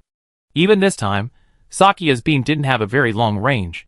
So Sakia first rushed towards her opponent, getting close enough to strike the white-robed woman. The white-robed woman hadn't anticipated Sakia's long-range attack, and due to her miscalculation, she was hit by this move. While this move wasn't a killing move, it was still a solid hit from Sakia's fist, wrapped in her spirit, and the white-robed woman wasn't feeling well. She's quite clever. The woman in white was knocked off the pyramid, but she did a backflip and landed safely on the ground. She released the area she was covering, and the beam had already ripped a hole through her robe, revealing the armor beneath and the burn marks. Sakia and Nineveh both began to close in on the woman in white. Sakia, now's the time. Take her down. A strange yet familiar female voice suddenly echoed in Sakia's mind. It must have been Nineveh's voice. Sakia realized that Nineveh was communicating with her through her thoughts. Looking back, Ao Shui was standing behind them, next to a large tree. So, Ao Shui used her abilities to help Shakia and Nineveh establish an interpersonal chat room. I see. Shakia replied mentally. Now that she could communicate with Nineveh, cooperating in battle would be easy. Then all she had to do was capture the white-robed woman and extract intelligence about the cult from her. The white-robed woman watched Shakia and Nineveh approach together, tilting her head to glance at them. Then she waved at them. Humph, still provoking? Shakia wasn't going to show any mercy. Since this guy seemed to know something, she subdue him and interrogate him. Nineveh and Shakia attacked together, attacking the white-robed woman from both sides. From the previous battle, it was clear that the white-robed woman wasn't particularly formidable. She might be able to outsmart Shakia at the moment, but she was still far behind Nineveh. After all, relying on physical skills and technology was no match for Nineveh's metaphysical fighting style. With the two of them working together, the white-robed woman was forced to fight and retreat. Furthermore, with Aoshua's help, Sakia and Nineveh were able to communicate and their coordination became much smoother. The three of them fought and moved, gradually leaving the square where the three buildings stood and heading towards a corner of the canyon. Hey! Why are you running so fast? Aoshua, desperate to provide support, had to keep up. However, her physical strength wasn't as impressive as Sakia and Nineveh, so she had to run. Faced with the combined attack of Sakia and Nineveh, the white-robed woman seemed to have no desire to fight. She reached a corner of the canyon and leaped onto a high platform. What? Want to run? Are you scared already? Sakia shouted at the white-robed woman. She and Nineveh leisurely made their way to the base of the platform. After their recent pursuit, Sakia was now confident she could capture this guy. Hee, don't get me wrong. The white-robed woman showed no sign of panic. I don't mind you using your own eyes to confirm the truth. She gestured to several boxes nearby. If you want to enter this stronghold, it's best to wear the Order's uniforms, which have identification chips on them. I hadn't expected the white-robed woman to directly tell them how to enter the pyramid. What was going on? Be careful, there might be a trap. Aoshua, who had arrived from behind, spoke to the two of them in her head. I know. Sakia kept her gaze fixed on the white-robed woman. The white-robed woman seemed to understand the hesitation of the three people before her, but she didn't seem to care. I said all I can say. What you do next is up to you. The woman in white seemed to have a clue about the hidden passage nearby. She retreated from the cliff into the bushes behind, disappearing. TSK, don't run. Shakia was about to leap onto the cliff to chase her, but Nineveh reached out and stopped her. Don't rush, Nineveh said to Shakia. Aoshua also approached the two of them. Why don't you try the method she described? We can't force our way in here, and there's no point in going in and conducting reconnaissance. Seeing Aoshua's words, Shakia glanced around, toward the boxes containing the supplies. I don't think she's lying. Perhaps there's some deception, but as long as we can save Alicia, anything's fine. Nineveh then took the lead in examining the boxes. You really value Alicia? Shakia slowly followed. Alicia? I think I heard of her before. She's the little girl with Nineveh. Aoshua had never met Alicia, only seeing her in reports. Just like when she broke into the abandoned hospital base alone last time, Nineveh would venture anywhere for Alicia. If she hadn't happened to run into Shakia and Aoshua, she would have continued her solo mission. As the three of them were examining the supplies, Aoshua formally introduced herself. Nineveh, however, didn't seem particularly surprised by Aoshua, the mastermind behind the Swagger situation. This prompted Aoshua and Shakia to question her further. It was a rare opportunity to have Aoshua as their in-brain translator. Nineveh, are you the executor? The executor of Project Flashpoint? Aoshua asked directly, pointing to the crucial information the Swaggers wanted to confirm. Executors? You mean the 8 heroes? Yes, I'm one of them. So, what's your connection to the Flashpoint project? Nineveh hadn't had the opportunity to get to know Sakia and the Swagger operators well enough due to the language barrier. But judging by her reaction, she must have known about these matters. Sakia's previous suspicions were correct. Great. We're Swagger, the organization responsible for implementing the Flashpoint project. Our goal is to connect with the executors who have arrived in this era and unite their strength to make the plan a success. Aoshua and Sakia smiled at each other and said to Nineveh, it seems our plan was indeed successful. We were all thrown into the distant future, along with our family's original bodies. Nineveh's expression didn't seem to change much, as if everything was within her expectations. You seem to know a lot, Sakia said, a little surprised. More than that, let's talk about it after we rescue Alicia. Nineveh pulled a cult robe from a large box and put it on. Chapter 272. Nineveh took the lead in donning the Order's robes. Sakia and Aoshua followed suit. When they turned their robes inside out, they discovered a metal chip, roughly the size of a computer UPC, embedded inside. The three of them exchanged glances, seemingly understanding each other. This chip was most likely the sensor for entering the pyramid. After donning their Order robes and covering their heads with their hoods, the three of them approached a pyramid. This was the spot where Nineve had seen someone emerge. Nineve reached out to touch the stone wall, but before she could actually touch it, it began to vibrate. The door opened. I didn't expect this thing to be a sensor door. What kind of ruins are these? Sakia couldn't help but laugh. This high-tech and stone architecture seemed completely incompatible. The three of them stepped into the pitch-black doorway. Just as Sakia was debating whether to turn on her phone's light, a light suddenly shone down from overhead. The three of them were in a long, downward-sloping corridor, illuminated only by overhead lights where they were standing. After exchanging glances, they began to move forward. As they moved forward, the lights overhead illuminated the steps below. This ruin's interior looked quite modern. Wow! Interesting. Even Ao Shui, accustomed to the advanced technology of advanced civilizations, couldn't help but become curious. Is this something the cult renovated after they occupied the ruins? Sakia thought. Neve, however, walked silently at the front. Nineveh was always silent at times like this, perhaps disdaining to discuss such idiotic topics. After a long, downward journey, they finally emerged from the long tunnel. Suddenly, the three of them were struck by a glimpse of something new. Wow!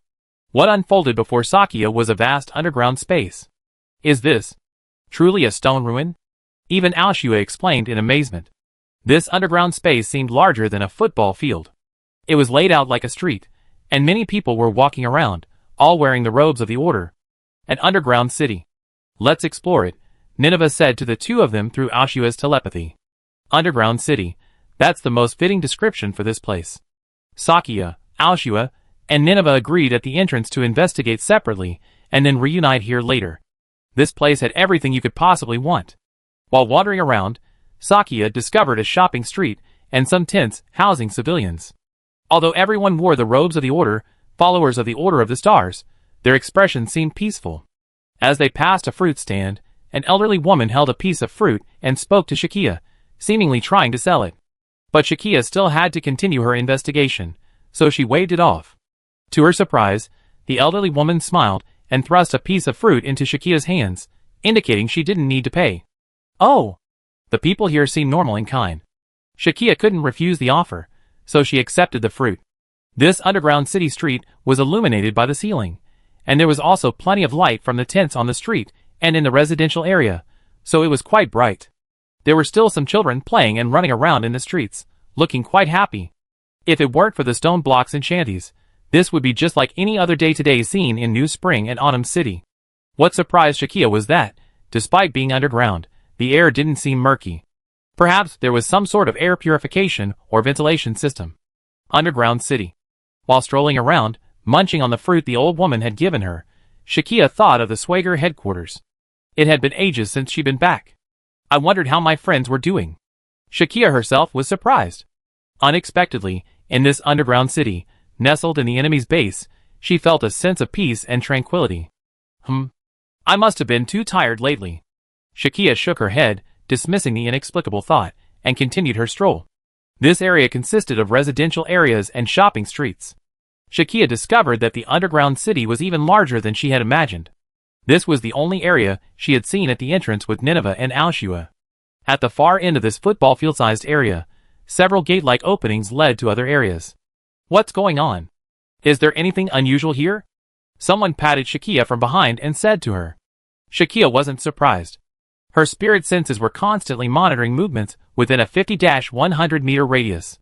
The visitor was Ao Shui. Miss Ao Shui, it looks like everyone here is a civilian. I haven't seen any bad guys. Ao Shui nodded. She hadn't found anything either. Well, these people seem to be living in peace and quiet, and I haven't seen any women among them who were taken away. Ao Shui tilted her head, pinching her forehead with her right hand. I'm wondering, aren't these cult members all terrorists? I just can't connect with these kind people. Shakia was still chewing on the fruit, talking to Ao Shui as she ate. Crunch, crunch. It looked delicious, and Shakia was enjoying it. Speaking of which, what are you eating? Don't eat anything in here. Who knows if it's poisoned? Ao Shui looked at Shakia and sighed helplessly. This? Well, an old woman gave it to me. I don't think she's a bad person. Shakia was stunned for a moment, then gave an embarrassed smile. Throw it away, Ao Shui said, pointing to the fruit that still had a small portion. Hey, don't waste it, Shakia said, devouring the small portion in one gulp. Ao Shui rolled her eyes at Shakia. What on earth did Jinxie teach you? Ah, he told me not to waste food. Shakia didn't think there was anything wrong with the fruit. As for why, it was due to her kinetic energy. After training with Master Jinxie, while the power of her kinetic energy wasn't a permanent offensive capability, Shakia's senses had been heightened to an unusually sharp level. To put it simply, this meant she could predict her opponent's movements and detect their murderous intent to a certain extent. Of course, against an opponent like the white-robed woman, even if she could predict her movements, the difference in combat experience and speed made it impossible to dominate. But at least she could sense whether the old woman had any malicious intent. For this reason, Shakia accepted the fruit presented by the old woman with peace of mind. Chapter 273. Shakia and Aoshua exchanged information and decided to continue exploring deeper into the dungeon. However, Shakia didn't see Nineveh. She said she had to find Alicia first, so she left through that doorway over there alone. Aoshua said, pointing to the farthest hole. Oh, she's always so impatient. Shakia sighed. But after all, she had the confidence and strength to act alone. Okay, then, let's continue investigating separately. Contact us using the Swagger terminal if anything happens. You can go through the nearest hole. Aoshua decided to enter through another doorway, motioning Shakia to go through the one in front of him. Okay. Speaking of Nineveh, how are we going to contact her? Before leaving, Shakia remembered something important. Wow, you're quite attentive. Don't worry, I already had the terminal for Nineveh with me. I gave it to her before we parted ways. Aoshua turned and smiled at Shakia. Although she thought Shakia seemed careless at first glance, she was actually quite thoughtful. Jinxie had accepted a good disciple. Okay, that's good. I'd be on my way. Be careful. Aoshua turned away from Shakia and walked into the crowd. Shakia also turned and walked into the doorway beside her. This doorway was spacious, much wider than the tunnel the three of them had entered from the outside. After a quick look, Shakia estimated that it could accommodate 5 or 6 people side by side. In fact, there were quite a few pedestrians passing through here. After passing through this gate-like portal, Sakia found herself in a vast, circular underground cavern. If the large, rectangular cavity she had previously identified was a residential area and shopping district, this place felt like a ceremonial plaza. Impressive. Now it feels a bit like a cult. Sakia walked along the circumference of the plaza. The plaza was a sunken structure in the center. Circles of steps surrounded a circular platform with an altar in the center. While not as large as the residential area, it was about the same size as a school gymnasium in New Spring and Autumn City. Some kind of event was probably taking place here.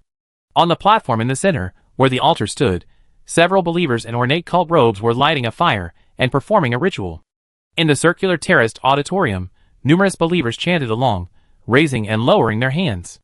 From the other side of the portal Sakia had entered, numerous believers continued to enter, joining in this strange ritual. The crowd grew larger and larger. If Shakia wanted to continue watching, she better find a seat, otherwise she'd stand out. Soon, the sacrificial hall was filled with believers. They chanted prayers loudly, their bodies swaying rhythmically to the priest's command. Shakia was sandwiched between 2 tall believers, forced to sway with them. Ouch! I'm being squeezed. Shakia groaned inwardly. But to gather more intelligence, she had no choice but to pretend to follow the believers' movements. Even so, Shakia didn't let her guard down. Having previously been knocked unconscious by the mysterious familiar, Sakia preemptively used her breathing techniques, mobilizing her spirit power to create a thin protective shield around herself. Just in case this strange ritual summoned something, she wouldn't be caught off guard. Observing the bizarre ritual and the swaying crowd before her, Sakia realized the number of cultists here was even greater than she imagined. If she were to use her army to attack, it would surely be a bloody battle. The idea of infiltration and reconnaissance was sound. When Sakia entered the pyramid, she activated the recording function on her Swagger terminal and clipped a miniature camera to the collar of her robe. The miniature camera was like a pen, invisible to anyone, especially in this underworld with limited lighting. This way, when the time was right, Sakia could send the footage to the Swagger branch. As expected, as the cultists' chanting reached its climax and their bodies swayed most violently, the flames burning within the altar suddenly turned bluish-white. Shakia narrowed her eyes. She instinctively felt that as she continued to stare at the flames, she would fall. The flames grew increasingly brighter. Shakia quickly glanced at the 2 cultists beside her. They were staring at the light with eyes wide open, their faces ecstatic. Oh my god! Shakia quickly closed her eyes. Her judgment was correct. The next second, Shakia felt a gust of hot air rushing towards her, and the cultists in the hall erupted in long cries. TSK. What the hell is this? With her eyes closed, Sakia felt the armor of mechanical spirit covering her body being bombarded by countless shrapnel. Thankfully, these fragments of unknown energy released by the ritual were deflected by Sakia's protective shield. This energy shouldn't have had much of an impact on Sakia, though the exact nature of this energy remained unknown. Whoosh! The blast of hot air ended. The surroundings began to commotion again. Sakia cautiously opened her eyes again. The flames in the altar on the platform in the center of the hall had gone out. The believers, who had previously been packed, began to rise and leave the sacrificial hall. It was like a movie theater after a show. But their expressions were all one of satisfaction. No one paid any attention to Sakia. Even the two tall men sitting beside her had already left their seats. The believers left the hall, chatting and laughing, as if they had just witnessed a very enjoyable performance. Only Shakia was left sitting there, bewildered. Now that the ritual was over, Shakia had to leave quickly. Given the current situation, everyone else was leaving, save for a few priests on the stage cleaning up the site. Quickly standing up, she joined the last wave of departing believers. Shakia had successfully gathered intelligence about the mysterious ritual. Next, she had to find a way to send this information to Ziyuan. The Swagger terminal had special signal technology, ensuring it wouldn't lose signal even deep underground. Shakia walked out of the doorway and turned into an alley between the tents in the residential area. Finding a deserted spot, she pulled out her terminal and began contacting Aoshua. Aoshua, it's me. I just filmed a video of their ritual. This should be good information, right? Shakia called out to Aoshua. Strange ritual? Could it be? Aoshua's tone was a touch of surprise. What? Shakia's heart tightened at the sight of Aoshua's unusual tone. You're truly courageous, Shakia.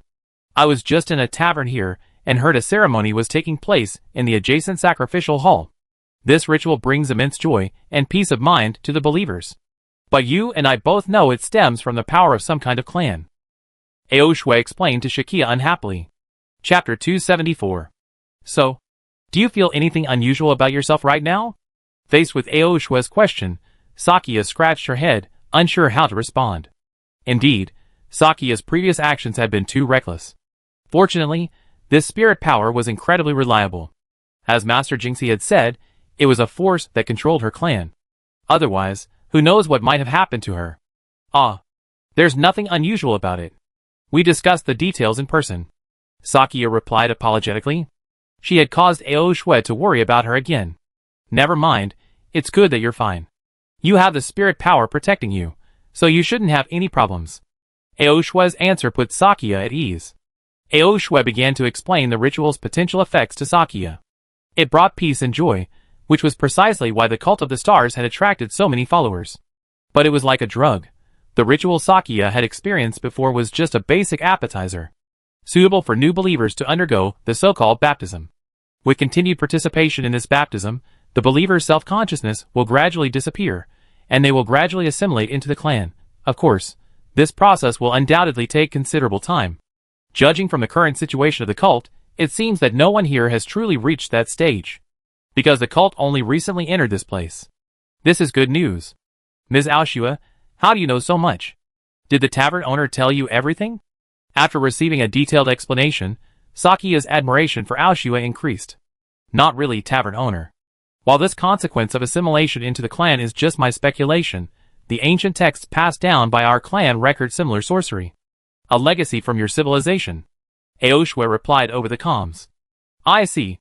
I'd be more careful. Shakia now felt a bit apprehensive. Of course, there was another thing she was concerned about, whether Nineveh had found any clues. Nineveh. We just contacted her via intercom, and she seems, probably, not to have found anything yet. Aoshua hesitated, a rare moment, when she mentioned this. What's wrong? Are you in trouble? Shakia was a bit confused. Well, not really. I overlooked something. Aoshua's tone sounded troubled. It turned out the problem was with the communication equipment. Aoshua awkwardly explained to Shakia. Although she could communicate telepathically to a certain extent through the equipment, the information transmitted from Nineveh was not transmitted in person, so Aoshua's ability to understand Nineveh's language was greatly reduced. Compared to a face-to-face conversation where Aoshua could act as a translator, the effect would be much worse using the comms. So Aoshua hadn't quite figured out what was going on with Nineveh. Shakia almost laughed out loud, surprised that the seemingly stern and reliable Miss Aoshua would make such a mistake, but she suppressed it. Apparently sensing Shakia's restrained laughter, Aoshua kept quiet. Okay, Miss Aoshua, let's reunite, and then go find Nineveh. Shakia quickly smoothed things over. Okay, we meet at that doorway just now. Hanging up, Shakia looked up and around. When she'd been talking to Aoshua, she had a strange feeling of being secretly watched. But that wasn't normal, because Shakia possessed the spirit sense, and everything around her was supposed to be within her range of perception. If someone was truly following and monitoring her, she should have been perfectly aware of it. That's why Shakia had just finished her phone call as if nothing had happened. After checking to make sure no one was around, Shakia confidently stepped out of the corner, donned her hood, and headed towards the place she agreed to meet with Aoshua. This seemed like her first time conducting this kind of infiltration, making Shakia a bit nervous. However, Shakia didn't seem to notice the white hood and robes disappearing into the crowd in the distance. The owner of these robes had previously encountered Nineveh in another underground area. Let's go back 10 minutes. No need to be so alert. The person before Nineveh was the white-robed woman she'd previously fought in the square. Unexpectedly, Nineveh had encountered this white-robed woman in the crowd as she entered a prayer area in the dungeon. I invited you in. Isn't it normal for you to meet me? The woman in white looked at Nineveh, who was staring at her warily, in the crowd with a nonchalant attitude. Nineveh, however, seemed a little nervous. What concerns me is, you actually speak my language. Who are you? Nineveh was so wary and surprised because the woman in white before her suddenly spoke a language she was familiar with. It seemed the woman had never spoken it before. Although she seemed unskilled, Nineveh at least understood it. It seemed that the woman in white was generally aware of Nineveh's identity. I only know a little. Nothing to be surprised about. Smooth talk. Your way of speaking. Why do I have a vague impression of you? Nineveh snorted coldly, waiting to see what the white-robed woman was up to. Why are you so persistent with me? Nineveh was no fool. She knew that for some reason, the white-robed woman seemed to have a certain interest in her, or perhaps Shakia as well. That's a good question. We should be of the same kind, especially in this era. Why does it sound so familiar? Nineveh frowned. Aoshua and Shakia had said something similar to her before. Shakia and Aoshua belonged to an organization called Swagger, which specialized in liaising with those responsible for the Flashpoint project. It was precisely because of this knowledge that Nineveh agreed to work with Aoshua and Shakia. After all, they were all executors. The white-robed woman's words left Nineveh somewhat puzzled. Could she also have some connection to the executor? Or were there two groups working to assist the executor? Nineveh demanded an explanation from the white-robed woman. However, she refused, citing her lack of proficiency in ancient languages to discuss such a complex issue. The white-robed woman produced something resembling a card. It was a card slightly larger than a credit card, about the size of a cell phone, with strange patterns printed on it. This is the Divine Tome Stone that unlocks the hidden snow region. If you wish to know more, proceed through that door. This object will unlock the door deeper within. Pointing to a door at the end of the hall, the white-robed woman said this before stalking off. Chapter 275. Nineveh stood there, clutching the artifact known as the Divine Tome Stone given to her by the white-robed woman. The dungeon area where they had previously encountered the white-robed woman was a solemn and dignified hall. Unlike the hall Sakia had previously visited, which was surrounded by a central altar, this one resembled a traditional church. But there were no rows of chairs. Like a Western church, this place had multiple floors. To avoid detection and facilitate intelligence gathering, Nineveh headed upstairs upon entering. Unlike the bustling first floor, the second floor was quiet. There were few people, and the view was excellent. From above, it seemed that many senior believers were walking around the hall, greeting those who came to worship. The reason they were so recognizable was because their robes appeared more ornate and complex. Coincidentally, the robes Nineveh and the others had taken from the box also appeared to be those of senior believers. That's why they were able to roam freely in this dungeon. These senior cultists used tongs to pull something that looked like food from a cabinet deep in the hall, and placed it on a silver plate to serve to the ordinary cultists, who came to worship. What could it be? On that plate. Nineveh's eyesight allowed her to clearly see that the plate contained a white mass. It looked a bit like chicken breast. The portion was large enough to feed one person. One cultist respectfully took the plate, walked aside, and finished it in a few bites. Then he took the plate to the recycling table. Behind the counter, where the cultists greeted newcomers, Nineveh discovered a tightly closed stone door. Occasionally, one or two cultists would pull out bags of white, meaty food to replenish the cabinets. Nineve had originally intended to sneak behind the door, but it seemed to require a key. Now that she thought about it, the divine tombstone the white-robed woman had given her might be the key to the door. Just as Nineve was about to return to the first floor to wait for her chance, someone suddenly called out to her from behind in an ancient language she was very familiar with. She turned around and was shocked to find it was the white-robed woman who had fought them outside. Then, the aforementioned scene unfolded. Nineve had already contacted Alshua, and the three of them planned to meet at the doorway leading to the residential area to exchange their current intelligence. A few minutes later, Shakia and Alshua arrived at the meeting point as agreed. "Ah, these things really have to be discussed face to face," Alshua whispered to Shakia, slightly embarrassed. She pointed at Nineveh, who was waiting for them at the base of the wall ahead. Nineveh also spotted Shakia and Alshua approaching her from a few dozen meters away. She turned and raised her hand to greet them. "You gave me a fright." With Alshua's telepathic translation, Shakia was shocked to hear Nineveh's side of the story. Alshua was once again puzzled by the white-robed woman's motives. "In my opinion, caution is the best course of action. Shakia, have you reported this to Ziyuan and the others?" Alshua said. "I just did." "Also report what the white-robed woman did," Aoshue instructed. "Oh, okay." Sakia added a short paragraph to her report. "You're really cautious, Aoshue." Nineve shrugged. "Next, let's go find the entrance deeper." Nineve shook the tombstone in her hand. "Wait a moment, I take a picture of the tombstone." Sakia leaned forward and took a picture with the Swagger Termo. This was also important information that needed to be transmitted to Ziyuan. Could there be a trick? Nineve was right. Aoshue was indeed a cautious person. Now we have no choice. If you don't go, I go alone to find Alicia. Nineve felt that the people of Swagger were too strict, so sometimes she actually felt it would be easier to act alone. "Wait, this isn't just your problem. We didn't say we wouldn't go." Sakia quickly stepped forward, blocking Nineve. "You too." "Really?" Aoshue held her forehead.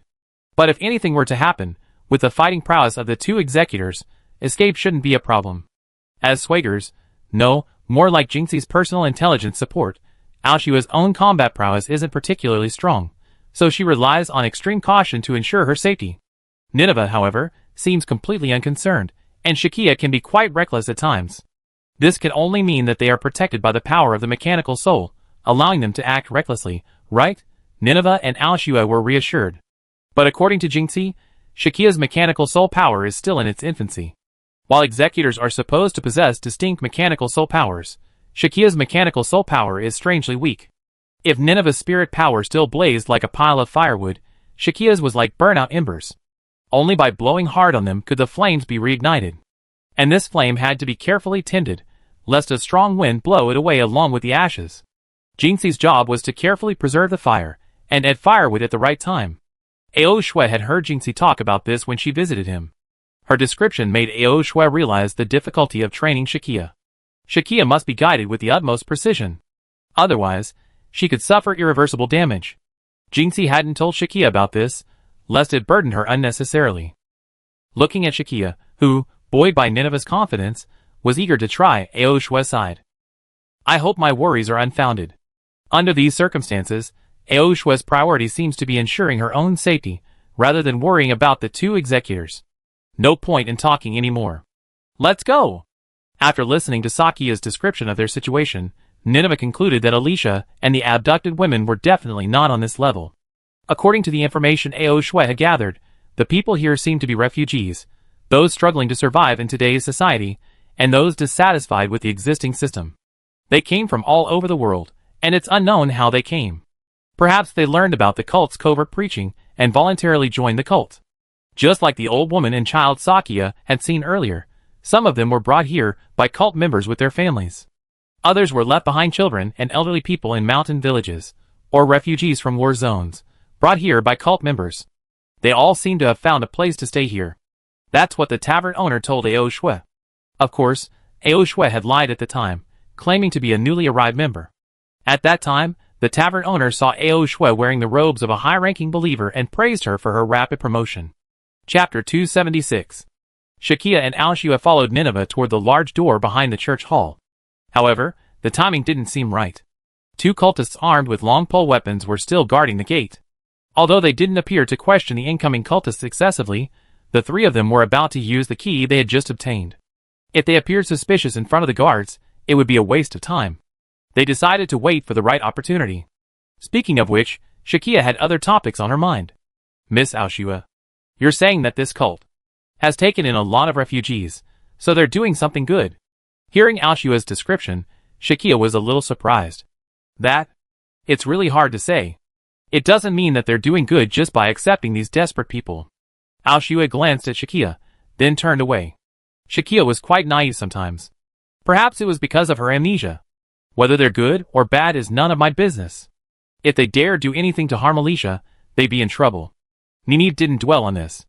Her goal, the same as when Shakia first met her, was to rescue those important to her. Thankfully, this fiery sister was powerful, so her words reassured Shakia. It's okay, she's always been like this, Shakia whispered softly to Aoshua. Of course, their current chat was taking place in a telepathic chat room created by Aoshua. They could communicate with each other simply through their thoughts, making it particularly convenient during infiltration missions. Of course, the downside was that they had to be within a certain range of Aoshua, or within her line of sight. Once everyone split up, they had to rely on conventional communication equipment like walkie-talkies. Alright, the gatekeepers seem to have left for something. We can go out now. Previously, Nineveh, Sakia, and Aoshua had been circling the church hall, hiding in a corner, waiting for their chance to strike.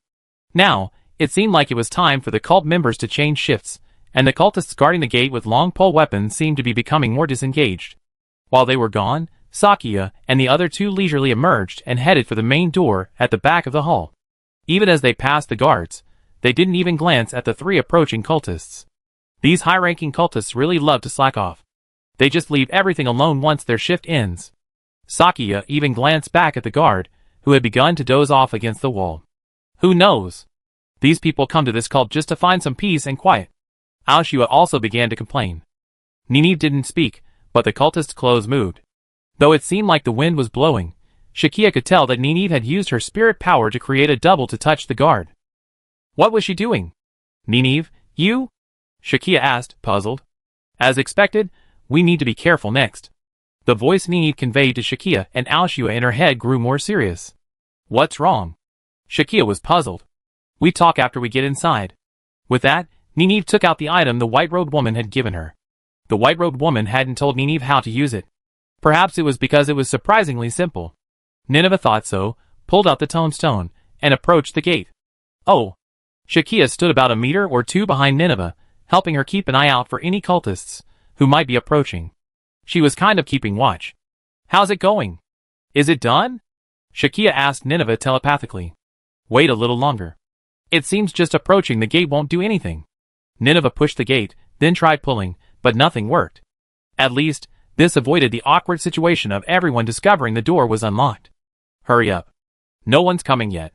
You don't need me to. Faced Shakia's urging, Nineveh felt helpless. Nineveh searched for the pattern on the door, hoping to unlock it by inserting the tombstone. Unfortunately, there were no matching patterns on the door. Someone's coming over there. Aoshua's words alerted everyone. Nineveh also grew a little irritated. Is this thing really meant for this door? Perhaps the entrance to the depths lies somewhere else? As Nineveh grew increasingly agitated, the image of her transparent double began to surface. As if responding to her emotions, the double's hand tightened around the divine stone. Nineveh noticed the divine stone in her hand was glowing faintly. What was going on? Nineveh had subconsciously summoned her spiritual power. She hadn't expected the divine stone to react to it. With a click, a stream of cyan energy flowed through the fine lines on the door, like an electric current. The secret door swung open. It's done! Let's go! Sakia hurriedly urged the two, as the door before them slowly opened a crack. Without Sakia's words, Nineveh and Aoshua quickly slipped through the door. Sakia followed closely behind, and the three of them quickly entered the passageway inside, presumably without alerting anyone. This was another corridor leading downwards. Nineveh, why did it suddenly open again? I didn't see you do anything. Aoshua was still confused. It's the power of the mechanical spirit. Sakia saw it clearly. She saw with her own eyes the translucent figure emerge from Nineveh's body, then grasped the divine codex stone with its hand, and a faint glow emanated. However, Aoshua couldn't see Nineveh's mechanical spirit substitute. It seemed that her own mechanical spirit power had indeed improved significantly under Jinxi's training. Thinking of this, Sakia felt a little proud. Where could this lead to? Nineveh motioned for the two to follow closely. This passage, just like the previous one, exuded a sense of technology, and even more so than the larger passageway before.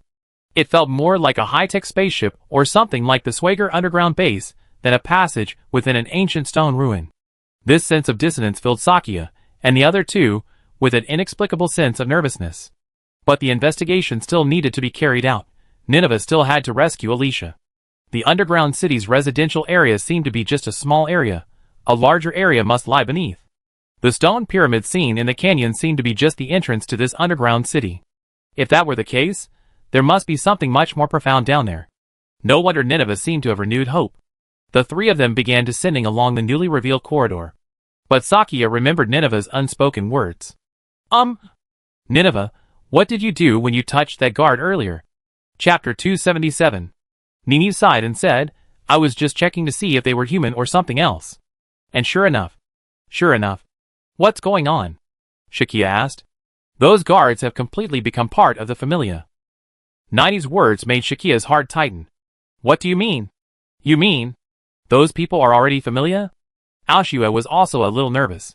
According to this statement, the star cult was controlling the familia to do their bidding, which was a serious matter. On the other hand, it meant they had found a way to communicate with the familia. Further reasoning, perhaps the familia could even help humanity improve productivity. So, what exactly was the cause of the demise of the super-ancient civilization? Alshua expressed his doubts to Nineve. Nineve raised an eyebrow. Miss Alshua, that's not what I meant. Otherwise, this cult would truly be the savior of humanity and the universe. Nineveh simply used her own spirit power to sense and identify the different fluctuations in the vital signs of humans and their families. The fluctuations of these guards matched those of the families, but that didn't mean they were the families themselves. Perhaps the cult was utilizing some of the analyzed families' power to manipulate them physically. Just like the gang that attacked the auto repair shop that Sakia and Nineveh encountered earlier. These guards had been stripped of their own will, reduced to mere tools. Deprived of the power to control their own bodies, they acted like robots, following pre-programmed actions. So, what about them? Shakia curled her lips, imagining the worst-case scenario. Are they dead? Naiwei seemed reluctant to accept this conclusion. She couldn't be sure. Who knows? I hope there's hope. This is my first time dealing with something like this. Shakia felt a headache coming on. For Alicia. Before she's turned into this. We have to do something. Naiwei's worry was well known. Shakia tried to comfort Naiwei, but Alshua held a finger in front of her mouth, stopping her. Alshua shook her head at Shakia, signaling that she shouldn't provoke Naiwei any further. Shakia sighed inwardly, exchanged a glance with Alshua, who was following Naiwei, and fell silent.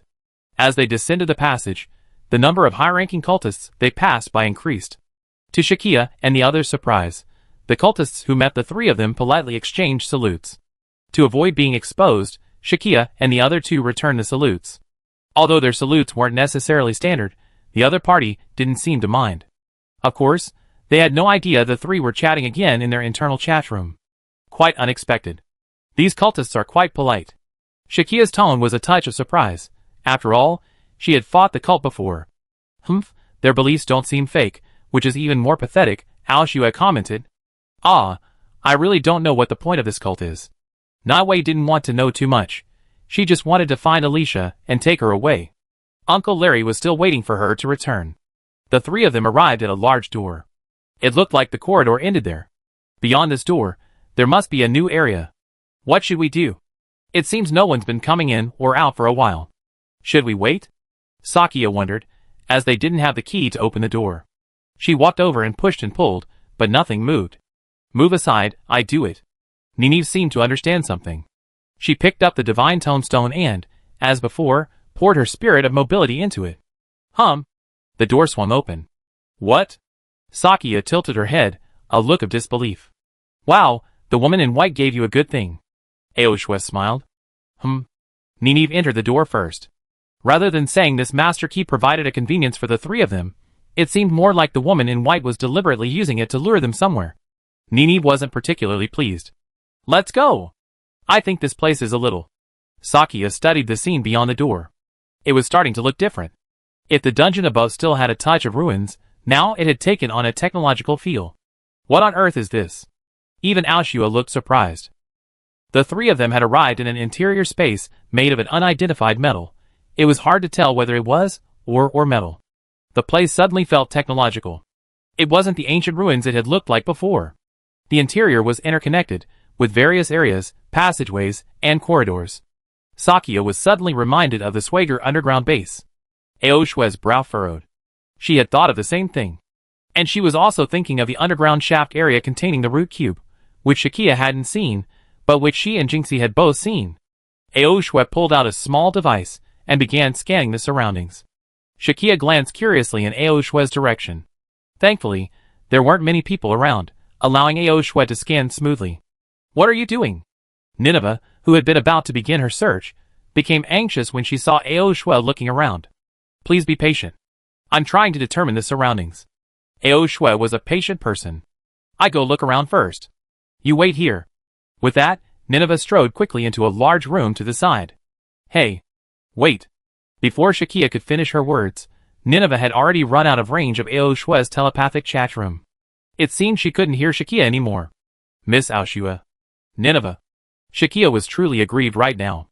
Nineveh was a hot-tempered, irritable older sister, while Aoshua was a serious, steady, and cautious senior. Caught between the two, Shakia could only sigh silently. But according to true seniority, Aoshua was truly the younger sister to Shakia and Nineveh. This was truly a strange situation. "Okay. The results are out." As expected, Aoshua seemed to have achieved her goal, a look of satisfaction on her face. "You two keep saying as expected, leaving me completely bewildered," Shakia complained. "The materials for the walls and pillars, and most of the flooring here are in my database." "So what?" Shakia asked with a wry smile, seeing Aoshua's rare excitement. "This is made of alexandrite. And this material is extinct in this era," Aoshua said excitedly. "Huh?" Shakia was still bewildered. Chapter 278. Alexandrite? Shakia asked curiously. She knew Miss Aoshua was about to give her a science lesson. "Ah. Your memory loss is so inconvenient. You should know better than me." Aoshua rubbed her forehead. "Alexandrite is an alloy recorded in our clan's literature. In your ancient civilization, it was widely used in aerospace." And so began Aoshua's short lecture. "It feels quite impressive." Shakia's feeling at that moment was precisely unbelievably impressive. Strong and lightweight, radiation-proof, and heat-resistant, it's truly a fantastic material.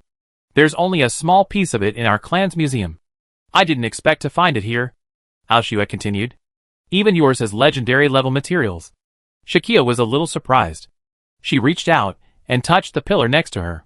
It felt not much different from touching a piece of iron. "Yes, the outer space exploration fleets and various spacecraft of your era were all built with this stuff." Aoshua nodded. Although she hadn't experienced that era, the underground tribe's documents and museums truly preserved relics of that civilization.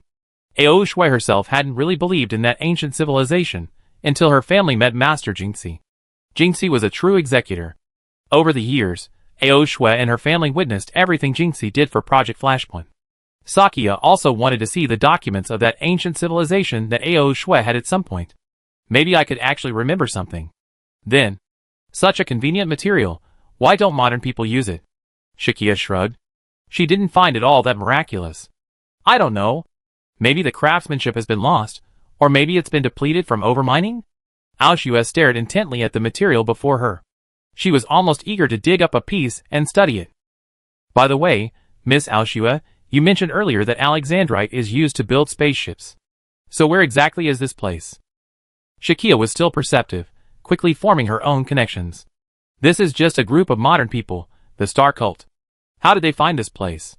Aoshua found herself stumped by Shakia's question. As expected of Jinxie's apprentice. "Oh no, Jinxie's colleague. So that's what we should investigate. If these guys were just a bunch of cultists, how could they have achieved this?" "I'm worried about some other power behind them," Aoshua replied. Aoshua's answer echoed Shakia's reasoning. "For example, that woman in white. Who is she? Her behavior is quite strange." Shakia pondered. "What lies before us now is a mystery." Thinking of this, Shakia took a deep breath. Wasn't it too late to consider all this now? After all, the three of them were already in this strange base.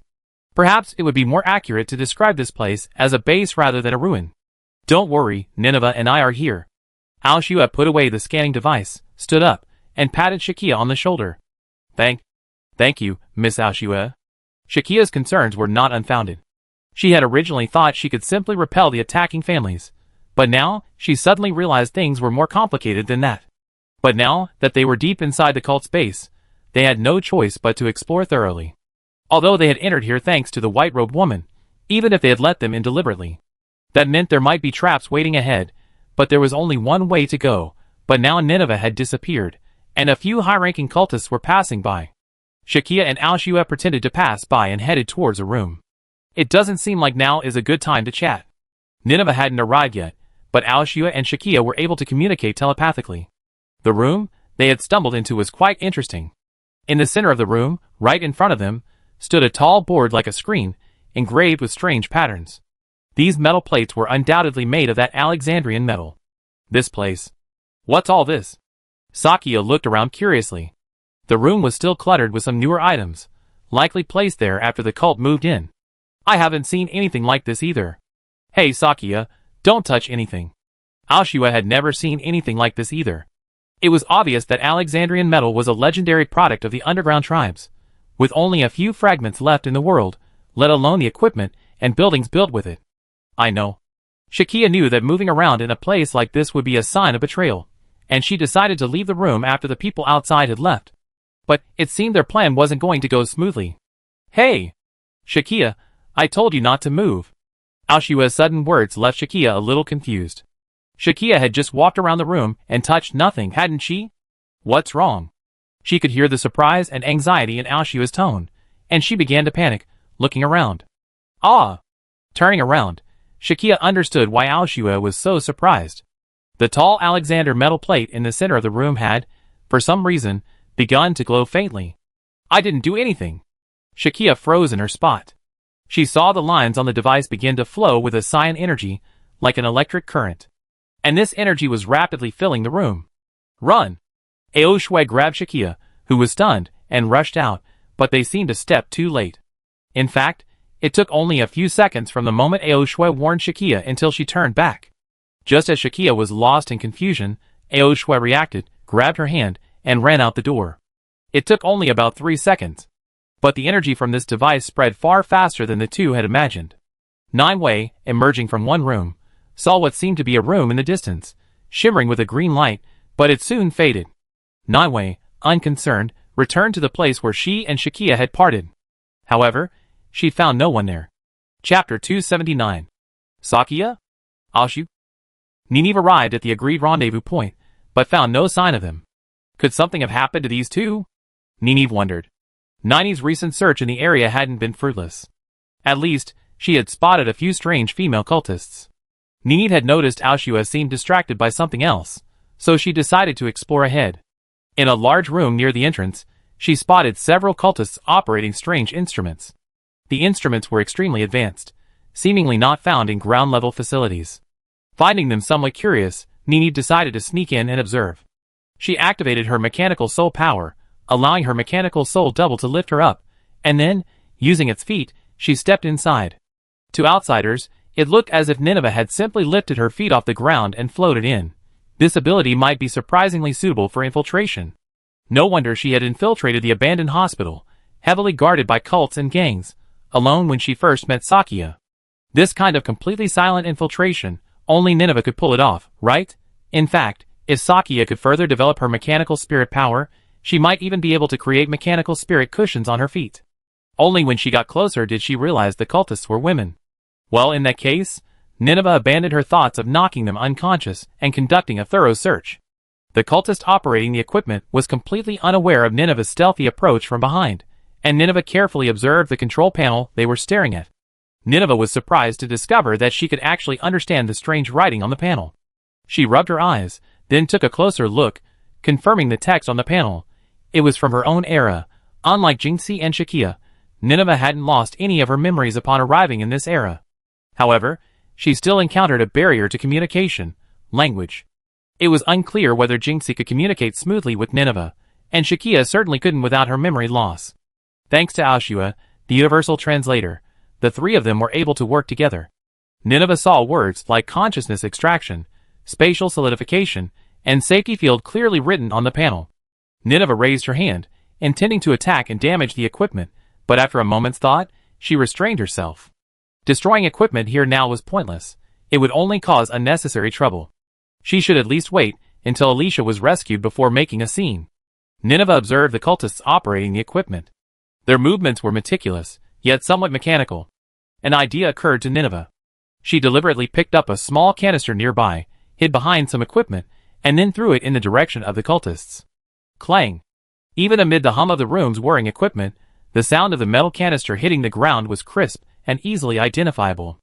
However, the cultists didn't seem distracted, remaining focused on the task at hand. Naiwei seemed to confirm her suspicions. She continued walking, floating behind the cultists to see what they were doing. Although she could only glimpse what was going on through the control panels and screens, Naiwei still managed to get a general idea. It seemed as if they were operating a program that extracted something from a person's body, transferred it, and then injected something else. Because there was a clear icon of a human silhouette. Naiwei frowned, a bad feeling welling up in her heart. Meanwhile, the cultists finished their operations, and suddenly turned around in unison, as if they had all been instructed by a machine at the same time. But when they turned around, there was nothing in front of them. Wasn't Naiwei standing behind them? The cultists seemed oblivious to the suspicious atmosphere and turned around to leave. Are these guys idiots? Naiwei was clinging to the ceiling like a ninja. She used her mechanical soul to cling to the metal pipe on the ceiling. Wow, how skilled was Naiwei at using her mechanical soul power. However, considering that the group hadn't reacted to the jar falling to the ground, Naiwei suddenly had a bold idea. Snap! This time, Nineveh landed firmly behind the cultists with her own feet. Hey! Nineveh even deliberately provoked the 4 cultists in front of her. She had always been aggressive and reckless, but who would have thought she pulled this off in the enemy base? Had Nineveh really lost her mind? Ordinary people might think so, but she was Nineveh. An executor who hadn't lost her memory, only her powers were limited, and she couldn't speak the language. She had her reasons for doing this. As expected, even though Nineveh had been provoking them from behind, the cultists completely ignored her. TSK. Nineveh simply stepped forward and ripped off their hoods one by one from behind. This time, the cultists seemed to react. They mechanically turned their heads and stared at Nineveh with blank eyes. Now it was Nineveh's turn to feel the hairs on the trees. The eyes of these young women were like the walking dead. Oh, by the way, they all had blonde hair. There was no doubt about it. These were the women captured by the cult. The cult had used some mysterious magic to transform them into this state, to work for the cult. Nineveh was certain. With a few bangs, Nineveh used her mechanical soul substitute to knock them unconscious, preventing any further trouble. Looks like there's some progress. The fact that these women were on this level meant Nineveh was getting closer to Alicia. Thinking this way, Nineveh planned to reunite with Sakia and Aoshua. However, upon returning to their starting point, Nineveh discovered the two had vanished. Elsewhere, Shakia and Aoshua were awakened by the beeping of the comm line. What are we doing? Shakia stood up, feeling fine. Aoshua also heard the comm line beeping. It's me, Aoshua. Aoshua answered the call, and Nineveh's worried voice reached the other end. We don't know what happened. Aoshua's explanation clearly baffled Nineveh. It looks like we were forcibly transported somewhere. Shakia opened the door to her room, and the scene outside made her brows furrow. What? Transport? Aoshua was also startled. Did I hear that correctly? Transport? Nineveh heard it too. It looked like things were getting a little off-putting. Chapter 280. What's going on with you guys? Nineveh's voice came through the other end of the line, somewhat impatiently. I don't know. We were hiding from a group of cultists, and went into a room. Aoshua stood up, surveying everything around her. She followed Shakia out of the room, while communicating with Nineveh. What's wrong? Nineveh suddenly couldn't hear Aoshua's voice. She shook the Swagger terminal in her hand. Was it broken? No, it was just what Aoshua saw that made her forget what to say. Before Aoshua and Shakia, a room filled with countless petri dishes appeared. There seemed to be something inside the dishes. What are these large jars? Shakia was curious. The light was dim, with only the red light on, making it look eerie and scary.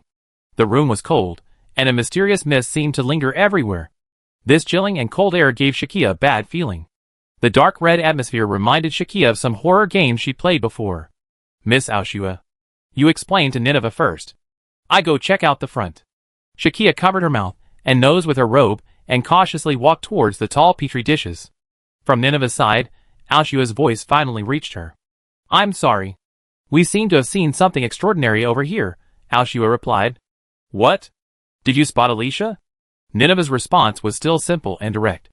If that were the way to find her, it would be much easier. But it wasn't. And, thankfully, there weren't any, and hopefully, there won't be any in the future. Because when Shakia got close to the petri dishes, what she saw would practically give her nightmares. She froze in front of the large jars. The dim light forced her to get close to see what was inside, but once she did, Shakia felt like cursing herself. Nineway said she would use the Swagger terminal to locate them as soon as possible, and that Shakia and Aoshua should explore their area first. After agreeing, Aoshua hung up. What's wrong, Shakia? Aoshua saw Shakia standing still a few dozen steps ahead. She walked over, intending to see what was going on. A beam of light shot out from Aoshua's hand. Her little device was truly handy. It doubled as a flashlight. Shakia turned her head away with a look of disgust and fear as Aoshua shone the light into the petri dishes. With Aoshua's flashlight, the contents inside were now visible more clearly. There were actually people inside. No, to be more precise, a combination of human tissue and strange creatures. Aoshua swept the light around, revealing these things everywhere. In some petri dishes, those strange and terrifying organ combinations were still pulsing. Aoshua simply frowned, seemingly less visibly reacting than Shakia. Aoshua. Miss. This. Shakia's mind was practically blank, her legs barely moving. Human experiments. This cult is truly more complex than it seems. Aoshua sighed, then took the initiative to move forward. Ah! Miss Aoshua. Why are you so calm? Don't leave me. Seeing Aoshua walk straight ahead, Shakia, ignoring her numb legs from fear, forced them to move. Are you okay? Aoshua seemed genuinely calm, glancing back at Shakia. Shakia saw no fear on her face, only that she might have seen something disgusting. What? What kind of place is this? To mask her fear, Shakia had to change the subject and find something else to talk about. To be honest, Shakia wasn't timid. She had never been afraid of the various bizarre-looking families. But even she hadn't realized how strongly she would react to this indescribable creature, a combination of human bodies and twisted organs. How could she have known this beforehand? After all, Shakia had never experienced it before. I'm afraid the cult is conducting some kind of fusion experiment on that person and the families. Aoshua even took a closer look at the petri dishes she passed by. An organization. An organ. To a person. To many people. You're truly amazing, the Order of the Stars. Aoshua muttered, her eyes burning with anger. Miss Aoshua, how can you be so certain? Shakia felt that Aoshua understood what was happening almost immediately. It seemed there must be a story behind it. This thing. I think I've seen it before. It's definitely that. Aoshua took a deep breath and, as she and Shakia searched for a way out, recounted a past event. That happened decades ago. Aoshua, Jinxie, Director Qin, and others were still establishing the original Schwager. In its early days, Schwager wasn't a military organization dedicated to fighting against the families, like it is today. Instead, it frequently dealt with paranormal phenomena. It was like a paranormal research institute. One day, a strange case caught the Schwager organization's attention. It involved a villager from Southeast Asia who appeared to have been infected with an unknown virus. His body began to grow uncontrollably, developing all sorts of strange traits. It was as if his DNA had gone haywire, or perhaps, his DNA blueprint for being human had been disrupted. What kind of case was this? It seemed unprecedented. Local doctors were at their wits' end, but this piqued the interest of world-class experts. Even world-renowned doctors and experts were unable to uncover the cause, so they simply cut off the patient's erratic growths. However, the patient felt no pain during the removal process. Instead, he felt a sense of relief. After the removal, the patient excitedly remarked that he could see his original body again. They had thought the matter was over, but unexpectedly, the thing began to grow again soon after being cut off, even more dramatically than before. The experts and professors began to fear. With a try-it attitude, they contacted the still small Schwager. Aoshua, a scholar of the underground clan, naturally took charge of investigating the patient's condition. Aoshua first removed the patient's excess tissue and placed him in a nutrient solution developed by the underground clan before analyzing the tissue. The DNA sequence of the tissue sample did not appear to be the patient's own. In other words, it was from some other organism. But without comparison, there was no definitive evidence. This DNA sequence did not exist in the underground clan's database of Earth life. Chapter 281. At that time, modern humans hadn't yet fully developed genetic engineering, so the technology of Ao Shui and her clan played a significant role. They were considered the guardians and survivors of a super-ancient civilization, preserving some of the achievements of Sakya and her clan's past.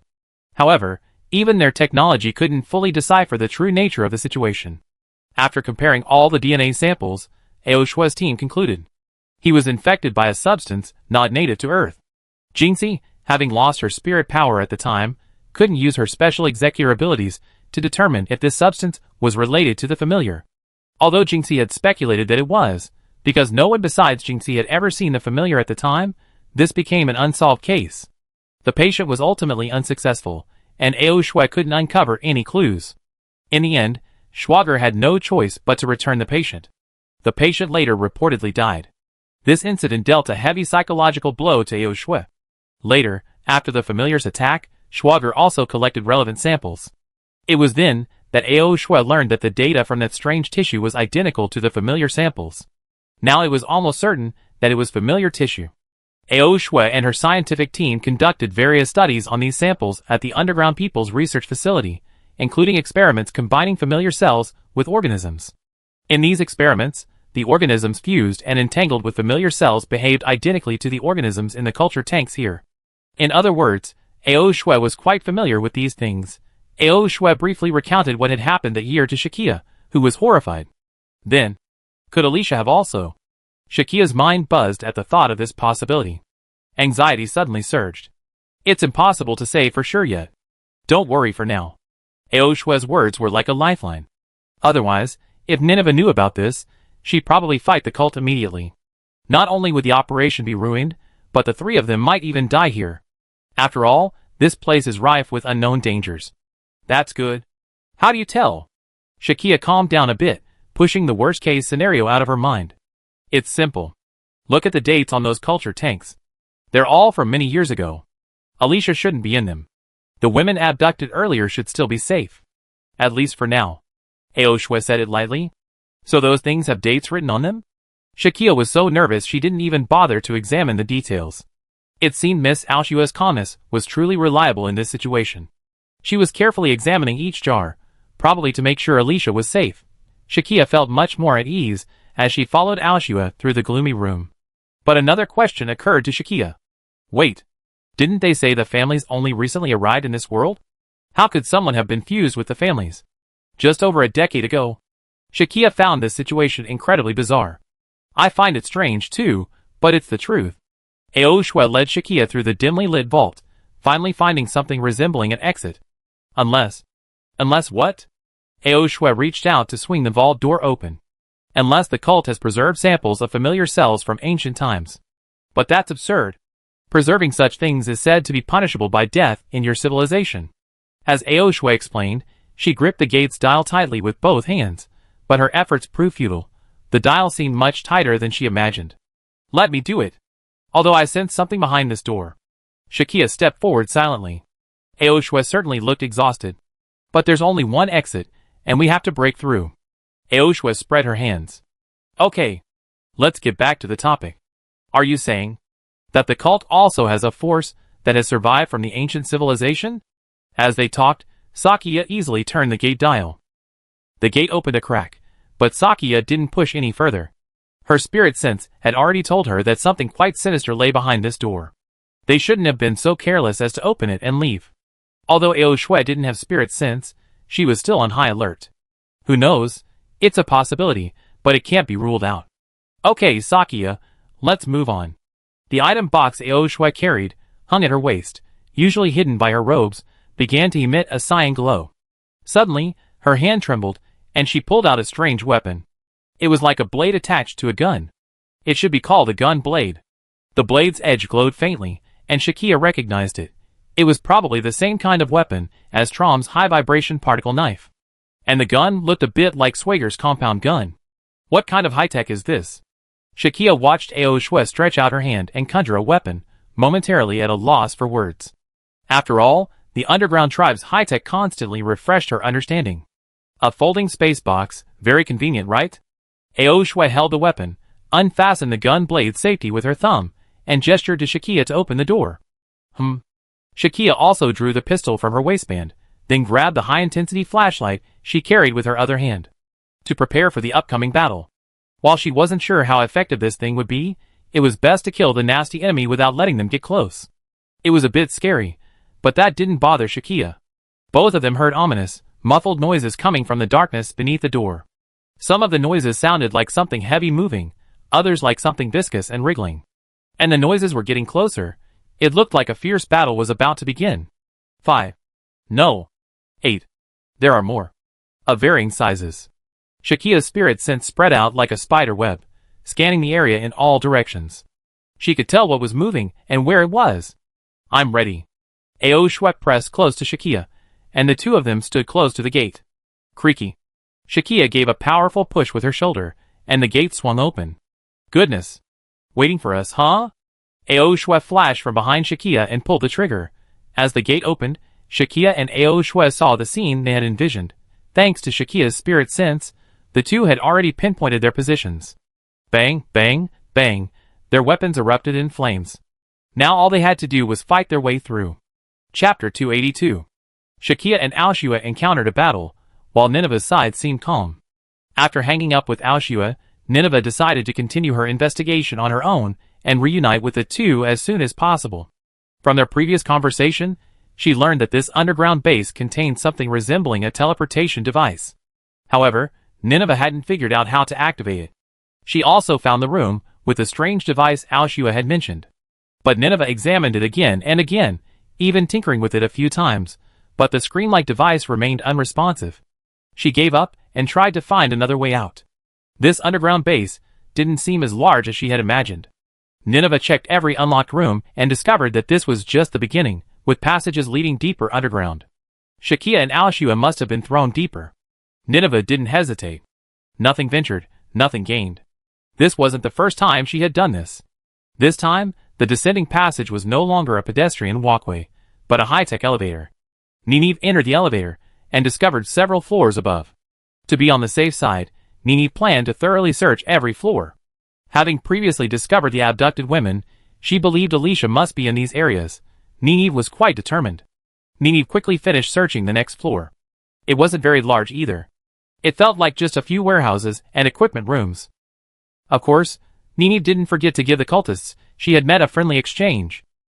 She lifted the hoods of the female cultists she encountered one by one, hoping to find Alicia. If they showed even the slightest resistance, Nineveh would knock them unconscious without hesitation. If Alicia wasn't there, she would proceed to the next level. Nineveh's method was indeed simple and crude, but effective. She discovered that some cultists here did not appear to be under control, but most of them had dull eyes and showed no reaction to Nineveh. The few cultists who weren't under control had their hoods suddenly pulled off from behind. Nineveh grabbed the cultists and turned them to face her.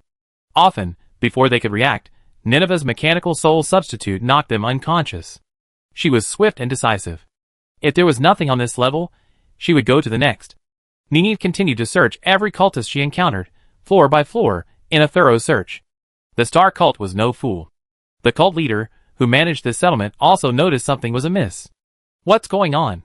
Why are all these guys on these floors so unresponsive? The headmaster was about to order some of the followers to do something, but found he couldn't reach them at all.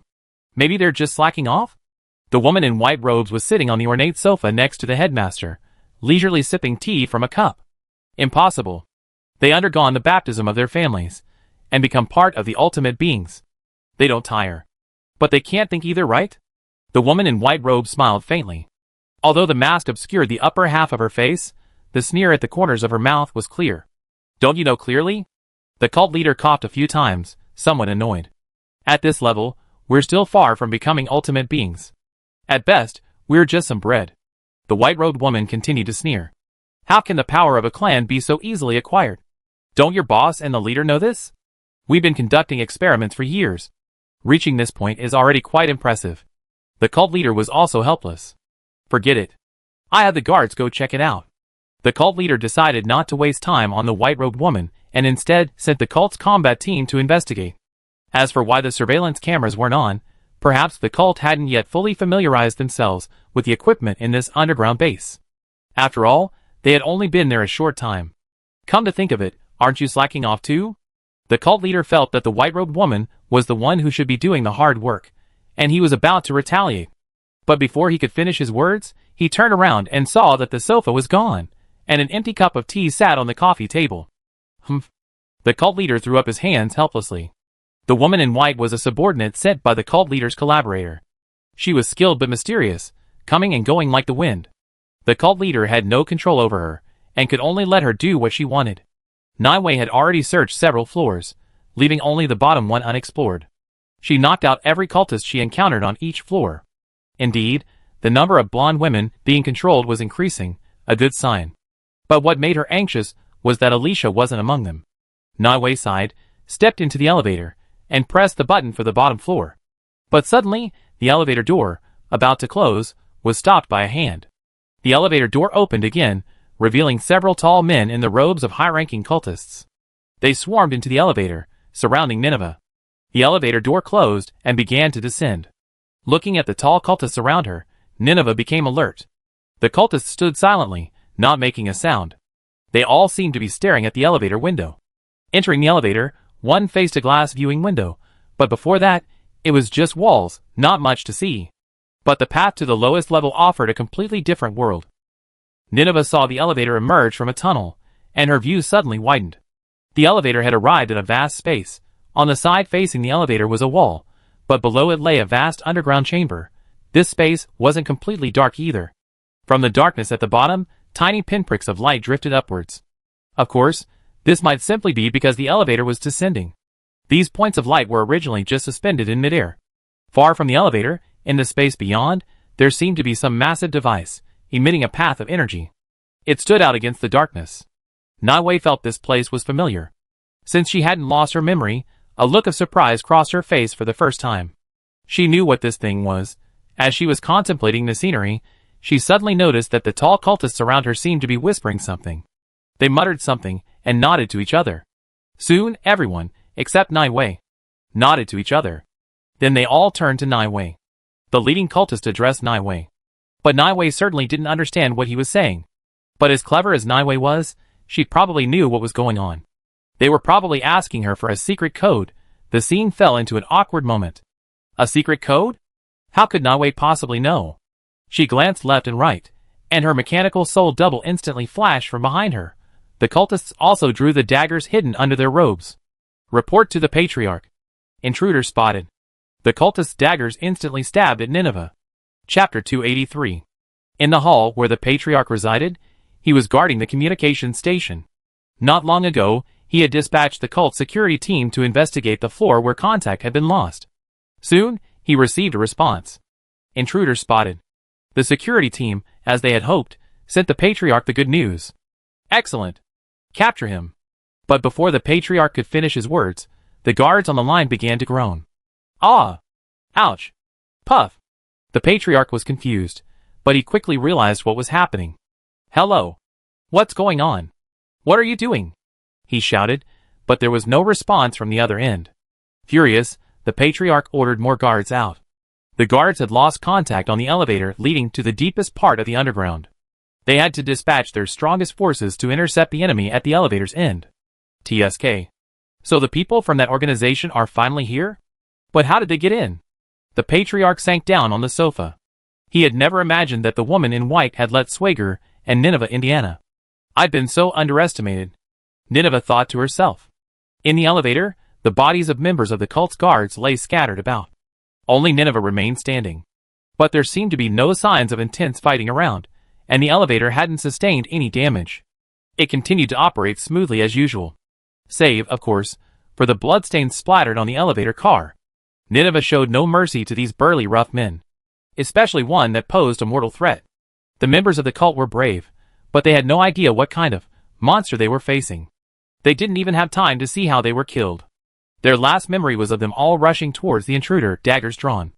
But this was only natural. How could ordinary people possibly see Nineveh's mechanical soul double? Only those like Sakya and her who possessed the power of mechanical souls could see it. Even Sakya couldn't see it clearly. Nineveh was far more powerful than Sakya and Aoshua combined. From the moment Sakya met Nineveh, she had never seen her exert her full strength. because none of the enemies she had encountered so far had the energy to do so. The elevator continued to descend. Nineveh completely ignored the cultists lying at her feet, staring intently at the massive energy-flowing device stretching from the deepest depths into the distance in the dim space. Eye of Destiny level. How could it be here? Nineveh murmured, speaking in her ancient tongue, of course. The three were about to reunite at the bottom level, so what was going on with Shakia and Aoshua? Aoshua, be careful. Shakia reached over Aoshua's shoulder and shot the head off a monster that was about to pounce from behind. Bang! 2 more shots followed, and the monster, which had been forced back by the previous shot, finally fell to the ground, motionless. What they encountered could only be described as monstrous. Before the gate opened, Aoshua, though lacking Shakia's spirit sense to detect it in advance, heard a certain sound. It was a whisper, although Shakia might not have known. For a moment Aoshua's hair stood on end.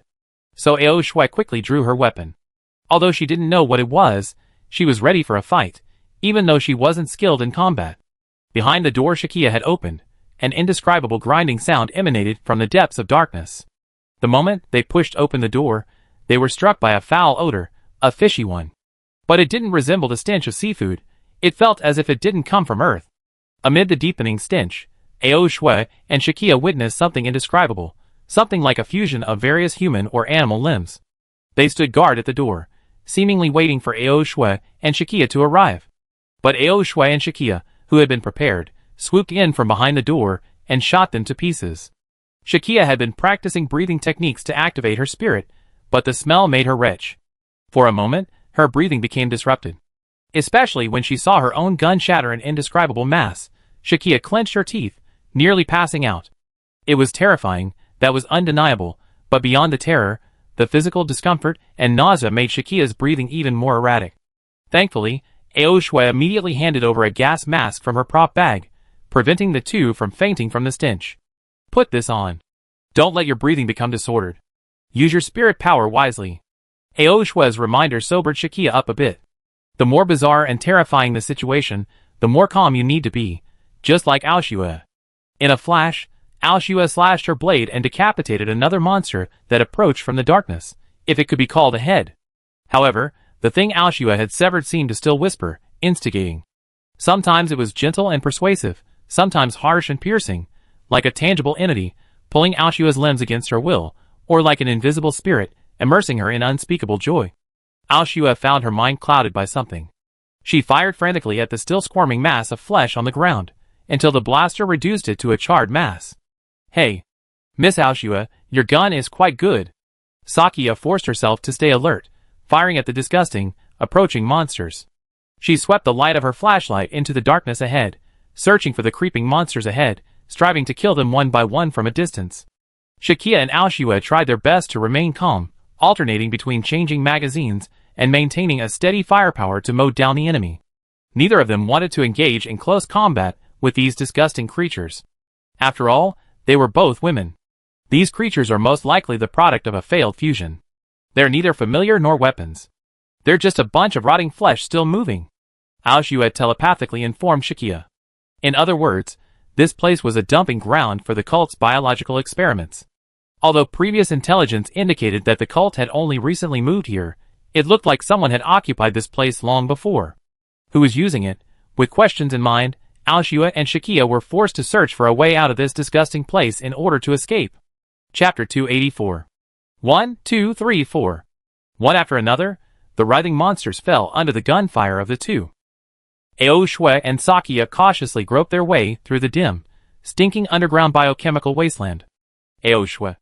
I can sense this is a wide passage. And the space is high. The exit might be right above us. Sakia's spirit senses were fully activated, scanning the surrounding terrain over and over again. Really? Then quickly find a ladder or something. Aoshua swept the flashlight around, hoping to find something resembling an exit. Oh my god, this is disgusting. Sakia felt the ground beneath her feet becoming sticky and slippery. She shone the flashlight on the ground and discovered that it had been covered in a fungal-like substance. Could it be another form of those chunks of flesh? Let's get out of here. Aoshua spoke to Sakia in her mind. Fortunately, Aoshua and I didn't need to speak. Even though we were wearing protective masks, we could still feel the disgusting, turbid gas seeping into our bodies. We weren't sure if the gas was harmful, but it was so disgusting that just inhaling it could cause someone to faint. We had already advanced quite a distance, and the surrounding environment began to change. The floor and pillars around us were covered in a slimy substance. It seemed to be covered in a layer of organic matter, and it was still trembling from time to time. Are we really on the right path? Sakia tried to keep her breathing steady, but she could still hear her teeth chattering. Knock, knock, knock. It's okay, we'd be out soon. Once we get out, we'd be able to reunite with Nineveh. Sakia encouraged herself. Oh, that sound. Aoshua suddenly stumbled, and Sakia quickly supported her. What's wrong? Sakia's first reaction was that Aoshua had inhaled the gas, and was somewhat poisoned. Aoshua's brow furrowed, as if in pain. The Aoshua clan possessed telepathic abilities thousands of times stronger than ordinary humans. But in this situation, this ability made her defenseless. Her mind was now filled with whispers and chanting, and the sudden dizziness made it almost impossible for her to move her legs. Although Aoshua didn't believe in gods or demons, the sounds and images echoing in her mind could only be described as blasphemous. This irrational, chaotic melody, as if born from the initial chaos of the universe, continuously assaulted Aoshua's mind. It was like thousands of hellish hands, their sharp nails scraping against glass, a piercing sound that made one's scalp tingle. Aoshua's eyes seemed to be filled with hallucinations. Kaleidoscope-like illusions. A series of scenes flashed before her eyes. The universe. A fleet was sinking in a sea of fire. The fleet's ships suddenly opened fire on each other. The crews fought frantically. Those who had killed their comrades slit their own throats with their own hands. On a planet near the fleet, the surface was being torn apart, and all life on it was gone. In its place was a collection of malevolence condensed from the abyss. Like water, it gushed from the shattered surface of the planet. Aoshua had never seen such a sight before. She didn't even understand what it meant. She herself was on that frenzied spaceship, the crew members before her fighting each other. Am I not investigating with Sakia? This must be some kind of hallucination. She pinched her face desperately, hoping to wake up from this illogical and illogical illusion. But it was no use. The pain was real, but she couldn't wake up. She began to walk forward, unsure why. She passed the crew members fighting each other, who completely ignored her. One crew member knelt on the ground, praying, seemingly unaffected by some mysterious power. Aoshua looked closer, and saw that this crew member also had horns, and looked like he was from the same race. What on earth was this? Aoshua felt that the most terrifying thing at this moment was that she still retained her sanity and curiosity. Although she didn't know what had caused her to fall into this illusion, nor did she know what had become of Shakia, Aoshua decided to see what this illusion had to offer. Aoshua began running through the chaotic ship. For some reason, she was convinced that the path she was taking led to the bridge. She also instinctively felt that reaching the bridge would yield some useful intelligence.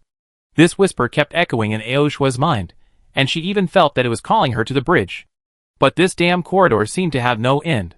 She finally saw the door at the end, but suddenly, without knowing when, it seemed so far away, Aoshua's heart trembled, and she couldn't help but run. Suddenly, the kaleidoscopic dizziness returned, and then, everything before her suddenly dissolved into an unfathomable, vast, dark abyss, where countless darker worlds and suns swirled. Aoshua felt herself fall, but she didn't hit the ground, and then she lost consciousness. Shakia noticed that Aoshua's body was becoming increasingly limp. Even the weapon in her hand had fallen to the ground. She panicked and decided to carry Aoshua to a safe place to see what happened. If anything happened to Aoshua here, Shakia didn't know what to do. Furthermore, Shakia saw that the familiar mist that had caused her fainting before was beginning to emanate from the depths again. That mist, tinged with indescribable colors, had once caused Shakia, a careless person, great suffering, leading to her capture by the cult. Fortunately, as an executor, she had the power of spirit to protect her from being controlled by the cult. This thing had no effect on Shakia, Nineveh, and the others, so they didn't really care much about it. However, it also caused Shakia to underestimate the impact of this fog on ordinary people. This is strange. Doesn't this fog belong to a certain clan? Shakia carefully retreated a distance, carrying Aoshua. At least that section of the road had been cleared by the two of them. The first time they encountered Aoshua, they were fighting that creature that spewed mind-controlling fog everywhere. Thanks to Aoshua's introduction of Master Jinxi's new technique, Shakia was able to defeat that clan in one fell swoop, preventing large-scale pollution. Shakia knew how troublesome this thing could be. She didn't expect to encounter it again now. This was truly disgusting. Chapter 285. Aoshua fell unconscious due to the mysterious light mist, and Sakia was forced to pause her advance to protect Aoshua. Unlike them, Nineveh's journey was quite smooth. She reached the elevator and landed safely at the bottom level. The bottom level wasn't as dark as she had seen on the way there. Instead, it was brightly lit. This confirmed her assumption. Nineveh arrived at a technologically advanced place, surrounded by operative mechanisms. Dazzling energy flowed through pipes, and the hum of operating machinery emanated from them. The elevator arrived at a metal corridor. The machinery below was clearly visible through the mesh in the floor beneath her feet. Nineveh glanced around and walked forward, following the path of the machinery. At the end of the corridor, a large, illuminated doorway emerged. Behind this door, perhaps, lay the answers Nineveh sought. But behind that open door, a strange aura of the familiar permeated. Nineveh knew something was trying to stop her. Perhaps it was something the cult had concocted using the power of their familiars. According to her true personality, she could have just charged right in. But now she was worried. She was concerned for Alicia's safety. She hoped she hadn't been used for experiments and turned into a monster. Touching the Alexandrian metal railings in the corridor, memories flooded back into Nineveh's mind. Nineveh herself wasn't sure why she was so obsessed with Alicia. Perhaps, thrown into this era, Nineveh had lost her identity and direction. Although the time warp at the singularity had only recently occurred to Nineveh, waking up alone in the wilderness still left her feeling uneasy. Even among the executors, Nineveh often took on the role of encouragement and leadership. Alicia, and Uncle Larry, who arrived shortly afterward, gave Nineveh a sense of family for the first time. For the executors of Project Flashpoint, all actions were planned only after entering the singularity and traveling to the distant future. They knew only that the Interstellar Human Alliance intended to push the enemy hundreds of thousands of years into the future, and their duty was to travel to that era and once again take up the fight against the families, guiding humanity's descendants to complete the battle their ancestors had left unfinished. The families would be driven away or even exterminated. If that group of humans remained powerless against the families, then they would attempt to execute Project Flashpoint again, repeating the process until the families were completely wiped out. This, Nineveh knew, was the plan human civilization, cornered and driven into desperation, would adopt. And this wasn't just a matter for Earth or the humans of the solar system. Nineveh clearly remembered that after traveling to and from outer space, the humans of the solar system had established friendly ties with neighboring civilizations. Nineveh is currently located in the Eye of Destiny-class space battleship, one of the human spaceship models. The humans of the solar system were not the first to suffer from the attack of the families. However, humanity failed to heed the warnings of the few alien races that had been massacred by the families, which led to the exposure of the solar system's location. The families ultimately attacked the humans of the solar system. Nineveh herself is the descendant of an alien race that had been massacred by the families, nearly wiping out their entire race. The few survivors of their race were brought to the solar system to live, becoming one of the various races that once inhabited the Earth-centered solar system. Of course, back then, Earth was still called Talon. The Nineveh tribe, on their original planet, was a race that lived in harmony with nature. According to the stories passed down by the tribe, the planet's name seems to be Pandora. According to the legends of their elders, their original planet had a well-developed natural system, where everyone listened to the voice of nature and lived in harmony with the entire planet. In the forests and the oceans, people exchanged information with the planet, sharing knowledge and joy with all creatures on it. The people were strong and kind, and would enthusiastically lend a helping hand to outsiders. On their planet, there was a position called Star Priestess, the woman who could best perceive the will of the planet and the universe. A Star Priestess appears on this planet every tens of thousands of years. They all have an extremely long lifespan and are responsible for communicating between the planet and humanity. There's even a root cube preserved on that planet. Pandora is also one of the founding civilizations of the Galaxy Alliance. After the Galaxy Alliance was established, Pandora was revered within the Alliance as a spiritual leader. As a child, Nineveh didn't take her grandmother's stories of the past seriously. She grew up on Earth, nurtured and educated by Earth civilization. Nineveh wasn't the traditionally polite, secretive Pandora women, constantly muttering about listening, feeling, and thinking. Instead, she was carefree and sometimes even a bit irritable. She had beaten many boys as a child, and even became the leader of her friends for a time. She had never seen much of the forests and nature, and Earth's humans didn't have the ability to communicate with planets. She was quite skilled at changing the environment all day long. Daily, she watched the media report on energy leaks and pollution here, and the extinction of some animal there. According to the elders of her tribe, Earth's biodiversity was as rich as Pandora's, But many species that had lived there for billions of years had become extinct due to human activities and climate change. She grew up like a normal child, went to school, and thought she would graduate, work, start a family, and live out her life in peace. Back then, everyone had a long lifespan, and could fully enjoy the life of a highly advanced civilization, even buying land and property on other planets. But the arrival of the families sent the entire solar system into chaos. Later, according to the ancient legends of Pandora, people learned that the root cube could be used to stop the families. However, since there was only one root cube on Pandora at the time, it was unable to prevent the planet's destruction. But thanks to this cube, the people of Pandora survived, and they kept the root cube deep within the Galaxy Alliance headquarters. This was arguably the first root cube to appear in the history of the various races of the Galactic Alliance. Nynaeve also faced her own destiny for the first time from that moment on. The Pandora race had not perished, and the Star Priestess had not vanished with the destruction of Pandora. After undergoing the Interstellar Alliance's investigation and trials, Nynaeve was ultimately determined to be the newest Star Priestess.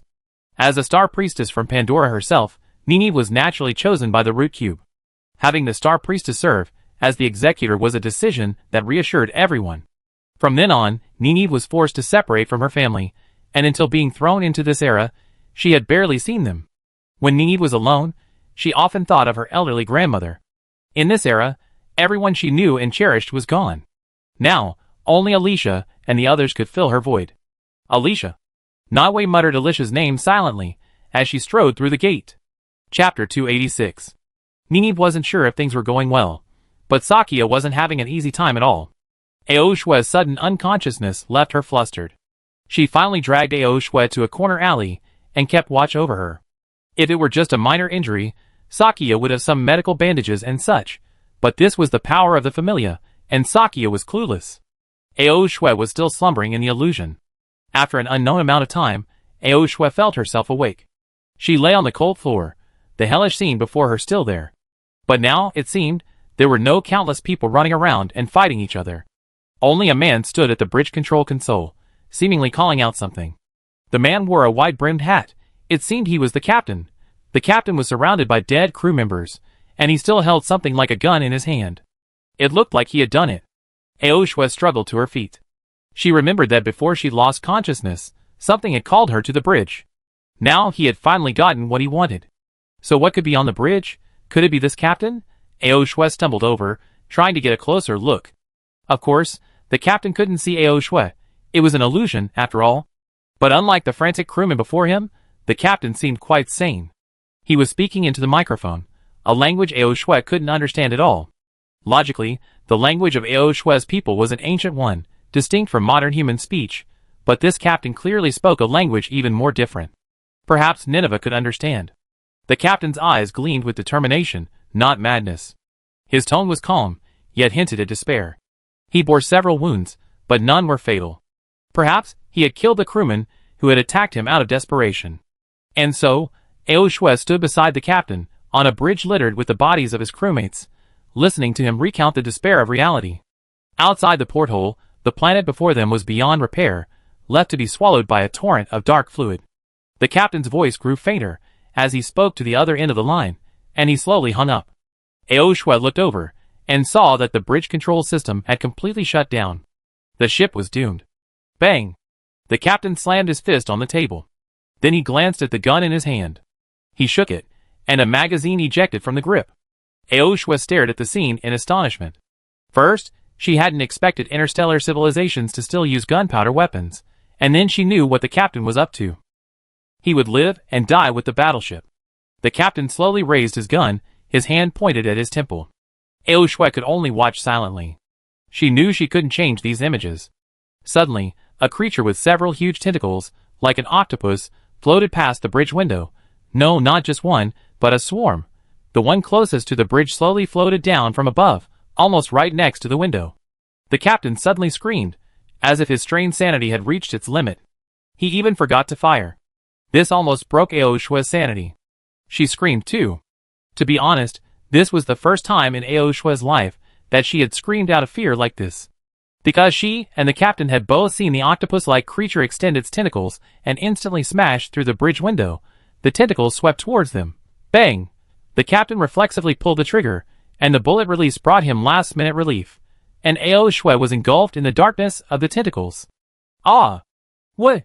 Ao Shui suddenly woke up, but suddenly, a hand covered her mouth, and her screams quickly turned into whimpers. Ao Shui's body stiffened, and she suddenly opened her eyes, only to find that it was Shakia covering her mouth. Shakia's tense face was right in front of Ao Shui's eyes. Ao Shui's sudden opening of her eyes frightened her so much that she almost jumped. Miss Ao Shui, are you okay?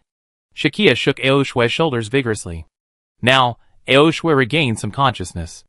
Ao Shui blinked, took a few deep breaths, and finally regained control of her body.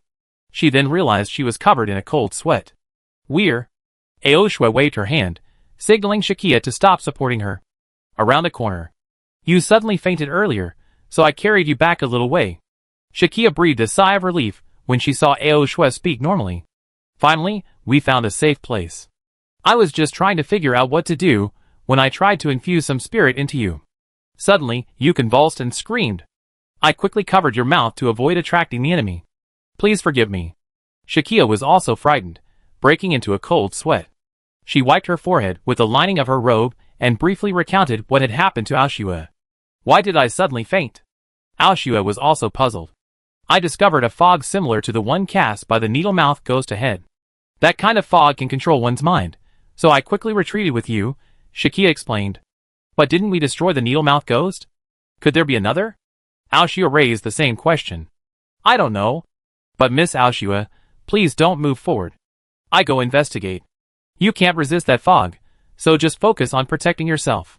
Although Shakia herself was somewhat frightened, compared to Ao Shui, she was the only fighting force left in this situation. Shakia, although I'm reluctant, I can only rely on you in this situation. Ao Shui was still panting.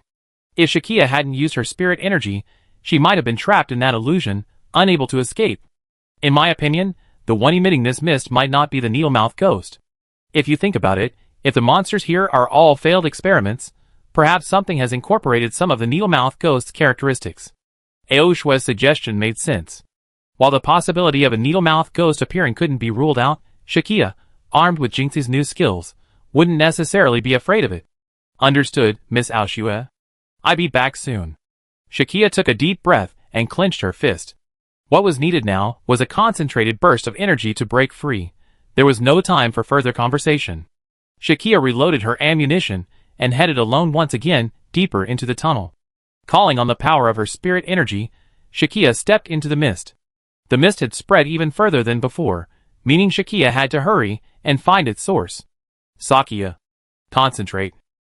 Wearing a breathing mask did indeed hinder the use of breathing techniques, but thanks to Jinxi's previous training with a breathing mask, it wasn't a problem for Sakia. The further they advanced, the thicker the fog became. Sakia knew something was ahead. Chapter 287. From the depths of the biochemical waste dump came a cry of weeping. It came in fits and starts. This sent cold sweat down Shakia's back. She raised her gun, tucking her flashlight hand beneath it, and cautiously advanced. Strangely enough, the monsters formed from twisted chunks of flesh and limbs hadn't reappeared. Had they been completely cleared out? In the diffuse light mist, a thin film of mechanical spirit power was visible around Shakia, preventing it from eroding her body. The weeping grew closer. The mechanical spirit sense told Shakia that the waste dump was almost over, but there was a biological reaction ahead. Woo! Woo! Gritting her teeth, trying to suppress her trembling, Shakia shone the light toward the source of the weeping. A short figure appeared in front of Shakia. Unlike the familiar she had encountered before, it was tall and strangely aggressive. Even that guy just crouched there, motionless. What the hell is this guy? Shakia crept closer, now able to see a little more clearly. The person squatting there looked to be a little girl around 10 years old. Her hair was loose, covering her face. She was wearing what looked like rags, covering her body. The little girl, facing Shakia sideways, crouched in a corner, seemingly crying. A little girl, in this dangerous light fog? Shakia remained calm, not letting her IQ drop. She'd just gone up after a greeting, and she might have been devoured. No matter how scared she was, Shakia had fought against her clan many times before. What kind of monsters had she not seen? Could this little girl be a member of the familiar? And when Shakia looked closer, she saw a large lump on her back, something emitting a mist of light. Oh my goodness, it's you, Shakia aimed her flashlight at the little monster girl and aimed her pistol's crosshairs at its head. If this thing wasn't some kind of monster in disguise, shooting it in the head would be a good idea, right? The little girl suddenly turned around. It seemed the light had irritated her. She suddenly stopped crying and looked toward Shakia. Her face was rotting, and her skin had melted, like she was dragging a puddle of mud. It was indeed a monster. Ah. Wah. She uttered incoherent sounds, as if puzzled by Shakia's arrival. The next second, a gunshot should have rang out, and the monster was shot in the head. But Shakia hesitated, because she saw the creature's eyes. They were like those of a human. Their eyes met. Bang! Shakia, unable to contain her fear, instinctively pulled the trigger. With a shrill scream, the bullet pierced the monster's shoulder. Damn it! Shakia realized she missed. Had she even felt a flicker of hesitation? Shakia kept telling herself that this thing was a monster, a pathetic failure of human experimentation. Even if it had once been human, now that it had become like this, killing it would be a relief. Shakia had expected it to charge after being attacked, but it suddenly leaped up and began to flee desperately, like a frightened mouse. This left Shakia a bit bewildered, but if this thing reached Aoshia's location, it would be disastrous. This thing was spreading fog and scurrying around, practically a walking biochemical weapon. Since Shakia's gun could inflict damage from a distance, there was no need to use her mechanical skills. Bang, bang, bang. Firing continuously, Shakia finally hit the thing several times, and it fell to the ground, finally stopping its escape. Shakia's running speed was no match for an ordinary person. No matter how fast or agile this little thing was, Shakia would quickly catch up to it. Ah. Woo-woo. Woo-woo. The thing crawled and twitched on the ground, its screams of terror gradually turning into low cries. Humph. Shakia approached it, gritted her teeth, and aimed the gun at the little creature's head. This time, she must not miss. The tumor on the creature's body seemed to be beyond its control. Even though it was severely wounded, it continued to spew mist as if nothing had happened. Sakia found herself unable to bring herself to kill it. She saw tears streaming from the eyes of the struggling creature lying on the ground. Sakia froze. The part of the creature's arm, where Sakia had shot it, began to fall off. Decomposition had already begun, and the connection was not strong. Still, it persisted in crawling forward. This thing. Sakia finally lowered her gun. This thing seemed different from those ferocious monsters. If she had to kill it, Sakia decided to try a different approach. Shakia gathered the energy of the mechanical soul in her right hand. She decided to try this method, hoping it would be properly liberated. If it were Master Jinxie, she would probably use this method as well. Shakia placed her hand near the twitching, struggling little monster, letting the golden mechanical soul energy slowly envelop it. Finally, the little monster ceased its struggles, and slowly ceased its movements. Shakia's mechanical soul power was immediately effective. The tumor on its back began to fester, emitting a final wisp of mist. Then, enveloped by the mechanical soul power, it began to slowly burn, reducing to ash. Although there was no flame, the high-density mechanical soul energy did have this effect. Jinxie had previously described the effects of the mechanical soul power to Shakia, and this time, Shakia had witnessed it. If this little monster still retained some of its human consciousness, she hoped this energy would allow it to be reborn properly. Starting with the tumor, the little monster's entire body began to dissolve into ash. Shakia felt a sense of sorrow, but also a sense of accomplishment. For the first time, she used her own abilities to liberate a pitiful life. Master Jinxie had done something similar before. By the way, if you want to liberate a soul, you need to recite some scriptures. Master Jinxie had taught Sakia some scriptures before. She hadn't expected them to come in handy. There were even specific rules for which scriptures to recite. Generally, if the deceased wasn't a Buddhist, the liberator would primarily recite the Ksitigarbha Bodhisattva Sutra. If they were a devout Buddhist, the Amitabha Sutra or the Infinite Life Sutra would be recited. Since the people here definitely didn't believe in Buddhism, Sakia would use the Ksitigarbha Bodhisattva Sutra to liberate her. Respectfully, I pray that the greatly compassionate Ksitigarbha Bodhisattva will have compassion and support. Sakia began the libation ceremony according to the method Jinxie had taught her. Translated by the monk Iknanda, Tripitaka Khotan Tang. As Sakia chanted, the little monster's body gradually enveloped in the aura of the spirit, turning into floating ash in the air. Chapter 288. This was probably the first time in Shakia's life that she had performed a sutra for someone's soul. Although she wasn't a nun or a Buddhist disciple, according to Jinxie, those harmed by the clan will not be able to enter the cycle of reincarnation, unable to return to the cycle of life. At first, Shakia didn't quite understand what was going on, but she accompanied Jinxie on several sutras during her special training. Previously, in New Spring and Autumn City, the clan's attacks had caused the deaths of many citizens. Of course, deaths from brick and tile collapses weren't counted. The main casualties were those absorbed and devoured by the clan, meaning those who died directly at the clan's hands. The time Shakia accompanied her, it wasn't because the city had proactively invited Jinxie to hold a sutra for the souls of the deceased. Rather, Jinxie performed small sutras of her own weekly at various locations. Of course, New Spring and Autumn City had also held large-scale sutras, and Jinxie had attended them. But according to Master Jinxie herself, those ceremonies were actually limited in effectiveness. With so many unrelated people involved, Jinxie couldn't mobilize much power. The Buddhist teachings currently circulating in the human world haven't been able to completely save souls imprisoned by the kin. Shakia, of course, didn't quite believe any of this, figuring that since Master Jinxie was so powerful, he probably had some hidden secrets. It happened to be the weekend, so Shakia took a break from training and helped Jinxie pack her things before setting off. That day, Jinxie was headed to the alley where Shakia, Kay, and the others had first met. There, a clerk and a customer at a small game store had been murdered by the kin. Jinxie went there in casual clothes. Shakia had initially assumed he wore monk robes, but Jinxie said the attire wasn't important. The main thing was the ability. Arriving at the scene of the crime, Jinxie and Shakia arrived at the former location of the shop. It's called Old because after the incident, no one dared to come here anymore. The shop was naturally closed down and sealed. It's been a while since I've been here. That was before I met you, Master Jinxie. Shakia returned to this alley, remembering the time when Kay and the other operators had stood there waiting for her. It's been a while. Master Jinxie glanced at Shakia and reached for the bag she had helped him carry. He pulled out something like a compass and walked towards the sealed door. What? Are we going in? Shakia was a little scared. Come, help me. Jinxie instructed Shakia to carefully remove the seal. To avoid leaving any traces, Jinxie took a bottle of water and asked Shakia to wet the seal first. This is water purified by Master. Feel free to use it, Jinxie said to Shakia, then paced around with his compass. Shakia didn't understand the secrets of this water, but she dutifully followed Jinxie's instructions. As she peeled off the seal, Shakia saw the compass in Jinxie's hand begin to swing wildly. This. Shakia began to feel uneasy. This Master Jinxie often challenged Shakia's perspective. Jinxie watched Shakia remove the seal, then swaggered through the door. Squeak! The shop door swung open. Speaking of which, sliding doors are rare these days. Most are sliding or automatic. This shop is quite elegant, but it's a shame something like that happened.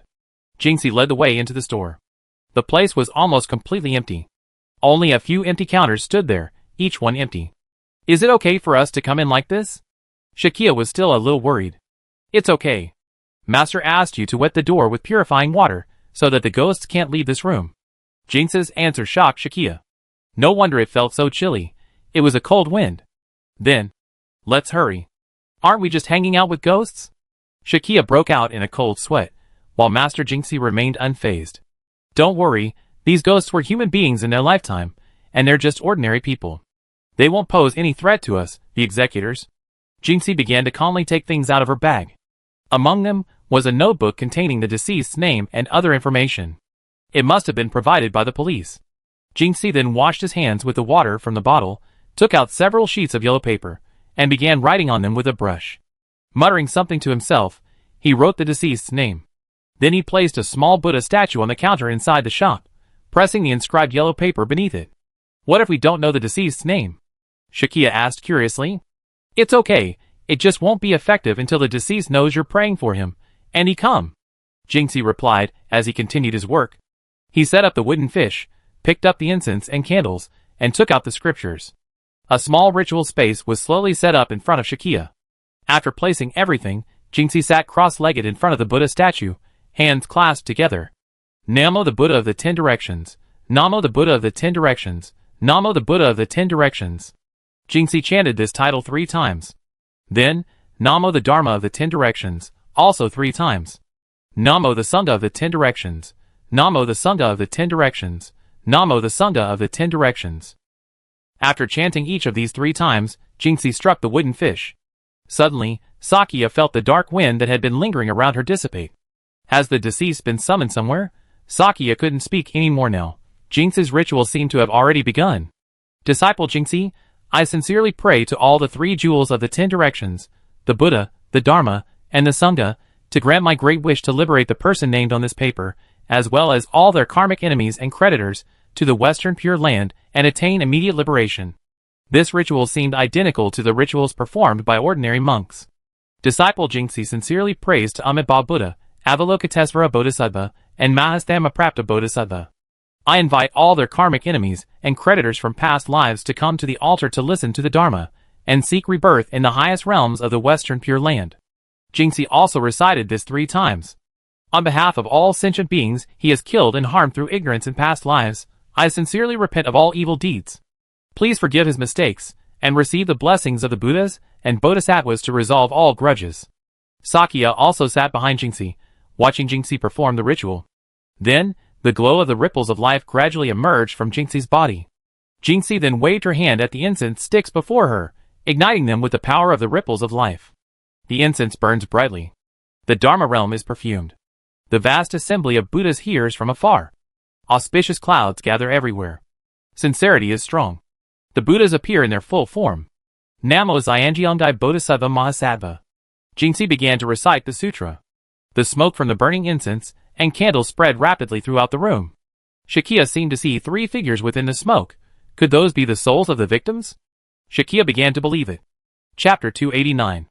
Jingxi's salvation ritual opened Shakya's eyes. According to Jingxi, it would be best if Shakya could also perform such a ritual. At first, however, Shakya felt strange because she wasn't a monk. Jingxi explained that this wasn't about religious beliefs, but rather about the care and concern an executor should show for life on earth. This Buddhist ritual was relatively easy to learn. Shakya absent-mindedly accepted the scriptures Jingxi gave her, occasionally flipping through them during her training. In Shakya's mind, it wasn't a significant event. But this time, following Jingxi, she actually witnessed how the monk performed salvation for the deceased. After Jingxi lit the incense and candles, the dilapidated room in the shop was filled with smoke. Shakya clearly saw 3 figures move within the smoke to the yellow paper, with the names written on it, and then stop. Is this what a human soul looks like? Sakya, unsure whether to be excited or terrified, sat quietly behind Jingxi, watching him perform the ritual. Jingxi, completely absorbed, her eyes slightly closed, chanted the sutra. Ding! Jingxi rang the Dharma bell in her hand, a long, echoing sound. At that time, the Tathagata smiled and emitted hundreds of thousands of millions of great clouds of light. These were the clouds of great perfection, great compassion, great wisdom, great prajna, great samadhi, great auspiciousness, great merit, great virtue, great refuge, and great praise. The Ksitigarbha Sutra. Jingxi had told Sakya that this was a sutra commonly used for liberating the souls of the deceased. Regarding Ksitigarbha Bodhisattva, the Buddhist scriptures state that, at the instruction of Shakyamuni Buddha, he vowed to liberate all sentient beings in the 6 realms, and save them from suffering before the death of Shakyamuni and the birth of Maitreya, and only then did he aspire to attain Buddhahood. Since Buddhist texts record that Ksitigarbha Bodhisattva had rescued his mother from suffering in hell several times in past lives, and had continuously vowed to save all suffering beings, especially those in hell, for countless eons, this Bodhisattva is considered to possess the virtues of great filial piety and great vows, and is therefore widely revered as Great Vow Ksitigarbha Bodhisattva. Many people believe that Ksitigarbha Bodhisattva shouldn't be worshipped because he directs wandering spirits and would be detrimental to one's actions. Jingxi doesn't care about this view. When recounting Buddhist stories to Sakya, he told her, those who walk uprightly and sit uprightly can worship him. In fact, most people who think Ksitigarbha Bodhisattva shouldn't be worshipped simply have guilty consciences and are afraid to do so. If a person hasn't committed any wrongdoing in their life and doesn't harbor a guilty conscience, then there's actually nothing wrong with worshipping Ksitigarbha Bodhisattva. Simply worshipping Ksitigarbha Bodhisattva won't send one to hell, only bad deeds will. But we are all sentient beings on earth, part of the cycle of reincarnation. How can we escape the temptation to commit some bad deeds? Not everyone has the protection of something like the root cube. After all, the executors had already left this system. As for why, Sakya would gradually learn later. After emitting such indescribable clouds of light, various subtle sounds emanated, the sound of the perfections of generosity, the sound of the perfections of sila, the sound of the perfections of sati, the sound of the perfections of virya, the sound of the perfections of dhyana, the sound of the perfections of prajna, the sound of compassion, the sound of joyful generosity, the sound of liberation, the sound of the unobstructed, the sound of wisdom, the sound of great wisdom, the sound of the lion's roar, the sound of the great lion's roar, the sound of thunder clouds, the sound of great thunder clouds. Under Jinxi's chanting, the spirits before her, which had been constantly shifting their forms, seemingly restless, now seemed to calm down and maintain a stable human form. After these ineffable sounds were uttered, countless millions of gods, dragons, ghosts, and spirits from the Saha world and other lands gathered in the Trayastrimsa heaven. These included the four heavenly kings, Trayastrimsa, Suyama, Tushita, Nirmanarati, Paranirmanavisabhartan, Brahmara, Brahmapurva, Mahabrahma, Lesser Light, Infinite Light, Light Sound, Lesser Purity, Infinite Purity, Purita, Bhugataripa, Abhidharma, Burka, Abhidharmana, Abhidharmana, Abhidharmana, Abhidharmana, Abhidharmana, Abhidharmana, Abhidharmana, Abhidharmana, Abhidharmana, Abhidharmana, Abhidharmana, Abhidharmana, Abhidharmana, and even the neither perception nor not perception heaven. All the gods, dragons, ghosts, and spirits gathered together. Sakya also followed Jinxi's chanting, shaking her head. It seemed as if the scriptures Jinxi recited possessed some kind of energy, vibrating the surrounding space. Did these scriptures possess such great power? Jinxi continued his ritual. Also, from other lands and the Saha world, sea gods, river gods, tree gods, mountain gods, earth gods, river and lake gods, crop gods, day gods, night gods, sky gods, heavenly gods, food gods, grass and tree gods, and so on, all came to the assembly. There were also great ghost kings from other lands and the Saha world, such as the evil-eyed ghost king, the blood-sucking ghost king, the essence-sucking ghost king, the egg-sucking ghost king, the disease-swallowing ghost king, the poison-sucking ghost king, the kind-hearted ghost king, the welfare-bearing ghost king, the great love and respect ghost king, and so on. They all gathered together. The scene was vivid in Sakya's mind, and she later memorized this sutra. And now, the little monster before her was being liberated. Sakya saw its name tag on the tattered fragments of its clothing. At that time, Shakyamuni Buddha told Manjushri, the Dharma Prince Bodhisattva Mahasattva, "Do you know the number of all the Buddhas, Bodhisattvas, gods, dragons, ghosts, and spirits from this world and other worlds, this land, and other lands who have now gathered in the Trayastrimsa heaven?" Manjushri said to the Buddha, "World-honored one, even if I use my divine power to measure it for 1,000 kalpas, I cannot find out." The Buddha told Manjushri, "Even with my Buddha's eye, I cannot count them all. These are all beings Ksitigarbha Bodhisattva has saved, is saving, and has yet to save, those who have attained enlightenment, those who will attain enlightenment, and those who have yet to attain enlightenment, all from the distant past." Manjushri said to the Buddha, "World-honored one, I have long cultivated good roots in the past, and attained unobstructed wisdom. Upon hearing the Buddha's words, I will immediately believe them. The lesser-fruited arhats, the 8 classes of devas and dragons, and all sentient beings of the future, even if they hear the Tathagata's honest words, will inevitably harbor doubts. Even if they accept them, they will inevitably slander them.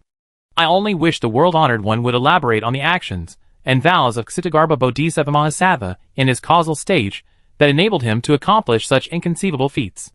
Sakya recited the prayer Jinxi had taught her before the little monster, and the creature was completely reduced to ash. In the pervasive glow of the power of the spirit, Sakya seemed to see a little girl, smiling and drifting away. After liberating this little creature, Sakya unexpectedly felt an unprecedented surge of spirit power. Is this the method Jinxi had wanted to teach me to strengthen my abilities? Well, it's time to call Ao Shui and continue on. Chapter 290. Nynaeve walked resolutely toward the light at the end of the corridor.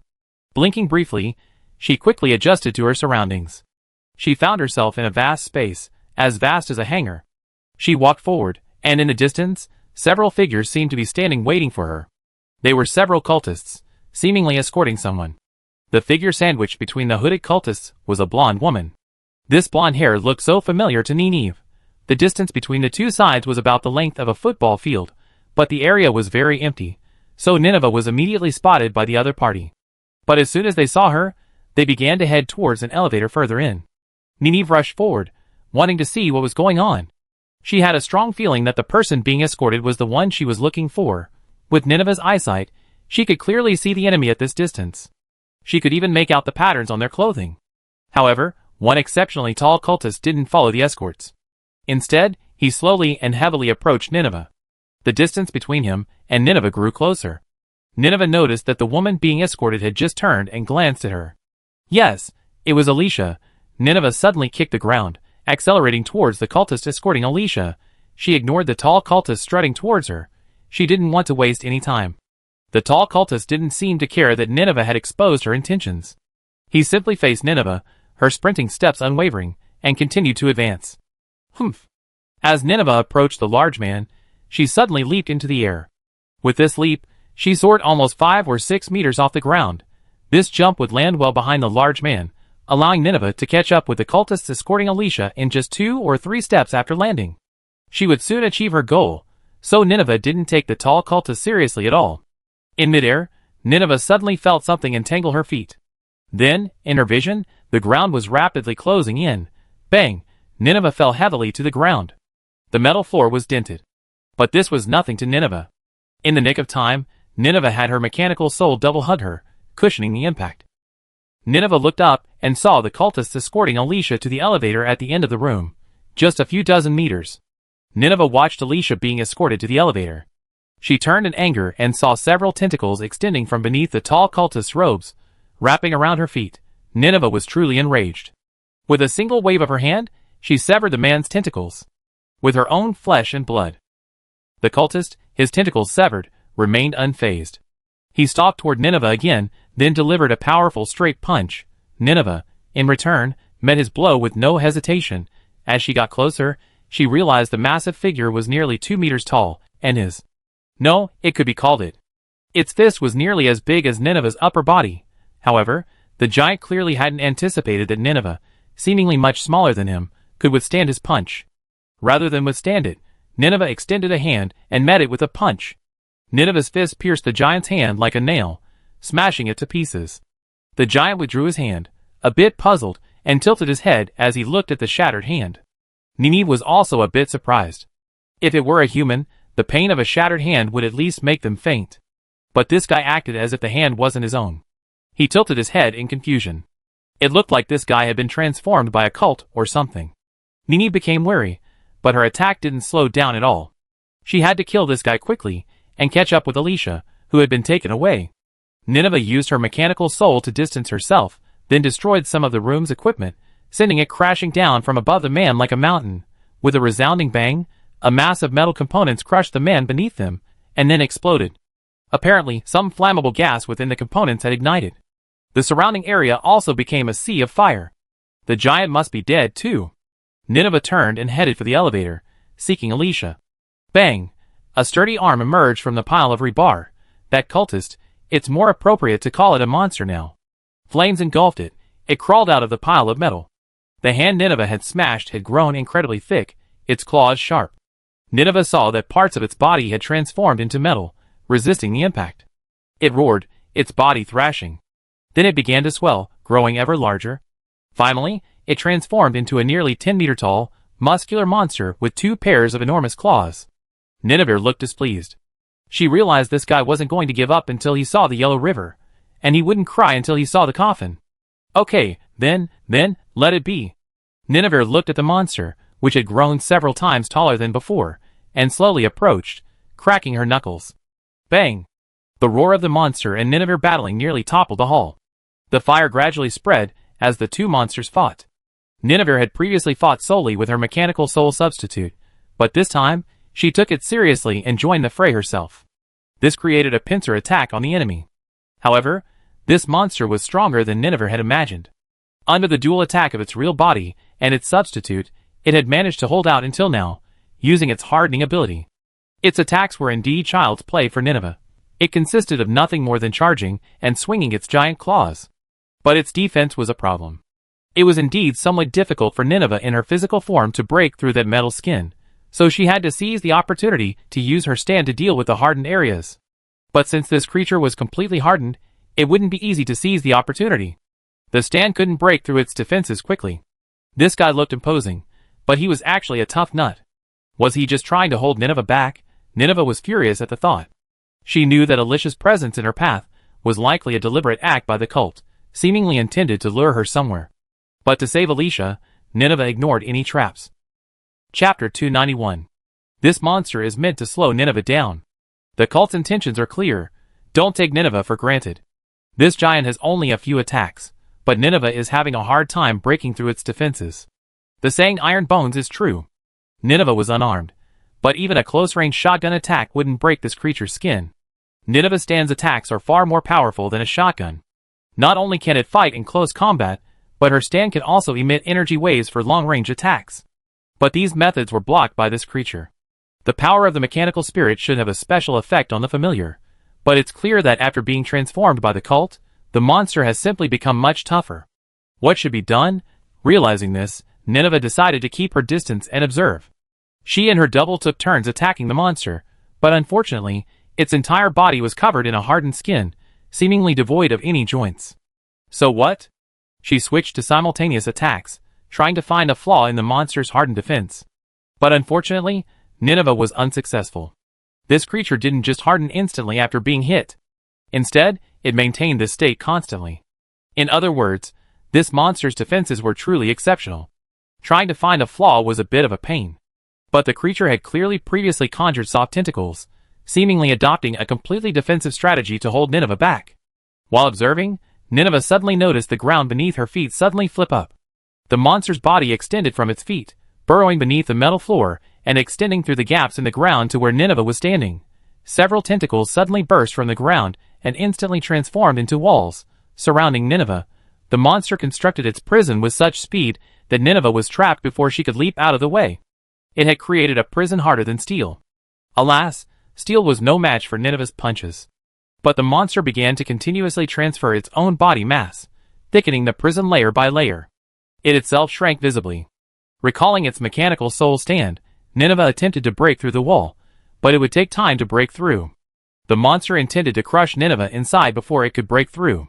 The stand's fists continuously created cracks in the wall, while the monster continued to thicken it. Now it was a matter of whether Nineveh would break through the prison first, or the monster would crush her first.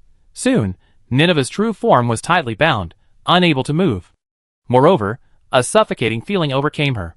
Was Nineveh cornered for the first time? The monster realized the prison had already trapped Nineveh. It seemed it had won this battle. It seemed it no longer had the strength to thicken the walls. The monster had shrunk to half its previous size. This seemed to be its limit. Its twisted face had no trace of a human form, but now, unexpectedly, it revealed a strange smile. Its large mouth curved upward, revealing sharp teeth. It must be laughing. A series of creaking and banging sounds echoed from within the ultra-hard prison it had created. Was the person inside crushed? The monster approached the prison, preparing to investigate. But then it realized it was about to make a huge mistake. This was the last mistake it would ever make, because it would never have another chance. Bang, bang, bang. The monster didn't seem very bright. It stood stupidly beside the prison, seemingly unaware of what was happening. Suddenly, a hand pierced through the prison and struck the monster directly. The monster watched as the prison suddenly exploded, revealing two figures. Yes, two figures.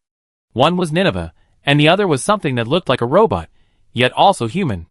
The double was covered in white and purple armor, but beneath it, a figure resembling Nineveh's could still be vaguely seen. Even the double's face bore a resemblance to Nineveh, though its stern expression made it seem like that of a deity. That was Nineveh's mechanical soul double. Nineveh's rage was unleashed, her mechanical soul power igniting with full force. Her normally invisible and translucent stand materialized completely. Ola! Following Nineveh's roar, the mechanical soul stand delivered an uppercut, piercing the monster's abdomen. The monster's hardened skin was useless, as the stand's fist pierced through it. The monster, many times larger than Nineveh, was even lifted into the air by this blow. The surrounding air trembled as well, but that wasn't the end. Nineveh was completely enraged by this creature. It faced the most intense and violent attack Nineveh had ever seen since entering this era. Nineveh's true form stood still, but her stand unleashed a torrent of blows at the floating monster. Nineveh's furious fists, like Gatling guns, strafed the monster at close range. Ola ola ola ola ola ola ola ola ola ola ola ola ola. Under the continuous barrage of the mechanical soul stand, the creature couldn't even land. Ola ola ola ola ola ola ola ola ola ola ola ola ola. This was the battle cry of Nineveh's mechanical soul stand. This seemingly robotic creature was the embodiment of the Source Cube power protecting Nineveh, as well as Nineveh's own spiritual strength. Even though Nineveh herself stood still, watching the monster take flight, the stand attacking the monster could be considered Nineveh herself. The monster continued to rise, being blasted from the ground into the air. The monster's body began to crumble, like a stone shattered by machine gun fire. Ola!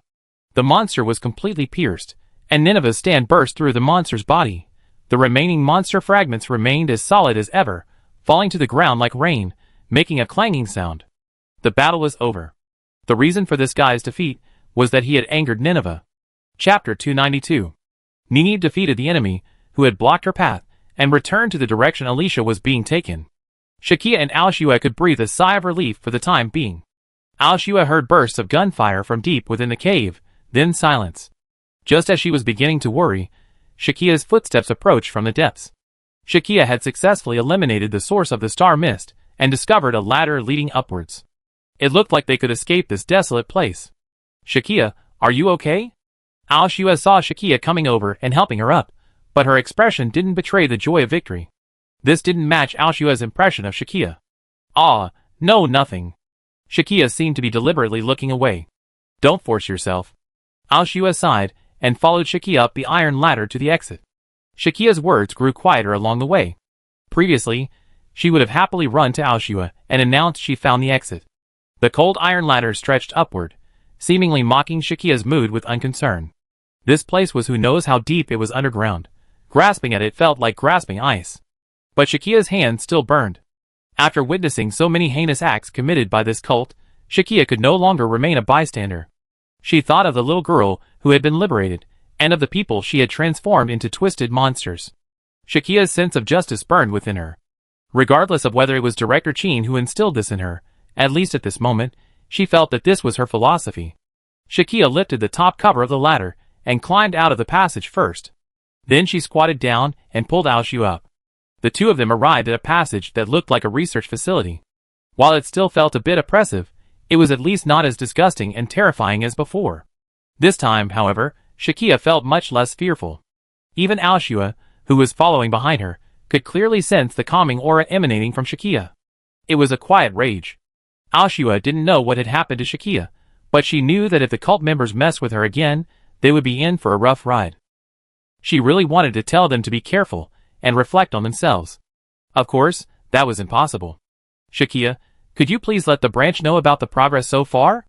As they walked down the passage, Al-Shua called out to Shakia. Al-Shua decided to remind Shakia that it would be best to report the current situation to Ziyuan. However, when Shakia pulled out her terminal, there was no signal. Speaking of which, deep underground, even the signal to the Swager terminal and the branch office had been cut off. Shakia didn't notice anything, but Al-Shua knew something was amiss.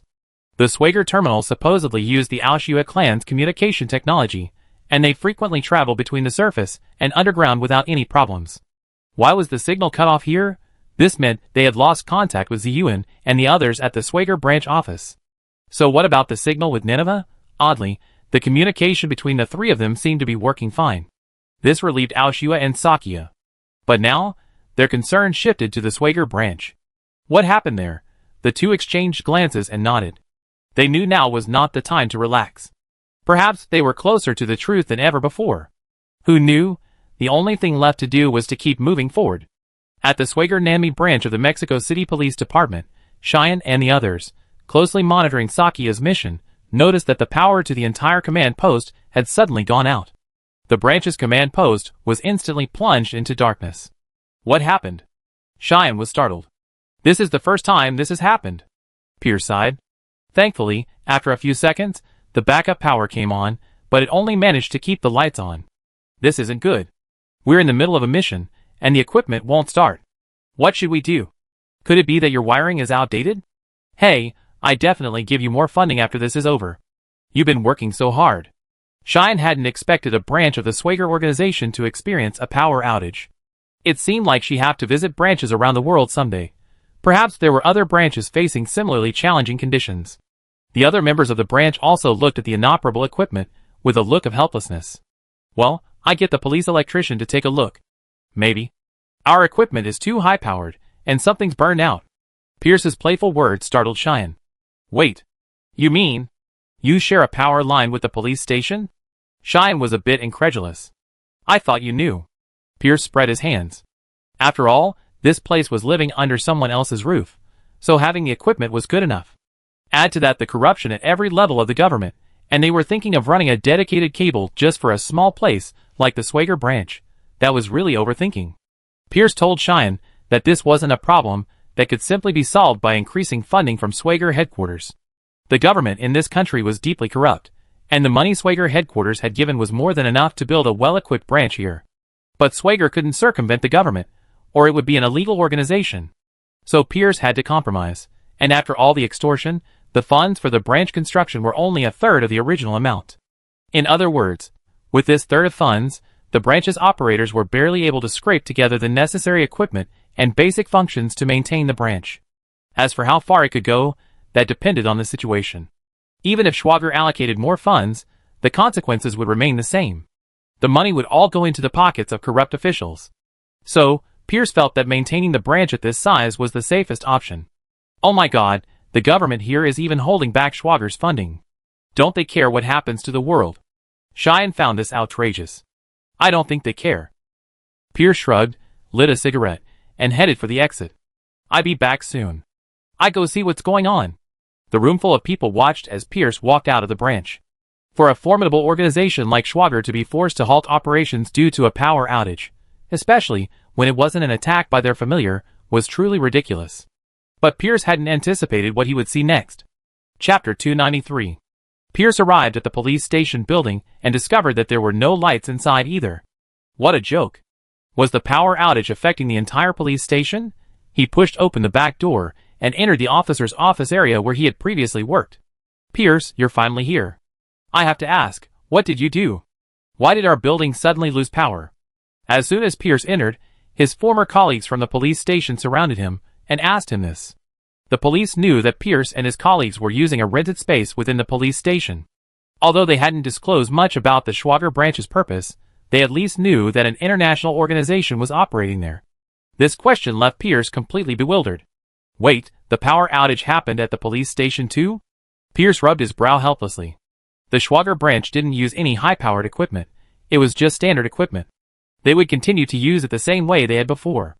Why was the power outage today? Why not call an electrician to fix it? Let's go check it out first. Pierce spread his hands to his former colleagues, claiming he knew nothing. But judging by the police's attitude, they didn't seem to have anticipated the power outage. What had happened? Pierce felt something was amiss. The police began contacting the electrician, while Pierce went up to the second floor of the police station. He contacted a few close colleagues from his past, and asked them to check if there were any suspicious individuals causing trouble. Then, he went to the power distribution room himself. The power distribution room was a large, two-story building located in the northeast corner of the police headquarters compound. After entering, Pierce discovered the door was unlocked. While an unlocked door wouldn't be a big deal, the fact that no one was here on a weekday was a bit odd. Is anyone here? Pierce didn't see anyone on the first floor of the power distribution room. Normally, there should be at least one elderly man on duty. Is anyone here? Did you all take the day off today? Pierce called out as he strolled through the distribution room. The first floor was the equipment room, and the second was the office. Seeing no one on the first floor, he went up to the second floor. Since the second floor was the office, there must be someone there, right? Alas, when he got there, the office was completely empty, not a single person. Is this a real curse? Pierce sighed, seemingly sighing, but his hand was already on his gun. This situation was indeed very strange. He couldn't be careless. Pierce searched the second floor, but it seemed to yield nothing. From the second floor window, he saw several electricians approaching with tool kits, so he decided to go down and join them in the investigation. He slowly descended, but saw no sign of the electricians, only scattered tool kits. Pierce whipped out his pistol. His premonition had come true. It wasn't something wrong, it was everything. Damn it. Pierce felt he'd been careless, and should have called in the other operators. He carefully navigated the equipment, hesitant about whether to return for help or continue his investigation. Thankfully, the remote communication equipment should be able to. Pierce pulled out his Schwager terminal, leaving a message with Cheyenne, Kay, and the others about the situation, then decided to hold down the scene. This was the most efficient approach. Arriving at the main control equipment, Pierce discovered it was damaged. It seemed as if something heavy had struck it, the equipment cracking open. Pierce vigilantly observed his surroundings when suddenly, heavy footsteps sounded from behind a pillar. Pierce turned, gun drawn, only to see a large hand pressing down on his face. Bang! Pierce's vision went black. Someone. Or perhaps a monster. grabbed his head, and flung him onto the nearby equipment, hitting his back hard. Puff! Thankfully, Pierce had been professionally trained and didn't faint immediately. Pierce endured the excruciating pain and dizziness in his head and back, struggling to identify what had struck him. It was a burly man at least 2 meters tall, perhaps even taller. At that height, it was practically inhuman. It wore a black windbreaker with a restraining belt, its face hidden by a hood. Bastard. Pierce, ignoring the excruciating pain, immediately raised his gun and fired. Bang, bang, bang. Pierce's pistol was instantly empty. The modified gun in his hand was no match for those ordinary policemen. The large man was sent reeling back by the blow. The pistol Pierce was carrying was an M1935. It was one of the rare items in Pierce's collection. The M1935 pistol, also known as the GP35, is sometimes referred to as the Browning Automatic Pistol, BP, in France. In English-speaking countries, it is known as the Browning High Power Automatic Pistol, or BHP. The Browning High Power is a single-action, semi-automatic pistol designed by the renowned British firearms inventor John Browning, refined and completed by de Houdon Sever and the Nationale Herstal of Herstal, Belgium, and manufactured by FN. It fires the 9x19mm cartridge, the most powerful pistol cartridge in Europe at the time. Browning began designing it in 1926. Like all Browning pistols before it, its construction reflects the rich imagination of John Moses Browning. The Model 1935, designed in Browning's later years, boasts a novel and unique design, making it a groundbreaking product for its time. Its lug-type barrel offset locking mechanism has made it a classic. It is also renowned for its longevity, still in active combat over 70 years after its introduction. In 1962, the design was revised, replacing the internal extractor with an external one to improve reliability. Pierce's was a modernized and improved version. For example, he modified the gun with 3.9 sights. He also purchased a large number of accessories and other toys. The name High Power primarily distinguishes it from various Browning pistols previously designed under the FN name, such as the M1900, M1906, and M1910. These pistols mostly fired low-power 7.65mm and 6.35mm caliber pistol cartridges.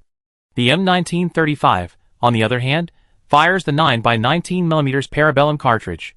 Its muzzle energy reaches 490 joules, and its impact energy at 50 meters reaches 365 joules.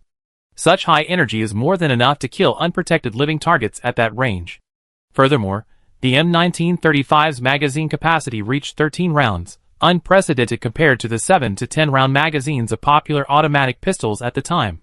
This gave its users greater individual firepower, which was crucial for close-quarters combat. It fully embodies the meaning of high power. The gun is made entirely of steel, which is strong and durable. It is significantly larger than the traditional Browning pistol. Its simple lines give it a rugged and solid feeling. Chapter 294. This country is actually quite stingy with its police. For some reason, the police aren't armed these days, forcing them to use slingshots as riot control weapons. Pierce, a gun enthusiast himself, was deeply dissatisfied with the authorities' actions. There was no point staying in a police station like this. Pierce had just switched to Swagger. He once again had the power to DIY his own weapons. But it certainly wasn't convenient at home, so Pierce turned the branch's dormitory into an armory. Now, this rare find is finally going to be useful. When shot at the upper body with a pistol, the large man simply retreated for a moment before continuing on his way. He was wearing what looked like a Kevlar bulletproof mask on his head. It seemed that if he could knock that off, he could inflict substantial damage. Pierce kept his distance and fired repeatedly into the man's face. Bang! Bang! Bang! Bang! Bang! Bang! Bang! Bang! Bang! Bang! With his masterful marksmanship, the giant's bulletproof mask finally flew off. The giant's mask was knocked off, revealing a distorted face covered in abnormal wrinkles. Pierce was stunned, but there was no time to pause. He skillfully pulled out the last magazine and unloaded all the bullets into the monster's face. Swag. The monster actually spoke, mumbling the word. What the hell was this? Pierce didn't have time to think. He just kept firing. The giant monster didn't die from a bullet to the head. It was unclear what its face was made of. The powerful bullet seemed to have only scratched its skin. After mercilessly firing through a magazine, Pierce realized the monster was finally losing its hold and began to stagger. Win! Pierce gasped as he observed. But unfortunately, the monster simply dropped to one knee and stopped moving. Its face was riddled with bullets, the bone beneath visible.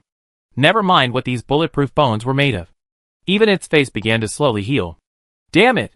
Pierce realized this thing was a bit like the robot from the movie Terminator. While it could still be stopped by bullets, it couldn't be killed. He took off running.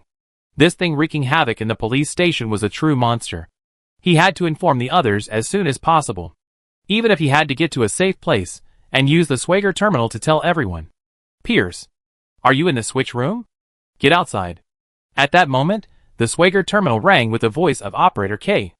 At the same moment, the thumping of footsteps echoed behind Pierce again. It was the monster chasing him again. Swag. Pierce could hear the monster muttering the word behind him, approaching.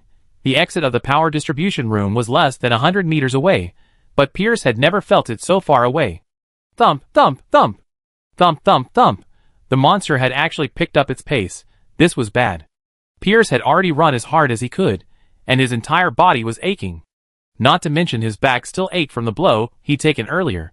The light at the exit grew brighter. Pierce. Victory was within reach. Ha! Pierce rushed out the power distribution building, and the towering monster followed him out. Before him, Operator K, along with all the combat operators and a dozen police officers, stood guard at the doorway, weapons drawn. Get down! K shouted at Pierce. Pierce reacted quickly, diving to the ground. And then, gunfire rang out. The operators' multi-guns and the police's rifles fired in unison, forcing the monster back. Thanks, K! Pierce rolled, dodging the incoming barrage of fire. Then, he stood up and joined K and the others. I'm glad you're okay. An unexpected figure was among the reinforcements, FBI Agent Delta. Though surprised, now was clearly not the time to speak. Look at the grenades. Several police officers threw grenades, and the successive explosions caused the monster to let out a terrifying roar. Even under such attack, the monster's face remained sluggish, like a statue, seemingly without a thought. Swager. The monster, caught in the barrage of concentrated fire, even its coat was torn, revealing its unhuman grayish-white form beneath. It fell to its knees again. The combined rifles equipped by the combat operators, in particular, were a force on a completely different level from conventional gunpowder weapons.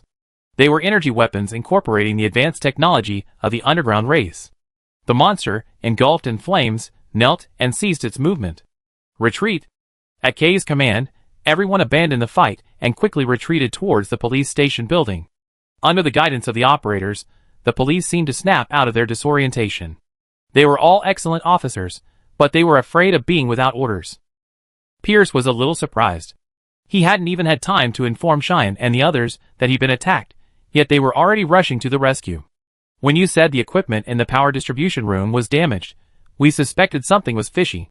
Kay led everyone back to the police station building and explained to Pierce. Our combat operators' intuition isn't foolproof. Jay smiled. In their work, they encounter situations like this quite often. Even the smallest signs of trouble escape their judgment. A dangerous spark often turns into an uncontrollable conflagration. Swager's combat operators were formed to fight the families and their associated hostile forces. They often deal with incidents that are incomprehensible to ordinary people. In this respect, even the FBI can't match them.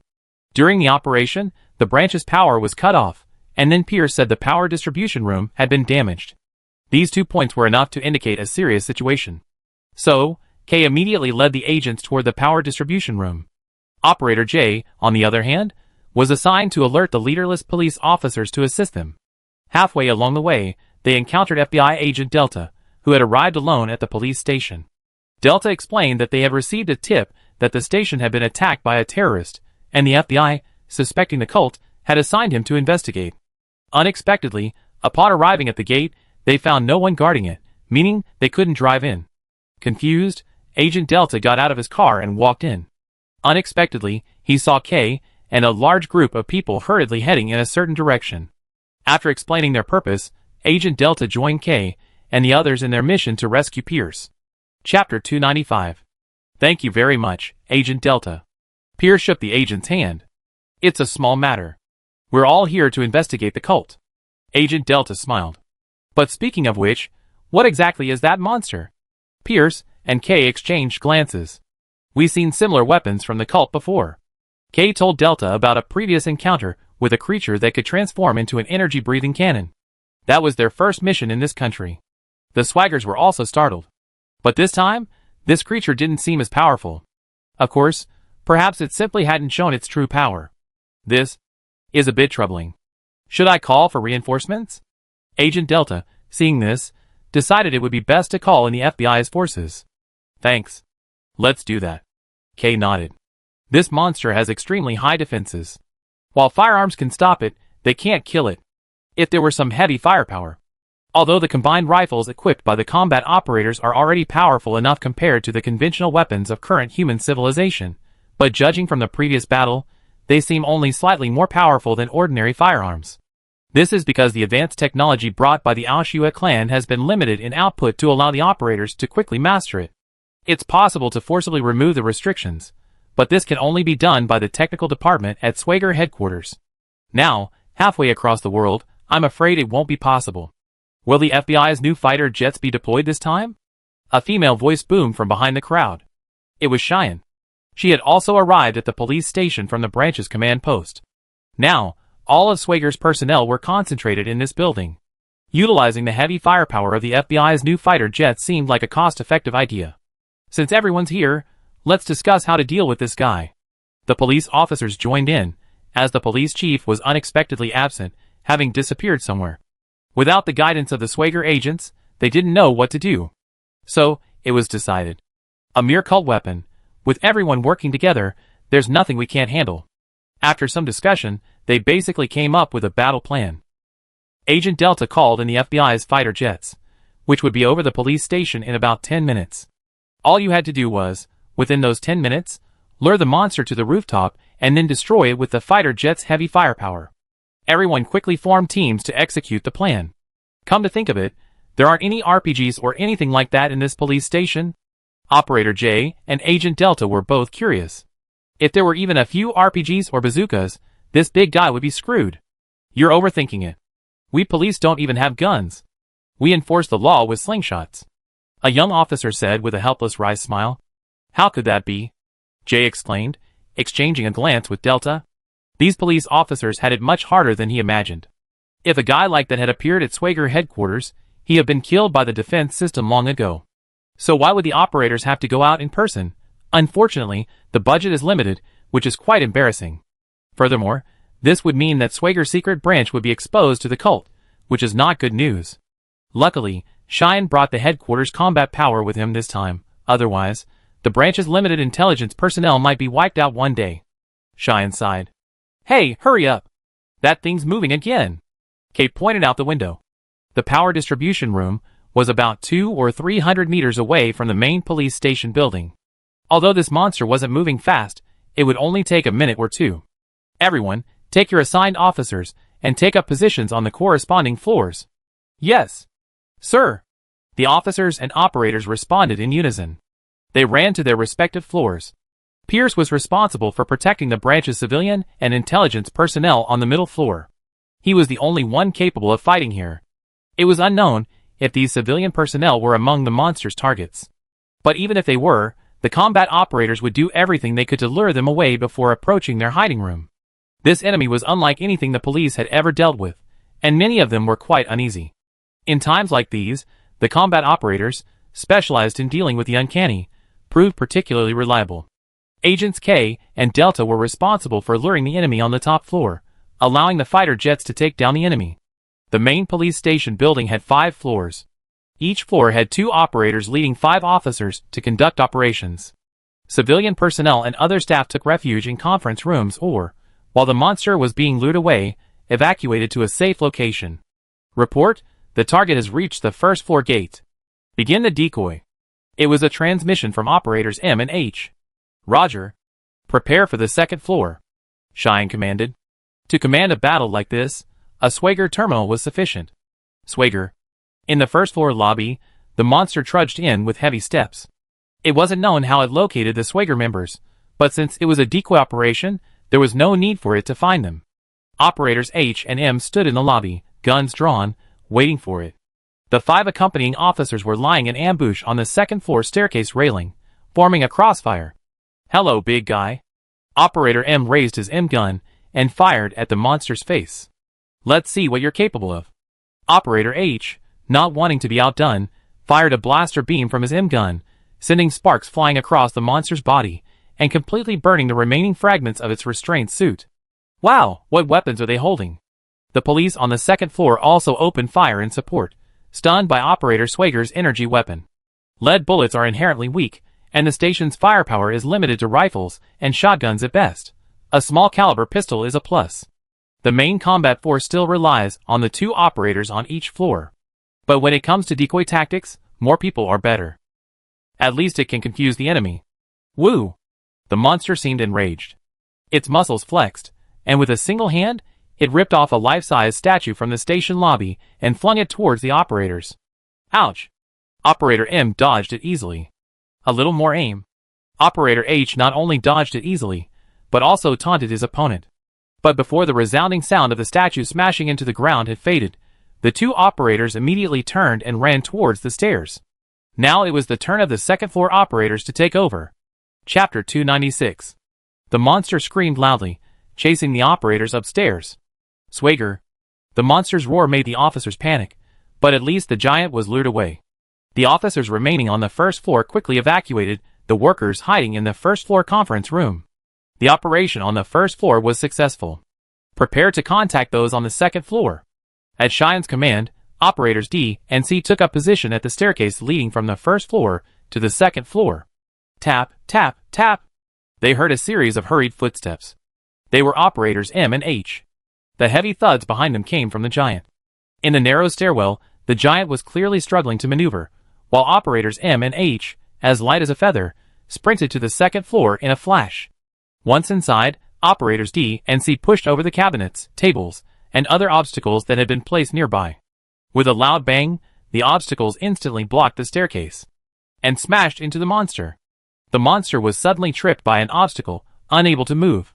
Eat shit, you big idiot. Operator D pulled out a rifle-shaped combo gun and unleashed a barrage of fire at the monster. It was Swager's high-powered combo blaster, a single one capable of 3 pistols. Operator C also drew a similarly designed gun and fired in unison. The power was almost as powerful as a cannon. Under normal circumstances, these shots would have pierced a wall. This monster was also sturdy. A few shots would have reduced any obstacle blocking it to ash, and yet it hadn't fallen apart. Damn it! The 4 operators fired again, a few more times. The monster's left side was ripped apart, slumping to the side and sprawling on the ground. It's over. The 4 operators were a bit surprised. Just like that, it seemed like Swager's advanced technology was truly impressive. This monster was no match for them. Cheyenne, mission accomplished. The monster has been killed. Operator D was about to report this when he suddenly noticed the monster's body began to twitch violently, and something resembling a black fluid began to spurt out. This fluid then solidified into a thick arm with enormous claws. Retreat. Operator M reacted immediately and called out to the other 3 to evacuate. The officers on the second floor didn't participate in the battle this time, much to their relief. However, they had also witnessed Swager's immense combat prowess. Report. The monster has been severely damaged, but has transformed into a new form. Operator M reported as he ran to the 3rd floor. Cheyenne didn't panic upon hearing this news. It was to be expected. The cult's exploits, using the power of their families, were so easily dispatched without any real threat. They truly underestimated Swager. Understood. Operators on the 3rd floor, prepare. The enemy has been reinforced. Coordinate with the operators ascending. Understood. The operators guarding the 3rd floor were operators E and F. They, along with 5 police officers, were guarding the 3rd floor staircase from a corridor. The staircase from the 3rd to the 4th floor wasn't connected like the previous floors, as the 3rd, 4th, and 5th floors housed high-level offices. This extended a considerable distance, providing strategic depth. To this end, the operators and police officers prepared additional heavy firepower.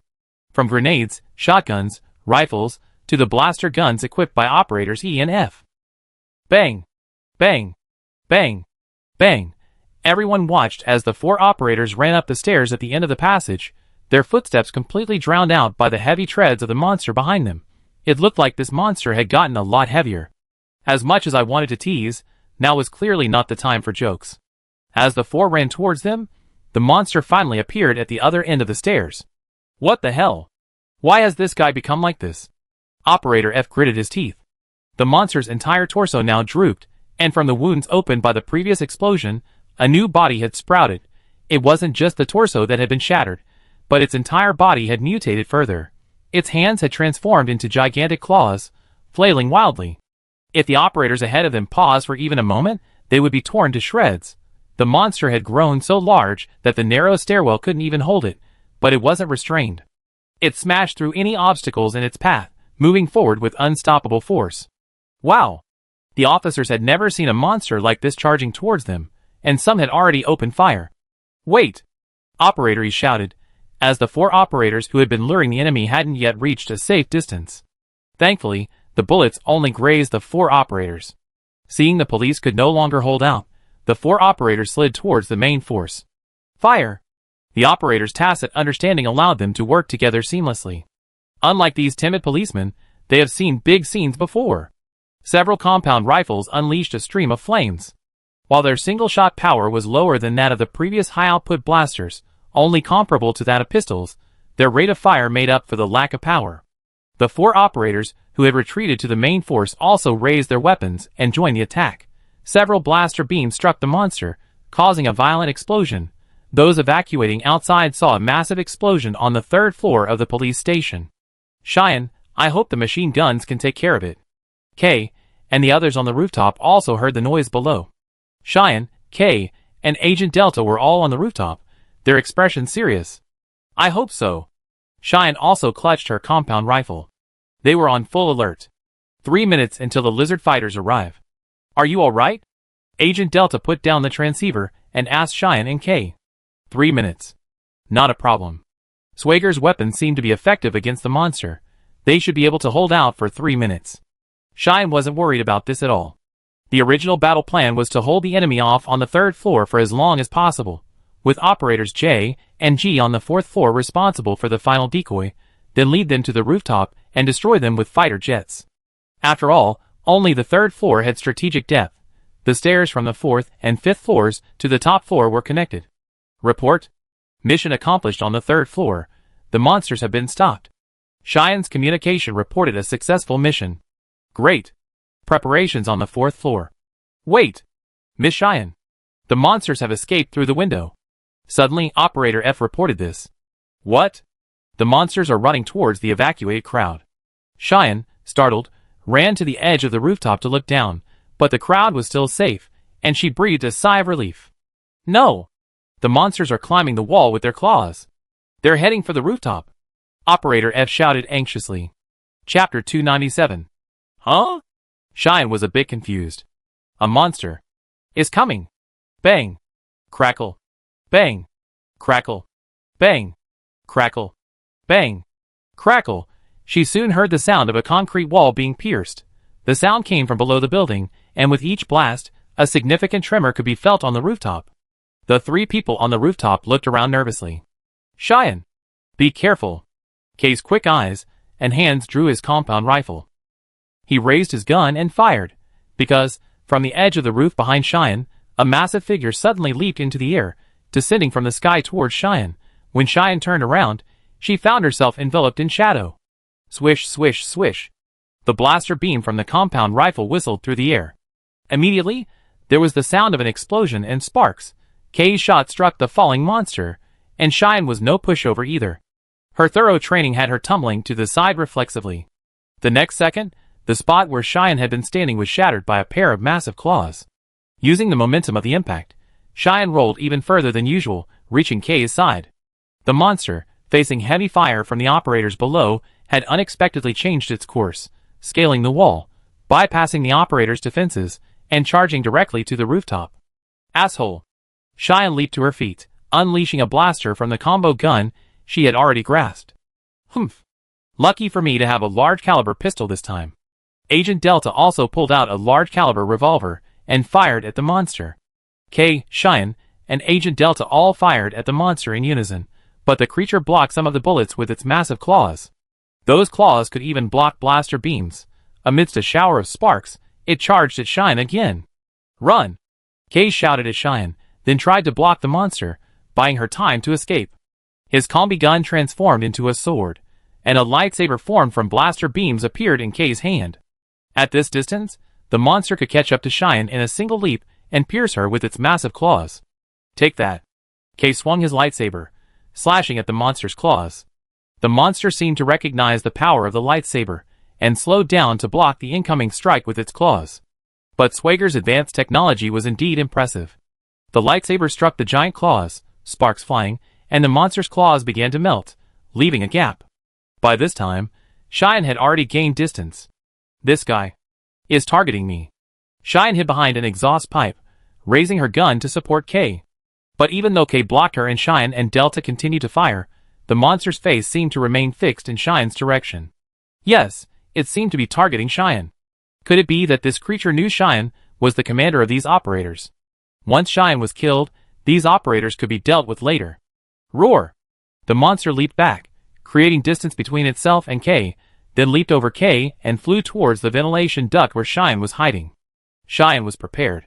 The FBI fighter jets were approaching, and now this guy had disregarded martial ethics and had come directly to the rooftop. She had no choice but to play hide-and-seek with him. As the monster leaped, Cheyenne began to charge toward the rooftop entrance. Because Jay, stationed on the 4th floor, and other operators from other floors had also rushed to the rooftop. The monster is attacking Cheyenne. Everyone support!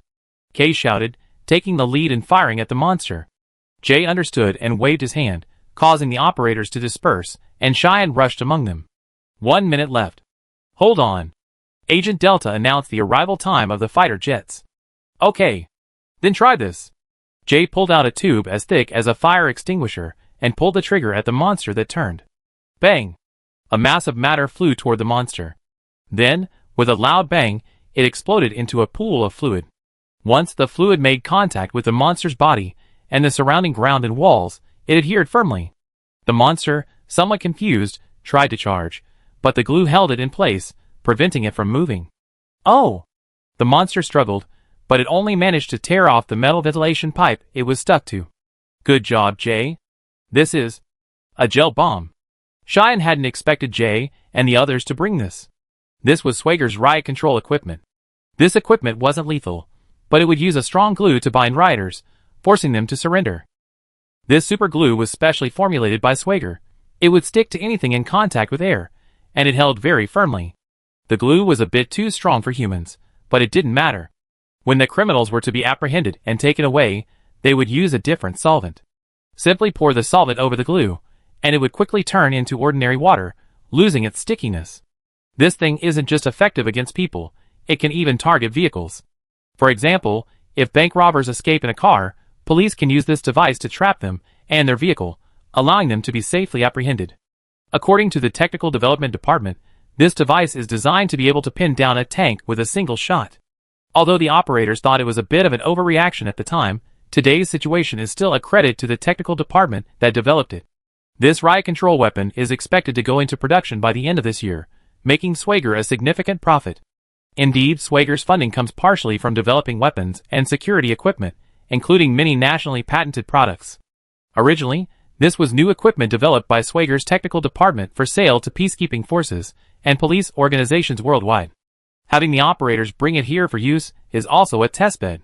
For the operators, this equipment might not be of much use in battle against the families. However, considering they had anticipated a battle against human enemies upon arriving in this country, out of humanitarian considerations, the Swagers decided it would be wise to bring some similar non-lethal equipment. Unexpectedly, they hadn't used them during their previous law enforcement operations against gangs and cults, but now they were facing an enemy 100 times more dangerous than they were. It was quite amusing, actually. Everyone, hold your fire, Cheyenne called out to the operators, asking them to hold their fire for now. This glue wouldn't withstand the energy rounds from the composite gun. After all the effort to subdue this thing, it would be a waste of time to let it go if the energy rounds couldn't kill it. Chapter 298. This is the Lizard Fighter. 20 seconds to reach the target. The long-awaited voice finally rang through Agent Delta's comms. These last 2 minutes were the longest Cheyenne had ever experienced. The monster had begun to pull at the glue with all its might, and the concrete wall had begun to crack in places. It seemed that even if it couldn't break free of the glue, the wall wasn't strong enough to hold it captive. Of course, being entangled in the glue had certainly significantly reduced the monster's combat effectiveness. The operators all aimed their multi-guns at the struggling monster. If it broke free, It would face another round of attacks, but thankfully, it didn't stand a chance. The roar of engines approached from afar as fighter jets arrived on the scene. Lock on target, attack commenced. The pilot's voice rang through Agent Delta's headset, effectively sentencing the monster to death. Before the operators could even raise their heads and get a clear view, the machine gun unleashed a barrage of precise strikes on the monster on the rooftop. Woo!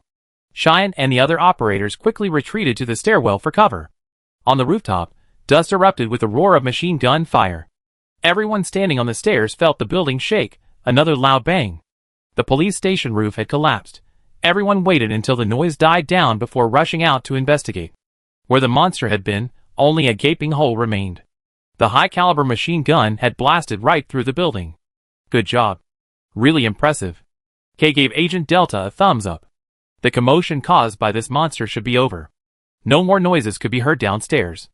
The operators could withdraw, while Kay, Pierce, and Agent Delta followed the police to clean up the scene. They found the monster buried in the rubble on the 3rd floor, only half of its body remaining. Hey, this is a bit tricky. Pierce looked at the rubble, and the monster's remains. The FBI should cover the building's repair costs this time. It's a piece of cake. Agent Delta smiled. It seemed they'd done this kind of thing a lot. Then there's nothing to worry about. Pierce looked up at the massive hole in the ceiling that pierced 2 floors. The shell had hit the monster in the president's office on the 3rd floor, and half of it had collapsed. Thankfully, the office was large enough that the area around the president's seat remained intact, but the corner where guests were received was completely destroyed. If the chief was here today, he'd be furious. He'd have to arrest you. Pierce joked to Agent Delta. Him? He doesn't have the authority. We wouldn't even be able to get him to greet us. Delta chuckled. Are you guys that confident? Pierce was a bit dumbfounded. All right. Let's quickly check for any missing clues. Then we'd be leaving soon, Kay urged. All right. Pierce began examining the monster wreckage and taking photos. Today's events were indeed a bit strange. Such a major attack, and the police chief wasn't there. Although one officer seemed to have mentioned that the chief was out on business today, it wasn't so difficult that he couldn't be contacted in an emergency. The police always have an emergency command system, but it seems to be inactive today. Acting command authority can be delegated, so don't say all acting commanders are on vacation. After examining the monster's clothing, Pierce discovered a strange black and white symbol. It looked like a fragment of a badge, warped by the bombardment, but the pattern was still clearly visible. It was pinned to the monster's clothing. This is... Pierce took a picture of it and put it in the evidence bag. Could this be some kind of cult symbol? Although he'd never seen it before, it might be the symbol of a special cult division. Pierce thought of many things. After all, even Swager's operators had many unique symbols for different divisions. If this monster was sent by the cult, then this was likely the case. While this preconceived idea was a bit far-fetched and lacked any evidence, it was a reasonable assumption based on the limited information available. You can tell Shakia about this and ask her to keep an eye on it. Kay suggested this to Pierce regarding the situation. It was indeed a good idea. Indeed, Shakia was the only one who could investigate this situation right now. Kay and the others left, while Pierce had to work with the police to clean up the mess. Since the chief was away, they covered the intact parts of his office with tarpaulin to protect them. This would also allow for repairs to be made elsewhere. As Pierce and the other police officers were moving the chief's desk, a drawer slid out. The contents immediately fell to the floor. Ouch, sorry. The young policeman apologized to Pierce. Hey, it's okay. I put it away for a minute.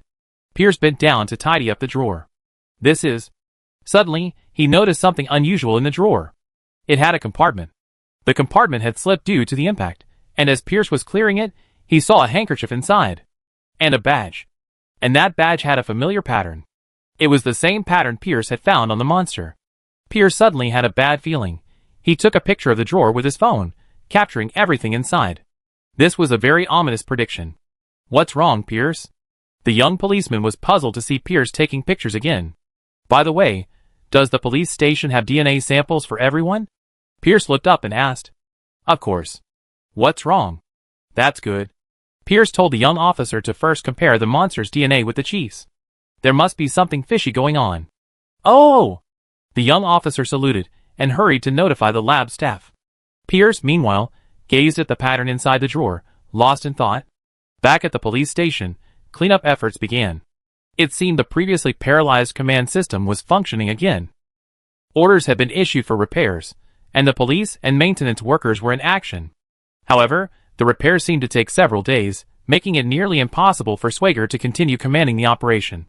This was a very unfavorable situation for the operation. Is this the enemy's deliberate act? They expected that even if we defeated the monster, our command would be paralyzed. Jay sighed, looking at the pile of inoperable equipment at the Swager branch. You're underestimating us, Jay. Shine walked in and told Jay to pack up and move everyone to another location while she continued her command. Chapter 299. Relocate to command? Jay was taken aback for a moment. Jay, don't forget our command post at sea. Kay patted Jay's shoulder and smiled. Kay had already shouldered his bag. Oh, that one. Of course I remember. Jay's eyes lit up, suddenly filled with hope. The Swager offshore platform is a converted cruise ship that served as a transport for Trom during the battle against the Needlemouth demon. Due to the urgency of the situation, the ship didn't carry much command equipment and was rushed here. But that didn't mean the ship would remain idle at the port. At Shine's request, Swager had transported some equipment from headquarters and continued to assemble and upgrade it at the port. While improving the ship, it also ensured it could be used in the impending war. Although the Swager ocean-going warship wasn't in perfect condition, it should be sufficient for this operation. The original plan was to wait until the Trom backup energy source aboard was fully ready before boarding the ship and heading toward the Amazon rainforest. This would save the Swagers from having to travel thousands of miles to attack the cult's headquarters. Now that the branch's power supply had been destroyed and they were unable to continue commanding operations, they had no choice but to relocate. Leaving so soon?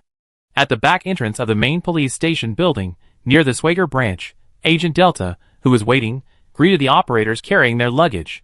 Because the Swager branch couldn't allow unauthorized personnel, especially those from other organizations, to enter, Agent Delta was assigned to wait near the main building.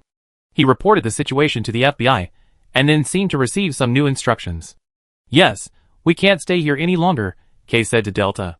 From the time the police station was attacked to when Schwager decided to relocate, only an hour or two had passed. But don't underestimate those 2 hours. In Ziyuan's eyes, that was already a long delay.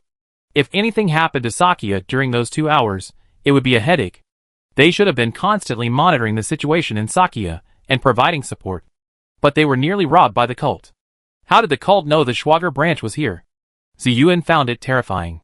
However, the current situation didn't allow the intelligence team to conduct another investigation. It was better to retreat. It would be better to continue commanding from the offshore combat platform and head directly to the destination. For this operation, it would be best to conduct a joint operation with us. We have a team on board another lizard fighter already heading to the Amazon rainforest, Agent Delta said to Kay, Cheyenne, and the others. Joint operation? I asked the director's opinion. By the way, how did you know where we were going next? Cheyenne was a little surprised. Hey, our Agent Alpha arrived at the order base with Nineveh. You guys should know about that, right? Nineveh should have reunited with your team. Agent Delta smiled.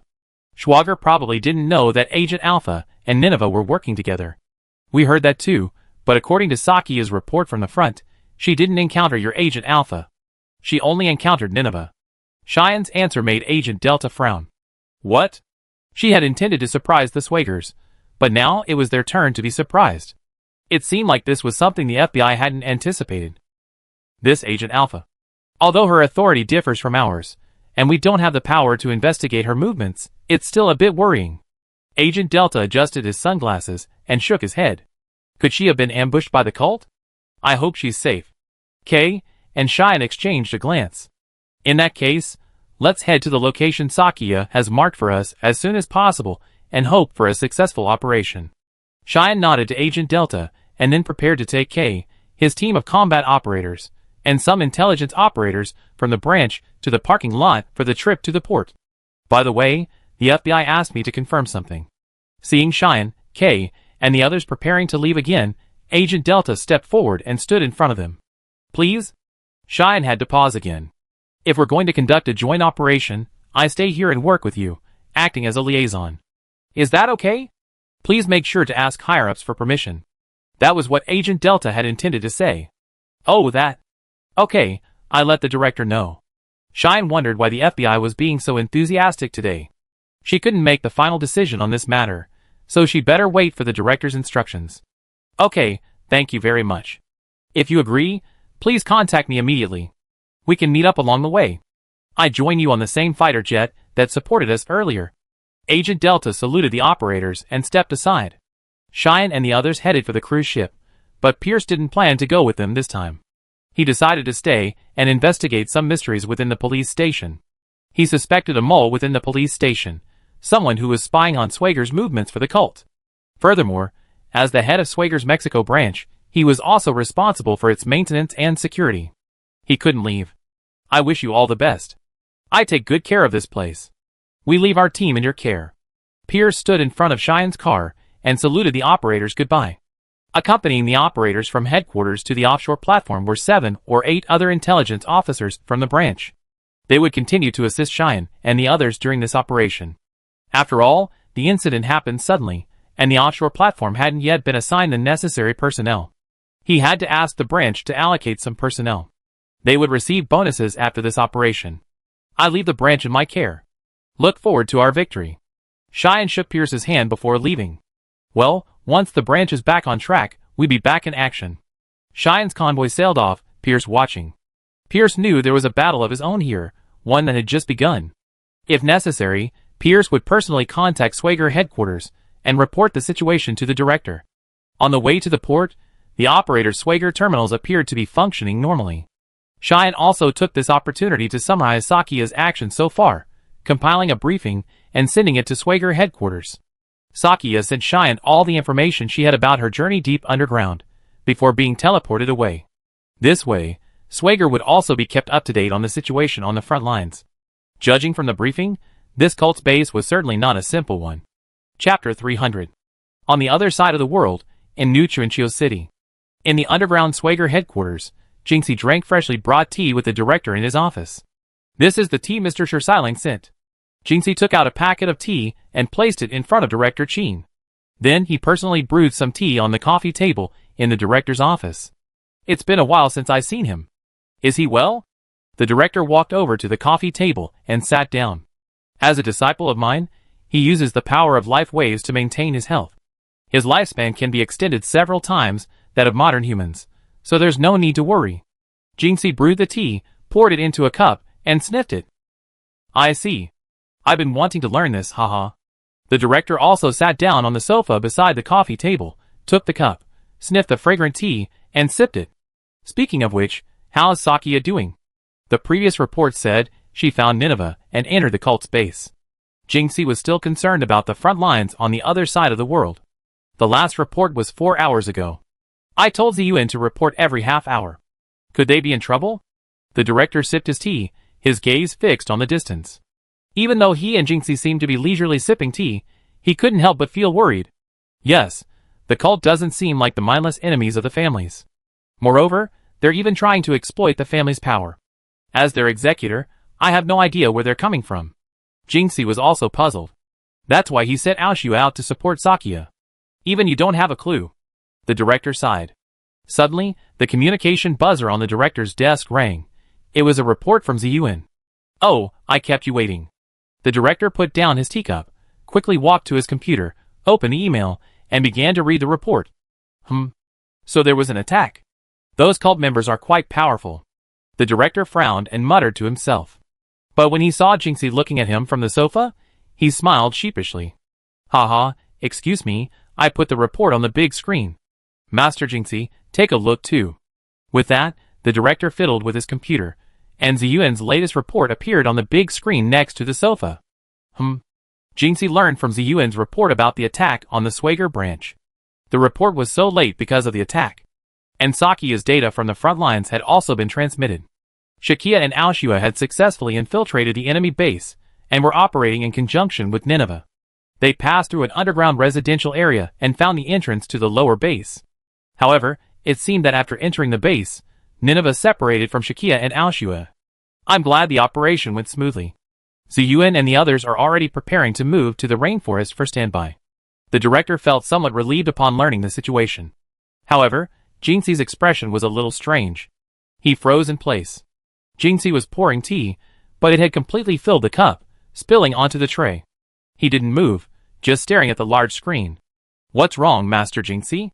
The tea is overflowing? The director reminded him. Oh, sorry. Jinxie blinked, coming back to her senses. Rewind the video Shakia sent me, so I can take a closer look, Jinxie said. Not sure what Jinxie had discovered in the video, but the director complied. Right here. Jinxie asked the director to pause the video. In that frame, on the wall in front of Shakia, there was a symbol. It looked like some ancient script. Ah. This is... Suddenly, Jinxie lost her grip on the cup and was about to drop it. Fortunately, the director caught it with his quick eyes and hands. Jinxie seemed to be in great pain, her hands covering her head as she collapsed onto the sofa. Hey, Master Jinxie, are you okay? I go notify the infirmary. The director was startled. He had never seen Master Jinxie like this. Don't worry. I seem to remember something. Jinxie struggled to sit up from the sofa, one hand covering her head, the other waving at the director. Remember something? Could it be that this thing has made the master's memory? The director wasn't sure if this was a good or bad thing. The Eye of Destiny. Jinxie muttered the words haltingly. However, she spoke in an ancient language. The director naturally didn't understand. What word? The director leaned closer. Ah. There's a word. In ancient language, which translates to Eye of Destiny. It suddenly popped into my mind. I'm also confused. Does this portend something? Should we watch it a few more times, just in case there are more clues? The director thought Jinxie was also showing signs of memory recovery, which was a good thing. Okay, let's give it a try. Jinxie was suddenly overwhelmed by a strange wave of memories, a deeply depressing and desperate one. Although she couldn't recall the exact events, the heavy heart was overwhelmed. At the director's suggestion, she rewatched the videos several times, but nothing else came of it. It seemed this was the only clue. I have a bad feeling. I can't put my finger on it, but I have a feeling something big is about to happen. Can we contact the local authorities around the rainforest and ask them to evacuate the residents of the nearby cities? Jinxie's words troubled the director. It would be difficult to convince the local authorities with such ambiguous words. I give it a try. The director knew the hope was slim, but it was always better to be prepared. In this situation, as a worldly wise man and the leader of an organization, the director naturally had his own way of handling it. Honestly, we suspect a large-scale disaster is imminent, so please evacuate the surrounding residents immediately. Such an argument would only make Swager appear foolish in the eyes of other nations. But in Swager's early days, it had seen plenty of such situations. The director pondered for a moment. He called the head of the Brasilia government.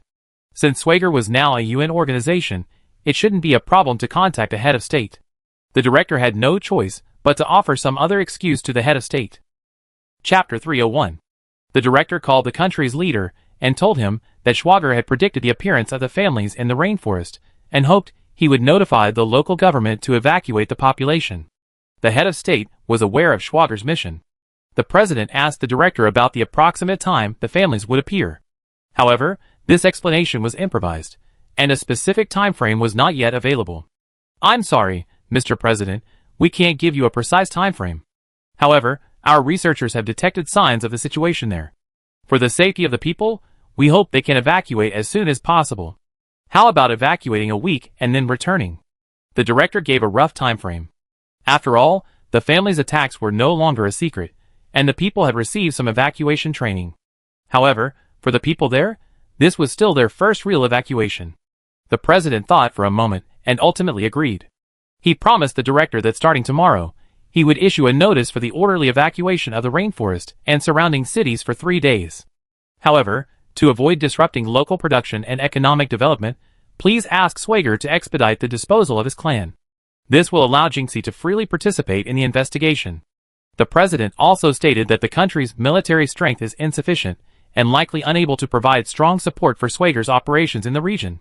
The director, aware of this, told the president that their country's military might should be used solely to protect its own people, and that Swager would take care of the arrangements. Alright, Master Jinxie, now you can rest assured. After hanging up the phone, the director smiled at Jinxie. Old Chin, you're quite the expert. Then I get ready too, and we leave tomorrow. Jinxie stood up, preparing to say goodbye. Then I arrange a flight for Schwager right away. The journey might take over 10 hours. The director picked up the phone again, ready to call Schwager's logistics department. No problem, I make my own arrangements. Jinxie stopped the director. Could Jinxie possibly have a faster way to reach the other side of the world than Schwager's private plane? Even the director was stunned. Old Sheen, don't forget who provides technical support for Schwager. Jinxie smiled. Oh, you mean? Director Sheen suddenly understood and put down the phone. The underground tribe's advanced technology far surpasses that of modern humans. And Ao Shui has more than just one aircraft. And Jinxie knows more than just Ao Shui from the underground tribe. Jinxie was planning to borrow another UFO from the underground tribe. And today was the first time the director knew Jinxie could actually fly it. That was incredibly convenient. Master Jinxie, why don't you let Schwager equip a large quantity of such a valuable item? The director was pleasantly surprised. They don't have many of these things back there. The energy system is scarce. Quantities are limited. Jinxie smiled helplessly. But simply borrowing it isn't a problem. The director nodded thoughtfully and said that's fine. Then please prepare quickly. With that, the two of them turned and walked out of the director's office. Some things are better discussed while walking. First, Nineveh. Although Nineveh has now been designated as the third executor by Schwager and has accepted Schwager's invitation to cooperate, she continues to act on her own. HQ only has limited information about her movements from Sakia. This hinders her ability to truly contribute to Schwager's combat effectiveness. However, each executor has the freedom to act independently. Jinxie cannot force her to do anything about this. There is no hierarchy among executors. Each has independent authority. Jinxie plans to try his best to persuade Nineveh to cooperate if he can meet her in person. As for the ancient language Nineveh spoke, although Jinxie's memory is impaired, he can still roughly understand its meaning. This further convinces Jinxie that she has only recently arrived in this era. And most likely, her memory is intact. This is also a significant step forward for the implementation of Project Flashpoint. Jinxie sometimes secretly laments the loss of her memory. As one of the executors, he had to rely on documents left behind from the ancient past to piece together the plan step by step. It must be said that he didn't complete his task properly.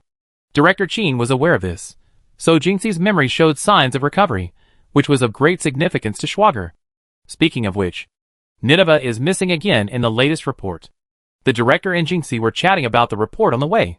Yes, but we don't have to worry. I believe in Nineveh's strength. According to the report, her strength is not inferior to mine. If I get the chance, I'd like to have a good chat with her. Hey, maybe she even make fun of me. That's right. According to current reports, Sakia and Aoshua have been separated from Nineveh again. Just how powerful is Nineveh? Jinxie and the director didn't want to speculate. In short, he seemed like a very reliable individual who simply went his own way. Jinxie's memory of the executors was too hazy. He couldn't recall their appearances or abilities. He only remembered the number of people in their group. If he could remember each other's abilities and appearances, Jinxie would sometimes be more proactive in implementing plans. However, from what little he remembered, Jinxie didn't think he was the strongest among the executors. The director, noticing Jinxie's unusually downcast expression, patted his shoulder. There's a long way to go, my friend. Jinxie blinked and paused at the director's words. This time, I plan to rush to the cult's headquarters because I'm worried we might not have enough time. Jinxie's words made the director a little uneasy. He pressed Jinxie for the reason, but Jinxie only slowly uttered a phrase he barely knew, in an ancient language. What's that? The director naturally didn't understand. He rarely heard Jinxie speak ancient languages. But he knew Jinxie knew some ancient languages, having translated some ultra-ancient texts written in them. Translated into modern terms, it's the Eye of Destiny. That strange symbol in the video has revived a memory in this monk's mind. No, not really a memory, just a strange feeling. This is the first time I experienced this since entering this civilized era. Jinxie only remembered that this word was connected to some devastating disaster. Jinxie looked helpless, and he couldn't recall the specific circumstances. The Eye of Destiny? Is that some strange code name? The director shrugged. He suggested that only Jinxie could go there in person to take a look. Perhaps she could recall something. Now that the decision had been made, let's act quickly. Jinxie and Sakia, this amnesiac master and apprentice, were truly a troublesome situation. Jinxie thought about it, and decided to take the suggestion. He was also suffering from amnesia, and if he could recover some of his memories, it would be beneficial for everyone. And if Shakia discovered something else, it would be more efficient for everyone to act together. Chapter 302. Although Jinxie said she needed to pack, she wasn't going back to the temple. Jinxie had access to all the equipment and clothing within Schwager at any time. This time, Jinxie was serious about it. After all, this was an unprecedented clue. All the equipment used by the operators is here. Master Jinxie, Please choose what you need. The director led Jinxie to the operator's area. The weapon storage there contained all the current essential equipment, including composite rifles and operator uniforms. Well, I don't need weapons or anything like that. But a change of clothes would be a welcome change of pace. With that, Jinxie took a set of operator combat gear and entered the dressing room. As mentioned earlier, the director had originally planned to arrange for Master Jinxie to take Swager's fastest special transport aircraft, a small transport plane capable of long-distance ocean voyages and transporting tank-sized cargo. But reaching Sakia's Amazon rainforest would take over a dozen hours. After all, it was on the other side of the world. It's not like we're just taking a rocket and blasting off into space, then plummeting to our destination. Such a plan isn't realistic either. And with no idea what emergency situation might arise on Sakia's side, the timeline is impossible to estimate. So, Jinxie decided to call an external aid once more. Don't forget, Jinxie is connected to the Aoshua clan, not just Aoshua. He decided to request another UFO. Although he still had to pay a fee to the underground clan, Jinxie felt the chance to restore his memories was worth it. This reward will naturally come from Swager's budget. In a situation like this, money is a minor matter. Is that Oldly? While waiting for Master Jinxie to change clothes, the director received a call from the deputy director, Li Jiao's father. The director had previously wanted him to arrange a trip for Master Jinxie, but it had been cancelled. He told Oldly that Master Jinxie planned to borrow the underground clan's aircraft. That one was faster than Swager's plane. I wonder what he was contacting the director about again. Old Chin, didn't you say Master Jinxie was going to Sakia's place? The technical department just finished that thing. How about having Master Jinxie take it over on this trip? What exactly was that Oldly was referring to? The director seemed to understand and replied, "Oh, is it finally finished? Great. I tell Master Jinxie. We come to the technical department later." Okay, we meet him there, but there's one more thing. Deputy Director Oldly never hesitated to speak, and Director Chin was a little surprised. While the director and deputy director were on the phone, Jinxie had also changed. Click. The locker room door opened, and Master Jinxie was dressed in the same uniform as Operator Swager. It fits better than I expected. In her uniform, Master Jinxie exuded a completely different aura. The director had just finished his call, and turned to look at Jinxie with a look of surprise. Well, not bad. Very spirited, the director commented. Alright, I won't need to bring weapons or anything for now. I already contacted the underground clan.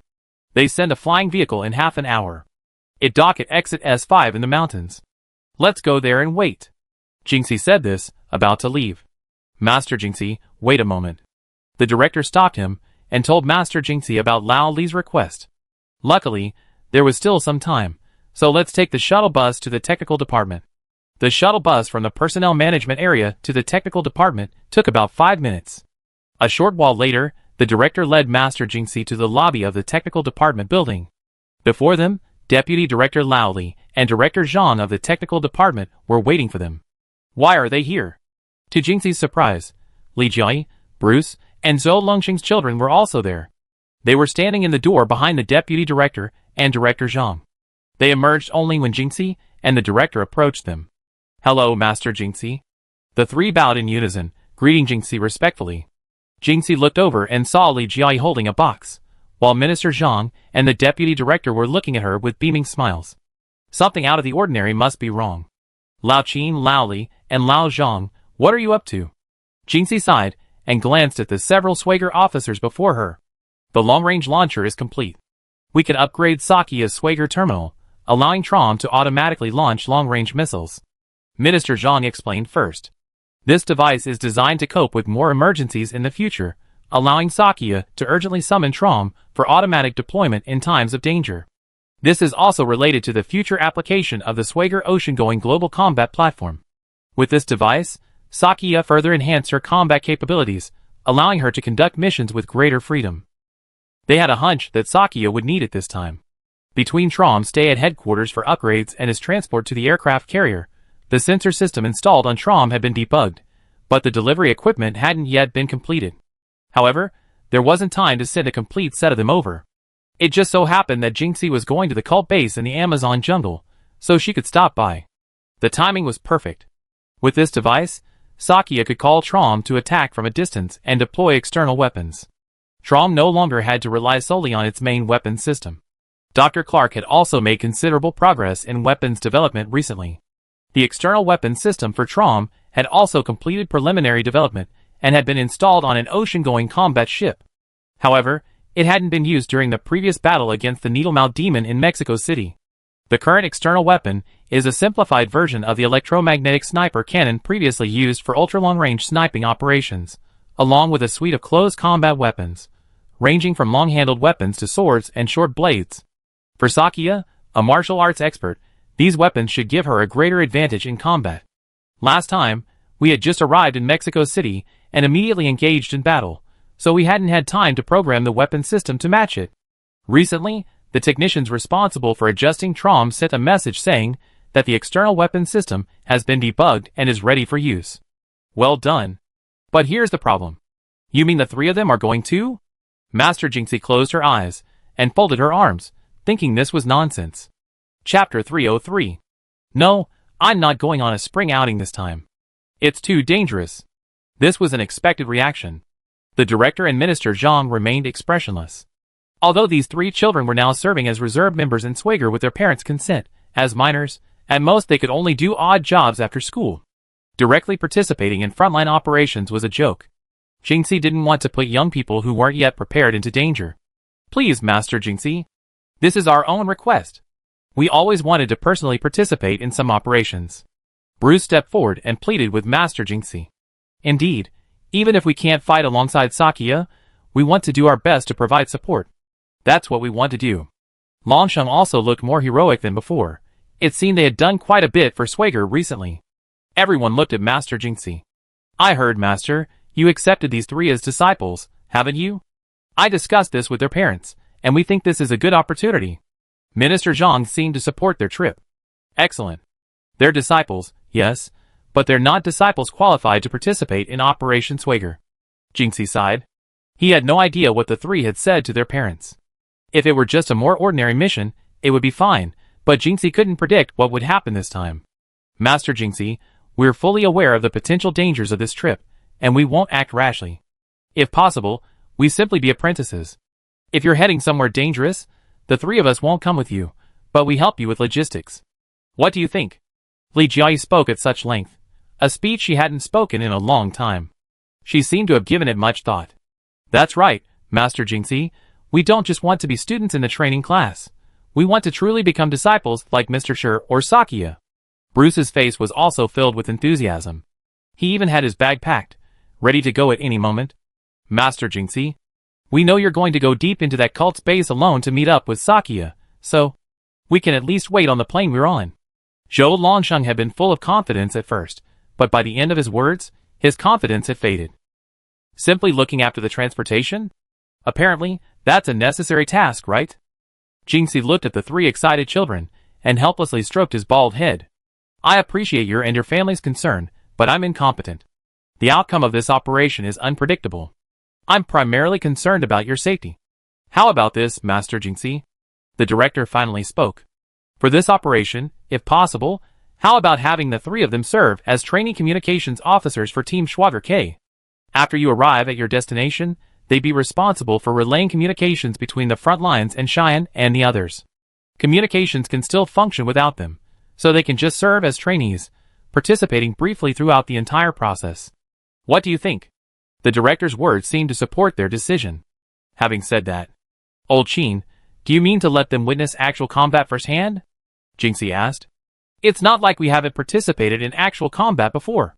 Longsheng, Li Jiayi, and Bruce exchanged a glance and smiled. Yes, the three of them had faced more situations than many ordinary operators. Li Jiayi once commanded the antivirus team, fighting the families in cyberspace alongside Shakia and the others.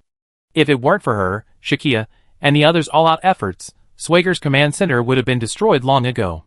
Longsheng also sat in the Trom's cockpit with Shakia, delivering the final blow to the Ixia King. Though, at that time, Longsheng merely served as a power source for the life ripple. And Bruce, too, had experienced life and death. Facing the zombie horde transformed by the families, he supported Shakia despite his injuries, and eventually collapsed from shock. Fortunately, Swigger's team of operators arrived in time to save him. Later, he joined Longsheng in the antivirus team, and made great contributions in the cyberspace battle.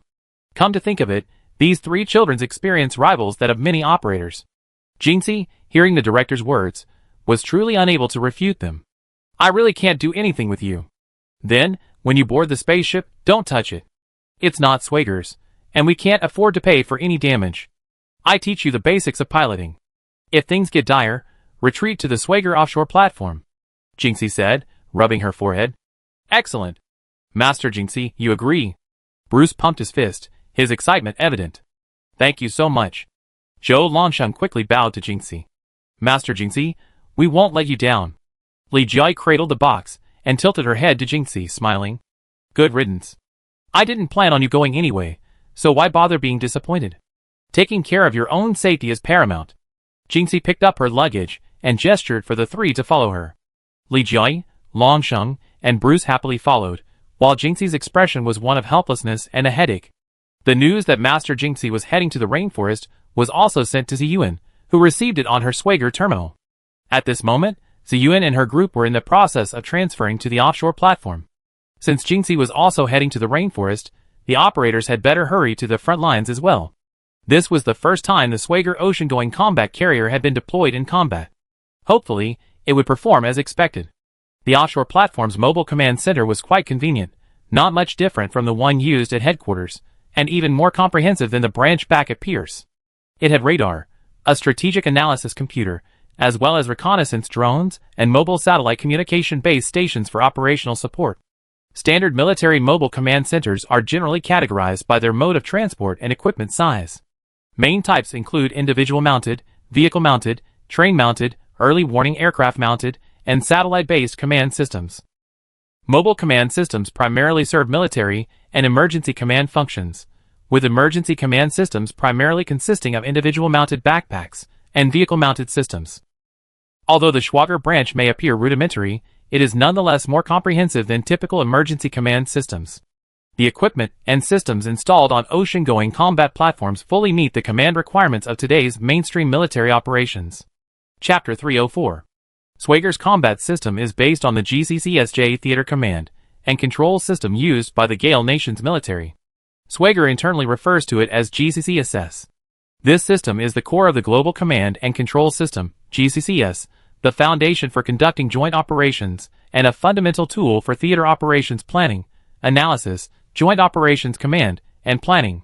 Due to the unique nature of the Swager system's mission, it has partnerships with major military powers worldwide. Naturally, Swager system and Gale nation's GCCS share data. This means that both the command system at Swager headquarters and the smaller devices at its branches can access data from the global network.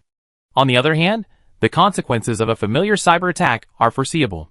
Regarding this, Li Jiai's father, Old Li, is currently significantly strengthening cyber defenses. GCSJ is a command, control, communications, computers, and intelligence C4I system encompassing software, hardware, procedures, standards, and interfaces.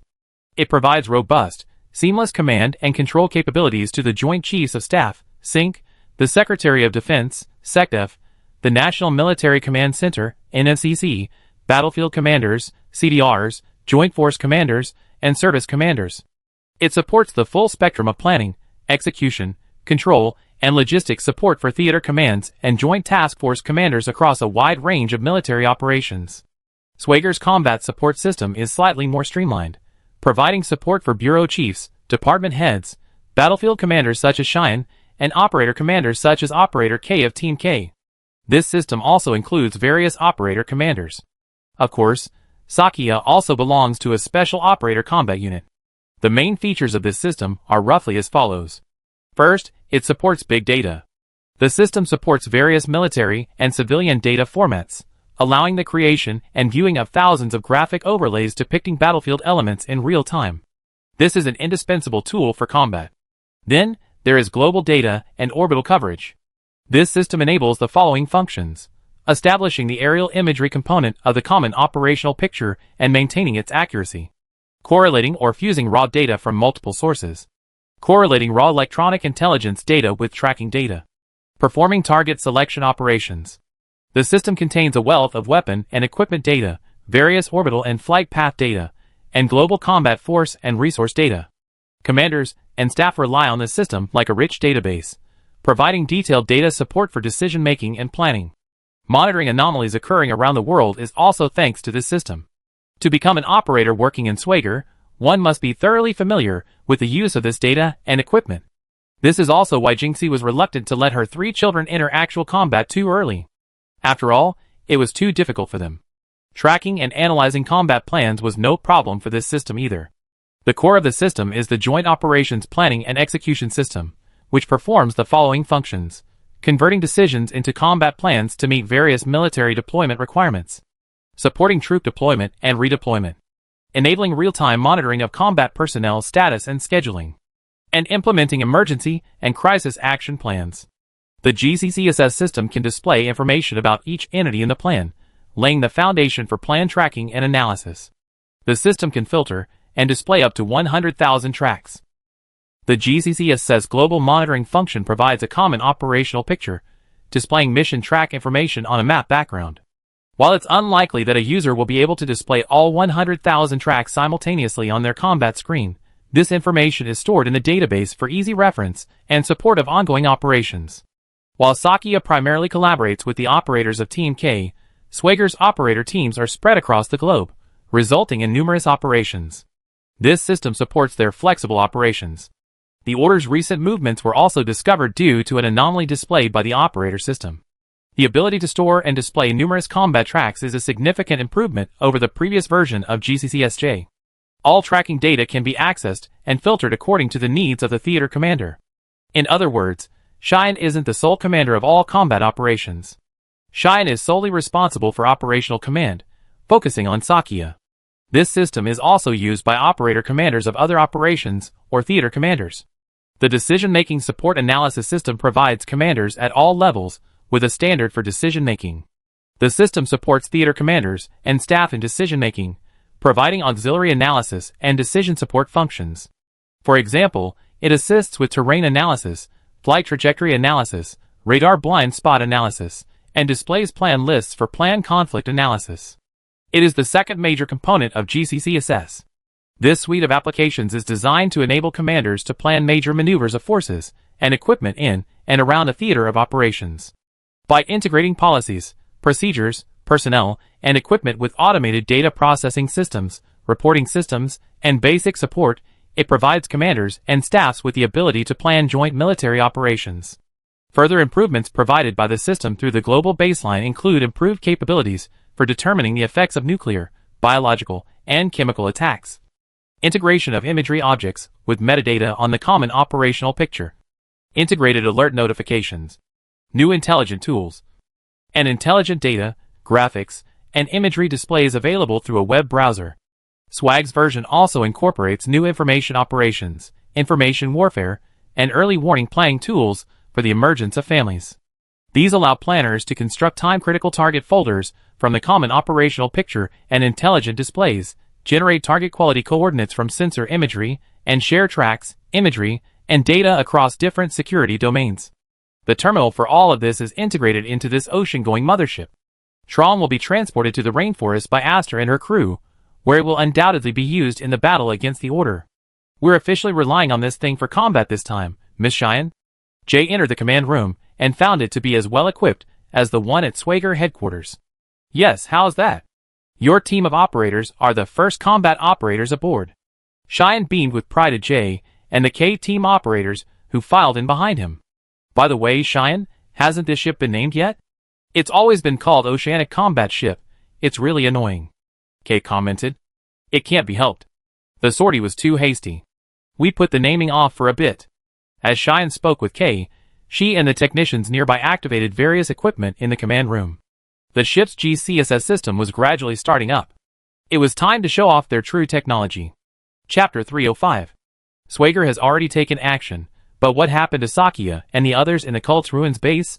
After escaping the biochemical waste dump, Sakia and Aoshua arrived at a corridor somewhere in the ruins. This corridor resembled the hall they had been transported from earlier, so it undoubtedly looked like part of that place. Sakia, is this place a spaceship? Halfway through, Aoshua uttered this strange question. Spaceship? Miss Aoshua, have you discovered something? Sakia also felt that something was amiss with this place. This sense of technology was clearly at odds with the stone ruins above ground.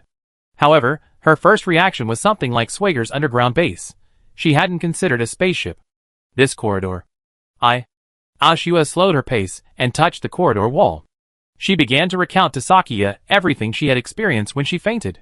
She recounted the dream she'd seen under the influence of the strange light fog, a vision filled with despair and unspeakable horror. Sakia couldn't quite put her finger on it. She herself had experienced something similar during the time she'd lost consciousness while entangled in the light fog. At that moment, she saw herself on a brutal battlefield, fighting alongside the soldiers around her. She cleaved her way through the battle, lightsaber in hand, only to see a massive black shadow descend from the sky. Unlike Aoshua, however, she wasn't consciously controlling her body. Instead, she passively observed everything before her, like watching a movie. This wall is exactly like the interior of the spaceship corridor I saw in my vision. Aoshua's expression was complicated. She was a scientist, and scientists shouldn't dwell too much on these things. But this situation was too far beyond her comprehension. She was a little confused. I think it might not be an illusion. Sakia said this as she walked slowly ahead, her eyes slightly closed. Is that so? Aoshua wasn't sure either. Maybe it's a memory contained somewhere. I had it too. Sakia explained her own situation to Aoshua. Aoshua rested her chin on her hand, realizing that things weren't simple, and her curiosity was rekindled. It seems there are still many unsolved mysteries here. I really want to solve them all. Aoshua's eyes, once gloomy, were replaced by a strange light. Tap, tap, tap. From the fork in the corridor, at the other end came the sound of hurried footsteps, seemingly no time for further analysis. Intruders. They're over there. A large group appeared at the end of the corridor. They were the cult's guards. They were armed with long polearms and shouting, seemingly coming to capture Sakia and her group. Miss Aoshua, be careful. We get back to the decryption later. Sakia's fists glowed golden, and she assumed a fighting stance. Unless it was one of those disgusting and terrifying monsters, Sakia would prefer to use her spirit power to resolve the battle. Besides, having witnessed the cult's evil deeds before, how could she appease the souls of the innocent if she didn't give them a good beating? Okay, I'm going too. Aoshua's spear blade also appeared in her hand. She knew that since the cult's guards had increased in number, there must be a crucial mystery waiting to be solved ahead. Shakia's fighting prowess was unquestionable, and Aoshua was now demonstrating her combat skills. Facing the cult guards charging forward with shouts, Shakia charged forward, striking out with punches and kicks, knocking down several of the long-handled guards. Their metal poles resembled battle axes, or ancient spears, capable of both stabbing and slashing, but Shakia leaped directly onto their weapons, passing directly beyond the reach of the front row. After knocking down the front row of guards, 3 men from the rear row charged forward, weapons raised. These 3 simultaneously targeted the upper, middle, and lower body positions, intending to use their formation to inflict pain on Shakia. Swish, swish, swish. 3 energy rounds struck the order guards halfway through, sending them groaning and falling to the ground. It was Aoshua's blaster on the blade that fired. Shakia, go ahead, I cover. Aoshua shouted to Shakia. Since that's the case, then Shakia won't hold back. Thank you, Miss Aoshua. Hyo-ho. Shakia suddenly gathered all her spirit energy, radiating a golden glow. Aoshua followed closely behind Shakia at a distance, providing cover. She noticed that Shakia's strength had recently increased. If Jinxie saw this, she would surely be delighted. In a narrow passage, facing wave after wave of enemies, the most efficient approach was to use immense energy to exploit the compressed space and wipe them out in one fell swoop. Shakia had experienced the ability to unleash the surging power of her spirit within the cybernetic realm, creating a ranged attack. While she couldn't yet wield her spirit power as freely as she had back then, she still had a technique that could approximate that effect. It was the technique Jinxie had asked Aoshua to teach her when they defeated the Needle-Mouth Ghost. The great mighty heavenly dragon.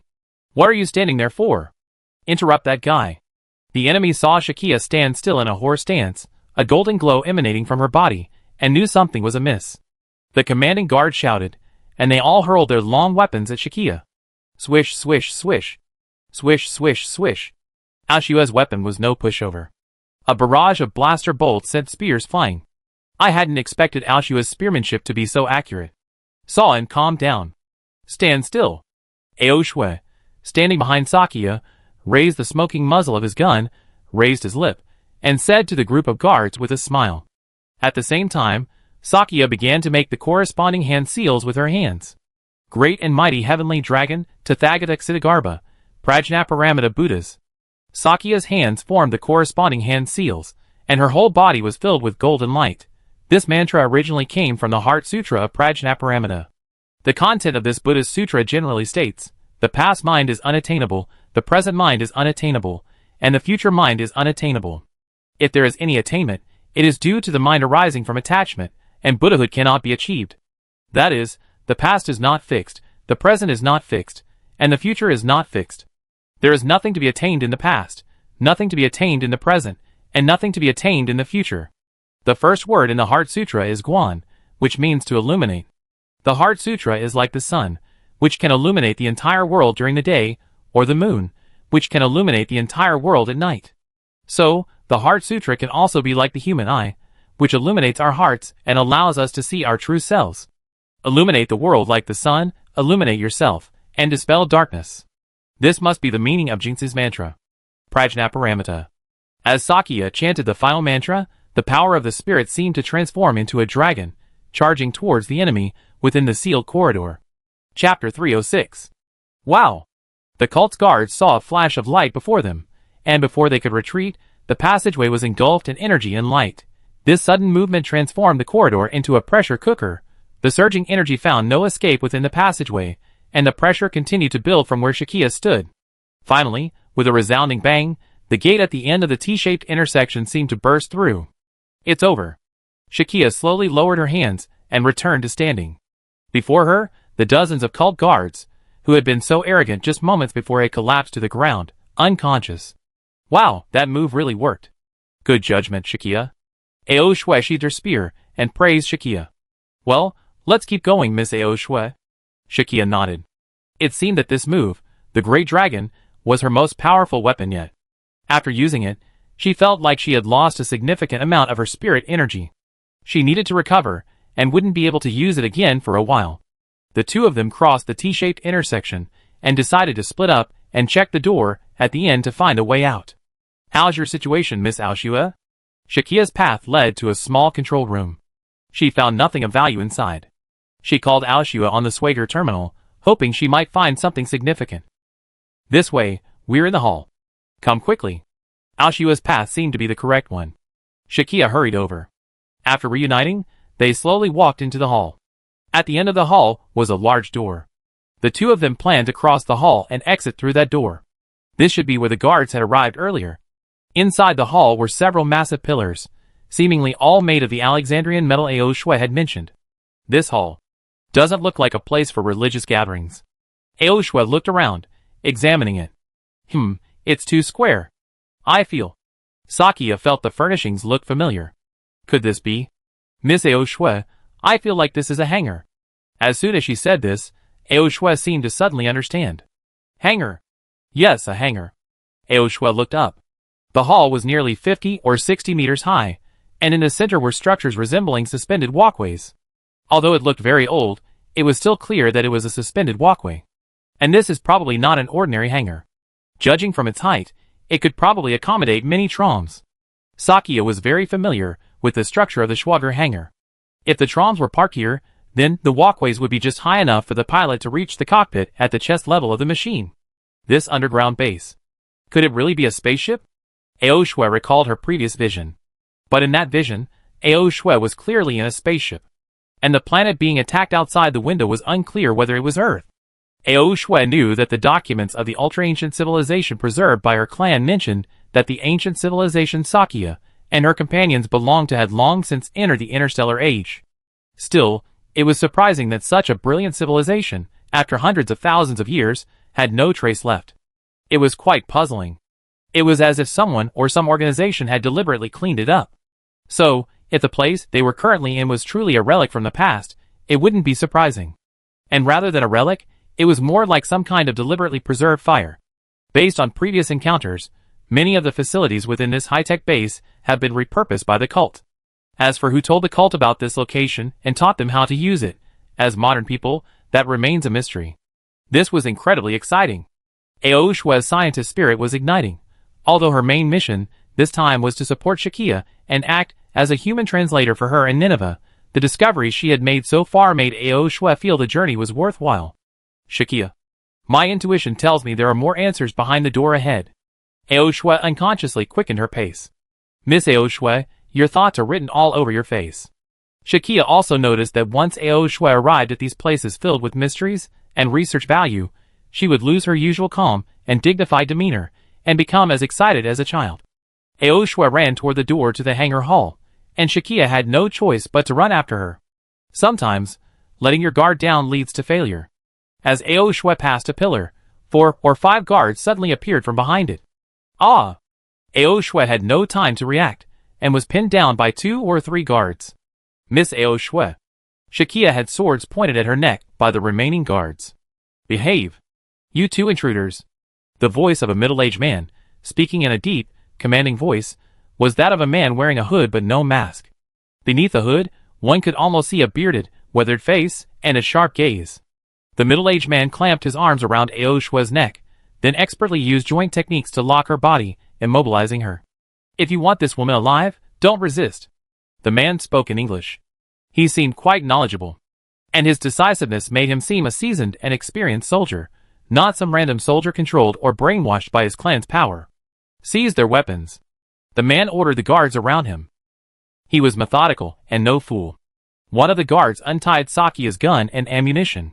Sakia slowly moved, hoping to seize the opportunity to attack with her legs and break the deadlock. Ah! The man twisted Ao Shui's joints, and she immediately let out a wail. Don't try to play tricks. I know what you're trying to do. The man saw Shakia was about to counterattack with physical skills. TSK.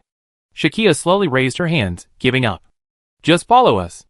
Don't resist, or you save your life. The man took a rope and tied Shakia and Ao Shui tightly.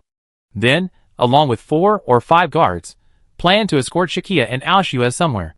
By some stroke of luck, they were heading directly behind the door Shakia and the others were heading to. Sorry. Shakia. I was so careless. Ao Shui sighed and lowered her head. She and Shakia spoke telepathically. It's okay, don't worry about it. We definitely escape. We can at least keep our conversation encrypted to discuss countermeasures. Shakia winked at Ao Shui. Chapter 307. Sakia was a little frustrated. Her spirit detection should have clearly detected the guards hiding behind the pillars. But at the time, she felt nothing. She realized that the previous move, the great heavenly dragon, had consumed too much spirit, leaving her with insufficient energy to even maintain detection. What a mistake. After all, this wasn't like playing a game, with a mana bar to monitor. Sakia herself hadn't noticed this. Luckily, this didn't happen when she was facing a critical situation. Otherwise, it would have been a huge loss. The most urgent thing now was to recover her energy, and then see where these guys were taking her and Ao Shui.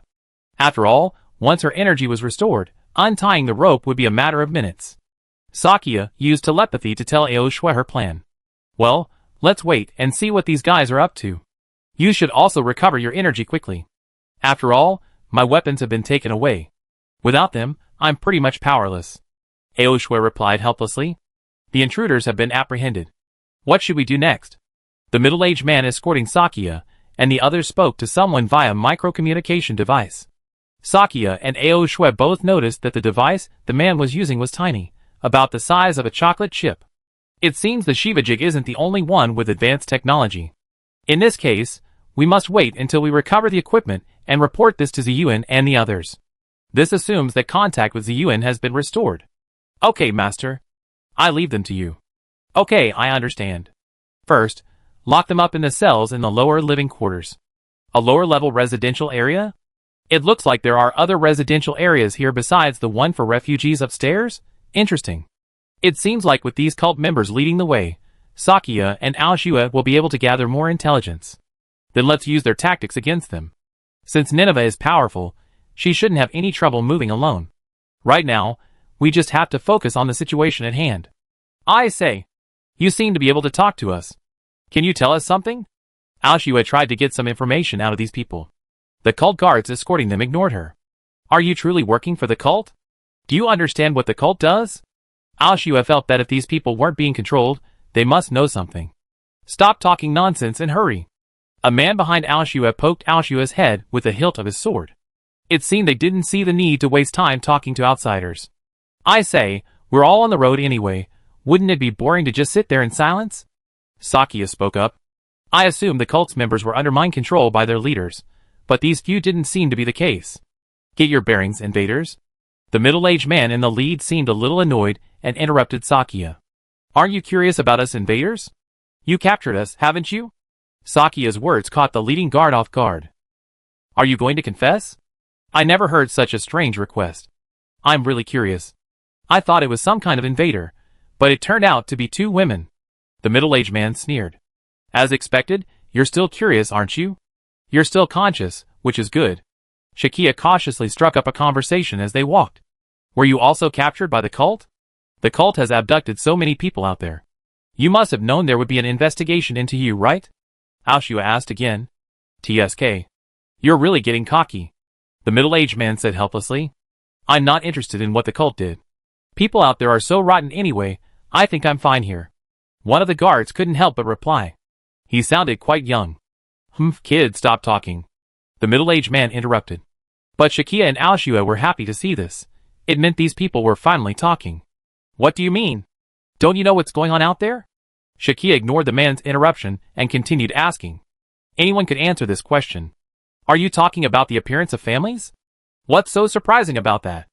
Another guard chimed in. And he knew the term. None of them seemed to be under mind control, which only made Sakia even more curious about them. Before we joined the cult, our city was attacked. I saw a giant robot fighting that thing in the sea. That's what destroyed our lives. The guard said jokingly. Attacked.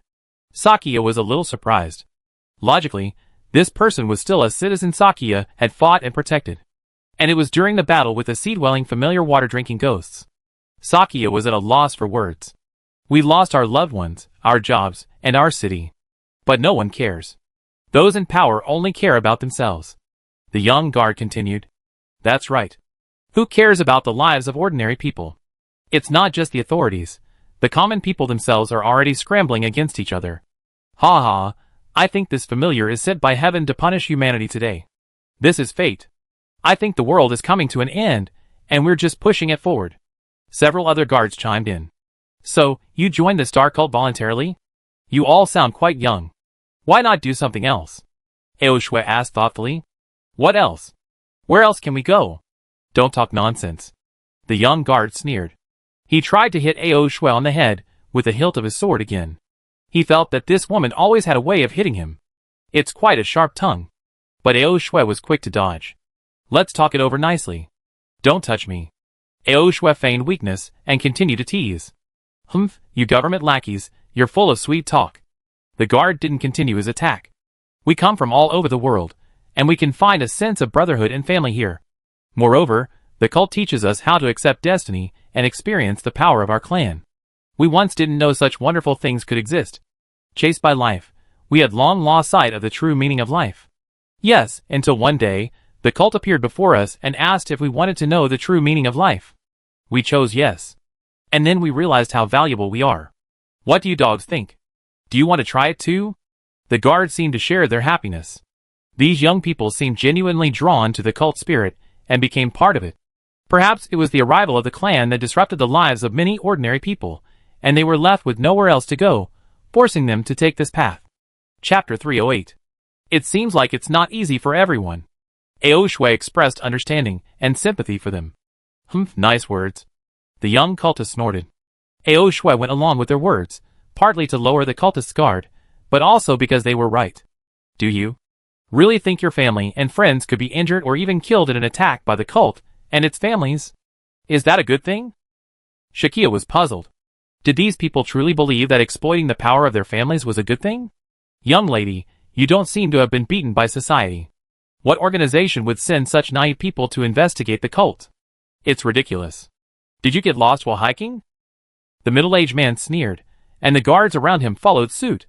I'm sorry, my whole family are bastards. They be best dead. Ha ha ha.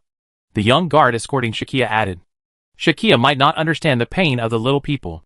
Unlike executors like Shakia and Nineveh, who had only just arrived in this era, Aoshua was relatively familiar with the people of this civilization. Aoshua used telepathy to allow Shakia to hear a brief account of her situation. She explained that this civilization indeed faced many internal problems. Many civilians today felt their lives were truly meaningless.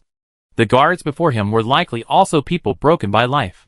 In participating in the establishment of the Swager organization, they inevitably became embroiled in the power struggles of various nations around the world. Ao Shui, Jingxi, Director Qin, and the others all understood how to interact with the human elite and how narrow-minded they were. Where there are humans, there are civilizations. But where there are civilizations, there are conflicts, the only difference being the degree. This was also true of the ancient civilizations of the past. The Aoshui clan, as surviving remnants of an ancient civilization, actually interacted with terrestrial civilizations in what modern humans consider to be a distant past. During the Sumerian civilization, over 8,000 years ago, the ancient Egyptian civilization, and the Yin Kingdom civilization, the Aoshui clan also lived on the surface, using the technologies left behind by these ancient civilizations to guide humanity, hoping that they would inherit the legacy of those civilizations, and become a new generation capable of defeating the kindred. After all, the people who had once created interstellar civilization were driven out of the solar system by the kindred. A small group remaining to hold back the kindred and to fight a final battle. They collected energy bodies, containing several fundamental energies of the universe, as their final bargaining chip. The exact origins of these objects are unknown. The humans who remained in the solar system used these energy bodies, known as the root cubes, to execute a special plan. That's Project Flashpoint. This is the story Ao Shui learned from reading her clan's historical records as a child. Originally, it was a myth, but after she met Jingxi, the executor, she discovered its truth. And Jingxi had lived a very long time. The lifespans of Ao Shui and her fellow underground clan members were over 10 times that of surface humans. This was the standard lifespan for ancient people. Indeed, Ao Shui herself possessed a lifespan of over 1,000 years. And Jingxi's was even more outrageous. Perhaps Sakia felt the same way. Perhaps this is the special feature of the executor. As this generation of human civilization developed, the underground tribes were gradually marginalized. They originally intended to be the guides of human civilization, but as time passed, this generation of humans, with their lifespan significantly shortened, gradually became unable to understand their actions. Except for a few individuals who retreated to secluded locations, the Aoshui tribe began to return to the underground where they had once taken refuge, building their own nation and cities. They discovered that humans had become narrow-minded and difficult to communicate with. Unlike their own tribe, this generation of humans had been significantly weakened at the DNA level. The arrival of the ancient familiars polluted the Earth, and even the entire solar system, making humans no longer as brimming with life energy and long-lived as they once were. With shortened lifespans, the upper limit of knowledge acquisition was greatly reduced. People's minds shifted more dramatically, making it difficult to retain correct understanding of things for long periods of time. Simply using technology and ancient teachings to teach them would not achieve their goals. So Aoshui's people returned underground and began to focus on developing their own technology and civilization. They hoped that one day, when humanity faced a true disaster and learned a lesson, they would emerge to save them. Only then would humanity heed their teachings. But now, humanity had only just faced the families for the first time, and had not yet learned their lesson. The entire civilization was unprepared for a true battle against the families. This was also the reason why Swager, led by Executor Jingxi, was collaborating directly with the underground tribe. Because human civilization was not united enough, and Swager was not yet strong enough. So that's how it is. These people truly joined the Star Cult voluntarily. Shakia sighed. So, the emergence of an organization like the Star Cult is understandable. But the biggest question remains: the Star Cult's familiarity with ancient civilizations and their familiars. Shakia suspects that other ancient beings must be behind this. It's possible. I even suspect that there are members of my clan among their leaders. They clearly know something about the civilization of your era. Shakia was somewhat shocked by Ao Shui's speculation. I thought your entire clan had retreated underground. No, some of our clan also intend to guide the world in their own way. They've been active on the surface for thousands of years. We long lost contact with this group. Jingxi and the others also know about this. In fact, with them around, it would be strange if an organization like the Star Cult didn't emerge. Ao Shui had revealed something truly remarkable this time. Come to think of it, that woman in white has been saying things like this civilization isn't united enough and can't save the world. Could she? Although her hood made it hard to tell whether she had horns, it was still hard to say. She doesn't seem to have horns, so it's unlikely she's from our tribe. Our horns can't be cut off at will. They're deadly. Ao Shui denied Shikia's theory, but she didn't rule out the possibility that the woman in white had connections with some of her tribe. For the rest of the journey, Ao Shui and Shikia conversed privately while exchanging words with the guards escorting them, until they arrived at a new area. The middle-aged guard, holding a rope, led Shikia and Ao Shui down a long corridor, winding through several passages and rooms. Suddenly, the view opened up, and they found themselves at a very high point. On one side was a wall, and on the other, a cliff with a drop of perhaps over 100 meters. Below the cliff, bright lights shone, suggesting that many cult members were active. Sakia looked down. This seemed to be the so-called lower-level residential area. It looked like the cult had used this area quite thoroughly. I wonder how many more of these cult bases there are. Chapter 309. So who are you? The middle-aged man finally asked. Having been tricked by these two before, those youngsters really can't keep their mouths shut. As compensation, it was now time for the guards to interrogate Shikia and Ao Shui. Good question. Shikia and Ao Shui had already discussed their situation beforehand. Even if they told these errand boys about Swagger, it wouldn't matter. The cult knew about Swagger anyway. This time, Ao Shui answered. We are agents sent by an organization called Swagger. Your higher-up should know about us. We're here to investigate your human abduction case. When did this little organization emerge? Government officials always resort to these frivolous tricks. The middle-aged man sneered.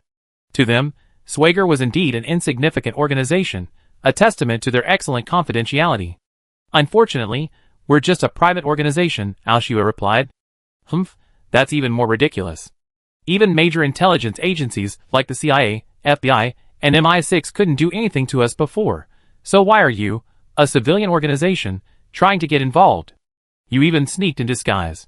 I don't know where you got our robes, but with your meager abilities, I have no idea how you managed to defeat that group just now.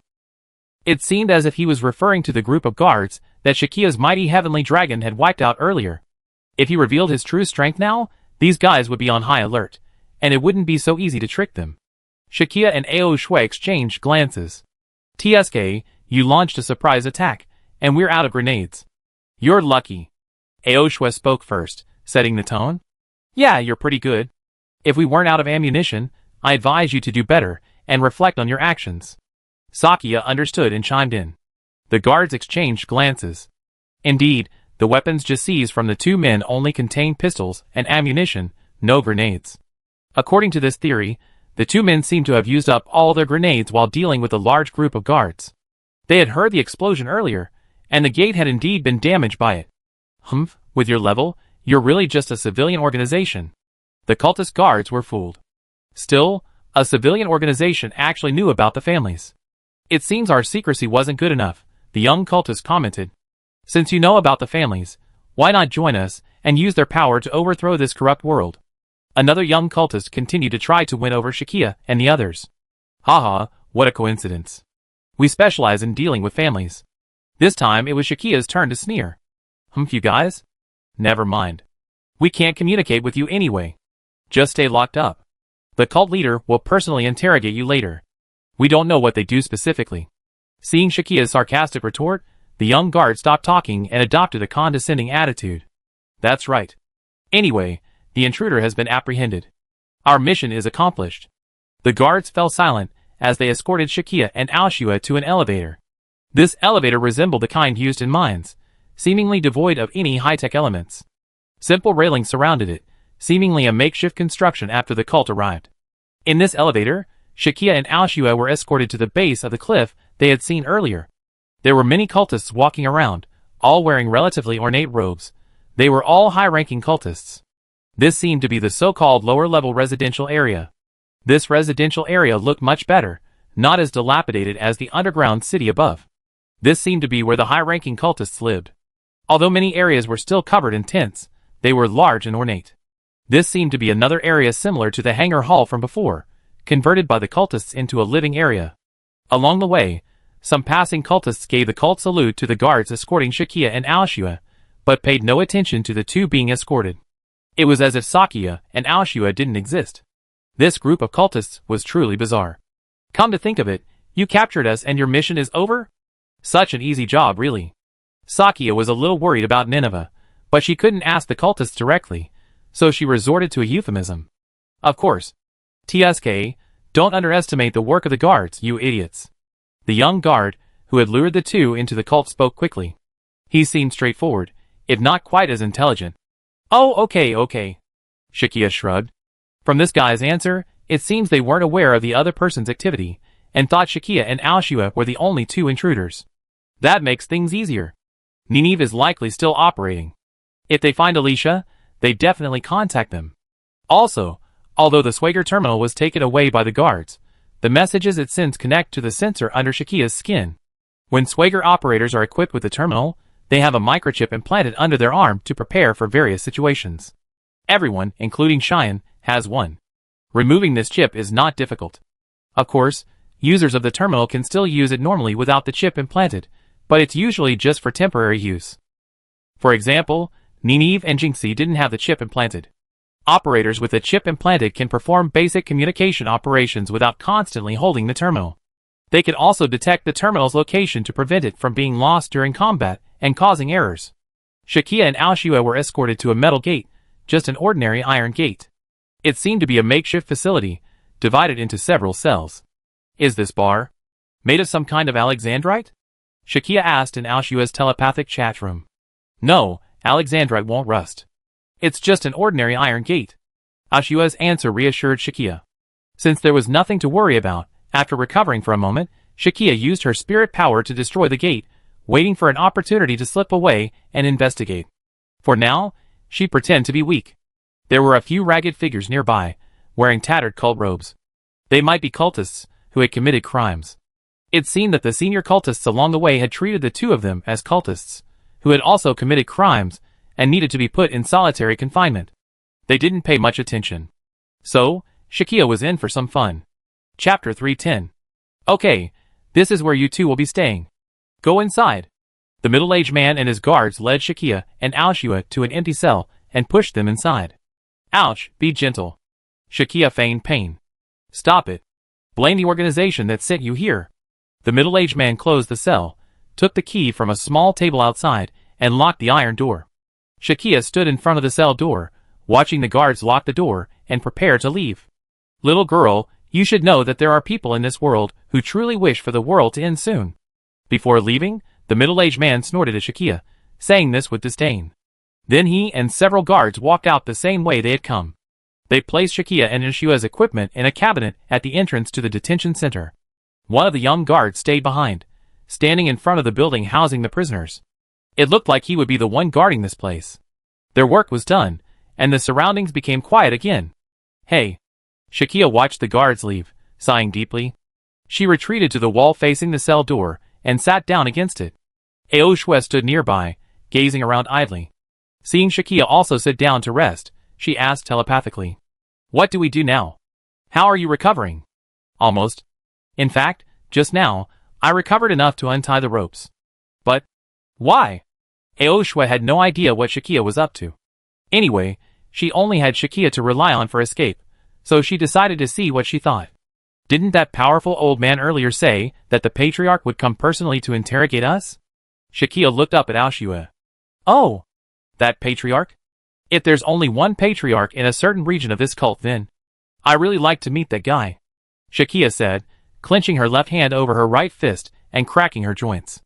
It seemed as if her desire to give the Patriarch a beating was written all over her face. What did that Patriarch do to you? Alshua asked with a smile. Miss Alshua, you should know I was also captured a while ago. I just give you a brief recap. Shakia raised an eyebrow and recounted the story with a hint of sarcasm. We were just waiting for the Patriarch to arrive, so we might as well kill some time. That was Swager's first mission in Nanmi. After arriving in this country, through Pierce, the head of the Swager branch, they contacted the local police and obtained intelligence on the cult's collaboration with the Mafia. During this mission, they disguised themselves and ambushed a cult trading ground with a local gang. There, the Swagers witnessed the cult's power for the first time. The cult's biological weapons, harnessing the power of their familiar, fought their way through the police and Swager operators, thwarting their planned capture. Sakia desperately pursued the fleeing master. Just as they were on the verge of apprehending him, they fell prey to the master's scheme. With uncanny perseverance, Sakia caught up with the master and his two followers, who had transformed into biological weapons, after hijacking a bus and fleeing. Although it's unclear why the two followers didn't transform in the street, perhaps fearing causing too much commotion and potentially further trouble for the cult, or perhaps simply lacking the energy to transform again, the two followers didn't cause much trouble for Sakya. Seeing the patriarch preoccupied with protecting a briefcase, Sakya assumed it must be some valuable loot and planned to inspect and confiscate it. To her surprise, it contained the power of the familiar that could control minds. That mist, tinged with the colors of the stars. This was the special ability of the needle-mouthed ghost familiar that Sakya later defeated with the Trom. Sakya was caught off guard by this power and lost consciousness, and was subsequently captured by the Patriarch. Thankfully, Sakya was the executor of the Root Cube's energy shield and escaped mental manipulation. However, after being captured, she remained unconscious for several days. During this period, Cheyenne was held hostage by the Patriarch, forcing her to face the cult's Hong-En banquet alone.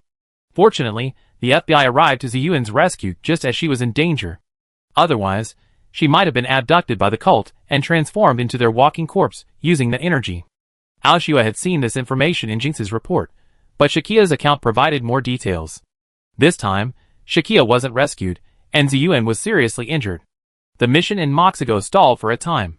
Later, Shakia woke in an abandoned hospital. She met Nineveh. They all worked together to escape, engaging in a road battle with the pursuing white-robed woman. Although Sakya still didn't know if anything strange had happened to her during her captivity, she at least took the time to check her body thoroughly, and found nothing unusual. Then Sakya was rescued by Nineveh and Alicia, the shop assistant who had become like a sister to Nineveh, and returned to their repair shop. There, Sakya arrested and contacted Swagger through the shop owner, Uncle Larry. While Pierce and operators K and J arrived to rescue them, the cult also launched an operation. The cult sent control gang members to block the operators, and to the repair shop to capture Nineveh. But Nineveh's strength far surpassed even Sakya's current strength. With a few strikes, she defeated the controlled puppet thugs. During this battle, Sakya began to conclude that Nineveh was the third executor Swagger had been searching for. She didn't speak the language of this era very well.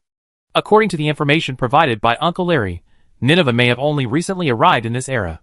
Unlike Shakia, who completely lost her memories and had her entire personality instilled in her by Director Chin, nor is she like Jinxie, who has been in this civilized era for centuries. Nineveh is truly a newcomer. So, she must be deeply grateful to Alicia and Uncle Larry for taking care of her in this unfamiliar time. So, Shakia can understand her desperate determination to rescue Alicia. After defeating the thugs at the auto repair shop, the cult's most disgusting act unfolded. The cult implanted a high concentration of their familiar power within the thugs' bodies. As they were defeated, their energy was released, forming a vast, polluted white zone, and right before Shakia and the others, the whitening phenomenon unfolded.